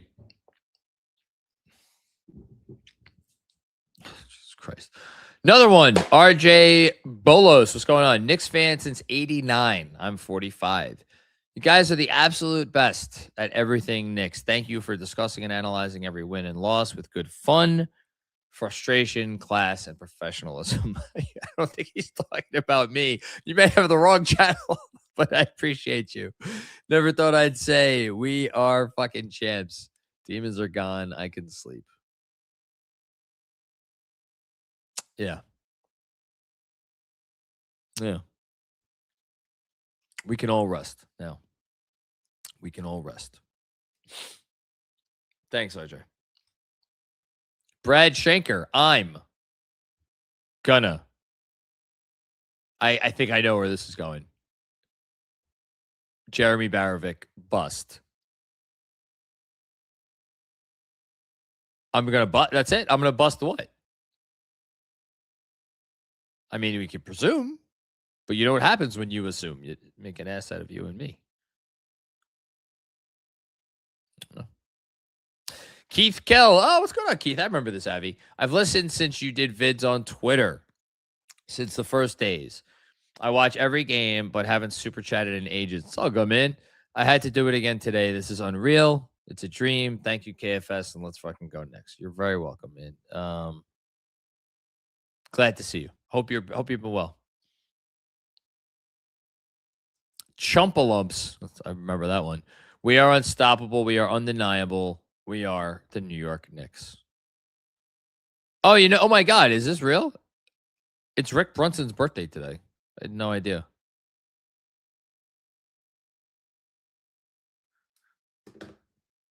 Joe Bluestone. What's going on, Joe? It is June 14th. It is June 14th. 2020 Knicks were NBA champions. Got to watch it with my folks. It's very cool. Who lived and died with the team going back to Bernard King. Hearts broken over and over. Now they've got a ring. Grateful beyond words. That's really cool. I'm glad you got to watch this with your folks, Joe. That's really cool. Shout out to Bernard King, another one who he could enter Valhalla now. Ryan, what's going on, Ryan? GMAC's cousin, Ryan. There are no words for the storybook ending we just witnessed. Being on this journey with KFS for the past 5 years has been amazing. And Ash and I are so happy to be able to enjoy this championship with all of you. Let's freaking go Knicks. Well, I mean, it's great, obviously, meeting you and getting to know you guys through Andrew. Thank you. Again, it was like I've conveyed this. I think if I haven't conveyed it, I should have conveyed it. Like, it was still just very strange because back when we first met, the notion that we had like fans, that there were fans of the show, was just such a foreign concept to me. Means a lot, and your family, obviously, and really appreciate you. Thank you. Shout out to my wife again. What? What? I'm trying. That's what she said.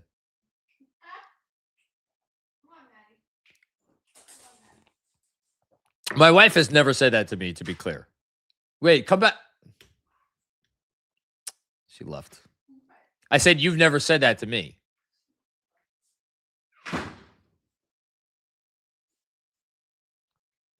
Just take my word for it. She never said that to me. What do we got? Feisty Turkey. Perfect name to follow up that conversation with. Can I please buy all the KFS lads a Guinness at the parade? Thank you to the whole crew who has made this season unforgettable. I will probably be drinking Guinness that day. I'm definitely going to start off with a car bomb, and then Guinness is Guinness is good because I can drink a lot of Guinness and not get trashed. But then if I start with Guinness, I'm probably going to stick with Guinness. If I start with Guinness, I can't switch to old fashioned. So I really got to think very carefully about my alcohol choices on Thursday. Thank you, Feisty Turkey. Stay tuned for announcements about where we'll be on Thursday. Rick F. What's going on, Rick? You're still going, you psychopath. Yes. Thanks for everything the watch party made for one of the best nights of my life. Love you and all of KFS. Well, that's awesome. Glad you were there. Glad for everybody to be there. How long ago was this chat sent in? I was just about to tell you. It was sent at 3:57. So that's almost 5 hours ago. That is not something my wife has said to me. That is not what she said. You're still going, you psychopath. Thank you, Rick. Hard Nips Gizzardo. What a great name. Super sticker. That's great. I don't know what that's about. Ran D for real. John and KFS, Lakers fan from Cali. Congrats. Go New York, go New York, go. Oh, well, thank you. Take all the love we could get. Bandwagon's eternal. F stamp FL. I've been ghost watching for years. Thank you. Thank you very much. And thank you for the generosity here. I just got back home from the city and I'm crying my eyes out while watching this. Thank you, KFS, for all that you do. We're the best basketball team in the world. You're very welcome. Thank you. Mitchell Berger. Are we still live? Apparently. I had 2 pours of good scotch left. Took one before game 1, enjoying the other right now. So happy to be enjoying this moment with KFS and the whole community. We're happy you enjoyed it with us as well. Thank you, Mitchell. Shambles. What's going on, Shambles? Hey, John. Was always a huge Knicks fan, but started listening after starting to clean myself up from homelessness addiction. And you've been a huge help to me staying clean, so thank you. You really do make a difference. Jesus Christ. Well, this is the most meaningful no hashtag comment that I've ever gotten.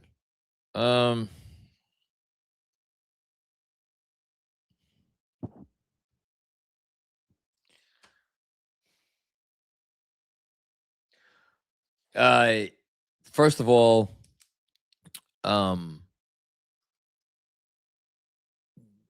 Kudos to you, man.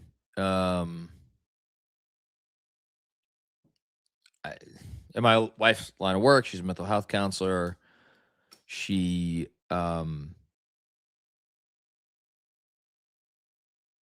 with a lot of people who have had just some really, really tough luck and have been in situations similar to yours. And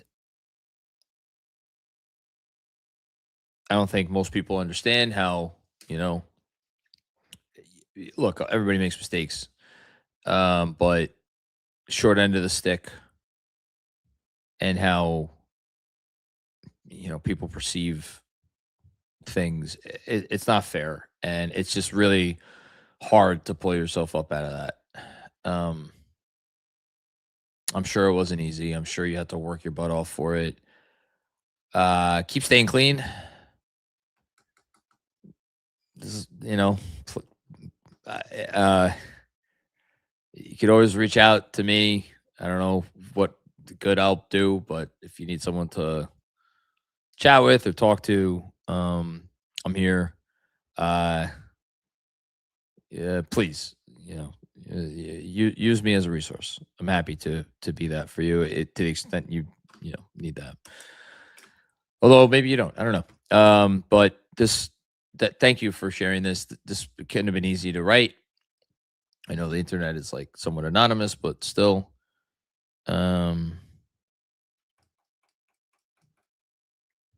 just shout out to you, man. Just shout out to you. Kyle, Sivale, what's going on, Kyle? How are you?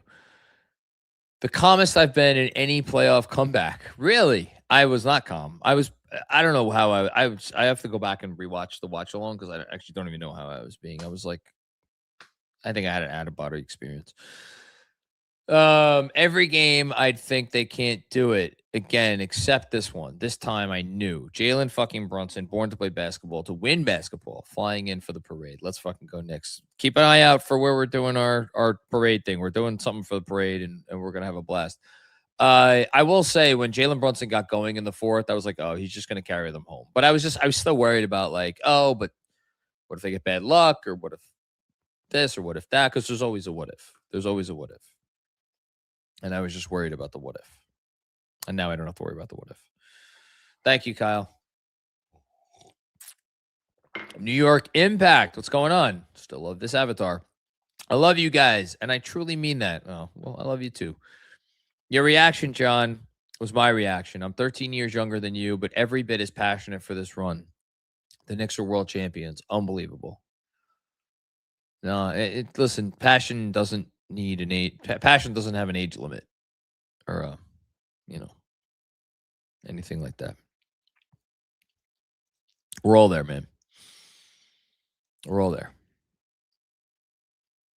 NY Cal Day. Hope I got that right. Thank you. Sam Frenzel. What's going on, Sam? Didn't fully break down in tears till I got back from partying in Brooklyn and saw your reaction.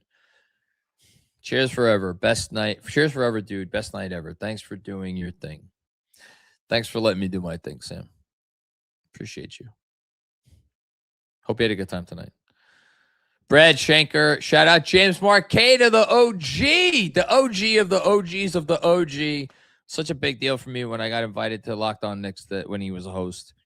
He came on Knicks Film School Podcast way back when. Hope he's doing well. Hope he's happy. Hope he's celebrating tonight, wherever he is. Got me through some tough times. Yeah, James was the man. Kento Cato, feels like a dream. Us fans deserve it. The players deserve it. Former players deserve it. I love this team. It was all worth it. You guys rock. Thank you. You rock.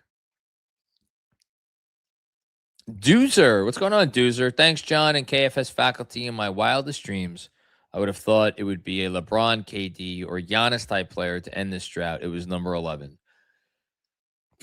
I feel like we keep coming back to different platitudes for Jalen Brunson. And when the Giannis rumors hit in the summer, I remember, and I don't hide my emotions very well, but I can say this now. I was so upset. I was so upset that that report came out because it was just like, man, we could have fucking gotten this guy and we don't have enough now. Either because we gave up the picks for Bridges or because no one wants the Towns contract. And I was so fucking pissed because I was like, NBA history is undefeated. That was our ticket. That was our ticket. And we fucking blew it. That's how I felt in the summer. You know, that's how I felt. And I was just convinced, like, and then even the trade deadline, I was like, you know, trying to play it cool, but I was like, shit, man, if somebody else gets him, if Miami gets him, if someone gets him, I was like, we're going to rue the day. Because I didn't think this team was doing shit with shit. You know? Now here we are. The Knicks are back in New York, Kev? They've taken a flight back to New York. That's great. That's awesome. It's phenomenal. We're still going. Thanks, Doozer. Rooney Poo. That's a great name. KFS team, thank you. We are world champions. Thank you for the generous contribution. Rooney Poo. What a great name. Here we go. NY Cal Day. Thanks, John and AC. Been reading since I could remember. Oh, awesome. At least 2019. Thank you for bringing balance and nuance when a lot of people just wrote us off. You kept me connected and locked in, so these moments hit even more. AC, go Jets. I'll pass that along to him. Always try to bring the nuance. I don't always do a very good job of it when I am in front of the microphone. But in the newsletter, at the very least, I do always try to do that. So thank you for appreciating that and recognizing it, and I will continue to try to do that moving forward. Thank you, NY Cal Day.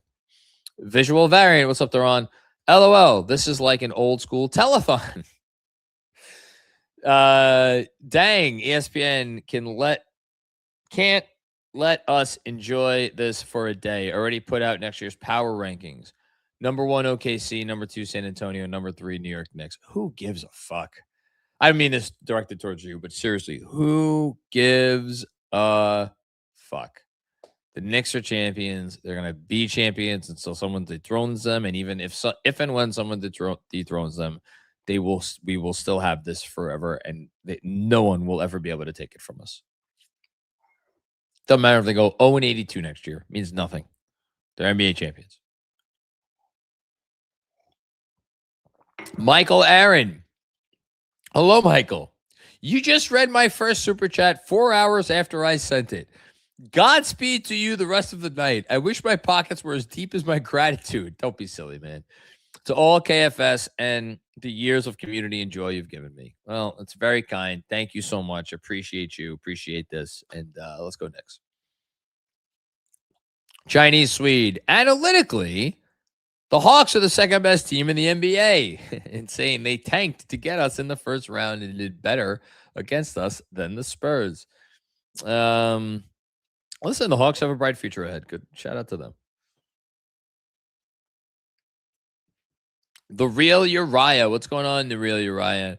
From Jamal Crawford being my earliest memory to growing up watching Melo and the Knicks tape era, confirmed my fandom. Followed by the years of just utter nonsense. I tried holding back the tears, man. Why? Why hold back? Yeah, whenever you started, man, whatever your journey was, you're here now. We're all here. We here. Hashtag we here. And let it flow. Another one from the Real Uriah. Dolan hired Leon, who brought in Tibbs and Julius, who laid the foundation, which attracted JB, and the rest is history. I love how you connected the dots there. And you know what? We're almost 9 hours into this thing. It's the first mention of Julius Randle. I think this is the latest recorded moment of me saying this, but shame on me for not bringing up the name Julius Randle until now. I think I mentioned him in passing when I was saying shout out to Tibbs, and then Julius and RJ as like secondary. Like they're not here now, but they deserve praise. Julius deserves. And we'll do a whole episode of some kind with somebody. I don't know when, I don't know how we're going to do it, but maybe we'll do a ranking, maybe whatever we'll do, where it's like we go through the people that are not here anymore or that moved on, but that like were instrumental in this building this championship core. But Julius he's right up there. He's right up. Anyway, don't know if it'll ever hit me that our Knicks are champs. They are immortalized. Yes, they are. And one more from the real Uriah. The We Here season made it fun to be a Knicks fan again. That's when I discovered y'all. Wow, that's great. That was a special season. That was when KFS really became KFS for me. I think for a lot of people. That's when I realized there was nothing like being a Knicks fan. Wouldn't want to experience this with anyone else. Well, thank you very much. Sean's here. Scott Many, thank you for the contribution, Scott.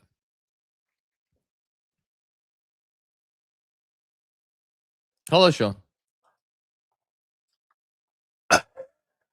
What's up? I cannot believe you're still here. That's what she said.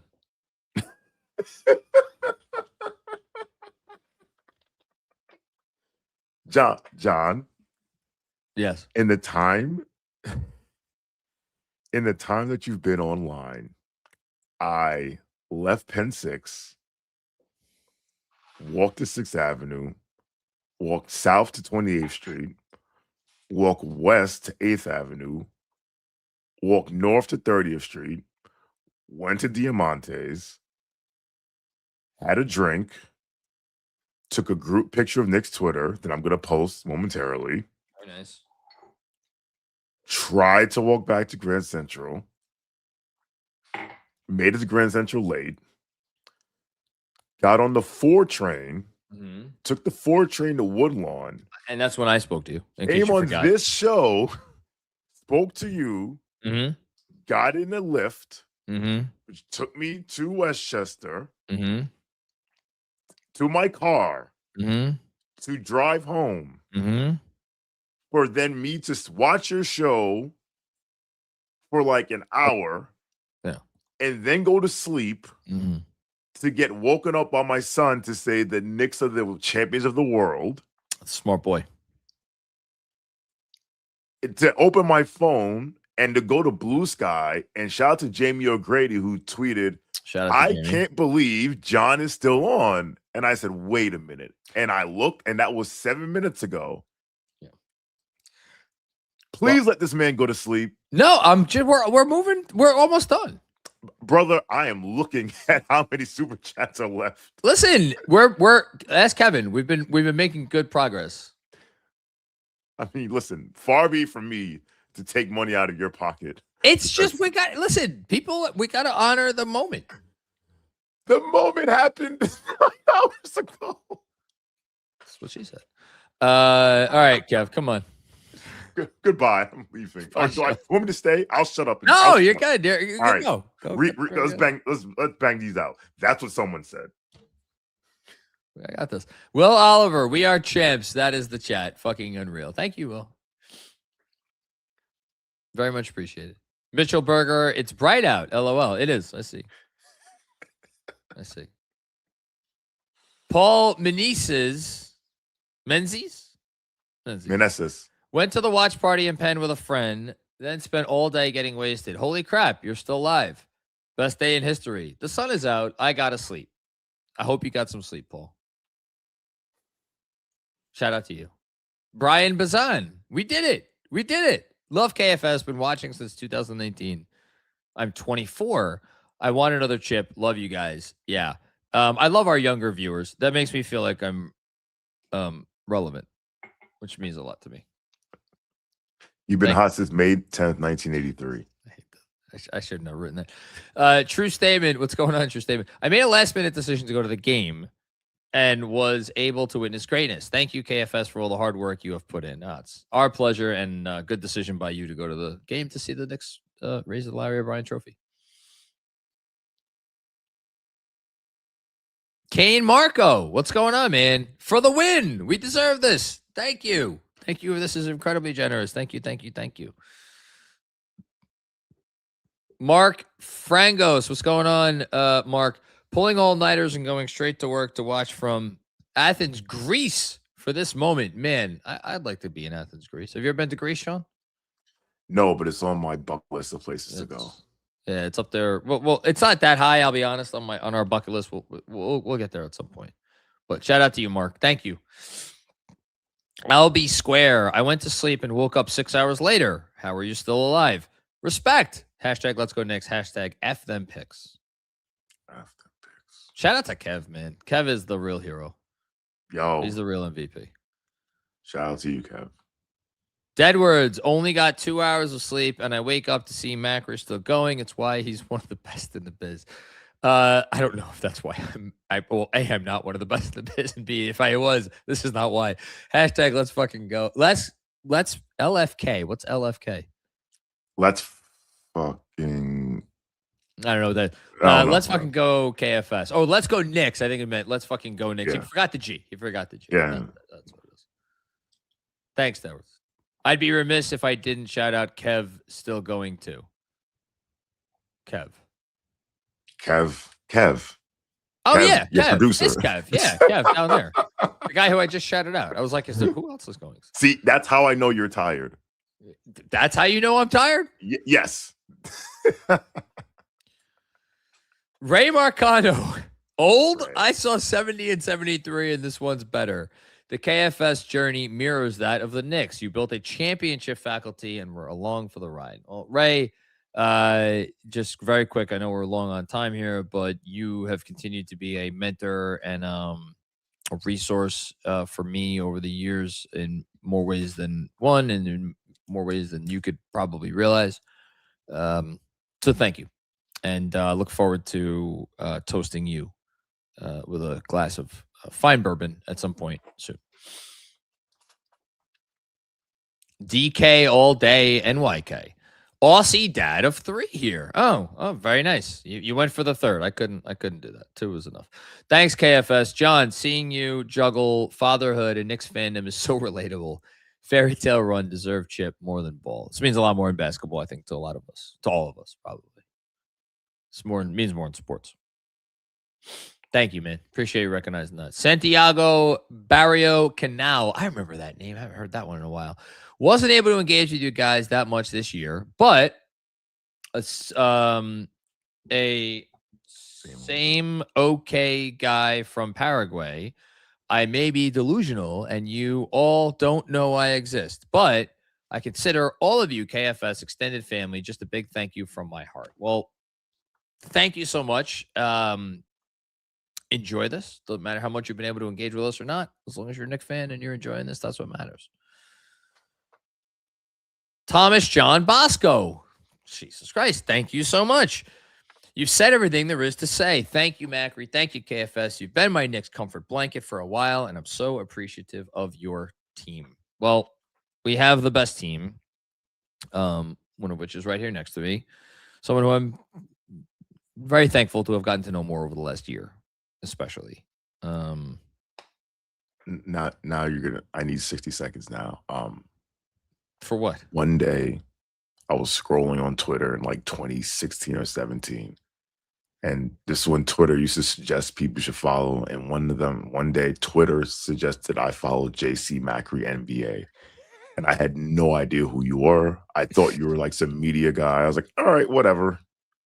And I followed this guy, and I used to watch this guy post Periscope videos from his couch after games for a team that went 17 and 65. And if you had told me 7 years later I'd be on a show with him at 9:02 Eastern time the day after the Knicks won a championship, because he's been live for 9 hours, 4 minutes, and 12 seconds and counting in front of 4,359 people, I would have told you were crazy. But this whole thing, John, is a testament to you. Oh my! Okay, you're about to get booted. Listen. If there's any day I can give you some credit, it's today, or I guess maybe yesterday. But I'm not saying you did this all by yourself, because you did it. Look, don't get it fucking twisted. But they don't call you the dean for a reason. That's all I'll say. Yeah, checks in the mail, Sean. Thomas, thank you very much. I have a lot more to say about this team that I look forward to saying once I could actually sit and collect my thoughts, which will not be today, but will be at some point in the not too distant future. Thank you, Thomas. Sekou Burmese, great number right there. Became an Knicks fan in '85 because of Pat Ewing. Was in the building for the game, drank in hotel, slept an hour, drove to Austin Airport, boarded flight, and you are still. Jesus. You are psychotic about your work. You are the best. Hashtag let's fucking go Knicks. That's a testament to my mom. As I said at the beginning of this live stream 8 or 9 hours ago, that's Marcia Carousel. Knicks fans are psychotic. When I saw Bondi tweeted that there were all flights between New York, New Jersey, and San Antonio were sold out. I don't know if you saw that tweet. Like I haven't seen any. Oh yeah, he tweeted it before the game. He said, no, he tweeted on Friday. Every flight from San Antonio from here was sold out. Everyone. I believe it. I'm not surprised at all. Sekou, I hope you get to your home safely. Thank you for the incredibly generous super chat, and we did it. And Patrick can his watch. What's the proper terminology? Patrick's watch has ended, or Patrick can enter Valhalla. Your watch has ended. Rest now, and we'll see you in Valhalla. That's it. That's the one. Okay, I knew I was like on the verge. I was close. Thank you, Sekou. Ned Bob, what's going on, Ned? At a loss for words. Never thought this would happen in our lifetime. Neither did I. All the way from Melbourne, Australia. Another Aussie. We're racking up the Aussies. Are you going to come with me and Kevin are going to Australia? You coming, Sean? Now Australia is absolutely on the bucket list. Yeah, no, it's a good one. I love this team. I love this fan base. I love you all. The city, my favorite place on earth, and can't wait to get back there. We'll meet you. We'll meet you over there first, and then you come over here. How about that? Really got to make this Aussie trip happen. Mr. Griffin Capital, we deserve it. We deserve it. Been crying all night. That makes me happy. I mean, I don't want to see people cry, but that makes me happy. Hame or Jamie, can't always watch live, but I watch most of these. Appreciate you.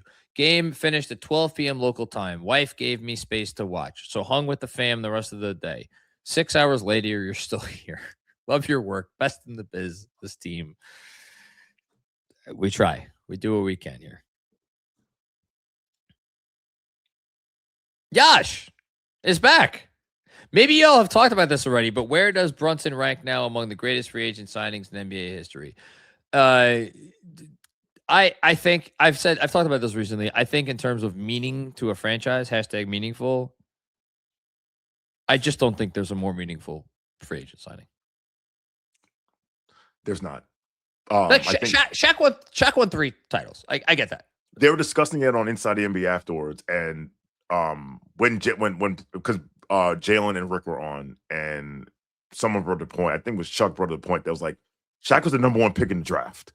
Like he was not that he was supposed to win 3 championships, but put aside the supposed to part of it, it's just like, how much did you mean to the franchise? And if you're just measuring meaning in terms of, okay, how many championships did you win? Then Brunson is, below Shaq, below KD, below LeBron.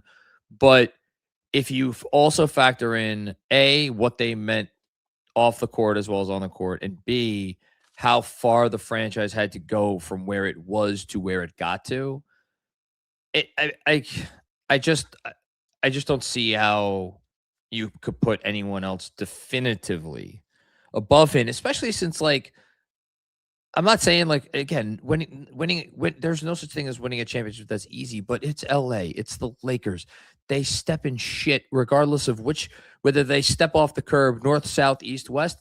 There's a pile of shit in every direction. They will step in it. They will find some good thing to happen to them. So the fact that Shaq was like, oh, I'm going to go there. Eventually, they drafted Kobe. They would have found God knows who to, run with Kobe. I remember the day that the Lakers signed Shaquille O'Neal. I remember the day the Knicks signed Jalen Brunson, and the reaction to those signings were polar opposites. That's neither here nor there, but yes. But that's why I'm like, don't talk to me about Shaq, because I remember the day they signed Jalen Brunson. People were like, Well, He's overpaid. listen, a lot of people said a lot of things.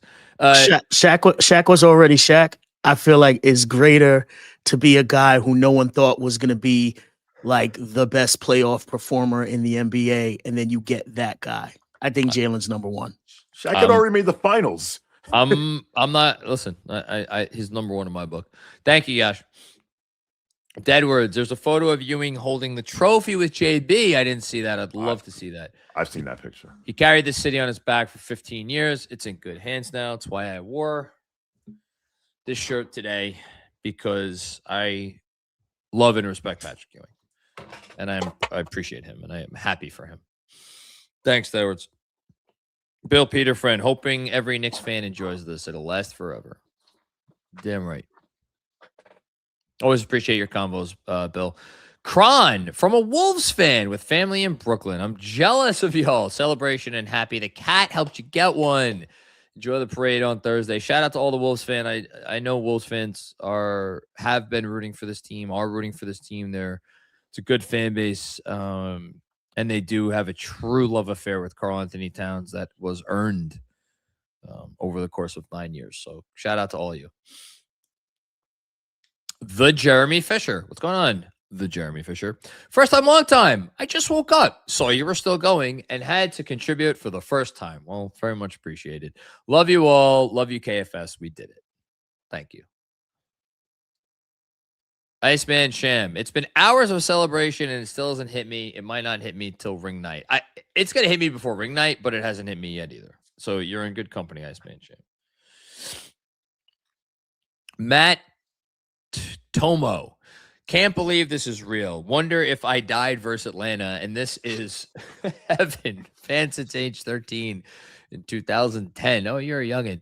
Worried so long this day would never come, and now it's here. I mean, you didn't really get to see much good at all. So credit to you, man, because your probably first memories are probably what, around 2004, 2005. You deserve more credit than guys like me and Sean, because me and Sean got to we stepped into. Talking about stepping in shit. We walked right into Patrick and Charles and Starks and Mason, all that guy, all those guys. Yeah. Thanks, Matt. David Kramer. Thank you. Very generous, David. Thank you for everything KFS did this season. You guys are the best and ooze passion, knowledge, and genuineness. I was alive in 73, but too young to recall, but have been suffering ever since. My favorite team ever. I think this is going to be a lot of people's favorite teams ever. Favorite team ever. Yeah. Thanks, man. And it's our pleasure. Jess M. What's going on, Jess? Slept a few hours and checked the KFS. Can't believe you're still going. Whatever it takes, just like Brunson waited 42 years for this. Can't believe they finally did it. Thank you, KFS, for being there every step of the way. It's our pleasure. Thank you. Matt with another one. Shout out to my girlfriend, Allison, who let me watch KFS post games on our TV and then started watching too. She's a keeper. Please put a ring on it. One season, one championship. I hope she's a fan for life. You know what's a way to ensure that? Just saying is all. That's all. Just saying. Matt with another one. I was the final super chat last year post Indy. Oh my goodness. Can't make it to the end this year. It's okay. Thank you for improving my New York Knicks experience since 2021. Remember, KFS is so important to so many people. Good night or good morning. Doesn't matter. 6 1, half dozen the other. Thanks, Matt. Alex. Hello, Alex. Yeah, we are waking up and you are still going. A huge thanks to KFS. I'm a smarter fan because of you. I'll stop you right there. I'm a smarter fan because of you. This is going to be the best sleep you ever had, if you ever have it. Shout out to all of our second rounders and guys who were written off. Yeah, like I said, I got to make sure I get ideally 4 hours before my daughter's gymnastics show at 4 p.m. That I have to account for driving time and shower time. So my cigar is probably not happening right now. Also need to jot some words down and send out some sort of a newsletter. So whatever. It's gonna happen. Anyway, yes, it'll happen. Sleep will happen. And shout out to all the second rounders. Shout out Alex. Shout out to Alex. He's a true one. Yep. Jew and I. Oh, man. Jew and I haven't heard from you in a while. Another true one. It's very. You're a trooper, John. Absolute fucking trooper, John. Now stop it. Knicks fans are just as lucky to have you as we are to be champions of the fucking world. Holy shit. Oh, that's very kind of you to say. Bill Peterfriend, my 9-year-old daughter stayed up and watched the game with me. I can only pray it's a core memory for her, as special as it gets. I am counting on this being a core memory for my older daughter. My younger daughter was asleep by the end of the first quarter, but my older daughter watched more of the game and then was up for the celebration, so that was good. Thanks, Bill. X Drew Blood X. Before colonoscopy, no rings in my lifetime. After colonoscopy, New York Knicks world champions. P.S. Colonoscopy went well, and I didn't shit my pants. Congratulations to you. Pray for me if I end up going through with my colonoscopy later this month, which I got to see when it's scheduled for. I don't know if I have it in me. Chris Ladsky watched the game, started the post game, woke up, fed my kid breakfast, hopped on to listen to the show from last night, and you guys are still going. What a win. What a team. Great season. Finally did it. Well, hello and good morning and good night and everything. Thanks, Chris. AAS, Knicks might win another chip before you go to sleep. Thanks. You're very welcome. Dom. John, what the hell? I just got into work a half hour ago. I love you guys. KFS is a machine. This week is going to be heaven. See you on the town hall, I suppose, real soon. Yes, no, the town hall, we'll figure out. It'll be this week. Assuming this post game live stream ends. It'll be this week. Jessica, love you, John. You are the literal best. Let's go, KFS. You're very kind, Jess. Thank you. Shout out to you, Jess. Jess is a good one. T. Fabes with another one of these. Was at the game, partied on a plane out of this Texas hellscape, and you're still on. Thanks for doing this and entertaining us for so many years. We're running it back. We better run it back. What is Mitch signing for? 4 for 60? Again. 3 for 50? I don't know, something like that. Shout out to all the people, unfortunately, who had a flight, American Airlines flight to San Antonio and missed it because it got delayed 5 hours. Someone tweeted it, and then they're like, it makes no sense for them to go, so they missed it. So shout out to those people because I feel for them. Shout out to anyone who missed their flight. Agreed. Thank you for this is very generous. Thank you so much, Ewick. Am I supposed to pronounce that like that? Ewick Gold. Fell asleep drunk, woke up drunk. Good job by you, man. So happy. Need to change the intro video. Yes, this has been discussed before. We will change it. We will. All of the appropriate folk will be in there. John, we fucking did it. We did it. DC to NYC Thursday. Hey, all right, great. Look for us. We'll announcement soon. We'll figure out the parade party thing. Manny Campos. Oh my Lord, it's been a hot minute. My God, how you been, Manny? Hope you're well. Whenever you read this, it was 8:30 a.m. when I sent it. All right, so we're getting there. That means we're almost there. I can't believe you're still going. You are a maniac and a legend. There's everything good that comes to your way, brother. Oh, this is all very nice. Thank you for all the work and sacrifice. It means more to this community than you will ever know. All right, final 15. Kev, we're in the final 15. Jamie O'Grady still haven't slept, and yet you haven't slept. So, okay, I'm in good company then. Shout out to you. Tom Davidson, when I think of 94, I'll think of watching with my dad. 99 with my boys. 26 with KFS. Well, that means a lot. Thanks for making these memories. Had you guys in my AirPods through the whole run. Let's fucking go. Knicks, job's finished. Job is finished. Job finished. Just thinking all the times people have written, job's not finished. Now we can write job's finished. Job's finished. That's a decent newsletter title. Mm-hmm. Job's finished. I don't know. I got to think about that. LGN Shorty. Been a Knicks fan since Riley arrived. There he is. There's the man. You can rest now. He Pat, can rest now. You can rest in. You can let me not Rested say something. Can't believe we are finally here after so many years of pain and apathy. Pain and apathy is right, man. Two sides of the same coin. What a wonderful world we are now in. Yeah. Yeah. Pretty good. M8RB5. I love you all. We love you. Rocky Muggsy. Hey, John. Never sent a super chat before. Well, thank you very much. Just want to say that thank you from the bottom of my heart for all that you and KFS do. It's very kind of you. You guys are the best. There is no one I want to share this with more than KFS. Thank you. Jesus. Thank you so much, man. Really appreciate that, Rocky. Thank you. Mark Olivier Menard. I hope I got that right. Thank you. Hope there is a cap or no recap by the great Jeremy Cohen on all the different marginal salary cap moves, trades that it took over the last 5 years since Brock Aller arrived to get this championship. Let's go Knicks. Excited for a great many things in the coming days and weeks. I know Jeremy has already been thinking about this because he's not neurotic like me, and I refuse to engage in any planning, even mental planning, about what would happen if the Knicks won the championship. Others have been far more forward thinking than me. Speaking of which, all the KFS merch that's already available that you can go find on knicksfilmschool.com, which I think should be up there right now. Thanks, Mark. David Smith. What's going on, David? Karl Anthony Towns trade. Greatest Knicks trade of my lifetime. Brunson, best Knicks signing. Best Knicks team of my lifetime. Cat, best Knicks center of all time. Oh, I remember this comment from the other night.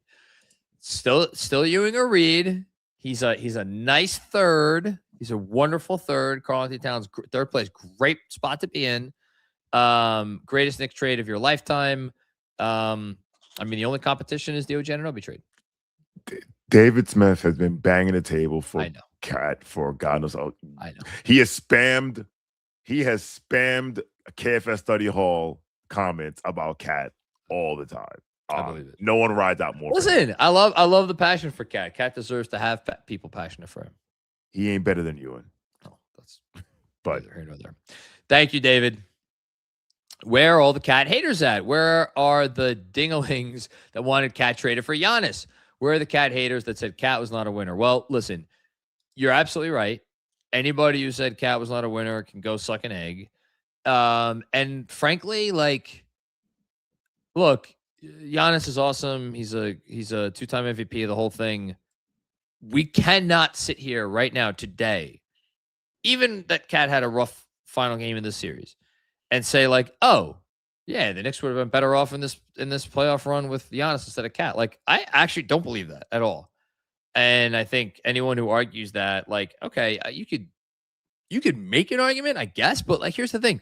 I would have to visualize that. And it's a lot to visualize. And it's a lot to like a lot of moving pieces. I'm like, well, how's that going to work? How's this going to work? This and that. Is he a center? Is he a four? Yada, yada. We don't have to have any of those conversations because Karl Anthony Towns just went out and had 2 months as a defensive center presence. Not an old defense level, but like a notch below that. And he was their most important offensive player for like at least 50% of their games, if not more. So talk your shit, David. Mr. Ordinary used to think Fournier would help us get here from when this era started. Insane how far we came. Shout out, y'all. We champs. I was high on the Fournier signing. And he did. He you know what he did? He came here and it was exactly what everybody should have expected him to be. And the fact that it didn't work out, it's not really on him. Thanks, Mr. Ordinary. Danishevsky. Holy shit, you're still up. So I want to thank Thomas Jamis for setting the culture. Hope he gets a ring. He's not going to get a ring unless it's here. You know where's Thomas's ring? This is Thomas's ring. That's right. But credit to you for knowing it was the move despite your affection for the guy. Brown, amazing. Yeah. I mean, I had affection for Tom, but it was never really about Tom, as you know. I don't need to go into it right now. Thanks, Kev. Gary Fetter. What's going on, Gary? This is incredibly generous super chat to probably send at like 8:50 in the morning. 9 hours and going. You guys are amazing.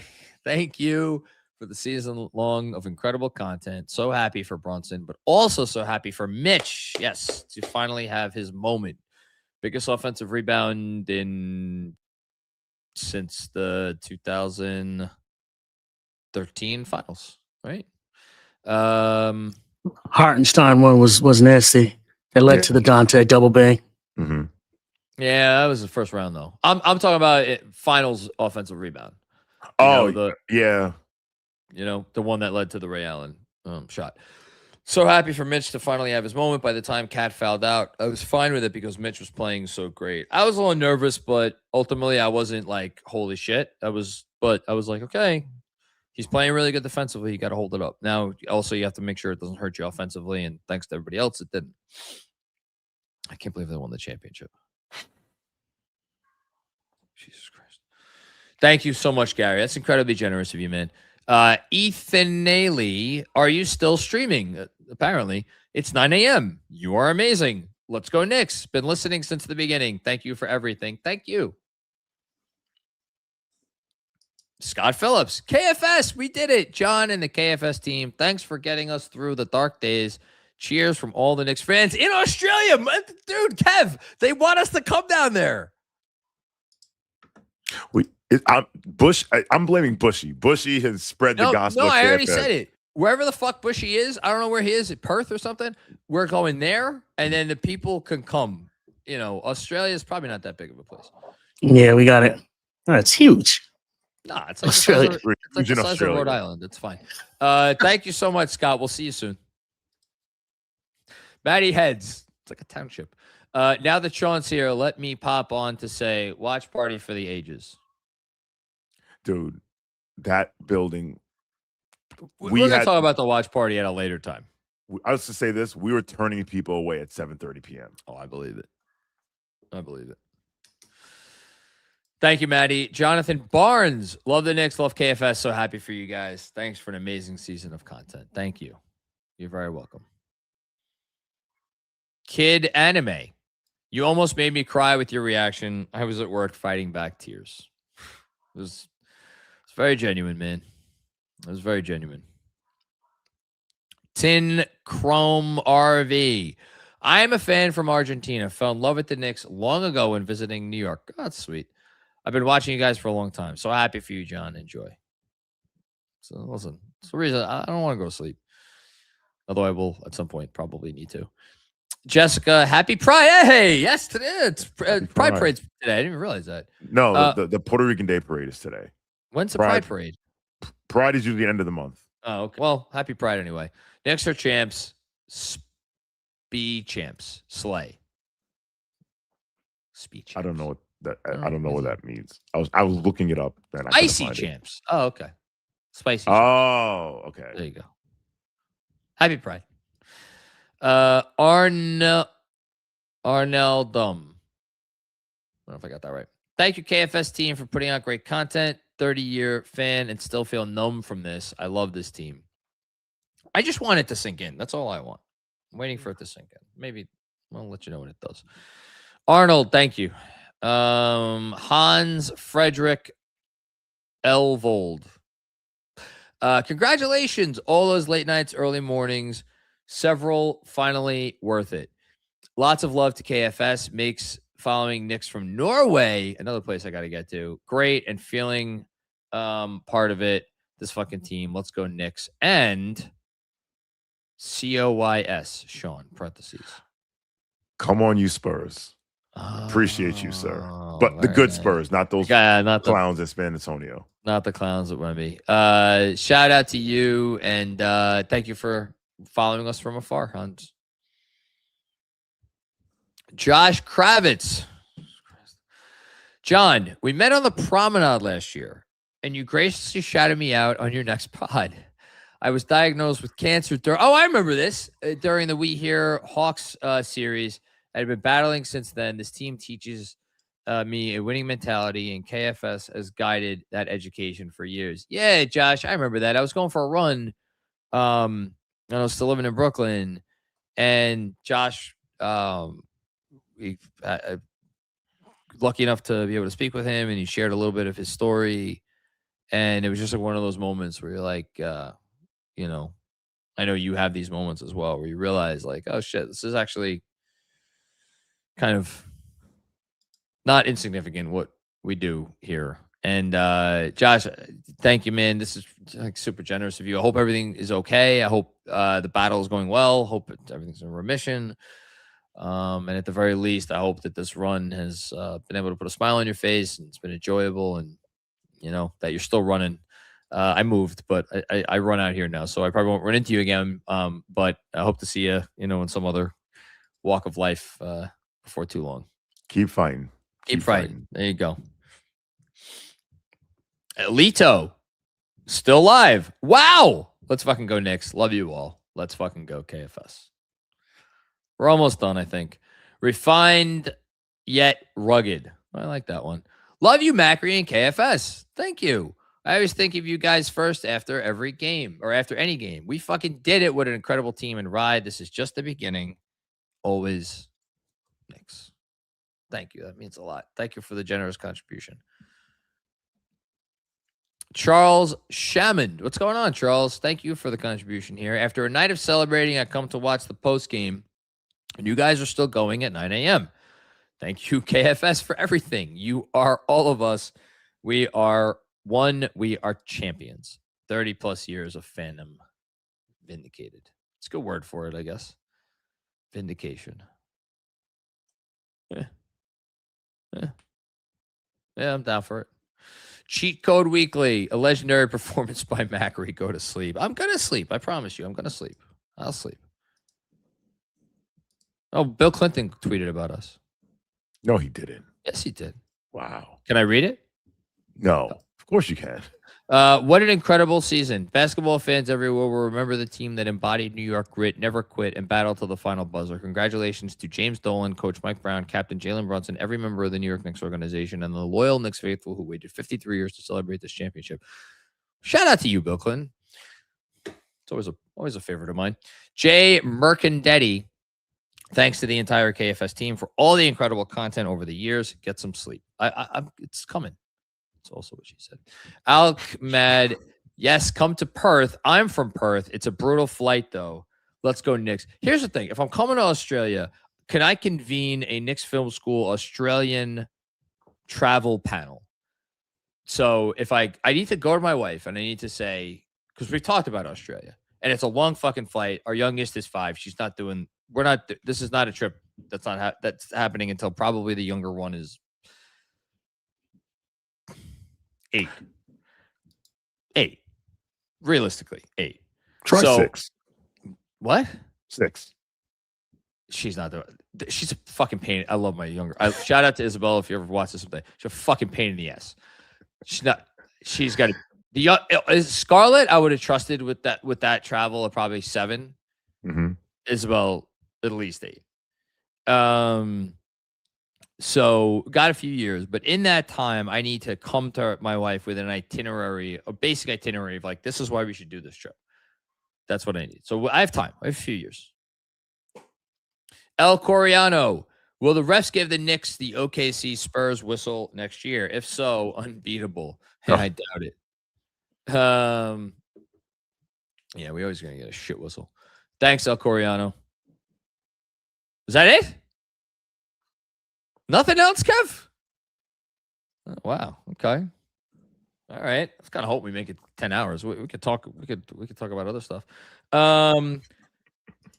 Shout out to Sean for hopping on and keeping me company. I appreciate that.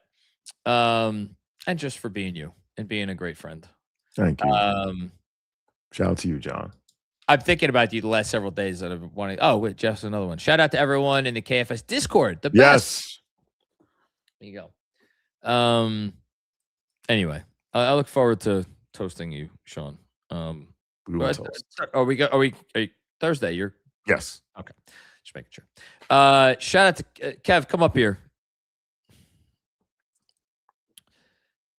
Trooper, man. Please sleep until Tuesday. Cannot. Got work to do tomorrow or today. Now. But now I have like a unique ability to be able to like stay up all night whenever I want. Well, Godspeed Like to you I could push through being tired, but I will have to sleep. Yes. But at some point. yeah. Shout out to Andrew Claudio. Shout out to Benjy. Shout out to Jeff. I think that's everyone who appeared on the show. And then final two shout outs, and the most important, obviously, first and foremost, thank you to all of you, every person out there who has been along with us for this journey, has been along with us for this ride. I am incredibly cognizant of the fact that the Knicks Film School journey has in many ways mirrored the journey of this basketball team, because we started doing this when they were at their lowest point, in large part because they were at their lowest point. And I just wanted to feel good about the team that I had dedicated so much of my life to rooting for. And basically starting with that moment, not that there haven't been bumps along the way, and not that there haven't been moments where we've questioned things, but it has largely been a progression. You know, it's not always linear, but one step at a time. And it's been up and up and up and up. And now we're here. And hold on. My wife is saying we missed the chat. So double check, Kev. Oh wait, no, my actually saying never mind. All right, never mind. We got it. I don't know why. Look at my wife. How's this better than Dolores? I think someone in the chat is just causing trouble. Oh, okay. Well, there you go. And then that's a perfect segue, not the causing trouble part, but the True statement. But the progression that we have been on since when we started to today, perfect segue to the other party that need to thank, which is the basketball team that we all root for. And the team that has me sitting here talking for 10 hours after the game, the team that has people donating many dollars of their hard-earned money that they make and need in an economy that is tight, and is just showing their support. It is, and we appreciate it here, and I'll never be able to express that appreciation fully. But I'm also would be remiss not to be thankful to the team for giving me the thing, giving all of us the thing to talk about. And beyond that, like, no, there is no guarantee when you are a sports fan that fandom is ever going to get repaid. We do it, and we have beautiful moments with family, with friends. We have games that stick out and stay with us, and shared memories and moments and all these wonderful, beautiful things that dot our lives, and we use as mile markers that we can reflect back on and appreciate, and all those sorts of things. And that is the beauty of sports fandom, regardless of whether you ever see a team win a championship. But the ring is the thing. The ring is the thing. And if you root for long enough, and if you root hard enough, eventually it could get a little oppressive when you don't get that thing, and when you don't get to scale the mountaintop.